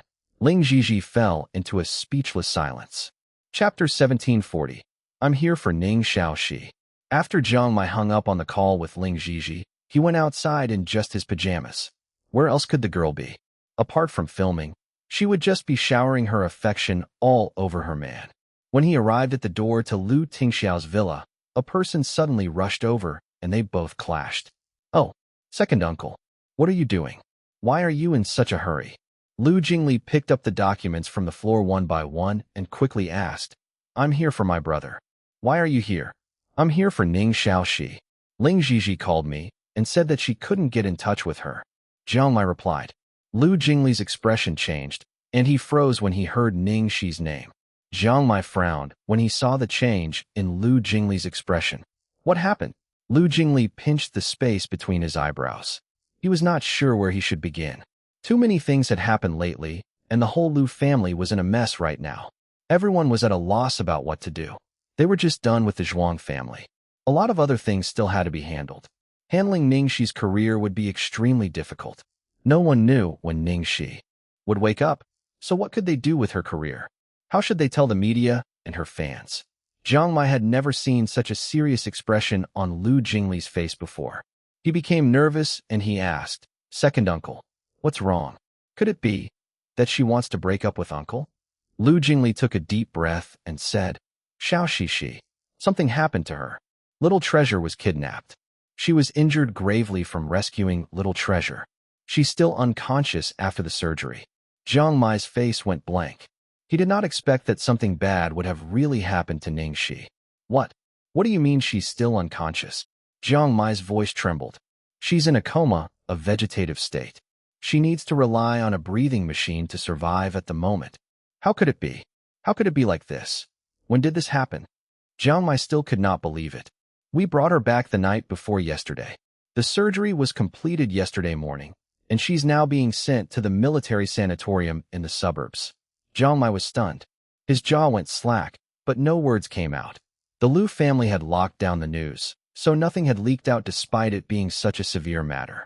Therefore, he only found out about it now. Bro. Lu Jingli saw Lu Tingxiao come out of the house. Lu Tingxiao took the documents from Lu Jingli. At the same time, a black car stopped by the door. Lu Tingxiao boarded it swiftly and left a message. Go and get Ling Xi and Xiao Tao.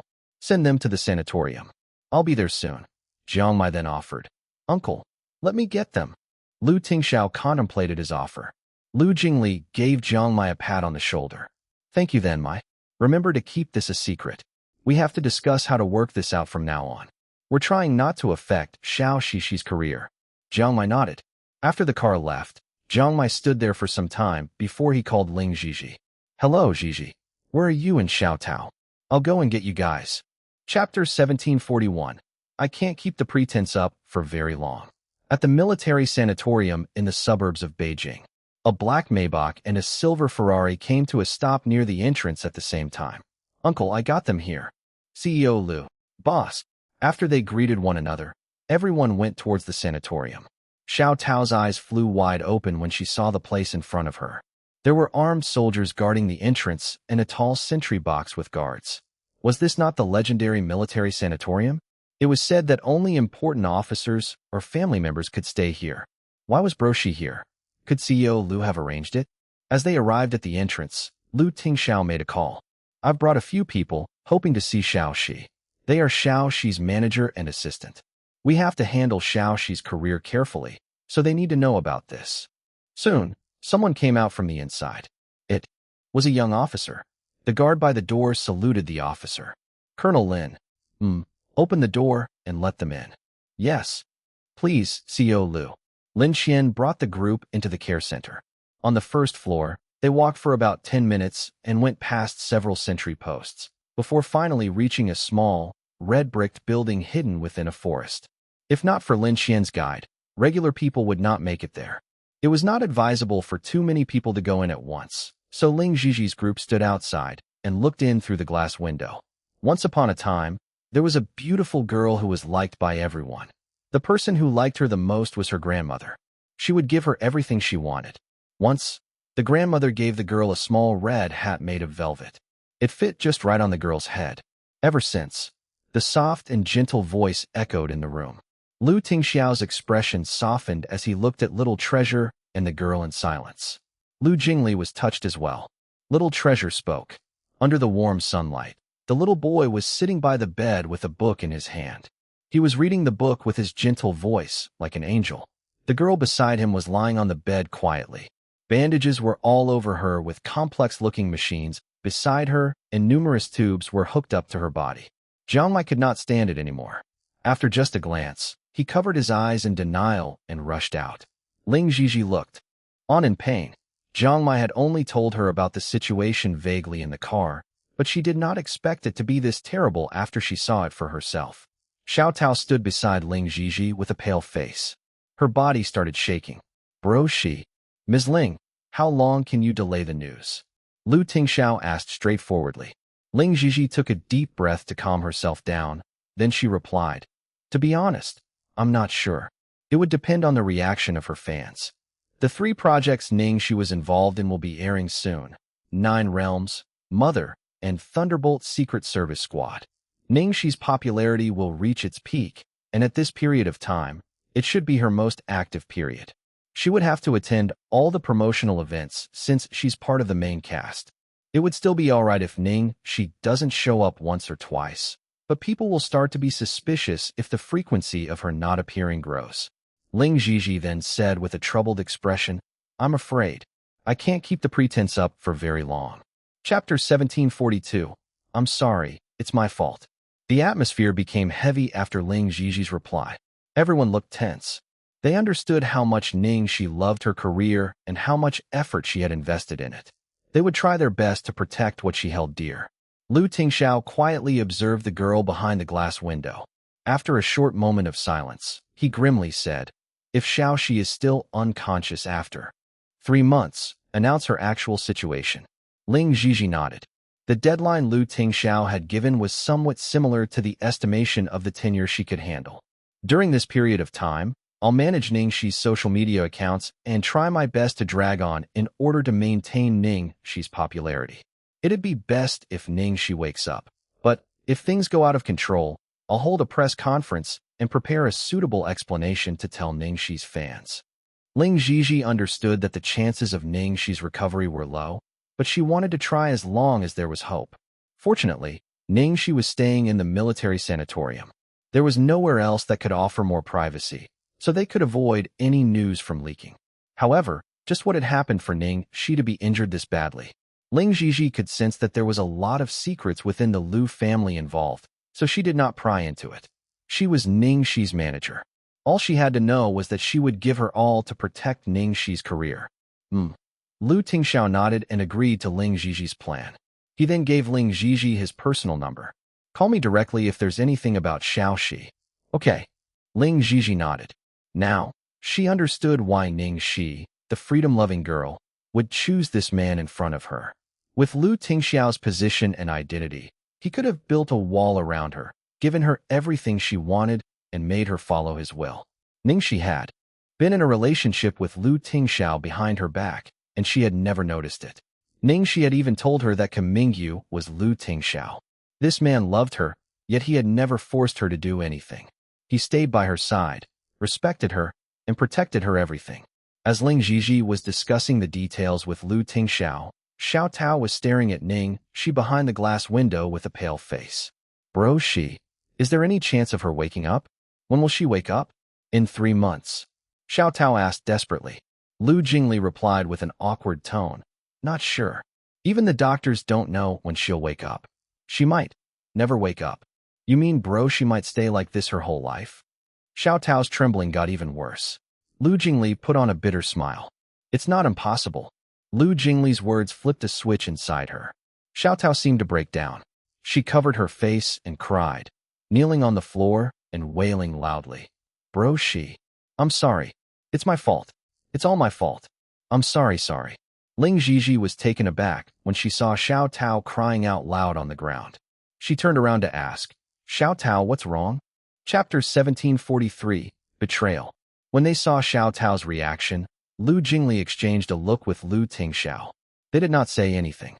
Their gazes were calm as if they had predicted this. Xiao Tao, please get up first. Xiao Tao shook her head hard and pushed Ling Xi away. She insisted on kneeling. No, sis Xi. I'm not getting up. It's I. It's I who hurt Bro Xi.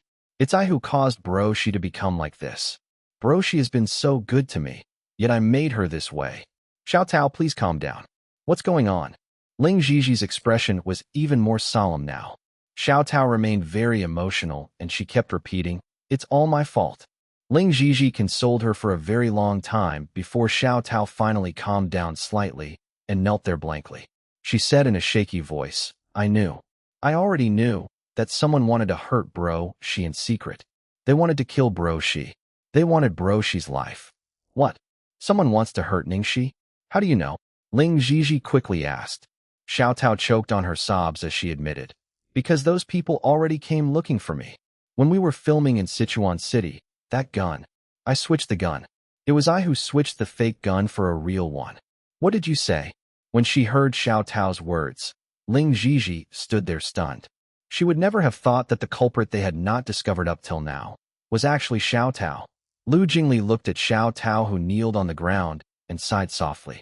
Previously, they had been trying to investigate who had switched the gun, but they could not get to the bottom of it. It seemed like that gun had been switched in thin air. But how was such a thing possible? Then, maybe there was only one possibility left. This had been done by someone beside Ning, she who was closest to her, and whom she trusted the most. That was the only way the gun could have been mysteriously switched without leaving any traces. The person who was beside Ning Xi then, and had such a chance, was most likely Xiao Tao. The last time, I already almost killed Bro Xi. Thankfully, Bro Xi was alright because she's skilled. I was glad she got lucky. I thought that after those people failed to succeed then, they definitely wouldn't risk it again. So I didn't say anything. I didn't warn Bro Xi. I didn't think I would have hurt Bro Xi and she'd become like this. Sis Gigi, I'm sorry. CEO Lu, I'm sorry. It's all my fault. CEO Lu, please lock me up. Xiao Tao lay on the ground, and when she gazed at Ning Xi, who was in the bed and covered in bruises, she cried even harder. Tingxiao looked gravely at the girl on the bed. When he had found out it was Xiao Tao, he was worried that Ning Xi would not be able to accept it, so he had temporarily kept it from her. Instead, he had ordered people to secretly spy on Xiao Tao's movements. One thing he could be sure of was that the person who ordered Xiao Tao to take Ning Xi's life was definitely not the same group of people from Qiao Yi's end. Xiao Tao did not understand the whole situation. She thought that Ning Xi's getting harmed this time was also by the same people who had ordered her from before, so when she saw Ning Xi like this, she suddenly broke down and felt that she had hurt her. Under the pressure of extreme self-blame, she confessed everything. Today, he intentionally got Xiao Tao to come over too. More or less. He had hopes that she would come clean herself. Xiao Tao, why would you do that? Who made you do that? Ning Xi interrogated urgently. Xiao Tao looked frightened. Sis Xi, you know I have a younger brother who's studying in an American university right now. Those people captured my brother and threatened me. They said that if I don't follow their orders, they'd kill him. I didn't know who they were either. I just know that they spoke English. They had a translator beside them. They're probably not Chinese. Chapter 1744. Did not trust anyone. Did those people look for you again after that? Lu Jingli asked from the side. Not anymore after that. But they said that they might have tasks for me to do any time. Probably waiting for a chance to attack. They even threatened me not to tell anyone. Otherwise, my brother will be in danger. The reason Xiao Tao would say all of these today, on one hand, was that after she saw Ning Xi in that condition, she broke down out of guilt. On the other hand, she knew that this place was definitely safe. So she had completely relaxed all her defenses and admitted all of this. When she thought about Ning Xi, Xiao Tao started to break down in tears again. Bro, she was so good to me. She trusted me so much. She never suspected me at all. Other artistes would always order their assistants around. When they're in a bad mood, they would even beat and scold them at every turn. But bro, she has always been so gentle to me. He would always think of me whenever there was something yummy or fun. I was clearly the assistant, yet she was always worried that I'd be tired. She wouldn't let me do all the dirty and tiring work. This period when I worked alongside bro, she was some of my happiest days. If I could, I really wish I could accompany bro she for the rest of her journey. Sadly, there was probably no chance of that anymore. As she listened to Xiao Tao, Ling Xi did not know what to say. Even though she could not believe that the person who betrayed Ning Xi was the person she trusted the most, she could not find much fault with Xiao Tao's situation. Xiao Tao took a deep breath. She stopped crying and begged Lu Tingxiao. CEO Lu, I've let bro she down with her care and trust towards me. I've let the company down. You can punish me as you wish. But I'm afraid that after those people find out about my confession here, they'll fly into a rage and something might happen to my brother. I know that you're a resourceful person. You can punish me any way you want. But could you help my brother? In an instant, everyone looked at Lu Tingxiao. Lu Tingxiao said, I won't punish you. You're Xiaoxi's person. Even if there's punishment, it should be decided by her. As for your brother, if you trust me, I'll guarantee his safety, but I'll state beforehand, you must comply with all my arrangements.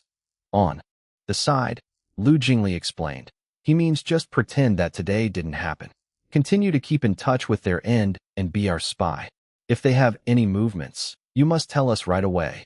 Xiao Tao was ready to expect the worst, yet she would never have thought that such an outcome awaited her. She knew that Lu Tingxiao had given her a chance for Ning Xi's sake. Xiao Tao's tears started to fall again, and she nodded profusely. I can cooperate with everything you guys want, as long as I can make up for my past mistakes. About your brother, if other people can touch him, so can I, Lu Tingxiao added with an ice-cold expression. Clearly, he did not trust anyone.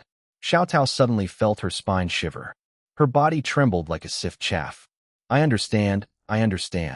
She knew that she had betrayed Ning Xi once, and that she was not deemed trustworthy anymore.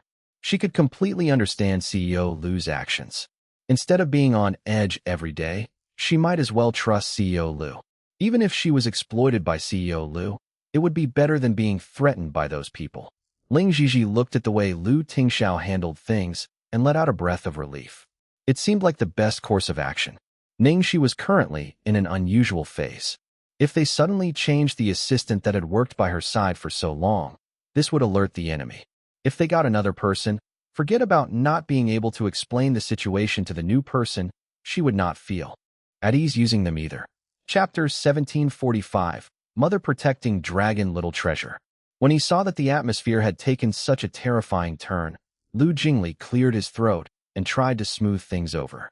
Okay, now that everything is out, we'll decide that then.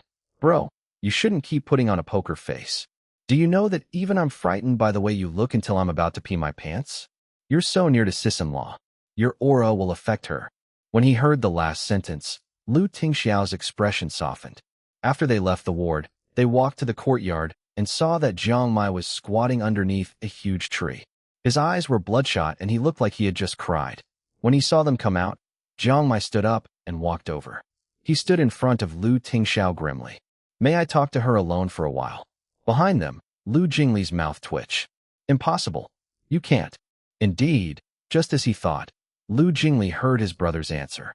Jiang Mai clenched his fists at the same time. Right after that, Lu Tingxiao added, little treasure is there. When Jiang Mai heard this, he saw an opening, so he quickly said, it's fine if little treasure is there. Lu Tingxiao did not say anything. He walked away instead, indicating a tacit acceptance. Jiang Mai then rushed in. Uffed. Jiang Mai. This idiot. When Lu Jingli saw this scene, he did not whether to laugh or cry as he shook his head. How could it be fine with little treasure there? This guy was probably going to express his feelings to Ning Xi in front of little treasure. Thinking about that scene made one feel refreshed. As Ling Xi watched the back of Jiang Mai running at lightning speed, there was an expression of clear understanding on her face. He regrets now, does he not? Many times, people had to lose something before they regretted, before they loathed themselves and questioned why had they not said some things, why had they not done some things. In Ning Xi's ward, Little Treasure had just finished reading the story of Little Red Riding Hood to Ning Xi when he realized someone had suddenly come in to disturb them. Instantly, he frowned unhappily. Jiang Mai quickly explained, I just want to say a few words to her. Your father agreed. Little Treasure did not say anything. He did not respond to him either. He just continued sitting there quietly. Jiang Mai cleared his throat and probed. So, little master, could you temporarily step aside a little and let me say a few words to her in private? When he heard this, Little Treasure's initial indifferent expression suddenly turned cold. The temperature in the entire ward fell by a few degrees. Jiang Mai was suddenly embarrassed. He finally knew why Lu Tingxiao had particularly mentioned that Little Treasure was there. Okay, don't step aside then. You don't have to step aside. He thought that since he was just a child, he would not know anything. Jiang Mai did not care about him anymore, as he dragged a chair and sat down by Ning Xi's bedside. Up close, the injuries on the girl looked even more terrifying. Her entire body showed no signs of vitality at all, as if all of her life had been sucked out of her. Jiang Mai wiped his face and stared at the unmoving girl on the bed. Bastard, didn't we agree to be reckless beyond horizons? After he said this, he buried his head in his hands. A long while later, Jiang Mai muttered under his breath in an agonizing tone, If I knew, I wouldn't care so much. Why was I so worried about? I don't care what you think of me. I don't care who you like. To hell with dignity. Bastard. I like. Before Jiang Mai could finish, a breeze whizzed past and locked onto him substantially. His emotions had just been stirred up when he saw that there was a white and tender little bun by the bedside, staring at him as if he was guarding his precious giant dragon. That little gaze was fierce. Chapter 1746. Lure him out. No wonder a certain someone allowed him to see Ning Xi so easily. There was someone else waiting for him. In the end, Jiang Mai could not utter those words under the intense glare of the little T-Rex. He just sat there dejectedly and mumbled to himself, Damn it! Did I mess with the matchmaking temple in my past life? What a terrible fate of romance. Late at night, at the border of Country F, Tang Lang picked a leaf from somewhere and chewed on it.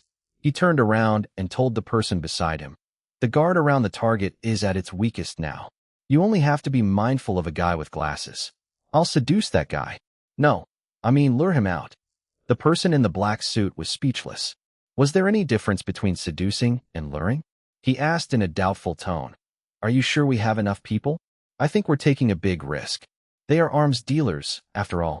If they have, rest assured, boss said that they definitely won't do anything about it.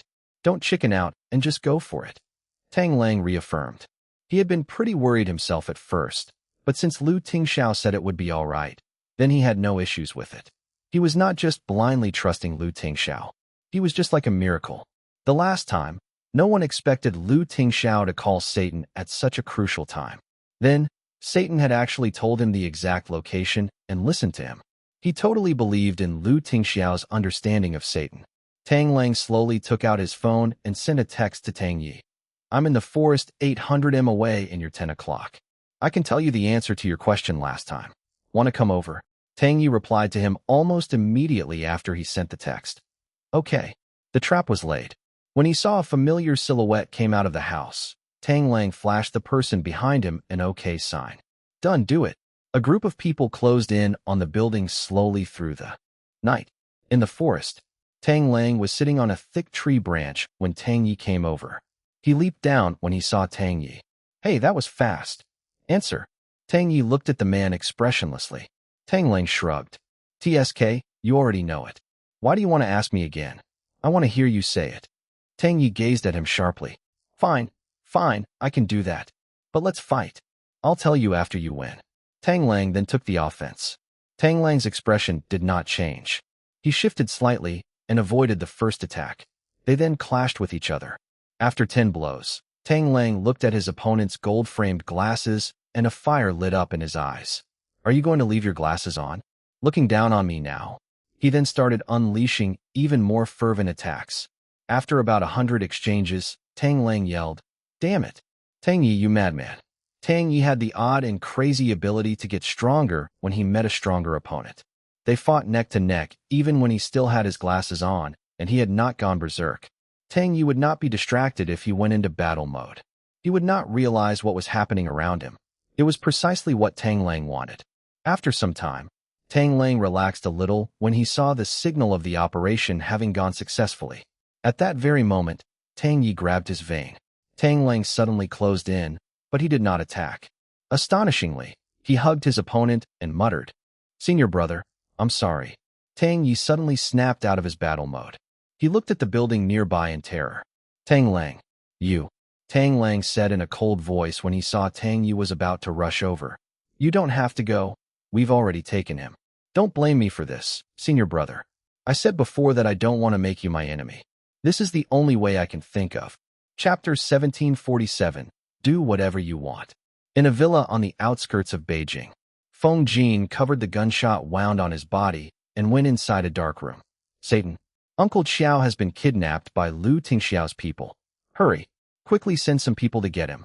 If not, it'll be too late if he falls into Lu Tingxiao's hands. On the large sandalwood chair was the silver-haired man. He did not seem bothered at all. He tilted his head and took a sip from his teacup. Then he looked up coldly. What does that have to do with me? Feng Jin's expression froze, and he seemed in despair.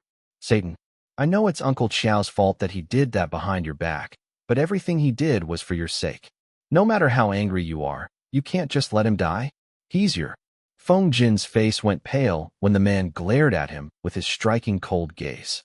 Feng Jin omitted the second half of what he wanted to say. Master, please remember that he stayed by your side all this year, after all. He invested a lot of effort. Are you trying to gain my sympathy now? Why didn't you think of me as your master when you ignored my orders? Feng Jin felt guilty when he remembered what he had done in the past, but he could only continue begging despite the anger directed at him. Please, think about your mother. Yun Shin's expression became even colder when Feng Jin mentioned his mother. What makes you think that I'm a nice person? That I'd give chances to people who keep on ignoring my orders? Feng Jin was anxious when he realized Yun Shin was serious about leaving Xiao Yi behind. Uncle Xiao has a lot of information on our important matters. It'll be disastrous if Lu Tingxiao gets a hold of him. Hei Long was the best example. They thought Hei Long really had not said anything, but he had leaked all their underground secrets, which caused them to suffer a great loss. Yun Shin was starting to get impatient. Your so-called important matters? I already gave orders to stop them a year ago, but what did you guys do behind my back? You think I really don't know anything? If we had really stopped the businesses, we'd have lost an arm. How can we fight the Lu family then? Please don't fall into the trap of the Lu family. If Uncle Xiao really gives in, can you imagine the impact to our organization? After Uncle Xiao, Lu Tingxiao's next target will be you. Really? I'm looking forward to it. Feng Jin went out defeated after he failed to convince Yun Shin. Feng Xiaoxiao leaned against the wall, expecting Feng Jin's defeated expression. I told you it's futile. You think he's still the doll controlled by Uncle Xiao. But Uncle Xiao did everything for him. How can he be so ungrateful? Feng Xiaoxiao rolled her eyes. Nonsense. That guy is mad about this, all right? If it weren't for you guys kidnapping Little Treasure, we'd still stand a chance to win. He was looking forward to defeating Lu Tingxiao, and it was all destroyed by you guys. Of course, he'd be angry. Great. Now since you guys are so smart, You guys can do whatever you want. Feng Jin felt very sorry for himself. He had been hesitant when Xiao Yi wanted to harm Ning Xi, but he thought Satan would just be angry for a while and then let it go. He did not expect him to abandon Xiao Yi. The problem now is how to convince Master. Don't be so naive. You stepped onto his death zone. It's useless whatever you say. Give up. Chapter 1748. You want it? Just look at Tang Yi. He's much smarter than you. He knew that it's impossible and never thought about looking for him regarding it. Feng Jin saw hope when Tang Yi was mentioned. Maybe Tang Yi would have an idea. Feng Xiaoxiao sighed. What can he do? We couldn't even rescue He Long last time. Do you think we can get Uncle Qiao out this time? Moreover, they have Tang Lang with them this round. Don't mention that traitor. In an underground winery under the Lu Corporation. Ah, an eerie howl echoed behind a thick soundproof wall. I'll tell you everything. Lu Jingli's mouth twitched. Really? So quick? Your He Long withstood 3 days. Lu Tingxiao was sitting on the sofa without any expression. Xiao Yi's kneecap was scraped off his leg along with the flesh around it. He was sprawled down on the floor helplessly and stared at the man on the sofa. The man looked so noble and prestigious, yet his means were way worse than a devil's. Xiao Yi looked on in fear. He had thought He Long could actually endure this. He also thought Lu Tingxiao was just another businessman. He never expected the means he used to be way worse than people like them. Under such extreme torture, even God would not be able to stand it. The Lu family were all hypocrites after all. He could not die. He definitely could not die. The Lu family had not been annihilated yet. How could he die here, and die within the hands of these people? If he could leave this place alive, he would never let these people go. And that ungrateful brat had really left him to die. The man on the sofa did not show any change of expression when Xiao Yi said he was going to start talking. Continue. Lu Jingli scratched his head. Huh? But he said he's going to start talking. Okay. He's probably lying since he's giving up this early. Let's continue. It was almost dawn. The man walked out of the room in his usual black suit, as if he had just left a glamorous wine reception, except a vicious bloodlust lingered around him. Lu Jingli looked at his brother. Not only did he not feel scared, he felt a sense of warmth instead. He liked his brother better this way. The real him, and even the scary him. Not the inhumanly perfect him or the him that hid all his darkness behind. Tang Lang turned around from the bar when he heard footsteps. Done. Lu Jingli waved the recording chip in his hand. Done. Enough to get him a death sentence. Tang Lang raised his eyebrows and mumbled. Why the trouble? Just put him down now. Lu Tingxiao looked at him. It's legal. Lu Jingli went over and got himself a glass of wine. He took a sip and explained to Tang Lang. My brother means that we're law-abiding citizens. Of course, we'll go through the proper legal procedures and work following the law. Tang Lang's mouth twitched. Yeah, sure, you guys sure were law-abiding. Prison looks like heaven compared to you guys. You want it? Lu Tingxiao asked him suddenly. Huh? What do I want? Tang Lang missed the point. A certain coy brand translating machine continued his work. My brother is asking if you want his life. We plan to hand him over to the Black Cat. But if you want, we can give it to you. It's thanks to you that we caught this guy after all. Tang Lang was taken aback. After a short moment of silence, he shrugged and replied, It's okay. You guys are right. Let's be law-abiding citizens. Just let it be. If he killed the man with his own hands, Tang Lang would hunt him down for his whole life. Chapter 1749. Am I your most beloved younger brother? They left the underground winery. The early morning wind was slightly cool, dispersing the air on them that reeked of blood. After working for an entire day, Lu Jingli stretched while being heavy-lidded. He could not help but mock. Bro, don't you think that guy is weird? He's told us so many classified information, but when we ask who that Yunlan woman is, he wouldn't say anything. Our father is just the same. He won't tell us anything. Actually, I'm quite puzzled by this. Based on that old guy's personality that values the family and clan ideology, even if he met a woman he liked and couldn't help himself, he definitely wouldn't think of marrying her. But the words carved on the memorial tablet was his handwriting. I'm so curious. Do we want to investigate a little more? Lu Tingxiao replied, There's no need. Xiao Yi wanted to live, so he had confessed everything quickly, but to him, there were things even more important than his life. However, the ins and outs of this dispute were not important to him. Lu Tingxiao watched the color of the sky's horizon gradually lighten for a very long time. A while later, he looked at Lu Jingli with a slightly gentle expression. Go back and rest.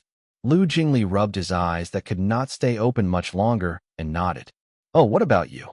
I have some things to handle. When Lu Jingli heard this, his eyes widened and he quickly said, Still, even if it's an extremely important task, you should at least have a nap first. Since the day we went to save sis-in-law and little treasure, I haven't seen you sleep. I'm fine. How could you be fine?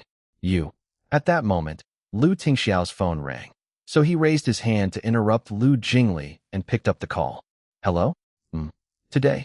Book the latest flight. Okay. Lu Jingli was in disbelief. Where are you flying to? You're really trying to die? If something happens to you, what about sis-in-law and little treasure? I know what to do. You know what to do, my ass. You've already forgotten that you're still human. No, you must go and sleep today. Immediately, right away. Otherwise, don't even think about going anywhere. Before he could finish, Lu Jingli suddenly felt a pain at the back of his neck, and then he blacked out. He slowly lost consciousness and could vaguely feel like he was being carried into the car by huge arms. Bro, be good. Lu Jingli unwillingly shut his eyes and fell into a deep sleep. Geez, he had actually knocked him out without saying anything. Knocked him out, knocked him out. Am I still your most beloved younger brother? What he worried most about had still happened. He knew without Xiao Shishi around, no one could stop him. At the same time, all of the media were crazily reporting the most anticipated ultra-fantasy series of the year, Nine Realms. This show had $500 million in investment and the super luxurious lineup of a double award-winning actress. On the first day of its launch, the ratings rocketed to the #1 spot. The number of replays online easily surpassed hundreds of millions too. The new couple Jiang Mai and Ning Xi had very quickly become a hot topic. Because Ning Xi's screen time was limited in the first few episodes, not much attention was paid to her yet. Ning Xi was relieved. Then, she laughed bitterly. Now, she was actually not worried about Ning Xi being unpopular. Instead, she was worried that Ning Xi would be too popular. She logged on to Ning Xi's Weibo account and imitated Ning Xi's tone to post a Weibo promotional post. Jiang Mai had then very coordinatedly shared it too. Currently, all was going well with the fans and no one had noticed anything out of the ordinary. Chapter 1750. Better watch out. When Lu Jingli woke up, it was already dark outside. The first thing he wanted to do was to find his brother. He had just stepped out the door when his phone rang. The screen showed that it was Mo Lingtian calling. Why was this guy calling him right now? Lu Jingli suspiciously picked up the call. Hey bro Tian. What's up? Mo Lingtian's tone sounded very serious. Jingli, what's up with your brother? Why have you suddenly fallen out with the Guan family? Fallen out? Yes, we did. We've long fallen out with each other. But how did you find out? Lu Jingli asked suspiciously. How did I find out? Right now, everyone in the entire circle knows. Recently, the Guan family's huge deal with the government has been exposed for huge amounts of bribery and unlawful competition. Guan Rue has already been taken away for investigation, while the Guan family's listed company abroad is on the verge of bankruptcy overnight. Now, the Guans are running all over to get help through connections, but your brother just released word to the circle that if anyone helps them, it'll mean they're going against him. Mo Lingtian quickly explained. Lu Jingli was flabbergasted. Crap, I only fell asleep and just woke up. He's already bankrupted the Guans. Now, I'm calling your brother, but I can't get through, so I can only come looking for you. What actually happened? Mo Lingtian asked in a lowered tone. Lu Jingli pouted. Tisk, did Guan Xiao ask you for help? Bro Tian, don't say that I didn't warn you. It's best that you don't get involved with this. Otherwise, we'll end up not being friends. I have to at least know the reason. Lu Jingli taunted. Before I tell you the reason, I'd quite like to know what Guan Xiao said to you. She said that your brother did this for Ning Xi. This reason is logical, but doesn't make total sense. If nothing particular hadn't happened, he wouldn't have done things to this extent. When he heard that Mo Lingtian was rational at least, Lu Jingli's attitude eased. Good thing you came looking me. Had you looked for my brother, based on his personality, he definitely wouldn't care to explain. Later on, you'll fall into the honey trap. She'll simply cry a little. You might even be fooled. Wait, Let me send you 2 very entertaining voice recordings. You listen for yourself. Lu Jingli finished. Then he sighed. Bro Tian, I really admire you for being dead set on liking someone and even liked her for so many years. I respect your persistence, but I'm afraid some people aren't what they seem. You'd better watch out. After Mo Lingtian hung up, he fell into a deep thought. Very quickly, there was a notification of a new email in his inbox. Mo Lingtian lit up a cigarette. He hesitated momentarily before he clicked on it. Listening to the sound of the voices, his expression looked worse and worse.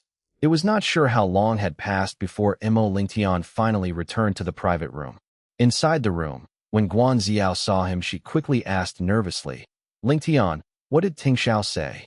Mo Lingtian looked at her with mixed emotions. Then he said, I couldn't get through to Tingxiao. I called Lu Jingli. He sent me 2 recordings. When Guan Xiao heard the words recordings, she instantly turned pale. Mo Lingtian stared lifelessly at this woman before him. Xiao, is there something you're hiding from me? Guan Xiao collapsed onto the chair behind her. She knew she could not cover it up anymore, so she smiled bitterly as she said, Yes, my father, mother, and brother have done some silly things, but they did it all for me, just so I can get my happiness. I can pay the price for my stubbornness, but they're innocent. Chapter 1751. Chase away all the gloom of this world. Innocent. Xiao, you really think that they're innocent? Mo Lingtian clicked on the second recording right away. The Guan family's blatant words all poured into the sealed private room. After the recording ended, there was a dead silence in the room. Lingtian. Before Guan Xiao could justify herself, Mo Lingtian continued to say, Back then, at my father's birthday banquet when Ning Xi was pushed into the water and almost drowned, that was all arranged by you guys, wasn't it? Huh. I actually believed you up till now that was just an accident. Guan Xiao broke down as she stared at him. No matter what they did, they are my father and my brother. What was I supposed to do? Watch helplessly as the Guan family's everything be destroyed and not care? Mo Lingtian felt his back stiffen. His eyes watered. There was disappointment and hostility that she had never seen before. Xiao, all the things your family did. You knew about all of it, didn't you? But you never stopped them. Huh? As she faced by Mo Lingtian's interrogation, Guan Xiao suddenly laughed grimly under her breath. She looked up and stared at him as she said word for word, Why would I stop them? That woman doesn't even suit Tingxiao. If Tingxiao hadn't been deceived and bewitched by that woman, our 2 families would have long been combined through marriage. Based on our Guan family's capabilities, if our 2 families combined forces, that illegitimate son would have been nothing to fear about. All of this wouldn't have happened, and little treasure wouldn't have been kidnapped. But now Tingxiao wouldn't spare both sides the suffering just to defeat the Guan family. All of this is caused by that woman. Mo Lingtian stared at the woman in front of him. There was suddenly a strong sense of powerlessness in him. He loathed Guan Xiao's stubbornness extremely, yet he could not say a word to her, because, was he not like that to her too? He knew clearly that it was impossible. He knew that she liked someone else, yet he still could not let go. In the past, no matter what happened or what he faced, as long as he could see her, as long as he could hear her speak, he would be incredibly contented. He was willing to do everything for her. Especially after she returned to the country, he felt that his entire being was reborn. No matter what he did, he was filled with drive. He thought of countless ways to make her happy. Even if it was not reciprocated, he was glad to endure it. However, now, every time they met, there was only a stifling sensation that made it hard for him to breathe. That girl in his memories who had made him palpitate with an eagerness to do things was moving further and further away from him. She was becoming more and more blurry, and he had almost forgotten how the girl he liked was. Was it the same person as this one before him? Mo Lingtian's heart started to ache tremendously. At this moment, his phone buzzed slightly. It was an overseas number sending him a picture. On a quiet lane, the girl wore a light green floral dress as she squatted by the roadside and was teasing a tubby little orange kitten.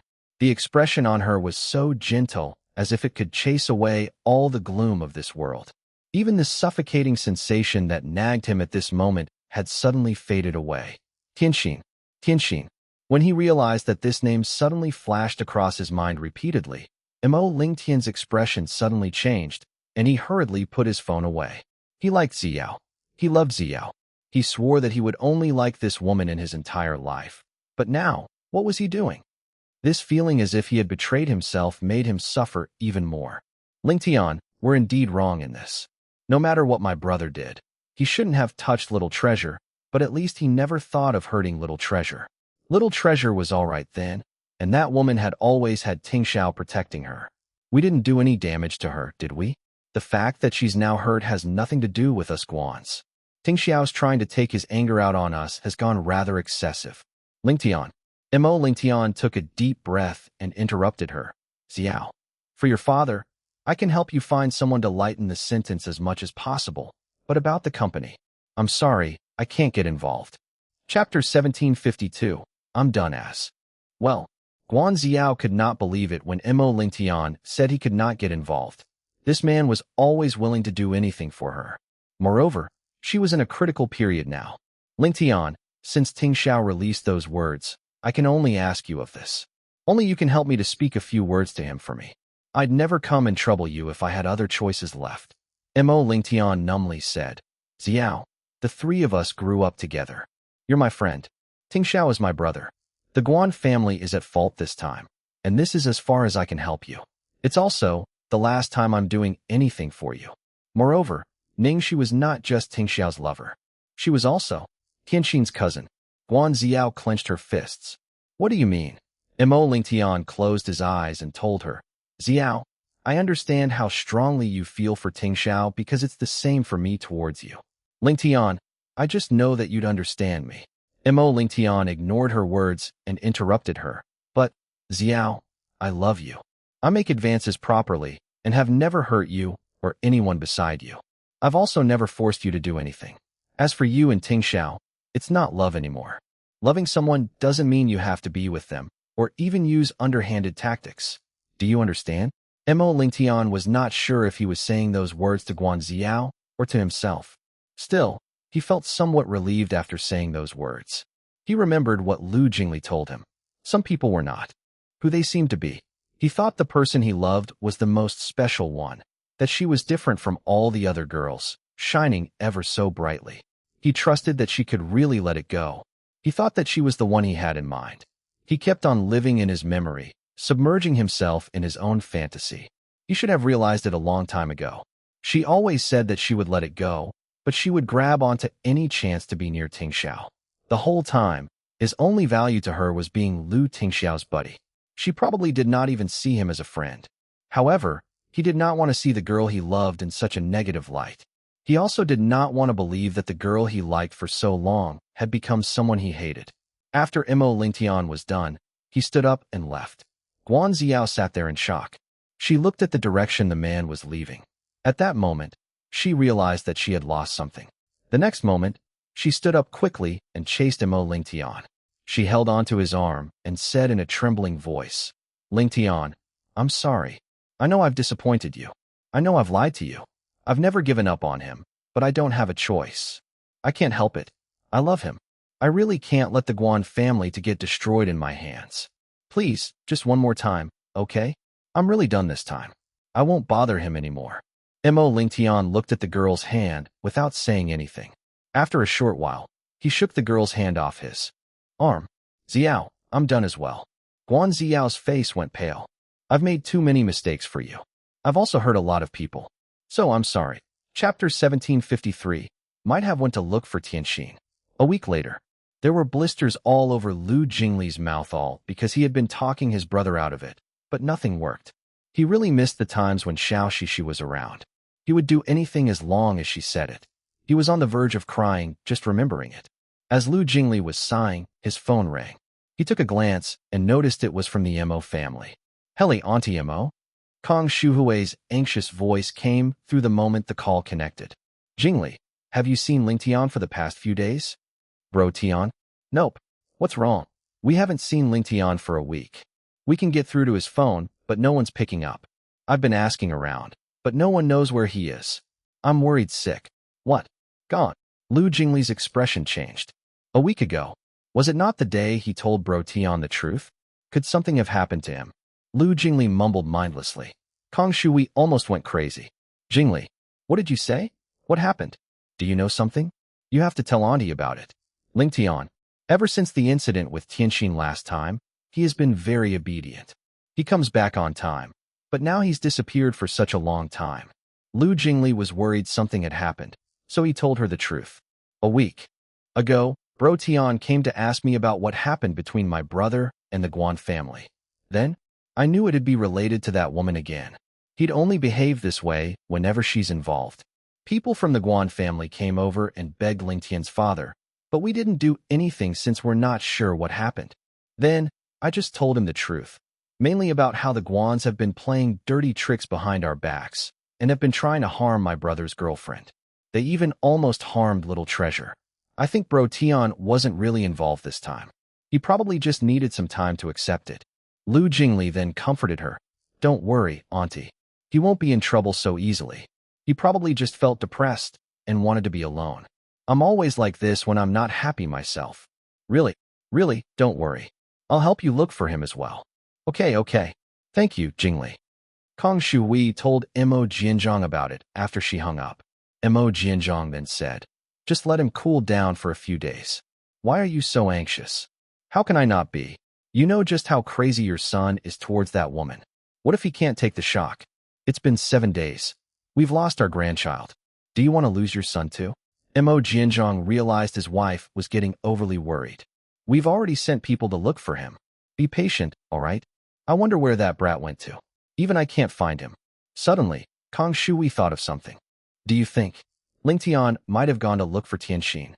Tianxin. Mo Jianzhong's expression froze. Isn't Tianxin overseas right now? Chapter 1754, Relieved. Kong Shui thought that it was possible. I've been looking actually. Ling Tian isn't as heartless as he thought towards Tianxin. It's just that he didn't realize it himself. Didn't you notice that he's not really himself after Tianxin left? In addition to the shock from the incident of Guan family this time, he might have really gone to look for Tianxin. Mo Jianzhong started to waver as well. What if he didn't? It's inappropriate for you to just look for her out of a sudden. Kong Shui hesitated. I don't want to bother Tianxin as well. I'm too embarrassed to call her. Fine, we'll wait until tomorrow and see if there's news. A night passed. Mo Ling Tian was still nowhere to be found. Kong Shui finally broke down. She could not care about anything else anymore. She punched in Tianxin's number with her trembling fingers. Hello. Kong Shui could not hold it in anymore when she heard that gentle voice. She sobbed, Tianxin. I am Ling Tian's mother. Madame Mo? She sounded surprised. Am I bothering you resting? Kong Shui was apologetic. No, it's afternoon around here, but you. It's really early. What's happened? Kong Shui felt even guiltier after she heard the girl's gentle and polite words. She felt a heat sear across her face. She would understand even if Tianxin hung up on her call right now, but this girl was just as kind as ever even after going through so much. Tianxin, I'm really sorry to bother you. I'll state my matter quickly. Did Ling Tian look for you in the past few days? Kong Shui asked anxiously. There was a short silence when Mo Ling Tian's name was mentioned. No. Kong Shuhui's expression froze when her last glimmer of hope faded. Her heart sank. When she heard sobbing, the girl quickly asked, Madame Mo, are you all right? I'm okay. It's Ling Tian. He suddenly went missing. I'm worried that something might have happened to him. We can get through to his phone, but no one's picking up. If possible, can I ask you to give him a call, or even just a text message? Ask him where is he. Maybe he'd reply if it's you. Kong Shui begged as she cried. Well, I understand that I'm imposing this on you, but I've run out of all options. If it's too much trouble, it's all right. I'll try, but I think it won't be of much help. Really? That's great. Thank you, Tianxin. Thank you very much.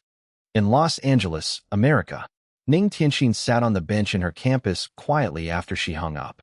She stared blankly at the sky. She had agreed just now because Kong Shui was crying. However, after she calmed down, she realized that it was ridiculous for her to get involved. After some thoughts ran through her mind, she gave Ning Xi a call. Hello, Xiaoxi. Hello, I'm Ning Xi's manager, Ling Xi. Are you Ning Xi's cousin? The voice from the other side of the phone was not Ning Xi. Yes. I'm sorry. She's in the midst of working right now and isn't really available to take calls at the moment. Can I have her reply to your messages later? Chapter 1755. Go with the heart and instincts as long as the conscience is clear. Oh, there's no need. It's not an emergency. Don't disturb her. When she heard that Ning Xi was busy, Ning Tianxin hung up. She fell silent for a while before she started to shake her head gently, and found the whole situation rather absurd. They were already unrelated anyway, so why should she care about what he would think? Why should she care about whether she was acting ridiculously? Go along with the heart and natural instincts as long as my conscience is clear. Ning Tianxin felt relieved. Then she opened her WeChat and very quickly sent a message over. She picked up her book and continued towards the direction of her class. On an island in City S. The small island was all alone in the middle of the sea. On the island was a villa with a unique design. It was cut off from the rest of the world, making the beautiful scenery even more exclusive and exotic. However, at this moment, it was a total mess in the wine cellar. The thick curtains had completely blocked out all sunlight. The entire wine cellar was practically hollowed out. The floor was strewn with empty wine bottles, and the place was filled with the pungent smell of alcohol. The man lay in the middle of the wine bottles and fragments of glass, his body emaciated and his stubble-covered face sunken in. There was not a glimpse of light in his defeated eyes. He was like an animal nearing death. The phone beside him was in silent mode and only lit up occasionally, lighting up the dim space. It was not sure how long had passed before the man robotically got up. He simply took another bottle of wine from the wine rack that was already emptied by half. He tripped over something, and he clumsily fell to the ground all of a sudden. The man did not care either and just lay there in despair. At that moment, the phone beside him lit up again. The man could barely see anything. He did not even so much as glance at it, but he did seem to be annoyed by the glare right beside his eyes. It was too irksome, so he finally found that bit of energy. The instant his fingers clicked on the power button, the man's numb and defeated eyes suddenly burst open as if there were raging flames that sparked in them. His entire body suddenly sat right up, and he looked in disbelief at the name on the screen. Tianxin? Because the main screen only displayed the sender and not the content of the message. Mo Lingtian instantly attempted to unlock his phone with trembling fingers. However, it was right at that moment that his phone automatically shut down because it was out of battery. Damn it. For 7 whole days, the wine cellar was devoid of any human contact, but now the man's furious curses rattled away under his breath. He turned the entire villa upside down, but he could not find the charger. The man immediately ran out of the door and raced his yacht away from the small island. The nearest shore to the small island was a fishing village. He tore at a flying speed towards the local grocery store. Boss, charger, do you have? When the shopkeeper suddenly saw this shabby man with messy hair and a smudged face, he was frightened. You? Before the shopkeeper could say anything, Mo Lingtian slammed $100 onto the table. We do. We've got it. We have whichever type you want. Can I charge it here? Can look beside your foot. Yes, there's a power socket. Mo Lingtian took the charger that was offered and sat right down on the floor. Then he inserted the charger into the socket. 1 second. 5 seconds. 10 seconds. Why is it so slow? Hee, it's a counterfeit. How could it be fast? Just wait for a while more. The old man curiously examined him. Young man, were you duped into those multi-level marketing things? Do you need me to help you call the police? No. Mo Lingtian's eyes did not blink for a second as he stared at the red progress bar on the phone. He waited for 3 whole minutes before the phone could finally be switched on. Mo Lingtian was about to click into his WeChat app, but he suddenly paused. His fingers clenched then relaxed again repeatedly before he finally opened the app and read the message. Chapter 1756. The only thing I can do for you. Tianxin, where are you? Your mother's very worried about you. If you see this, please call her back. When Mo Lingtian read her message, the blood rush and the turbulent emotions in him instantly quieted down. It was not an illusion. It turned out not to be an illusion. The old vendor was humming songs and arranging his stocks. From the corner of his eye, he saw the young man, who was squatting at his door to charge his phone, suddenly stiffen his back as his fists tightened into balls. He was staring at his phone. Moments later, water droplets fell onto his handphone screen. Hey, young man, what's wrong? Are you sure you don't need help? The old man ran over to ask a little worriedly. The man did not look up. Give me a packet of cigarettes. What kind do you want? I don't have any good ones here. In fact, I'm worried you won't be used to them. Anyone. It's fine. The old man sized him up as he hesitantly grabbed a pack of cigarettes for him from the stock rack and passed him a lighter. Mo Lingtian lit up the cigarette, took a drag, and suddenly coughed profusely from the nose-piercing stench of tobacco. The old man guffawed. Strong, isn't it? Our cigarettes are powerful enough. This place went with the folkways and was simple. The old man was probably worried that he was burdened by problems, so he kept talking to him. His words were long-winded and rang by his ear. Nearby, on the surface of the sea, the sky turned brighter, and the sea breeze that came with the salty humidity caressed his face. Mo Lingtian read the message on his phone quietly over and over again. It felt as if something in his body had suddenly been filled with a huge amount of power.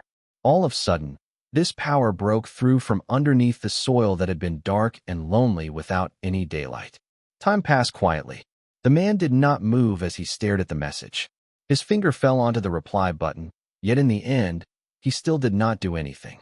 When his phone had a little more juice, Mo Lingtian pulled up his contact list and called home. Hello, mother. Lingtian. It really is you. You brat. Where have you gone? Do you know that you've really frightened your mother to death? What's wrong with your voice? Are you sick? Where are you ill? Where are you now? Where have you gone these past few days? Kang Shui suddenly fired a whole barrage of questions. Mother, I'm sorry. I'll be going home right away. I won't make you worry anymore. Child. When she heard her son's raspy and frail voice, Kang Shui felt her heart ache. Mother, please call Tianxin back and just tell her I'm fine, said the man. When Kang Shui heard this on the other end of the phone, she was stunned. Tianxin contacted you? Why don't you tell her yourself? Lingtian, tell me honestly. Do you feel something towards Tianxin? Mother, no.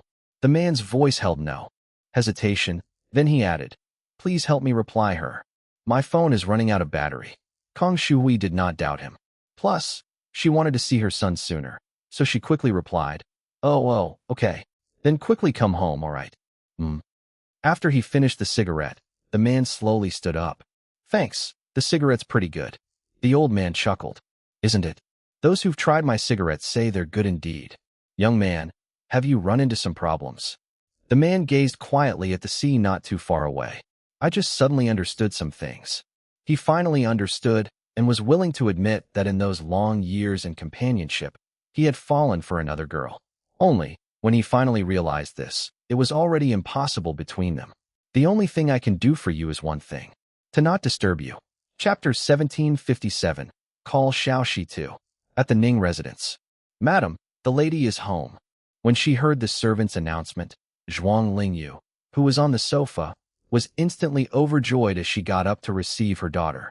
Ning Xi passed all her bags to the servant and sweetly called out, Mother! Hey, quickly come in. Look at you all sweating. You must have been so busy the whole day. You have to run to our company and prepare to list your own company on the stock market. You're already so busy. Why have you come running to me? Mother, I missed you. I especially got someone to help me get some collagen and bird's nest. For you. Their quality is really good. You should eat more of these daily to supplement your health. You should keep these for your mother-in-law. I did give some to her too. Zhuang Lingyu pulled on her hand with concern. How's it? Has it been good at the Su residence? How's Zheng Minjun's attitude towards you? Ning Xi forced a smile. Even though it still can't compare to before, it's already much better. As she looked at her daughter's reaction, she knew that she must have been mistreated at the Su residence. Zhuang Lingyu could not help but look unhappy. Ning Xi quickly comforted. Mother, don't worry about me. I'll definitely work hard and not let anyone crush me. I'll let everyone know that you've raised a good daughter.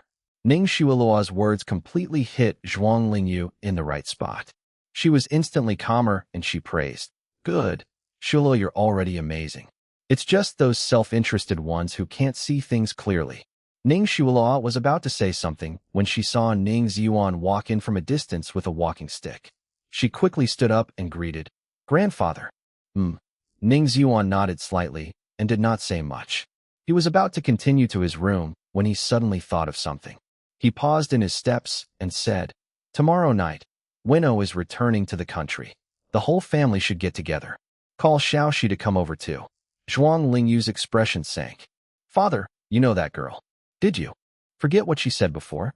She doesn't even care about having any relationship with us Nings. Why do we still have to show warm feelings and be met with cold rebuke? At this moment, Ning Yaohua walked over and cleared his throat. Ling Yu, the child was just speaking out of anger. There are some things that we haven't done right either. She'd feel wronged. It's best if the whole family is harmonious. Why should you stoop to the child's level? I think tomorrow night we should call Xiao Shi to come as well. Ning Xuan nodded with satisfaction, but he seemed not to believe him. He just stood there and challenged. Then, make the call right now. Ning Yaohua shook his head helplessly. Father, do you still not believe me? I'll call her right now. Zhuang Lingyu was anxious by this, and she kept trying to hint Ning Yaohua. Ning Yaohua lowered his voice to say, Father's health hasn't been great. Don't anger him because of this. It's just a meal. Besides, even if we don't invite her, Qiudong will definitely call Xiao Shi. Why should we keep letting her be the good guy and drive a wedge in our family? On the side, when Ning Xuelua heard Ning Yaohua say, our family, gloom flashed in her eyes.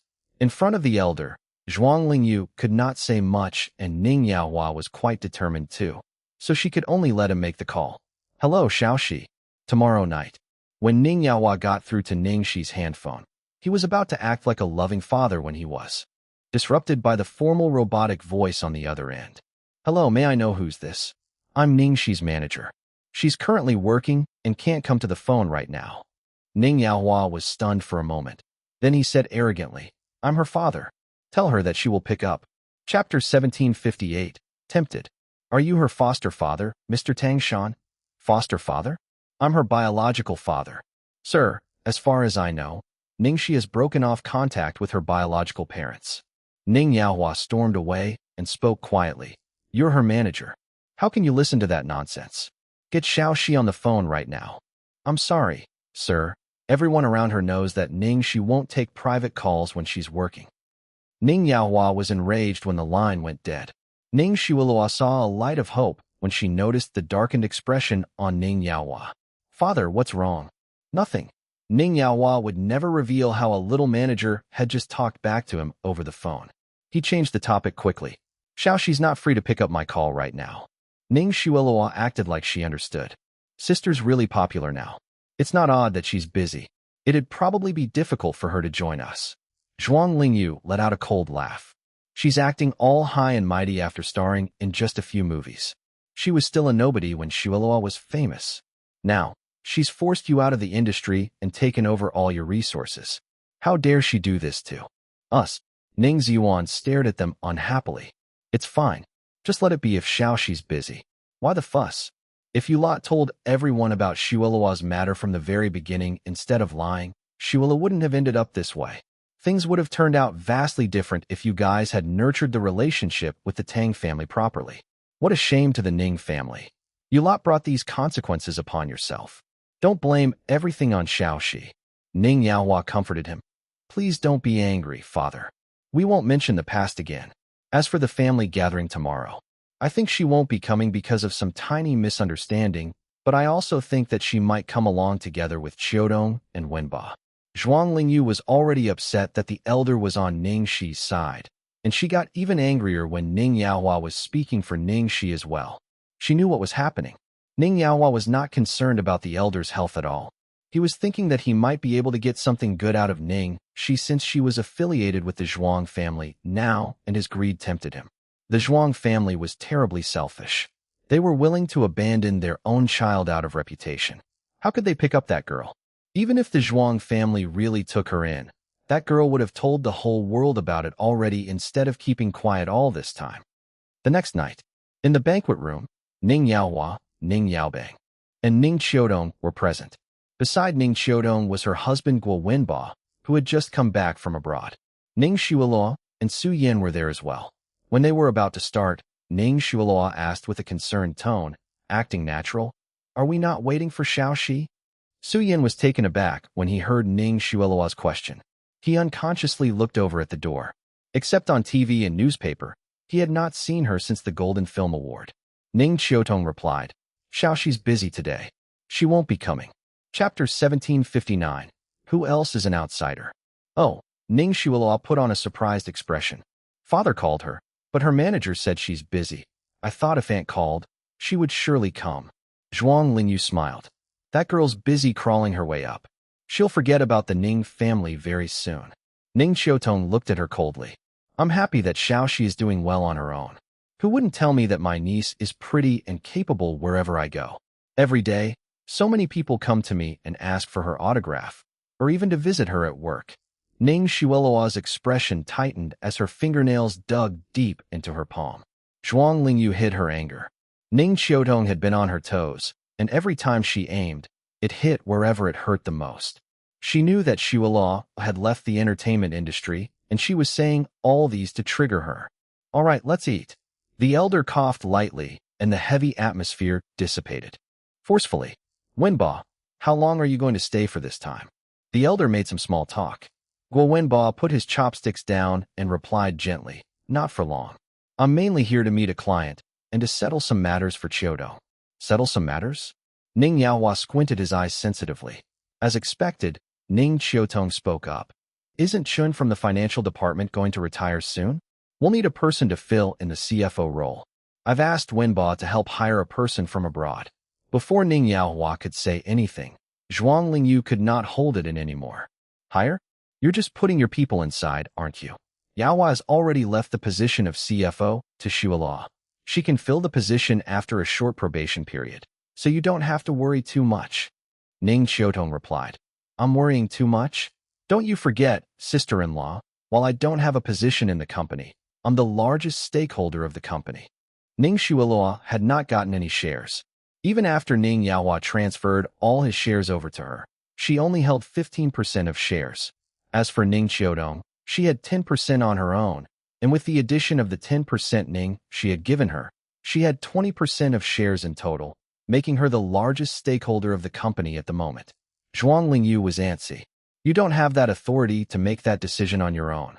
You don't get to put your people into such an important position of the company. Ning Xiaotong raised her eyebrows. Oh, so you do have someone. Zhuang Lingyu replied in disdain. Xiueluo's not an outsider. She meant to imply that Ning Xiaotong was just an outsider. Ning Xiaotong laughed out loud. Huh? Sister-in-law, are you joking? Who else is an outsider here except for her? Ning Xiaotong.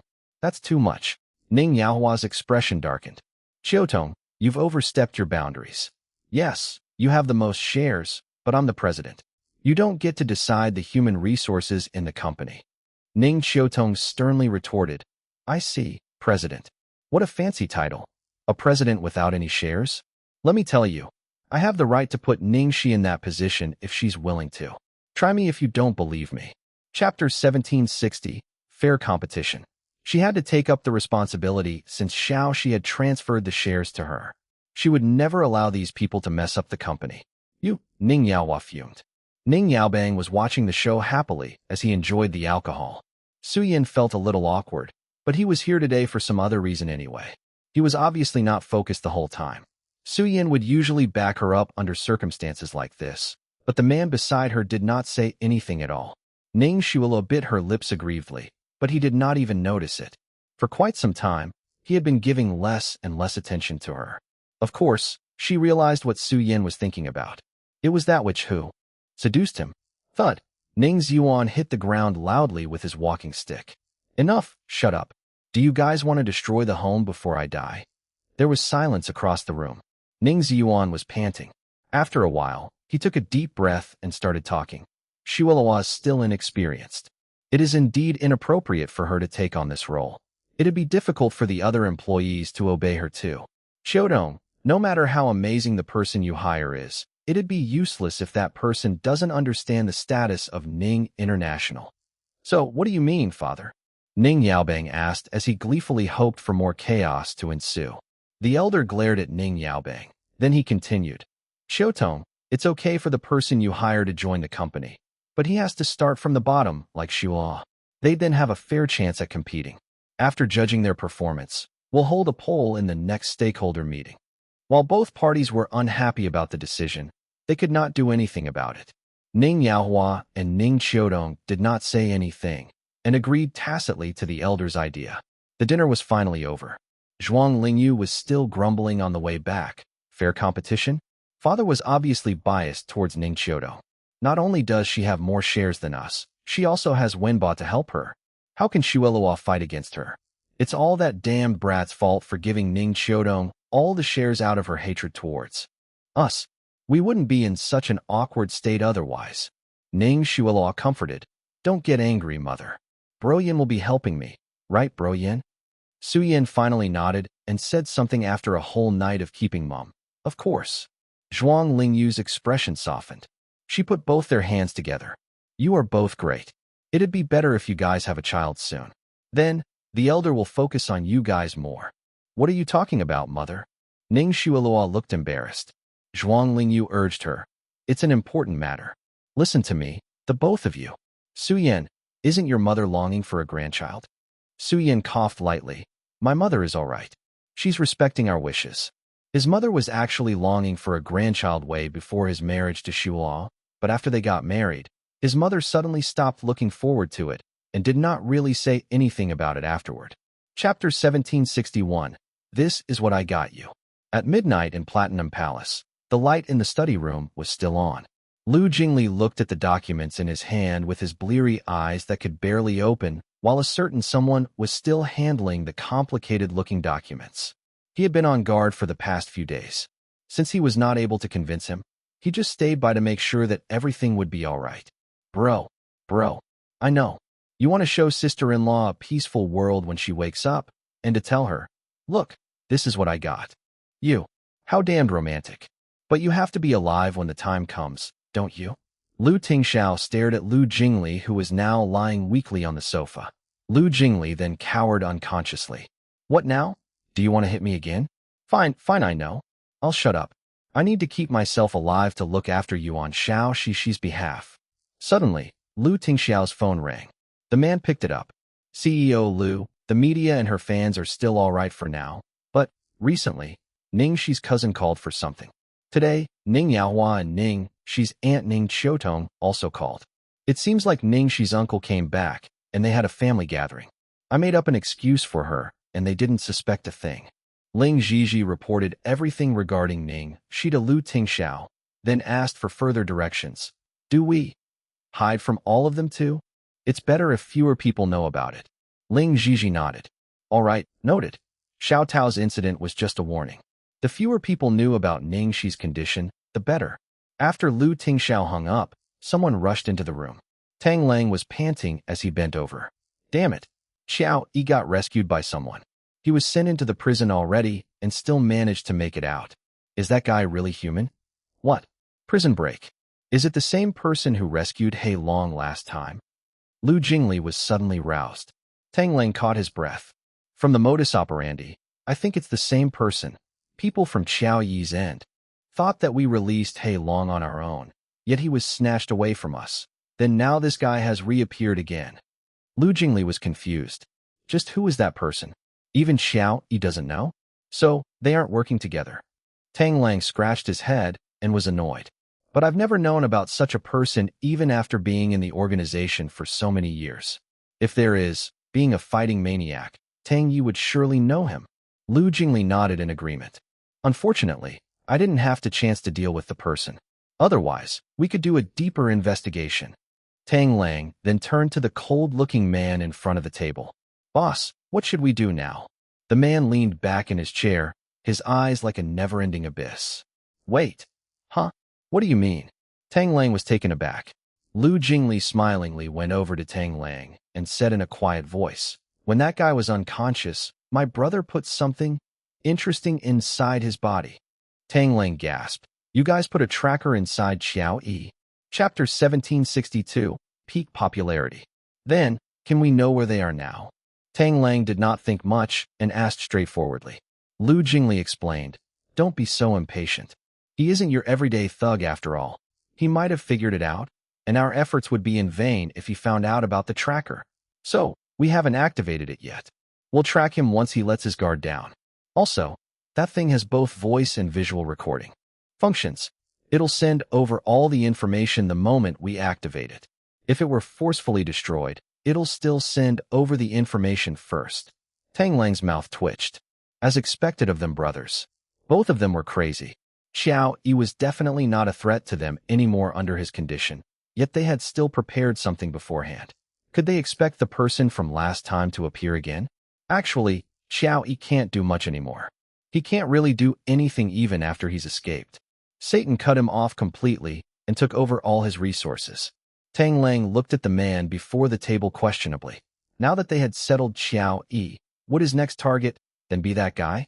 Was a bloody war coming? Soon, 3 months passed by. The whole Imperial was peaceful, and the war that Tang Lang expected did not happen. Everyone was waiting for the miracle, but nothing happened as well. The girl was still lying in the cold and heavily guarded sanatorium with no signs of waking up. The worst thing was that Mother had aired, and it received the Golden Deer Awards and Golden Phoenix Awards for Best Female Lead respectively. In addition to the Golden Film Awards before, she had received the 3 largest titles for a female actress within Imperial. With the many other titles that she had achieved, she almost won all the film awards possible within the country.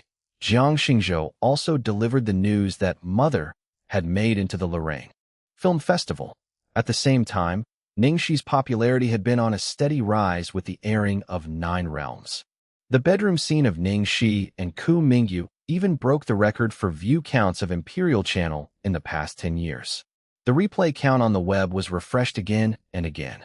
Even online games of the same name were created. Everywhere, everyone was talking about the series. Every main and supporting cast of the series became extraordinarily famous. Ning Xi totally overshadowed Meng Xi with her tremendous popularity and extraordinary acting. Furthermore, she was nominated as the Queen of Golden Orchid Awards. It was no doubt that Ning Xi was the biggest winner of the year in both the film and TV industries respectively. All the news media were raving about her. Thunderbolt's Secret Service Squad had not aired yet due to the time needed for post-production, but Ning Xi's popularity had skyrocketed with just those 2 works. No one from the industry was able to measure up to her at the moment. If Ning Xi was renowned as Lung Manyun's successor before, people's evaluation towards her now was better than the rest. Best of the century, gem of the industry, genius actress, second Songlin. Chapter 1763. Can't suppress it. Ning Xi's popularity had risen to the peak. However, at this moment, a dark mist filled up Ling Xi's office within the Glory World Entertainment Office building. There were too many events for Ning Xi to attend. Lately, while she could reject some of them, the events to promote her movie and the awards ceremonies were not something she could just say no to. As of now, Ning Xi had already been absent from all the promotional events for Mother, the Golden Orchid Awards, the Golden Deer Awards, and even the Golden Phoenix Awards yesterday. With the help of Jiang Xingzhou and Song Lin, she could somewhat get away from the events of Mother. The Golden Orchid Awards and the Golden Deer Awards allowed managers to receive the award in place of the artiste, but the Golden Phoenix Awards had strict rules that the award recipient had to attend in order to receive the award. Otherwise, the award would not be granted. Although her name would still be maintained as the winner, Ning Xi had left an unpleasant impression on all the judges and fans by being absent for such an important event. Even if she had given perfect excuses for Ning Xi in the past 3 months, under such circumstances, no matter how perfect the justifications were, she could not drag it on any longer. She could not give any more excuses for her vanishing for 3 whole months. Ling Xi's mobile phone and office phone did not stop ringing off the hook. Xiao Tao was just handling the necessary stuff with the media, while Ling Xi took care of all the other matters on her own. Looking at the countless headlines about Ning Xi, the numerous invitations from various award events, the overwhelming amount of scripts and adverts, Ling Xi was under immense pressure. In the end, she had underestimated Ning Xi. This time, she could not suppress it anymore. Suddenly, there was a loud knock on her door. The CEO of Glory World Entertainment came in agitatedly and flung a stash of newspaper on Ling Xi's table. Ling Xi, what are you doing? Is this how you work? Where is she? Where is Ning Xi? All the newspapers were talking about Ning Xi's absence in the big events. The media and fans looked back at Ning Xi's schedule and realized that Ning Xi had vanished for 3 months. Rumors were spreading on the net. I thought you learned your lesson based on Lung Manyun's incident. What about this time? It's happened again. What kind of manager can't manage their artiste?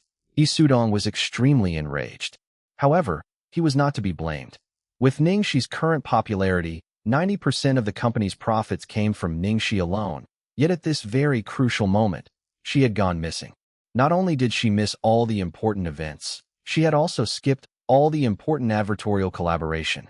Those were all money. Lu Jingli had started letting go and had left Glory World in his hands. Now that he had risen to the position of CEO, he could not afford to let such a huge mistake happen before he could secure his position. Ning Xi pursed his lips as though she were absorbing Yi Sudong's anger. I'm sorry. She understood Yi Sudong's anger, but she could not tell him the truth. So those were the only two words she could say to him now. Yi Sudong became even angrier after she apologized. What's the use of apologizing? Look for her. Do you think the investors and important partners will wait for you forever? Let me tell you, our company doesn't need artistes like her who ignore the policy and contract regulations. Gather all the scripts and collaboration projects under Ning Xi and pass it to me. If she won't do it, many others will. Chapter 1764, Without You. Understood. Ning Xi did not make any objections. With Ning Xi's current condition, these contracts would only rot if they stayed with her. Yi Sudong would rather let other artistes take over, and nothing much would have differed even if Lu Jingli were there. If this continued, Yi Sudong would probably look for people to replace Ning Xi's position. If not, all the resources for Ning Xi would go to waste. She could wait, but Yi Sudong could not. Ling Xi, I don't care whether you can contact her now or not. I'll give you 7 days. If she doesn't appear in the next 7 days, she doesn't have to come back ever again. Yi Sudong then left after lashing out with his anger. After Ling Xi was done compiling the documents and scripts, midnight arrived. When she passed by Yi Sudong's office, she overheard the ambiguous voice of both a man and a woman. She frowned. That woman's voice seemed like a newbie who had just joined not too long ago. The company took in new artistes similar to Ning Xi's style due to her success, and that newbie was one of the best. She had similar vibes to Ning Xi's, but Ning Xi was so popular that these bunch of newbies did not even have the chance to shine. It was only normal for some people to be impatient with such a great opportunity looming in front of them. This was the reality of the entertainment industry. It was a never-ending competition. Ling Xi stopped for a while, then left swiftly as if nothing had happened. The next morning, it was quiet around the sanatorium in the military area. Lu Tingxiao had sat before Ning Xi's bed quietly for the whole night. The past 3 months was more than enough time for him to finish everything he had to until he could not find anything else to numb himself. Time passed by. Finally, the clock hands pointed at 6 o'clock. It was exactly 3 months since Ning Xi had fallen unconscious. Ning Xi had not been officially diagnosed in a vegetative state before.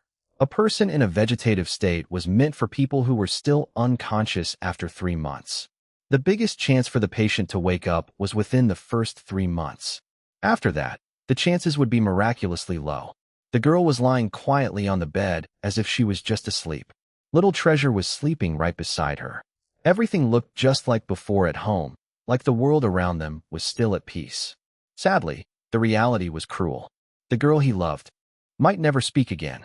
She might never give him any reaction, might never wake up again. The man held the girl's hand and leaned his head into her hand, mumbling quietly, Xiaoxi, I'm sorry. I might not be as strong as you think. I just found out that I'm nothing without you. I realized all my weaknesses. The door opened.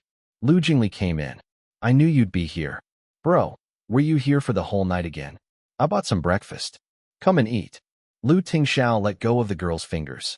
He stood up, but the moment he did, his whole body fell backward. Bro!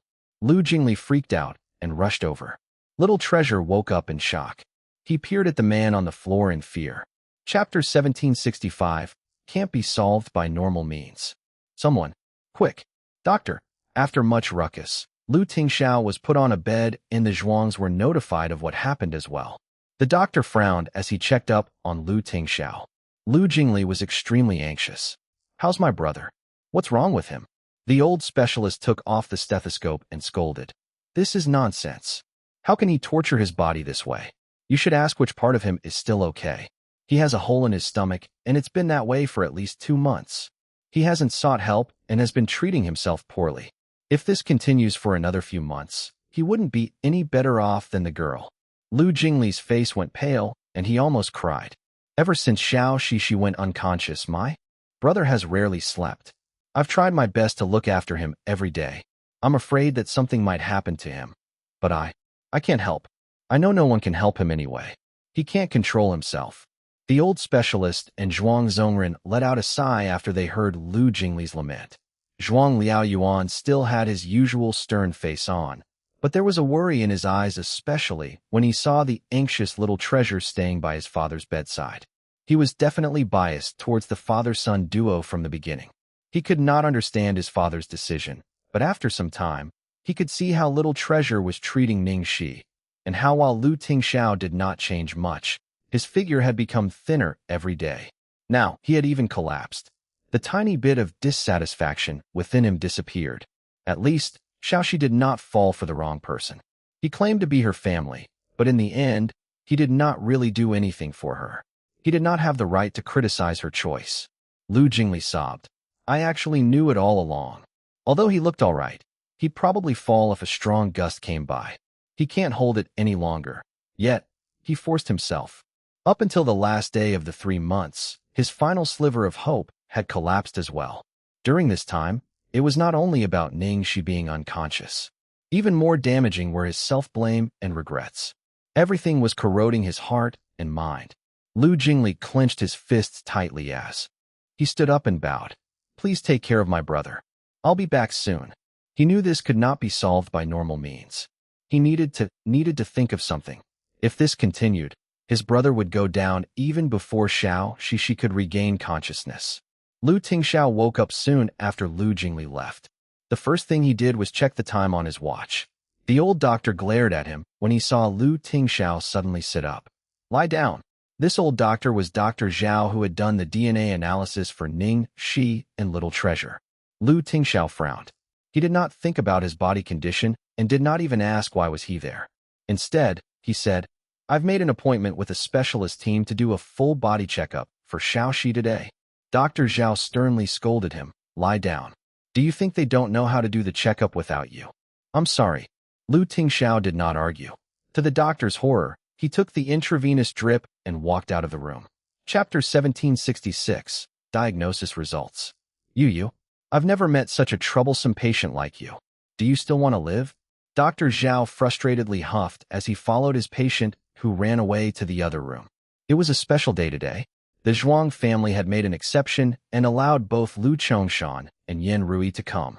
They were shocked when they heard that their son had collapsed, but at the same time, they were really anxious to hear Ning Xi's diagnosis from the specialists. Tingxiao, are you all right? What happened? Jingli said you collapsed. How many times have I told you to take care of yourself? You convinced Little Treasure, but what about you yourself? Do you know how much pain Xiaoxi would be in if she wakes up to you like this? It's okay. How is that possible? Tears fell out of Yan Rui's eyes as she peered into the room. How's Xiaoxi's condition? What did the specialist say? Lu Chongshan asked. Lu Tingxiao stood there quietly. Let's wait for the results. Dr. Zhao shook his head and sighed when he saw the child waiting by the door for the diagnosis. Zhuang Zhongren, who was waiting anxiously, suddenly frowned when he saw Dr. Zhao sigh. Zhao, why are you sighing? Is Xiaoxi's condition that bad? Dr. Zhao looked at Zhuang Zhongren, not bothering to hide his concern. It's not optimistic. Zhuang Zhongren's expression darkened. After a while, the team of specialists was done with the checkup. They had a short meeting before coming out of the room. No one said a word as they just waited for the results in silence. The lead specialist said with a heavy tone, during this whole time, the patient's condition didn't change much. Our diagnosis results are the same as last time. What? Until now the results were still the same as before? Had Xiaoxi not become any better at all? Zhuang Zhongren was carrying Little Treasure carefully in his arms. He had not wanted him to be there today, but the child was as stubborn as his father. Zhuang Zhongren quickly asked, is there still any possibility of Xiaoxi waking up? The lead specialist fidgeted uneasily, and he spoke in a roundabout way. Pardon my straightforwardness. The chances of her waking up were the highest in the past 3 months. After this 3 months, the possibility of her waking up is extremely low. The patient's bodily functions will start to degenerate gradually. The air was heavy after the specialist finished the report. Everyone's hearts sank as their expectations were crushed heavily. Lu Tingxiao stood there in silence. He did not have any expression on his face after he heard the results. He had looked through mountains of books and information relating to Ning Xi's condition in this past few months, and he was sort of half a specialist now. It was exactly as he had predicted. He knew it all along, but he had to be there to hear the results personally. Somewhere nearby, Lu Jingli had just returned to hear what the specialist said. He saw that his brother was as empty as a shell, barely seeming alive at all, as if he would just drop dead the next moment. Lu Jingli's heart clenched like a vice. Holding a cold object in his finger, he took a deep breath and walked over swiftly. He dragged the man all the way to a nearby yard under a tree and put a recorder pen in his hand. Bro, listen to this. Right. This. Moment. Chapter 1767. Sealed Truth. Lu Jingli was troubled when Tingxiao did not react at all. He pressed the switch and the recording clip started playing. Ning Xi. Hey, you started drinking without me. Jiangmai, didn't you say you want to stop? I'd just be drinking by myself anyway, even if I waited for you. Ning Xi. Fine. Please continue. Did you order juice for me? Jiangmai. Come on. This is a bar. How am I supposed to get you juice? Tingxiao's attention shifted to the recorder pen when he heard the ever-so-familiar voice of Ning Xi. Lu Jingli let out a sigh of relief. Then he wiped the sweat off his forehead and pressed the fast-forward button. Ning Xi started asking some questions. Let me ask you. That day, Tingxiao, he really kissed me. Lu Jingli quickly explained. Bro, do you still remember this pen? I just came back around that time, and the crew of the world invited him to dinner. Xiao Shishi was drunk when you went to pick her up. It was obvious that Jiang Mai was interested in Xiao Shishi and questioned you about your feelings towards her. Then you kissed her right in front of him. Mai could not keep his feelings to himself and told Xiao Shishi. Then, she wanted to meet up with him. I wanted to eavesdrop since there'd surely be some big news, but you stopped me at that time. However, some paparazzi was eavesdropping as well, and out of their supervisor's respect for me, they sent the recorder pen over to me. You didn't want to pry into Xiao Shishi's privacy like this, so you didn't want to hear it. But I kept this pen in secret. Tingxiao's eyes slowly came back to life. It seemed that he remembered the incident. Lu Jingli quickly skipped to the most important part. Ning Xi. Sure, since you asked me something, I'll ask you something back. Ning Xi. If you walked into a room and saw your lover on aphrodisiac in a filmy sleeping gown, lying on a king-sized bed with flower petals all around, what would you do? Ning Xi. Do you know what Tingxiao did under those conditions? Ning Xi. He didn't do anything. He comforted me so I wouldn't be afraid. He talked to me to distract me and never did anything to harass me. He just quietly spent my most helpless and agonizing night with me. Ning Xi. What do you think are the possibilities? Is he not a man? Or does he not like me? Jiang Mai. I'm pretty sure he likes you. Ning Xi. I wasn't sure before, but now I'm sure that he does. So, there's a third possibility. Jiang Mai what? At this point, Tingxiao's reaction was similar to Jiang Mai's at that time. He held his breath. Then came Ning Xi's sigh. It's not that I'm stupid because his status is too high.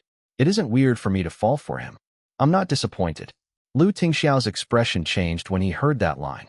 A flurry of complicated feelings clashed within him. Even Jiang Mai's voice trembled. You've fallen for him? Ning Xi. I don't want to admit it, and I've been running away from it, but it's the truth. The man gripped onto the recorder pen, his face as he stared blankly at it. Chapter 1768. No one else, it's you. Jiang Mai was rallied and shot her with a barrage of questions. Ning Xi, how much do you know about him? You've only seen the side of him that's a pretense in front of you. Do you think Tingxiao is really as gentlemanly as he looks? Do you know that Jia Qingqing died somewhere in the wild? Do you know what happened to that fatty Zhu Xiang? Do you know he used an aviation crew to create artificial rain just to stop a kissing scene? Even the incident of my family. He planned everything. Tingxiao's expression froze when he heard Jiang Mai's accusations. But, Jiang Mai, he's never done anything to hurt me. If I get afraid of him, avoid him, and abandon him because of that, it's unfair. No matter what you say, I just know that he treats me very well. Very, very well. No one has ever treated me this kindly before. When Tingxiao heard the girl's reply, he felt like he was dragged back from the very edge of the cliff.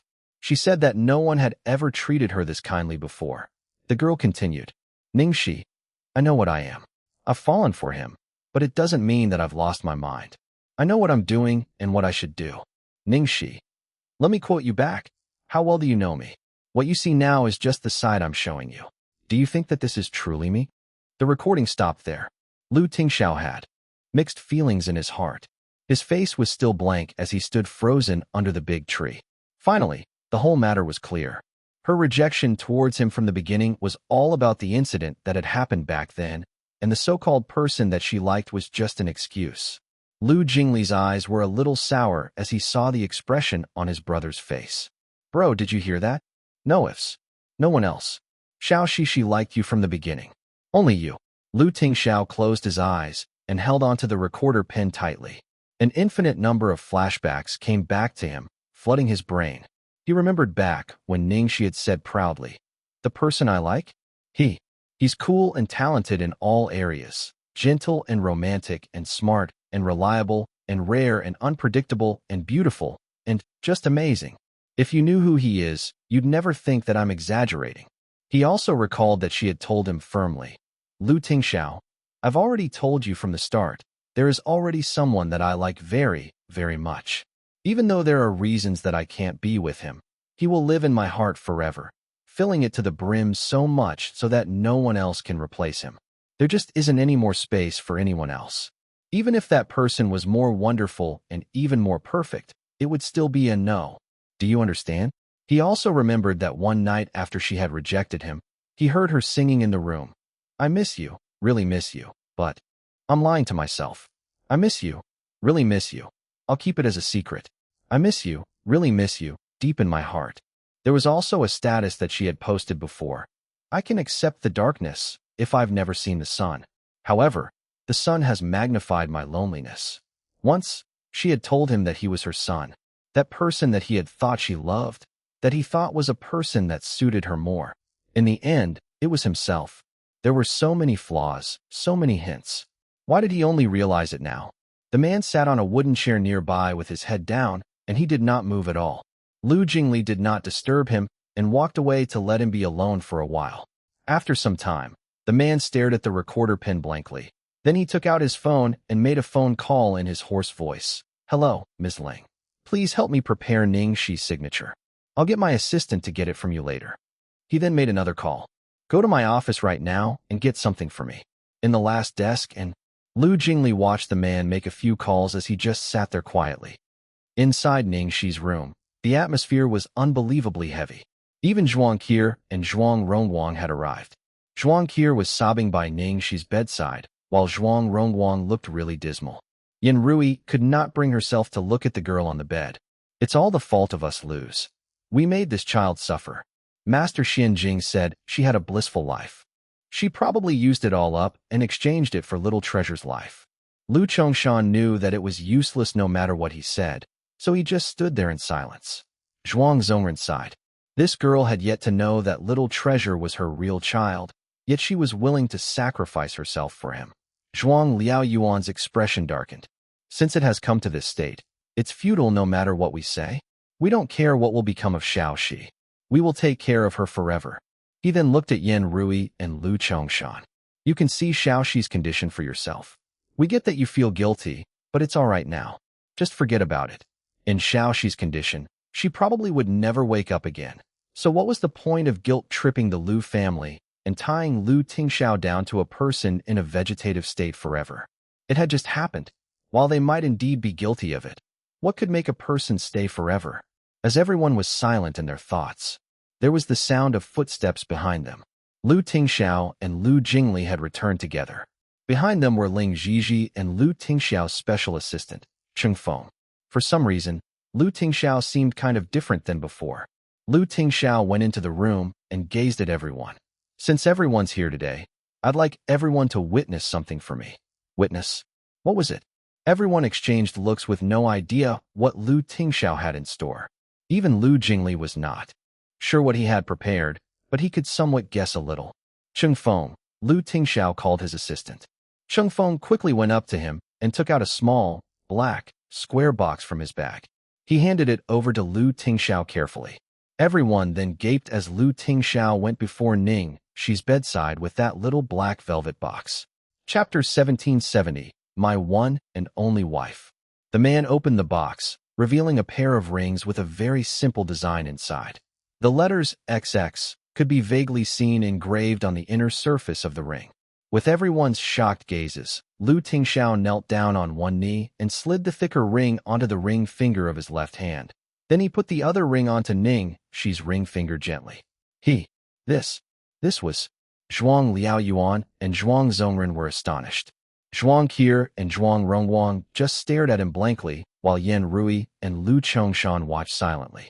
After the initial surprise, Lu Jingli's gaze softened. He had sort of expected this to happen. Lu Tingxiao kissed the girl's finger, his cold and hoarse voice echoing in the quiet room. I promise to be true to you in good times and in bad, in sickness and in health. I will love you and honor you all the days of my life. Ning Xi, my one and only wife. The sun seeped through the window. The man was citing the oath alone, but his expression was saying that he was putting all of his life into this relationship. Zhuang Qi's eyes welled up and she started crying. The others were shocked from the beginning, but now all of them teared up. After a while, Cheng Feng softly said, "Boss, this is done as well." Cheng Feng handed him 2 booklets. It was their marriage certificate. Cheng Feng had to prepare everything in advance in the shortest time possible after Lu Tingxiao called him. He had called someone from the civil administration department and got the entire deed done. Zhuang Liaoyuan had been really biased against Lu Tingxiao before, but he could not even utter a word at this moment. He did not expect Lu Tingxiao to pull off this move. Although Yan Rui and Lu Chongshan were shocked at first, they did expect it a little. They knew that it was bound to happen anyway. Yan Rui looked at the brightly colored marriage certificates, feeling a pang of regret. If she had not been so stubborn back then and had let these 2 children be together earlier, they would have a happy family now instead of being in the current circumstances. It was too late to say anything now. Little Treasure could not stay still any longer when he saw what Cheng Feng had in his hand. He jumped off Zhuang Zhongren and ran up to Cheng Feng swiftly, staring at Cheng Feng intensely. Cheng Feng squatted down and handed the certificates to him. The little guy carefully held them in his arms, flipping them over and over again. Lu Jingli grinned as he went over and picked the little guy up. He peeked at Zhuang Rongwang and then mischievously said, "Are you happy, little treasure? If there's anyone else who tells you that Xiao Shi isn't your mother, just hang these around your neck. One at the front, one at the back. Let them see." Little Treasure nodded blissfully as he held the certificates tightly to his chest. Outside the room, Ling Xi, Lu Jingli, Lu Tingxiao were talking beside a flower bed. Ling Xi glanced at the ring Lu Tingxiao had on his finger, and she felt really touched. She did not expect to witness this scene. Little did she think that the 2 of them would really get married, and under such circumstances. It must be tough for you, Manager Ling. I'm afraid things are really chaotic on your side. Xiao Shi is just too awesome. Lu Jingli put up a bitter smile. Chapter 1771. She's irreplaceable. Ling Xi sighed, right? Xiao Shi is a natural-born actress. To be able to reach this height in such a short amount of time, it was not odd for the whole entertainment industry to be shaken. Ling Xi paused for a while before she asked Lu Tingxiao, "So Lu, about the current situation. I can't suppress it anymore. Are we following our initial plans and announcing Ning Xi's condition?" The air turned still after Ling Xi's question. After some time, Lu Jingli broke the silence. "I suggest not to. Bro, you don't understand how the entertainment industry works. You'd think with Xiao Shi's personality, she'd want her fans to know. But actually it might be better if they didn't know about it. If they found out that she's in a vegetative state, people will start to question how she got her injuries. And where she is now, the media will pester us like bugs. They might find out about the sanatorium and might even involve the Zhuang family. It'll get complicated and eventually get out of our control." Ling Xi looked dignified. "Second Master is right. That's exactly what I was worried about. So I'm here today to discuss it with you." Lu Jingli tried to phrase it charmingly. "Bro, maybe we should just handle it by not handling it. We shan't give any response and let time this matter away. It's not uncommon for popular celebrities within the industry to suddenly vanish anyway. While it'll attract a lot of attention in the short term, the public's attention span is limited. As time passes, they'll forget about it." Ling Xi nodded. "Yes, if they can't find out what happened, people will just assume that Ning Xi has retired. No matter what kind of personal reason they guess, it wouldn't be anything serious. After a short while, Tingxiao finally concluded, "We'll do as the two of you said." Ning Xi was relieved. Okay. The three of them then discussed some other details. Jingli looked like he had something else in mind. When they were about to wrap up, he hesitated again and finally turned to Tingxiao. "Bro, actually, there's another way." Tingxiao and Ning Xi both looked at Jingli's direction. Jingli then reminded them. "Did you guys forget about Su Yimo, who's still in jail? Her face is like a mirror of Ning Xi's. If we didn't catch her the last time, everyone was almost deceived by her. If we arrange it appropriately, there wouldn't be any issue." Ning Xi did not say anything. She just raised her eyebrows a little. There did not seem to be any flaw in Jingli's suggestion at all, but this time, both Jingli and Ning Xi looked at Tingxiao, waiting for his decision. Tingxiao looked down and touched his ring. After some time, he said, "She's irreplaceable." Ning Xi felt a heavy blow to her heart when she heard him. Jingli smiled, then shrugged. All right. I knew you'd say that anyway, which is why I didn't mention it before." Jingli then said with a serious expression, "You're right though. She's irreplaceable." Chapter 1772. He never gave up waiting. Winter passed, and spring came. Swiftly, a year had passed. Early in the morning, the heavily guarded sanatorium was still cold and lonely as usual. There was a rock table under the Chinese parasol tree, and two men were playing chess on it. The man opposite Zhuang Zongren had a black chess piece in his hand. The ring on his finger gave off a fleeting shine. The man was in his usual black suit, buttoned up to his sleeves. The coldness he used to exude, which could make anyone beside him suffocate, had mellowed and become a more reliable and matured aura. That was fast. A year has passed. Zhuang Zongren sighed as he looked up into the sky. The man did not say anything, but the finger holding that black chess piece paused.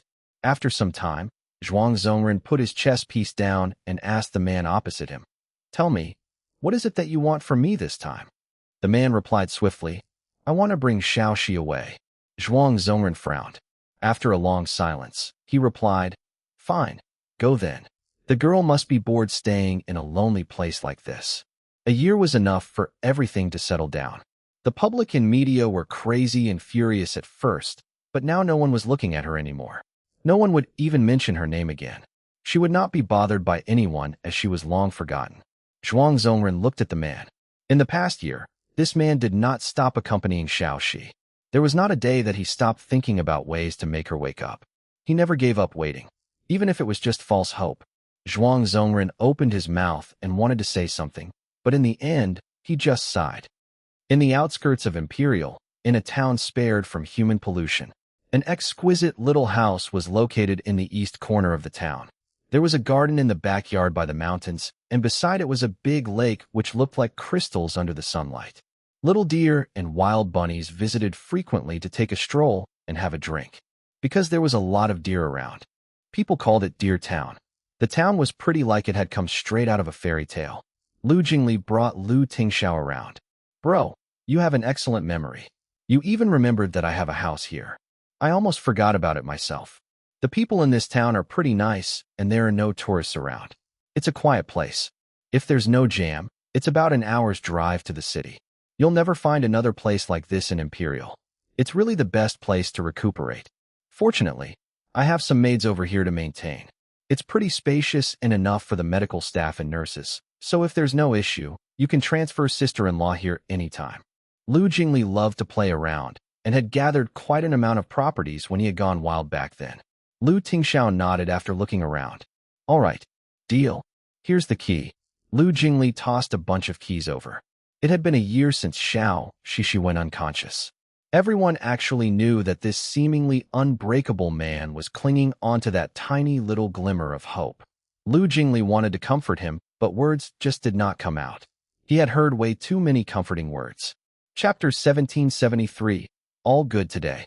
After that, Tingxiao ferried Ning Xi from the sanatorium to Deer Town. The land in Imperial was extremely expensive. This small town was initially the same as the rest, and was meant to be relocated and reconstructed. However, back then, the residents had all gathered together to protest. Plus, one of the residents was an internationally renowned geologist. After he ran around advocating to save the town, It was preserved as a cultural heritage, and to protect the landform, it was not open to outsiders. In the evening, the afterglow of the sunset covered the entire garden. There was sweet-sounding birdsong by their ear, and the petals dew on the flower rack covered in Japanese roses was refracting shards of rainbow-colored rays. "Mr. Liu, you're so early today." When the caretaker saw from afar who had come, she quickly walked out to greet and took the jacket from the man's hand. "How's the madam today?" the man asked as usual. "The madam is all good today," answered the caretaker. The man nodded, then he walked upstairs. As usual, the caretaker swiftly prepared the hot water to bring upstairs and walked out of the room. Even though she was a professional caretaker hired by the Liu family with a high salary, her actual work was actually very little. This man had picked up all the skills of a caregiver. Regarding all the care that the madam needed, he would do it by himself. He even did it better than her as a professional.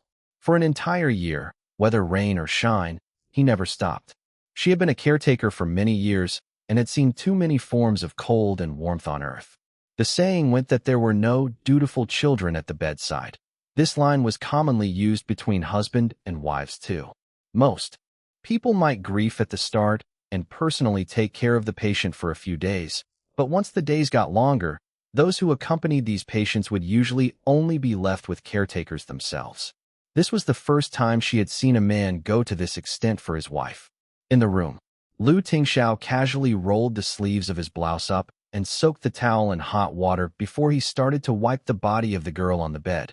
At that time, all of Ning Xi's external wounds had been treated by that mysterious long-haired man, whose stitching skills were even gushed over in admiration as the work of God by the best suturing doctor in the military hospital. After a year of recovery, supplemented by medication to remove the scars, Ning Xi's body almost showed no traces of injuries at all. On the contrary, because she stayed indoors all year round, on top of the utmost nursing and great care, the girl's skin was even fairer and tender. She lay quietly on the bed as if she would wake up in the next second. Tingxiao wiped the girl's body well. Then he put on all sorts of skincare products on her. He carefully helped her comb her long, jet black, waterfall-like hair. After that, he skillfully massaged her body. After he was done with everything, the man sat at the bedside and lightly planted a kiss on the girl's forehead. Every day, he repeated the same process, the same actions. At this moment, there was the sound of someone running upstairs from outside the door. It disrupted the man's absent-minded routine. Then he saw that little treasure was holding a huge bouquet of flowers that he had just picked as he ran swiftly towards the room. Indeed, because he ran too quickly, he was careless when passing through the doorway. The little guy suddenly tripped, and he fell sturdily onto the ground. The wild flowers in his hand scattered across the ground. Tingxiao quickly got up and walked swiftly over to help little treasure up. He frowned as he looked at how his knee was red and swollen. "Sit here, don't move. I'll go get medicine." Tingxiao immediately had a serious expression as he turned around to get the first aid kit. Behind him, little treasure sat on the floor, staring blankly at the injury on his knee. Tingxiao was putting the medicine for him as the little guy stared blankly at his knee. He did not say anything from the start to the end. He also did not shift his gaze at all. "What's wrong?" Tingxiao asked with a frown. The little guy touched his knee, looked up, and answered the man with his black eyes. "Mommy. Mommy will blow wind for little treasure." Tingxiao's expression suddenly stiffened, as if that weak layer of shell around him had suddenly been struck hard and was covered in cracks. Moments later, the man calmed down as he looked at his son and bent over to get closer.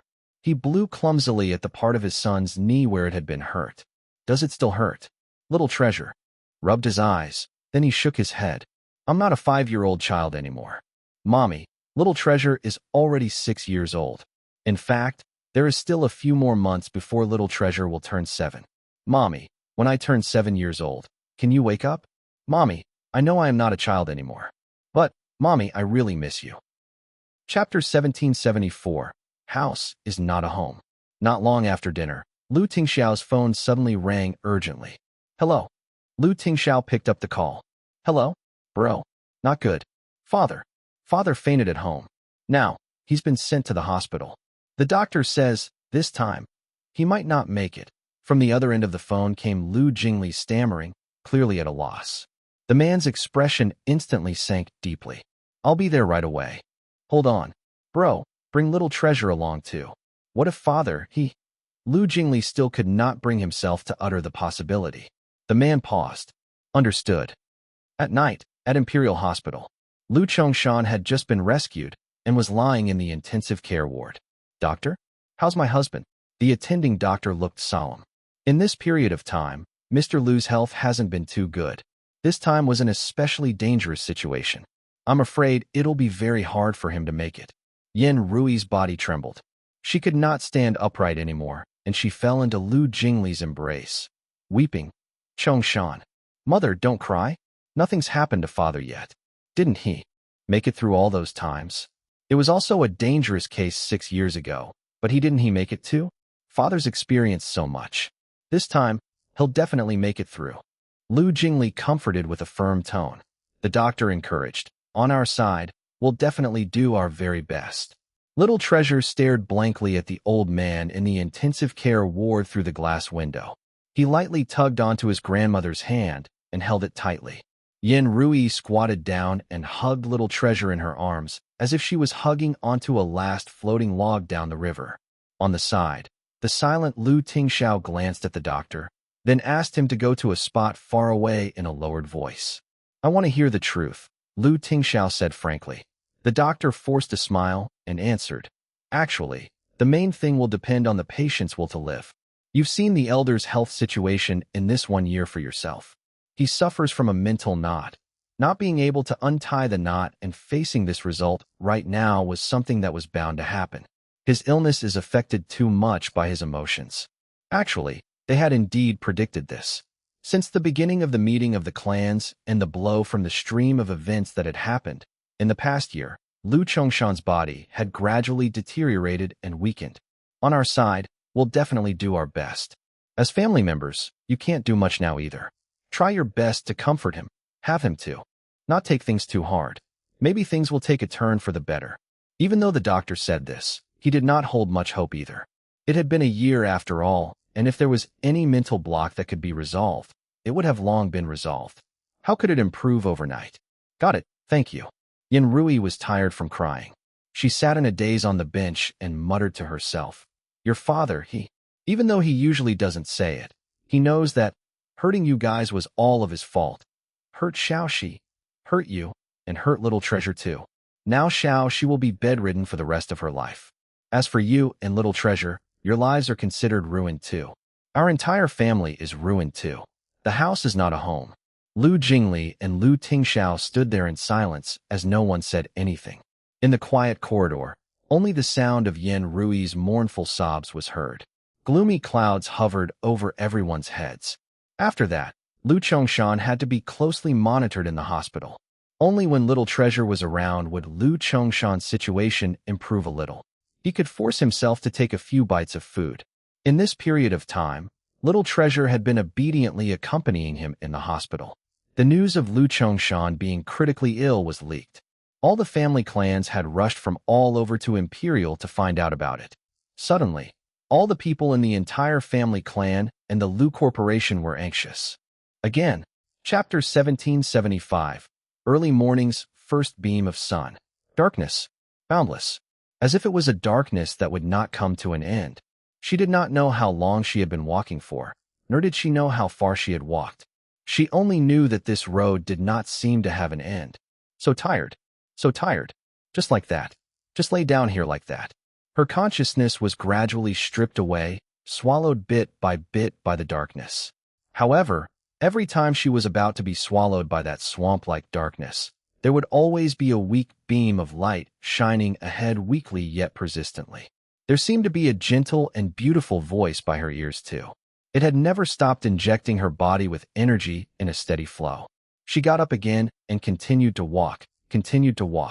She was too exhausted and did not know what was going on.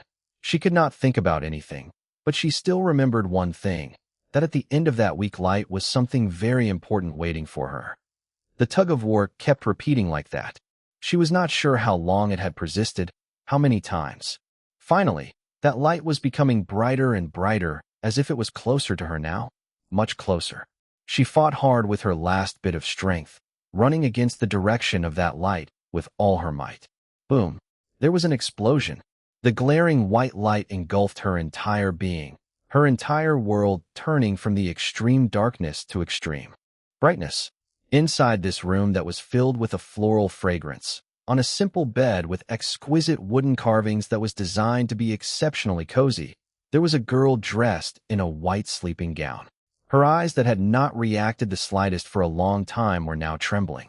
Some time passed when those pair of eyes finally, gradually opened up bit by bit.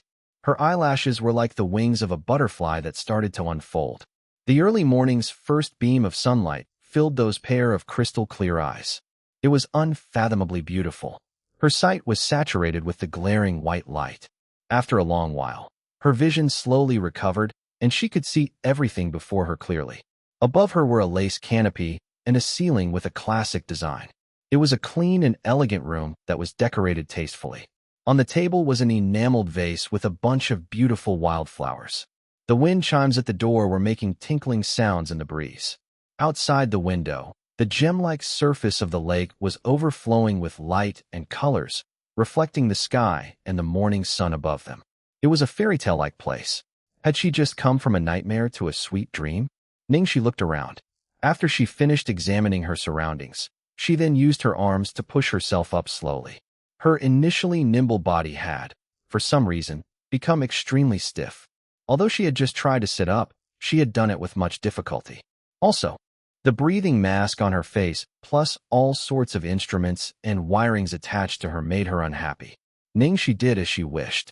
One by one, she took all of those things off and used a long while to get used to her stiff body before she slowly got down from the bed and muddle-headedly walked out of the room.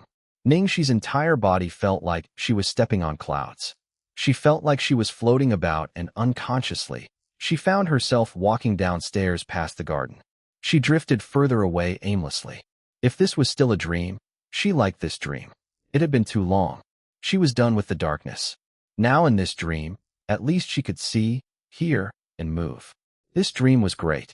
She kept walking, until she walked to the entrance of a little store filled with books, magazines, and newspapers. In the shop, an old man was sitting inside and watching television. The television seemed to be showing the entertainment news.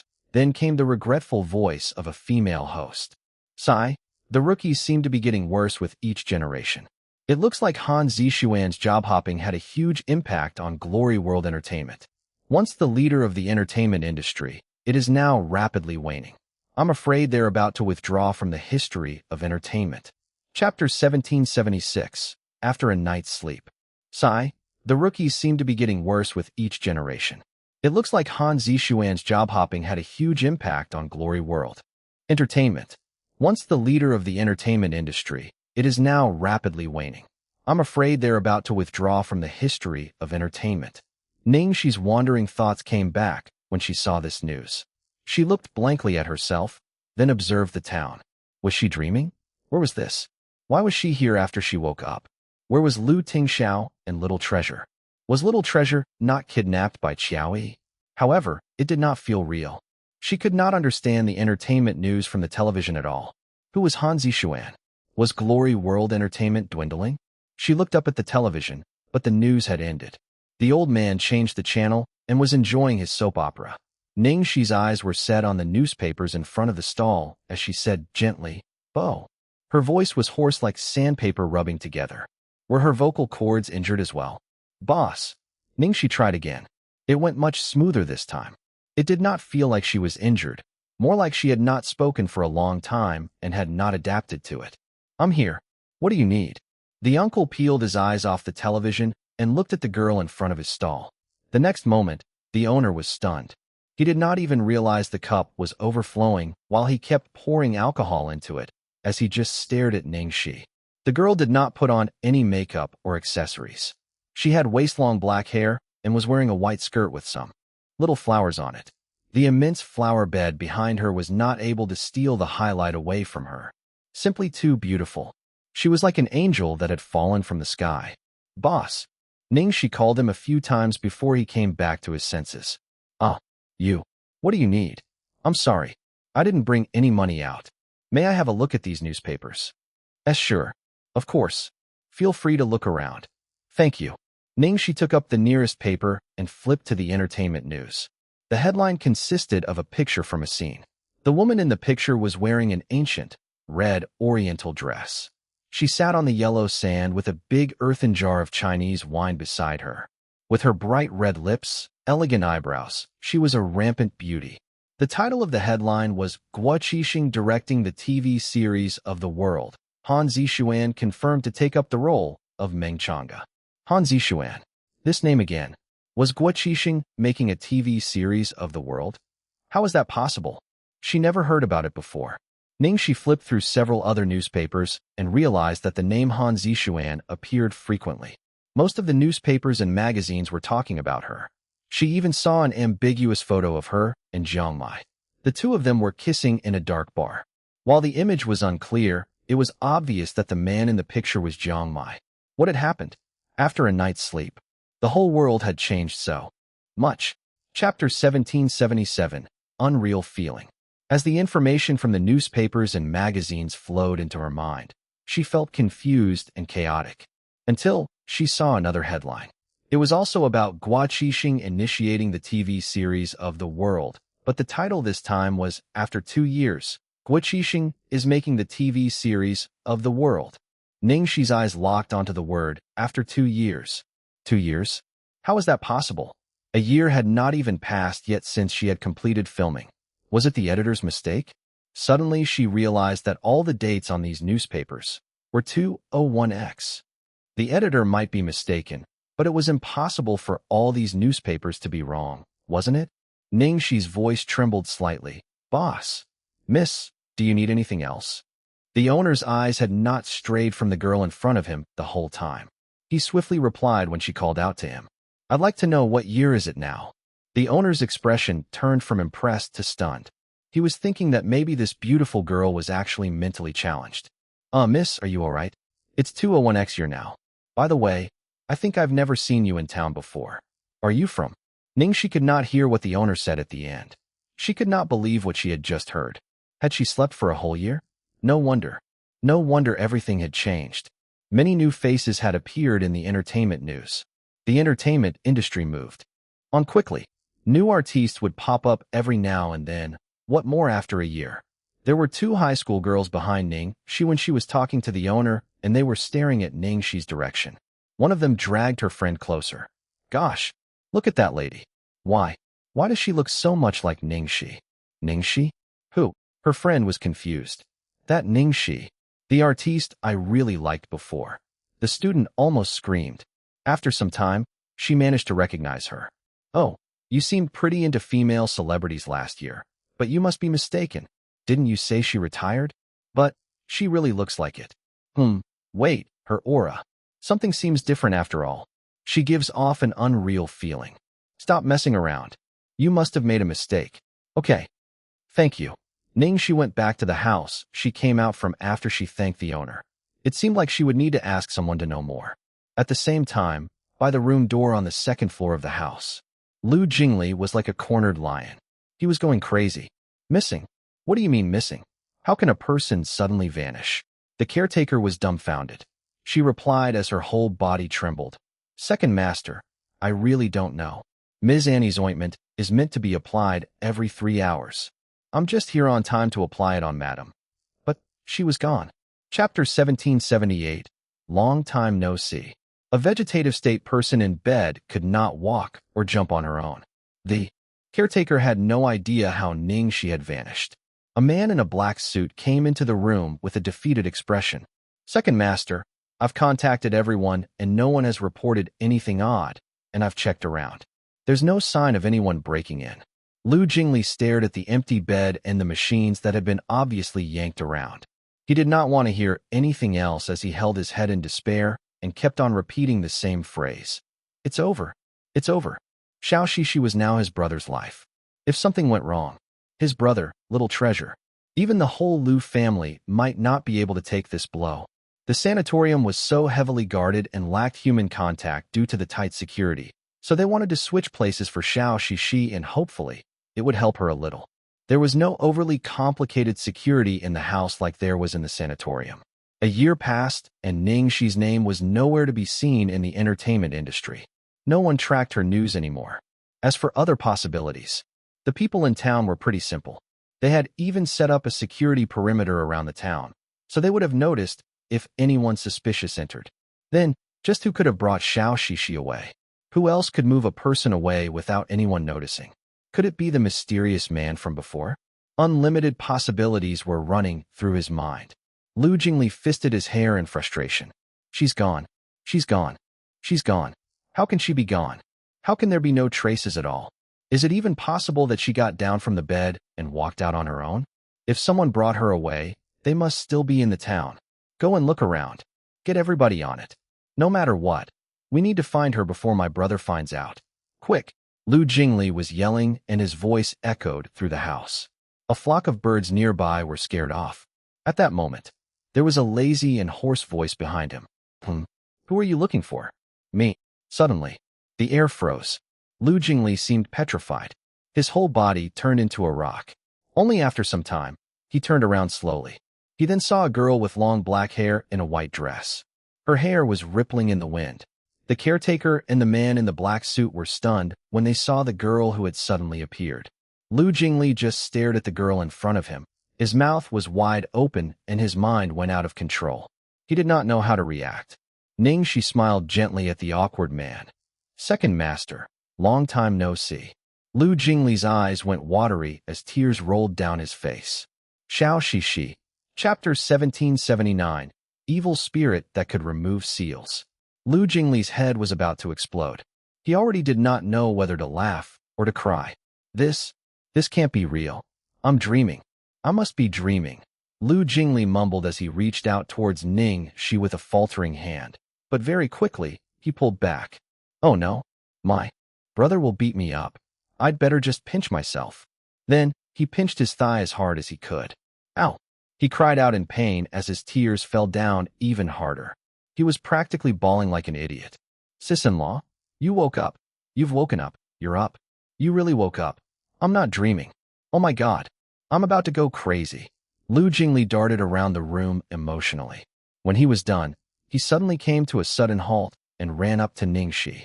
He carefully extended a finger out and poked her body. Why, you're really not an illusion. Oh. After he poked her, he started going around the room like a madman again. When Lu Jingli's brain finally returned to normal, a very long while had passed. In the room, only Lu Jingli and Ning Xi were left. Ning Xi looked helpless. Okay, dunce. Stop running around. My eyesight is getting blurry. Come over and hold me. My legs are a little numb. When Lu Jingli heard this, he quickly ran over and held as though he was holding the emperor's father. Carefully, he helped Ning Xi to the sofa. Sit down. I've something to ask you. Oh. Lu Jingli quickly sat down obediently. How long have I been in a coma for? Ning Xi asked the question she was most concerned about. Exactly a year and a month. Lu Jingli immediately answered. Ning Xi was horrified as she flailed her arms and legs. I've really been in a coma for so long. No wonder I feel like my body doesn't feel like mine anymore. I'm practically a mummy. Walking and just talking requires so much effort. Lu Jingli stared at her incredulously. Please, you've been lying in bed for a year. Not a day, not a week, and not a month either. Other people find it hard to even get up after lying down for a year. They don't run around like you. Do you know that you almost frightened me to death? Ning Xi blinked innocently. I just walked around nearby downstairs. I wasn't very clear-headed when I just woke up. I thought I was still in my dreams, and I walked out in a daze. You actually went downstairs too. You even walked around. Lu Jingli was incredibly dumbfounded by the woman before him. Out of the blue, he was then almost blinded by the bedazzling woman before him. If they said that the Ning Xi in a coma was a sleeping beauty, then the Ning Xi who had just woken up was practically an evil spirit that could remove seals, even more powerfully than before. He simply could not find the right adjective to describe this beauty. Little Annie's prescription was just too godlike. She had lain for so long, yet her skin was still so supple that you could bounce moisture off it. Although her body was very stiff, compared to a typical person, she was already many times better. Most importantly was her mannerisms that seemed as if it had gone through a thorough change. Her entire being had shed a layer of mortal flesh. Right, who's Han Zixuan? She had finally caught on to someone's name, so Ning Xi immediately asked the question she was previously puzzling over. She was pressed to clarify the situation and to confirm that she had now really woken up and was living in reality. Lu Jingli was a little surprised when he heard her. How do you know the name Han Zixuan? Earlier, when I passed by a nearby shop, I saw it in the newspaper, answered Ning Xi. Lu Jingli studied her, unsure if he should say it. He only answered after choosing his words carefully. Han Zixuan could be considered the most popular female artiste in the entertainment industry right now. Chapter 1780. Wow, I was so amazing. A year ago, you fell into a coma. In the first 3 months, Ling Xi covered up for you, and we hoped she could drag it on until the day you woke up, but in the end, we still couldn't keep it covered up for long. 9 Realms and Mother were released in theaters one after another. You just got too popular and you received all sorts of huge awards and endorsements until Ling Xi's hands were tied. All over the media was coverage about you. Among the female artistes in the entire entertainment industry, you were the most popular. Lu Jingli was just getting emotional as he recalled this when he quickly stopped. He glanced worriedly at her, afraid that she would not be able to accept the current contrast in circumstances. Wow, I was so amazing. Ning Xi cupped her chin and was listening eagerly. Then, she urged, continue. And then, what does all of this have to do with Han Zixuan? When Lu Jingli saw that she seemed quite nonchalant, he continued, exactly. Because you were so popular, you drew too much attention, so your going missing couldn't be contained anymore. Later on, after we discussed it at length, we decided not to respond to the public and let you naturally retire. Ning Xi nodded in understanding. In such a situation then, cold treatment was indeed the best way to deal with it, because if they responded, no matter what message was released, it would only be attacked like mad by the media, leading to all sorts of suspicions. It might even be intentionally distorted and misinterpreted. This Han Zixuan popped up after you vanished. She was initially Glory World Entertainment's new artiste. You rocketed to popularity. Glory World Entertainment wanted to create a few more similar artistes with your style, so they recruited many rookies who looked attractive, but because of your limelight suppressing them, none of these rookies stood out. However, because you suddenly went missing, all your resources and a lot of collaborations were all set aside. Naturally, Glory World could not sit idle. They had to find other artistes under their label to gobble up all of these opportunities. Back then, I had already returned to help my brother with the company. Glory World side of things was completely handed over to Yi Sudong to handle. The new artiste that Yi Sudong groomed to replace you after that was Han Zixuan. All of your opportunities were almost all taken over by her. In such a situation, even a blockhead can become popular. No wonder. What's the deal with the job hopping? Yi Sudong supported her so well, so why would she still jump companies? Ning Xi was confused. Lu Jingli laughed grimly and answered, haha, sis-in-law, not everyone's like you. To repay the gratitude of patronage, you can go through water and tread on fire. There are too many people in the entertainment industry who wouldn't hesitate to kick their benefactor in the teeth. Besides, Yi Sudong and that Han Zixuan were just bordering on unspoken rules. It was simply a transaction of money and lust. Because all of Han Zixuan's opportunities were initially yours, she was completely taking your route. As long as she stayed in Glory World Entertainment, she would need to live in your shadow. Thus, naturally, she couldn't wait to leave. Not only did she leave, she even took away a large group of Glory World's artistes with her manager. All of them turned to Glory World's rival, Starlight. Every opportunity that Yi Sudong had thrown her way were obviously all wrenched away too. Everything really went right down the drain. Lu Jingli paused, then he spread out his hands and continued to say, the point is, now Glory World Entertainment isn't the same as before. We've been completely suppressed by Starlight. After the incident happened, I looked for Yi Sudong to discuss matters once. I let him allocate the more urgent opportunities in equal proportions according to the performance and qualifications of the company's artistes. Those that could be dragged on should be delayed, especially those with better scripts. However, he promised the sun and the moon in front of me before he turned around to throw it all at that woman. When I questioned him, he even tried to push the blame and said that the investors had mentioned names to be assigned. Did he think I didn't know about the tricks he was pulling behind my back? Now that it's turned out like this, The guy still has the audacity to run to the corporation to cry for help. Sure, I'll save his ass. Chapter 1781. Just woken up and already going overboard messing around. This idiot. He put so much effort into creating a counterfeit, but in the end, he threw away the entire company. As he spoke, Lu Jingli started to get angrier. As the party involved, Ning Xi was rather calm and collected. She said without a look of surprise, "The weak are prey to the strong. Personal interests come first. Hasn't the entertainment industry always been like this? Even if 90% of the entire company's artistes were to be combined, it would not compare to the huge benefits reaped by producing a superstar." It was no wonder that Isudong would have wanted to clone another version of her.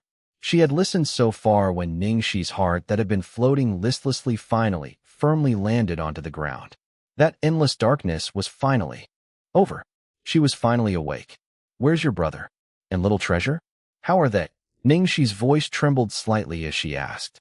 Lu Jingli did not want to worry her, so he briefly explained the situation.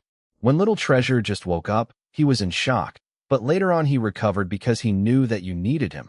So he was very sensible and accompanied you to take care of you. Every day, he read to you, sang to you, and stayed with you. Every day, he would draw you a portrait even if you looked the same every day. These past few days, my father has fallen ill. That's why he's come over less recently. As for my brother, since you've become like this, how else could he be? His entire spirit is defeated. He's left holding on to a sole belief, waiting for you to wake up. When Lu Jingli said this, he suddenly shouted, Right. I have to quickly tell my brother that you've woken up. My brother will definitely be hopping happily." Just when Ning Xi saw that Lu Jingli was about to make a call, she held his hand down instead. "Hold on. What's wrong? Where are your brother and little treasure now?" Ning Xi asked. Lu Jingli looked at the time on the clock, then he answered, "Right now, little treasure must be in class. As for my brother, he's at the bar." Ning Xi was astonished when she heard this. She thought that she heard him wrong. The bar? At this hour? In fact, Lu Tingxiao did not drink. Lu Jingli nodded as he smiled bitterly. "You have no idea. Ever since you fell into a coma, my brother's insomnia became more and more severe.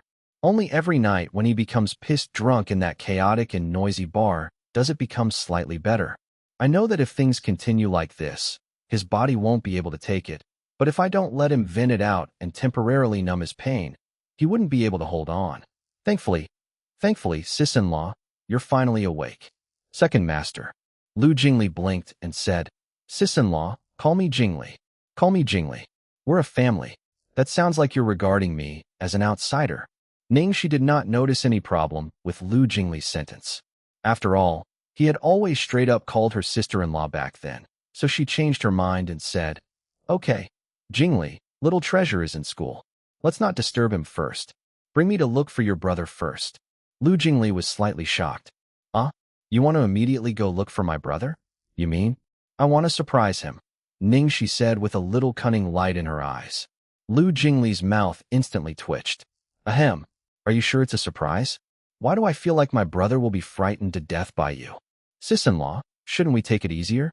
You've just woken up and you already want to go overboard messing around.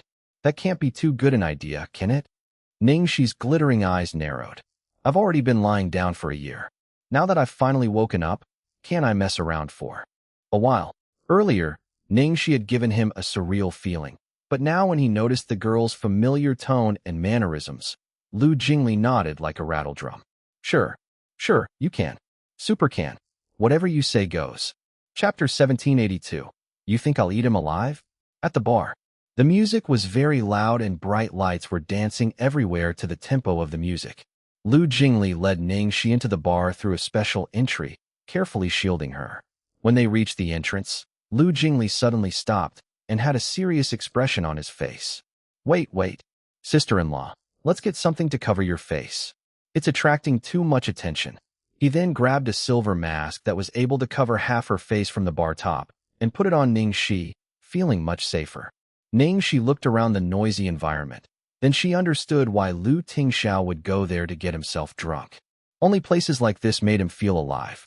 Ning Xi felt an excruciating pain twist her insides. "My brother is upstairs." Lu Jingli pointed somewhere on the second floor. The first level was a crowded dance floor, while the second floor had several semi-closed rooms, from which people could watch the dance floor. Those on the dance floor, on the other hand, would not be able to see anything in the room. In those private rooms, one could have a bird's-eye view of the whole place, but not be disturbed at the same time. Sister-in-law, actually, I think you should be gentler. For example, I was almost scared to death just now. Lu Jingli was still trying to convince her as he brought her upstairs. Am I not gentle? No, I didn't mean that. I just want to know how you'll be springing the surprise on my brother. At least, I can be mentally prepared. Ning Xi rolled her eyes at him. What do you need to prepare when I'm giving your brother a surprise? Stop messing around and bring me there. Do you think I'll eat him alive? Of course not. You're not like that, Lu Jingli said. How do you know? It's just that my body isn't what it used to be before. Ning Xi sounded regretful. Lu Jingli was speechless. Ning Xi was getting impatient with Lu Jingli's nagging, and she went forward towards the room. The hulking bodyguard in the black suit blocked the door like a mountain when he saw someone coming. If you've got no business here, you aren't allowed here. Lu Jingli quickly went up to ask, Is my brother inside? The bodyguard's expression softened when he saw Lu Jingli. Yes, second master, he's inside. Oh, okay. Then, open the door and let her in, Lu Jingli ordered. The bodyguard was looking at the unknown masked woman alertly hesitantly. Second master, this? It's okay, move away. I'll take responsibility if anything happens. Lu Jingli waved his hand. The bodyguard shifted away since he saw it was someone Lu Jingli had brought personally, and the second master had said so with such certainty. Lu Jingli was about to enter the room with Ning Xi when she raised her eyebrows and stopped him. Why are you following me? Lu Jingli was trying to make his final struggle. Well, my being in there doesn't really affect your surprise, does it? Ning Xi grinned. If you're not afraid of what you're about to see, then come on in. While I might not be able to do a lot with my current body, it'd be enough to make you jealous. Lu Jingli quickly changed his tone in the next moment. Please go in, sister-in-law. I'll guard the door for you outside. Just how could he be responsible? Xiao Shishi was going to make things wild, and he would not be able to bear any responsibility. He could not do anything anyway since he was at the bottom of the food chain. Bro, don't blame me. I was forced to do so. Chapter 1783. Darling, I'm back. Ning Xi pushed the door and went inside. The room had a simple design. A black coffee table was in the middle with a U-shaped calf leather sofa surrounding it. Opposite, it was a semi-closed European-style railing from which one could take in all of the clamor and bustle below. The room was exceptionally clean and not as messy as she expected. While the environment outside was noisy, this room felt isolated, providing her with an intense feeling of loneliness. What attracted her was the man on the sofa. Ning Xi felt every single sound pass by her ear when she saw the person. The bright lights around her turned dim as well. In her eyes, in her whole world, there was only one light left. Only this person in front of her was left. The man's eyes were cold as he pursed his lips and closed his eyes. He put his elbow on the sofa arm and rested his head on his arm. If it were not for the numerous amount of empty wine bottles beside him, anyone would think he was just thinking or taking a rest. This man was so disciplined even when he was getting himself drunk. Ning Xi held back the urge to cry. Instead, she stood there and smiled. Mister, do you need some service?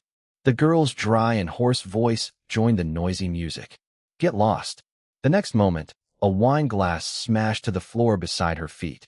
While the glass did not injure her, the man's overwhelming rage and the cold aura he emitted was enough to make anyone feel like a death god was pointing a blade at their throat. The girl did not seem to sense the danger. She went up to the man. Are you sure, mister? I'm sure you'll be satisfied with me. Do you want to die? The man on the sofa opened his eyes and glared at her with his striking cold eyes. At the same time, Ning Xi's legs seemed to have its own consciousness. They went forward, ignoring everything as they continued to march towards the man's direction. All the surprise ideas in her head had now turned into one single thought. Get near him. Hug him. Kiss him. Miss you. The next moment, the girl took off her mask, her cloud-like weight falling into the man's arms. At the same time, her lips connected with the man's lips without thinking like soft petals. When the familiar face came into his sight, when her gentle body fell onto his, when the girl's sweet fragrance filled his nose, The man tensed up. His hands were frozen mid-air as they lost command. He just sat there without moving and let the girl kiss him. A few seconds ago, he was exuding such an immense intent to kill, but now he let down all his armor and showed his weakness. Ning Xi's heart ached with pain. After that, she pushed the man down on the sofa with the feeble strength she mustered. Her hair formed a curtain above the man's face. The man's deep, dark eyes were staring right at the girl. His hand on her waist suddenly tightened as he trembled slightly. Don't pinch me. You'll feel your heart ache. The girl lay down on the man's chest. Then she gently bit the man on his lips. Darling, I'm back. Chapter 1784. Accompany me for a little longer, all right? It had been a long time since he last saw that smile. That lively light. His life, his whole world, was back. Waves weaved in the man's eyes as he locked his eyes onto the girl and kissed her without hesitation. The girl clung to the man's neck and kissed him back. Within just 10 seconds, Ning Xi felt exhausted. She turned her face away and rested on the man's shoulder. Stop for a while. I can't breathe. It's suffocating. The man's expression changed. Then he quickly sat up and straddled the girl on his lap. Where do you feel uncomfortable? It's okay. It's just that I feel slightly weaker than before. Damn it. I was planning to fool around even more. This body is way too weak. The man's expression darkened. Who allowed you to come here? It's Lu Jingli. He brought me here. Ning Xi sold Lu Jingli out without hesitation, but she explained in his stead, but I forced him to bring me here because I wanted to give you a surprise. The girl smiled as her eyes became watery with emotion. Mr. Lu, are you satisfied? Ning Xi was suspicious when the man did not reply. Why aren't you talking? So real, the man said quietly. Huh? What? Ning Xi was confused. It's the first time I had such a lucid dream, the man said. Ning Xi's heart flinched. She just realized the man's eyes were not clear. He was really drunk. Accompany me for a little longer, all right? The undefeatable and omnipotent strong man was caressing her neck and talking in an extremely weak tone. Ning Xi opened her mouth and was about to say something, but then her sentence turned into just one word. Okay. The man hugged her tightly, but as if he was suddenly afraid that she might disappear like sand, he let go of her and just hugged her gently. He kissed the corner of her lips and her collarbone. From Lu Tingxiao's reaction, it was obvious that he was stiff even when he was drunk. At this moment, the man hugged her and fell asleep like a harmless little child. At the same time, outside the room, Lu Jingli was sticking himself onto the door like a lizard. Unfortunately, it was too loud for him to hear anything. The bodyguard was speechless by someone's indecent behavior. He suddenly sent a girl into the boss's room. Then he wanted to listen to what was happening. What was he trying to do? As time passed by, Lu Jingli was so desperate, he almost clawed all his hair off. Damn it! What was happening inside? Why did it seem like nothing had happened? He was anxious. Did Xiao Shishi not say she couldn't do much with her current body? Lu Jingli was worried that he might see some fiery hot image when he went in, so he just waited outside. After an hour, Lu Jingli finally could not contain himself anymore. He pushed the door and rushed in. He then saw what was in the room. The man was sitting on the sofa with a girl in his arms. The both of them were sleeping soundly as they hugged each other. The man woke up as he noticed someone had invaded his space. Knitting his eyebrows together, he opened his eyes grumpily. Before he looked over with his usual cold eyes, the man's body froze and he looked down slowly. He then saw the girl in his arms. Chapter 1785. You've scared him. Mister, do you need some service? I miss you. Are you sure, mister? I'm sure you'll be satisfied with me. Darling, I'm back. Okay. Every scene of his dream started to rush forth like the tide. He had thought that God's biggest mercy unto him was to finally let him see her in his dreams. If this was a dream, he would be willing to never wake up forever. Yet, he never would have thought that after he had woken up, all of this would actually be not a dream. It was real.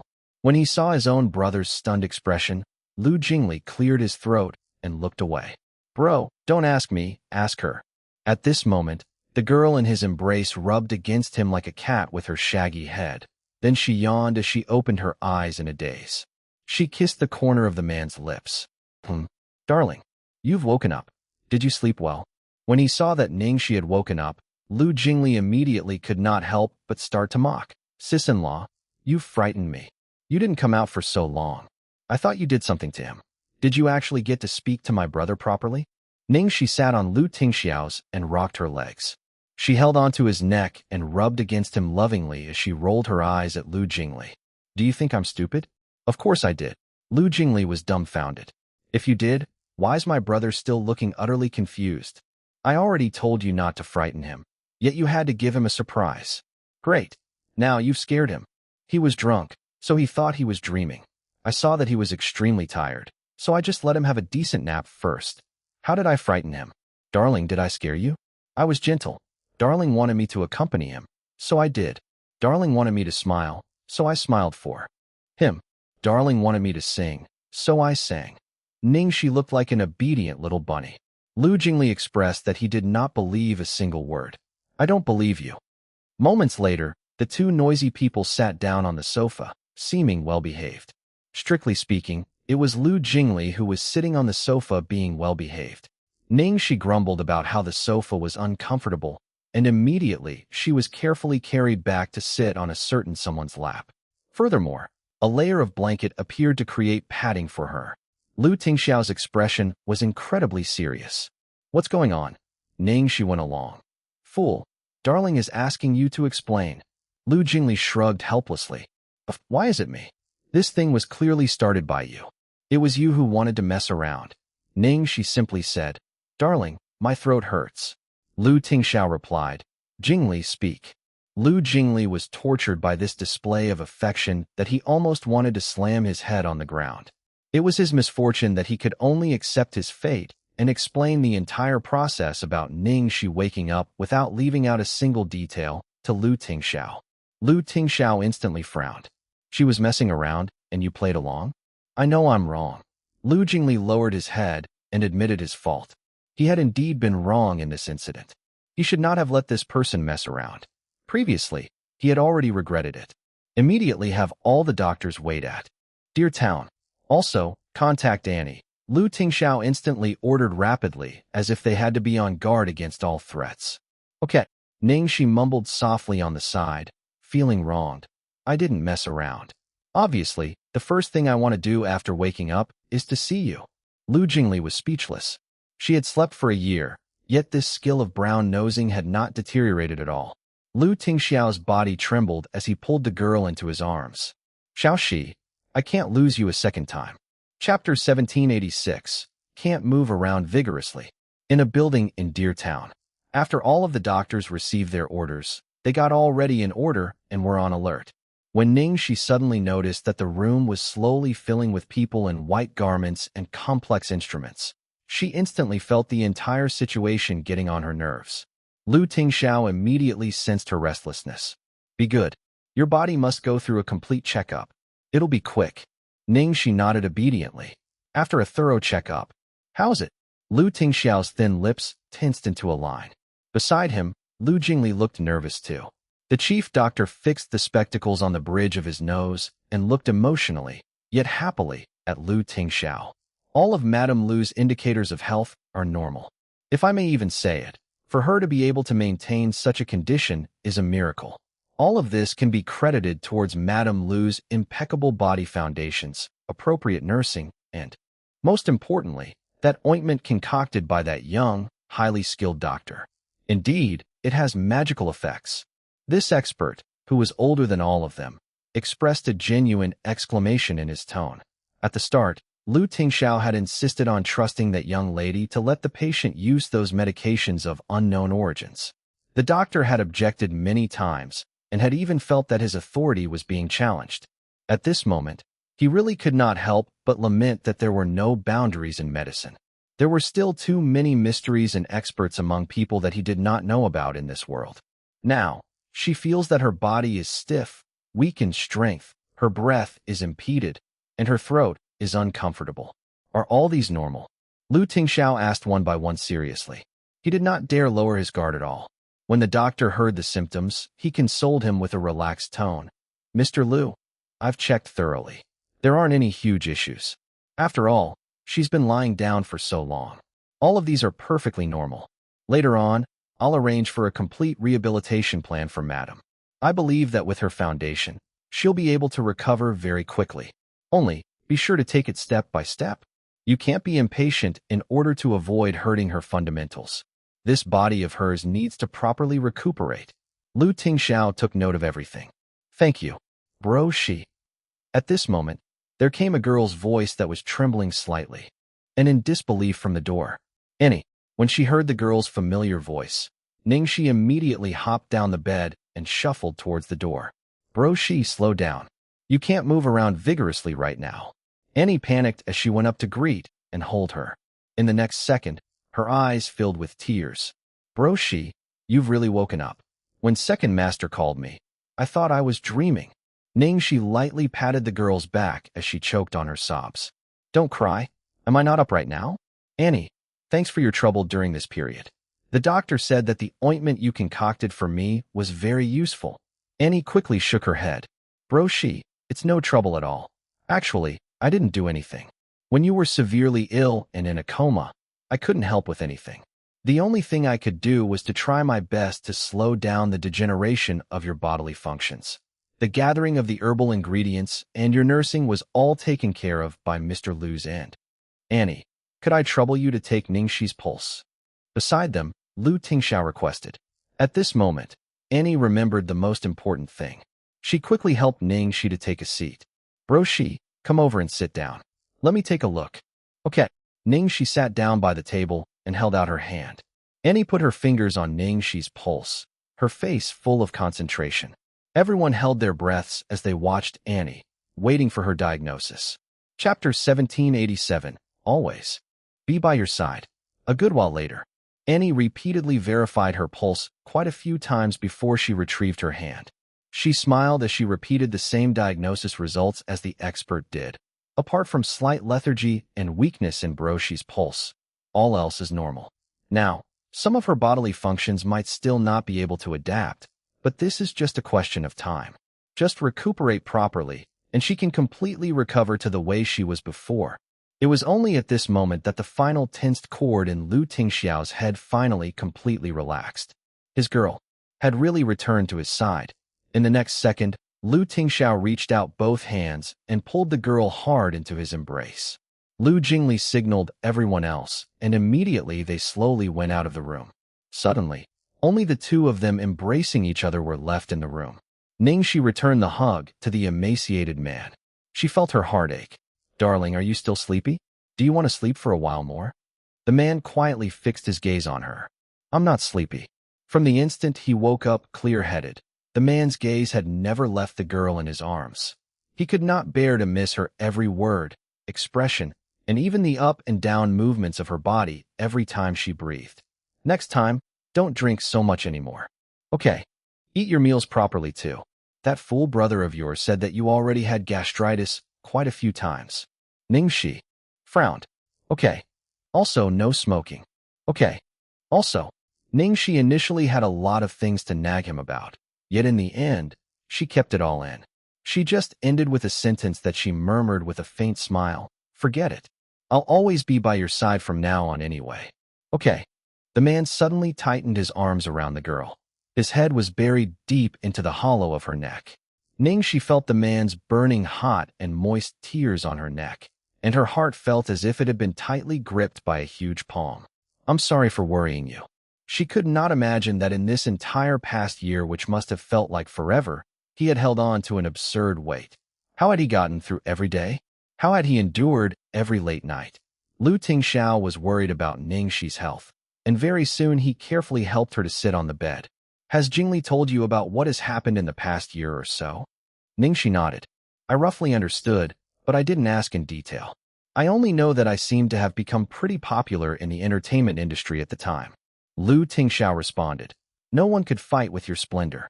Ning Xi was startled when she heard this. The fire in her heart was instantly ignited by Lu Tingxiao's short sentence. Darling, you're such a sweet talker. Did Mother win the award? Ning Xi asked. The Golden Deer and the Golden Phoenix Awards for Best Female Lead, plus the second year's Golden Film Award for Best Female Actress for the second time, the Lorraine Movie Festival Award for Best Chinese Film, Best Female Lead. Lu Tingxiao listed out all of Ning Xi's awards and honoraries. As Ning Xi listened to all of this, She felt surreal, as if she was listening to someone else's story. She sighed. At long last, I've lived up to Director Zhang's trust and expectations. Nine Realms also received the Best Actress and the Best Series awards, breaking 37 records and making you the most popular female artiste in the nation, Lu Tingxiao continued. A single show had garnered her a terrifying amount of popularity, while another had led to her seizing all the huge awards. Both shows had instantly pushed her into the peak position within the entertainment industry. However, now, Lu Tingxiao did not miss that brief melancholy that flashed in the girl's eyes. You can still come back out of retirement. Ning Xi looked in a daze at this man who would support her from behind no matter what. The cool breeze passed through mountains and lakes as it lightly fluttered by. The girl's face blossomed into a faint smile that was at ease. Never mind. It's fine if I retire. Since I was 18, I've never stopped my footsteps. Now, I've already gotten all that I should, so there's nothing I regret. And now, I have something even more important than just dreams. Chapter 1788. You and Little Treasure. The reflection in the girl's eyes was full of his shadows. And now, I have something even more important than just my dreams. The man's heart felt like it was hit by a large impact. Are you sure? The girl smiled sweetly. My job is done. I just want to be with you and Little Treasure now. If it were in the past, she would have regretted it if she were to retire from the peak of her career, but after returning from death's door, she understood what were the most important things in her life. The man kissed the girl's forehead tenderly. Little Treasure, and I will always support you no matter what decision you make. Ning Xi's body required more rest right now, and returning to her former state was impossible to accomplish in such a short amount of time. He was worried that Ning Xi might not be able to accept the fact that everyone had forgotten her after she woke up. He did not expect the girl to surprise him once again. Oh, Little Treasure is coming back soon, isn't he? Let's go pick him up. Ning Xi looked at the time and exclaimed. Okay, let's go and pick Little Treasure up. Wait, let me change my clothes first. Is there anything I can change into here? She searched frantically and just put on a jacket. Yes, wait. After a moment, Ning Xi changed into a light pink dress. Her long hair left loose behind her back. Is it okay? Looks great. What about my hair? Excellent. After they got into the car, Ning Xi kept on checking herself in the mirror. Lu Tingxiao, do you think Little Treasure will hate me? I've made him wait for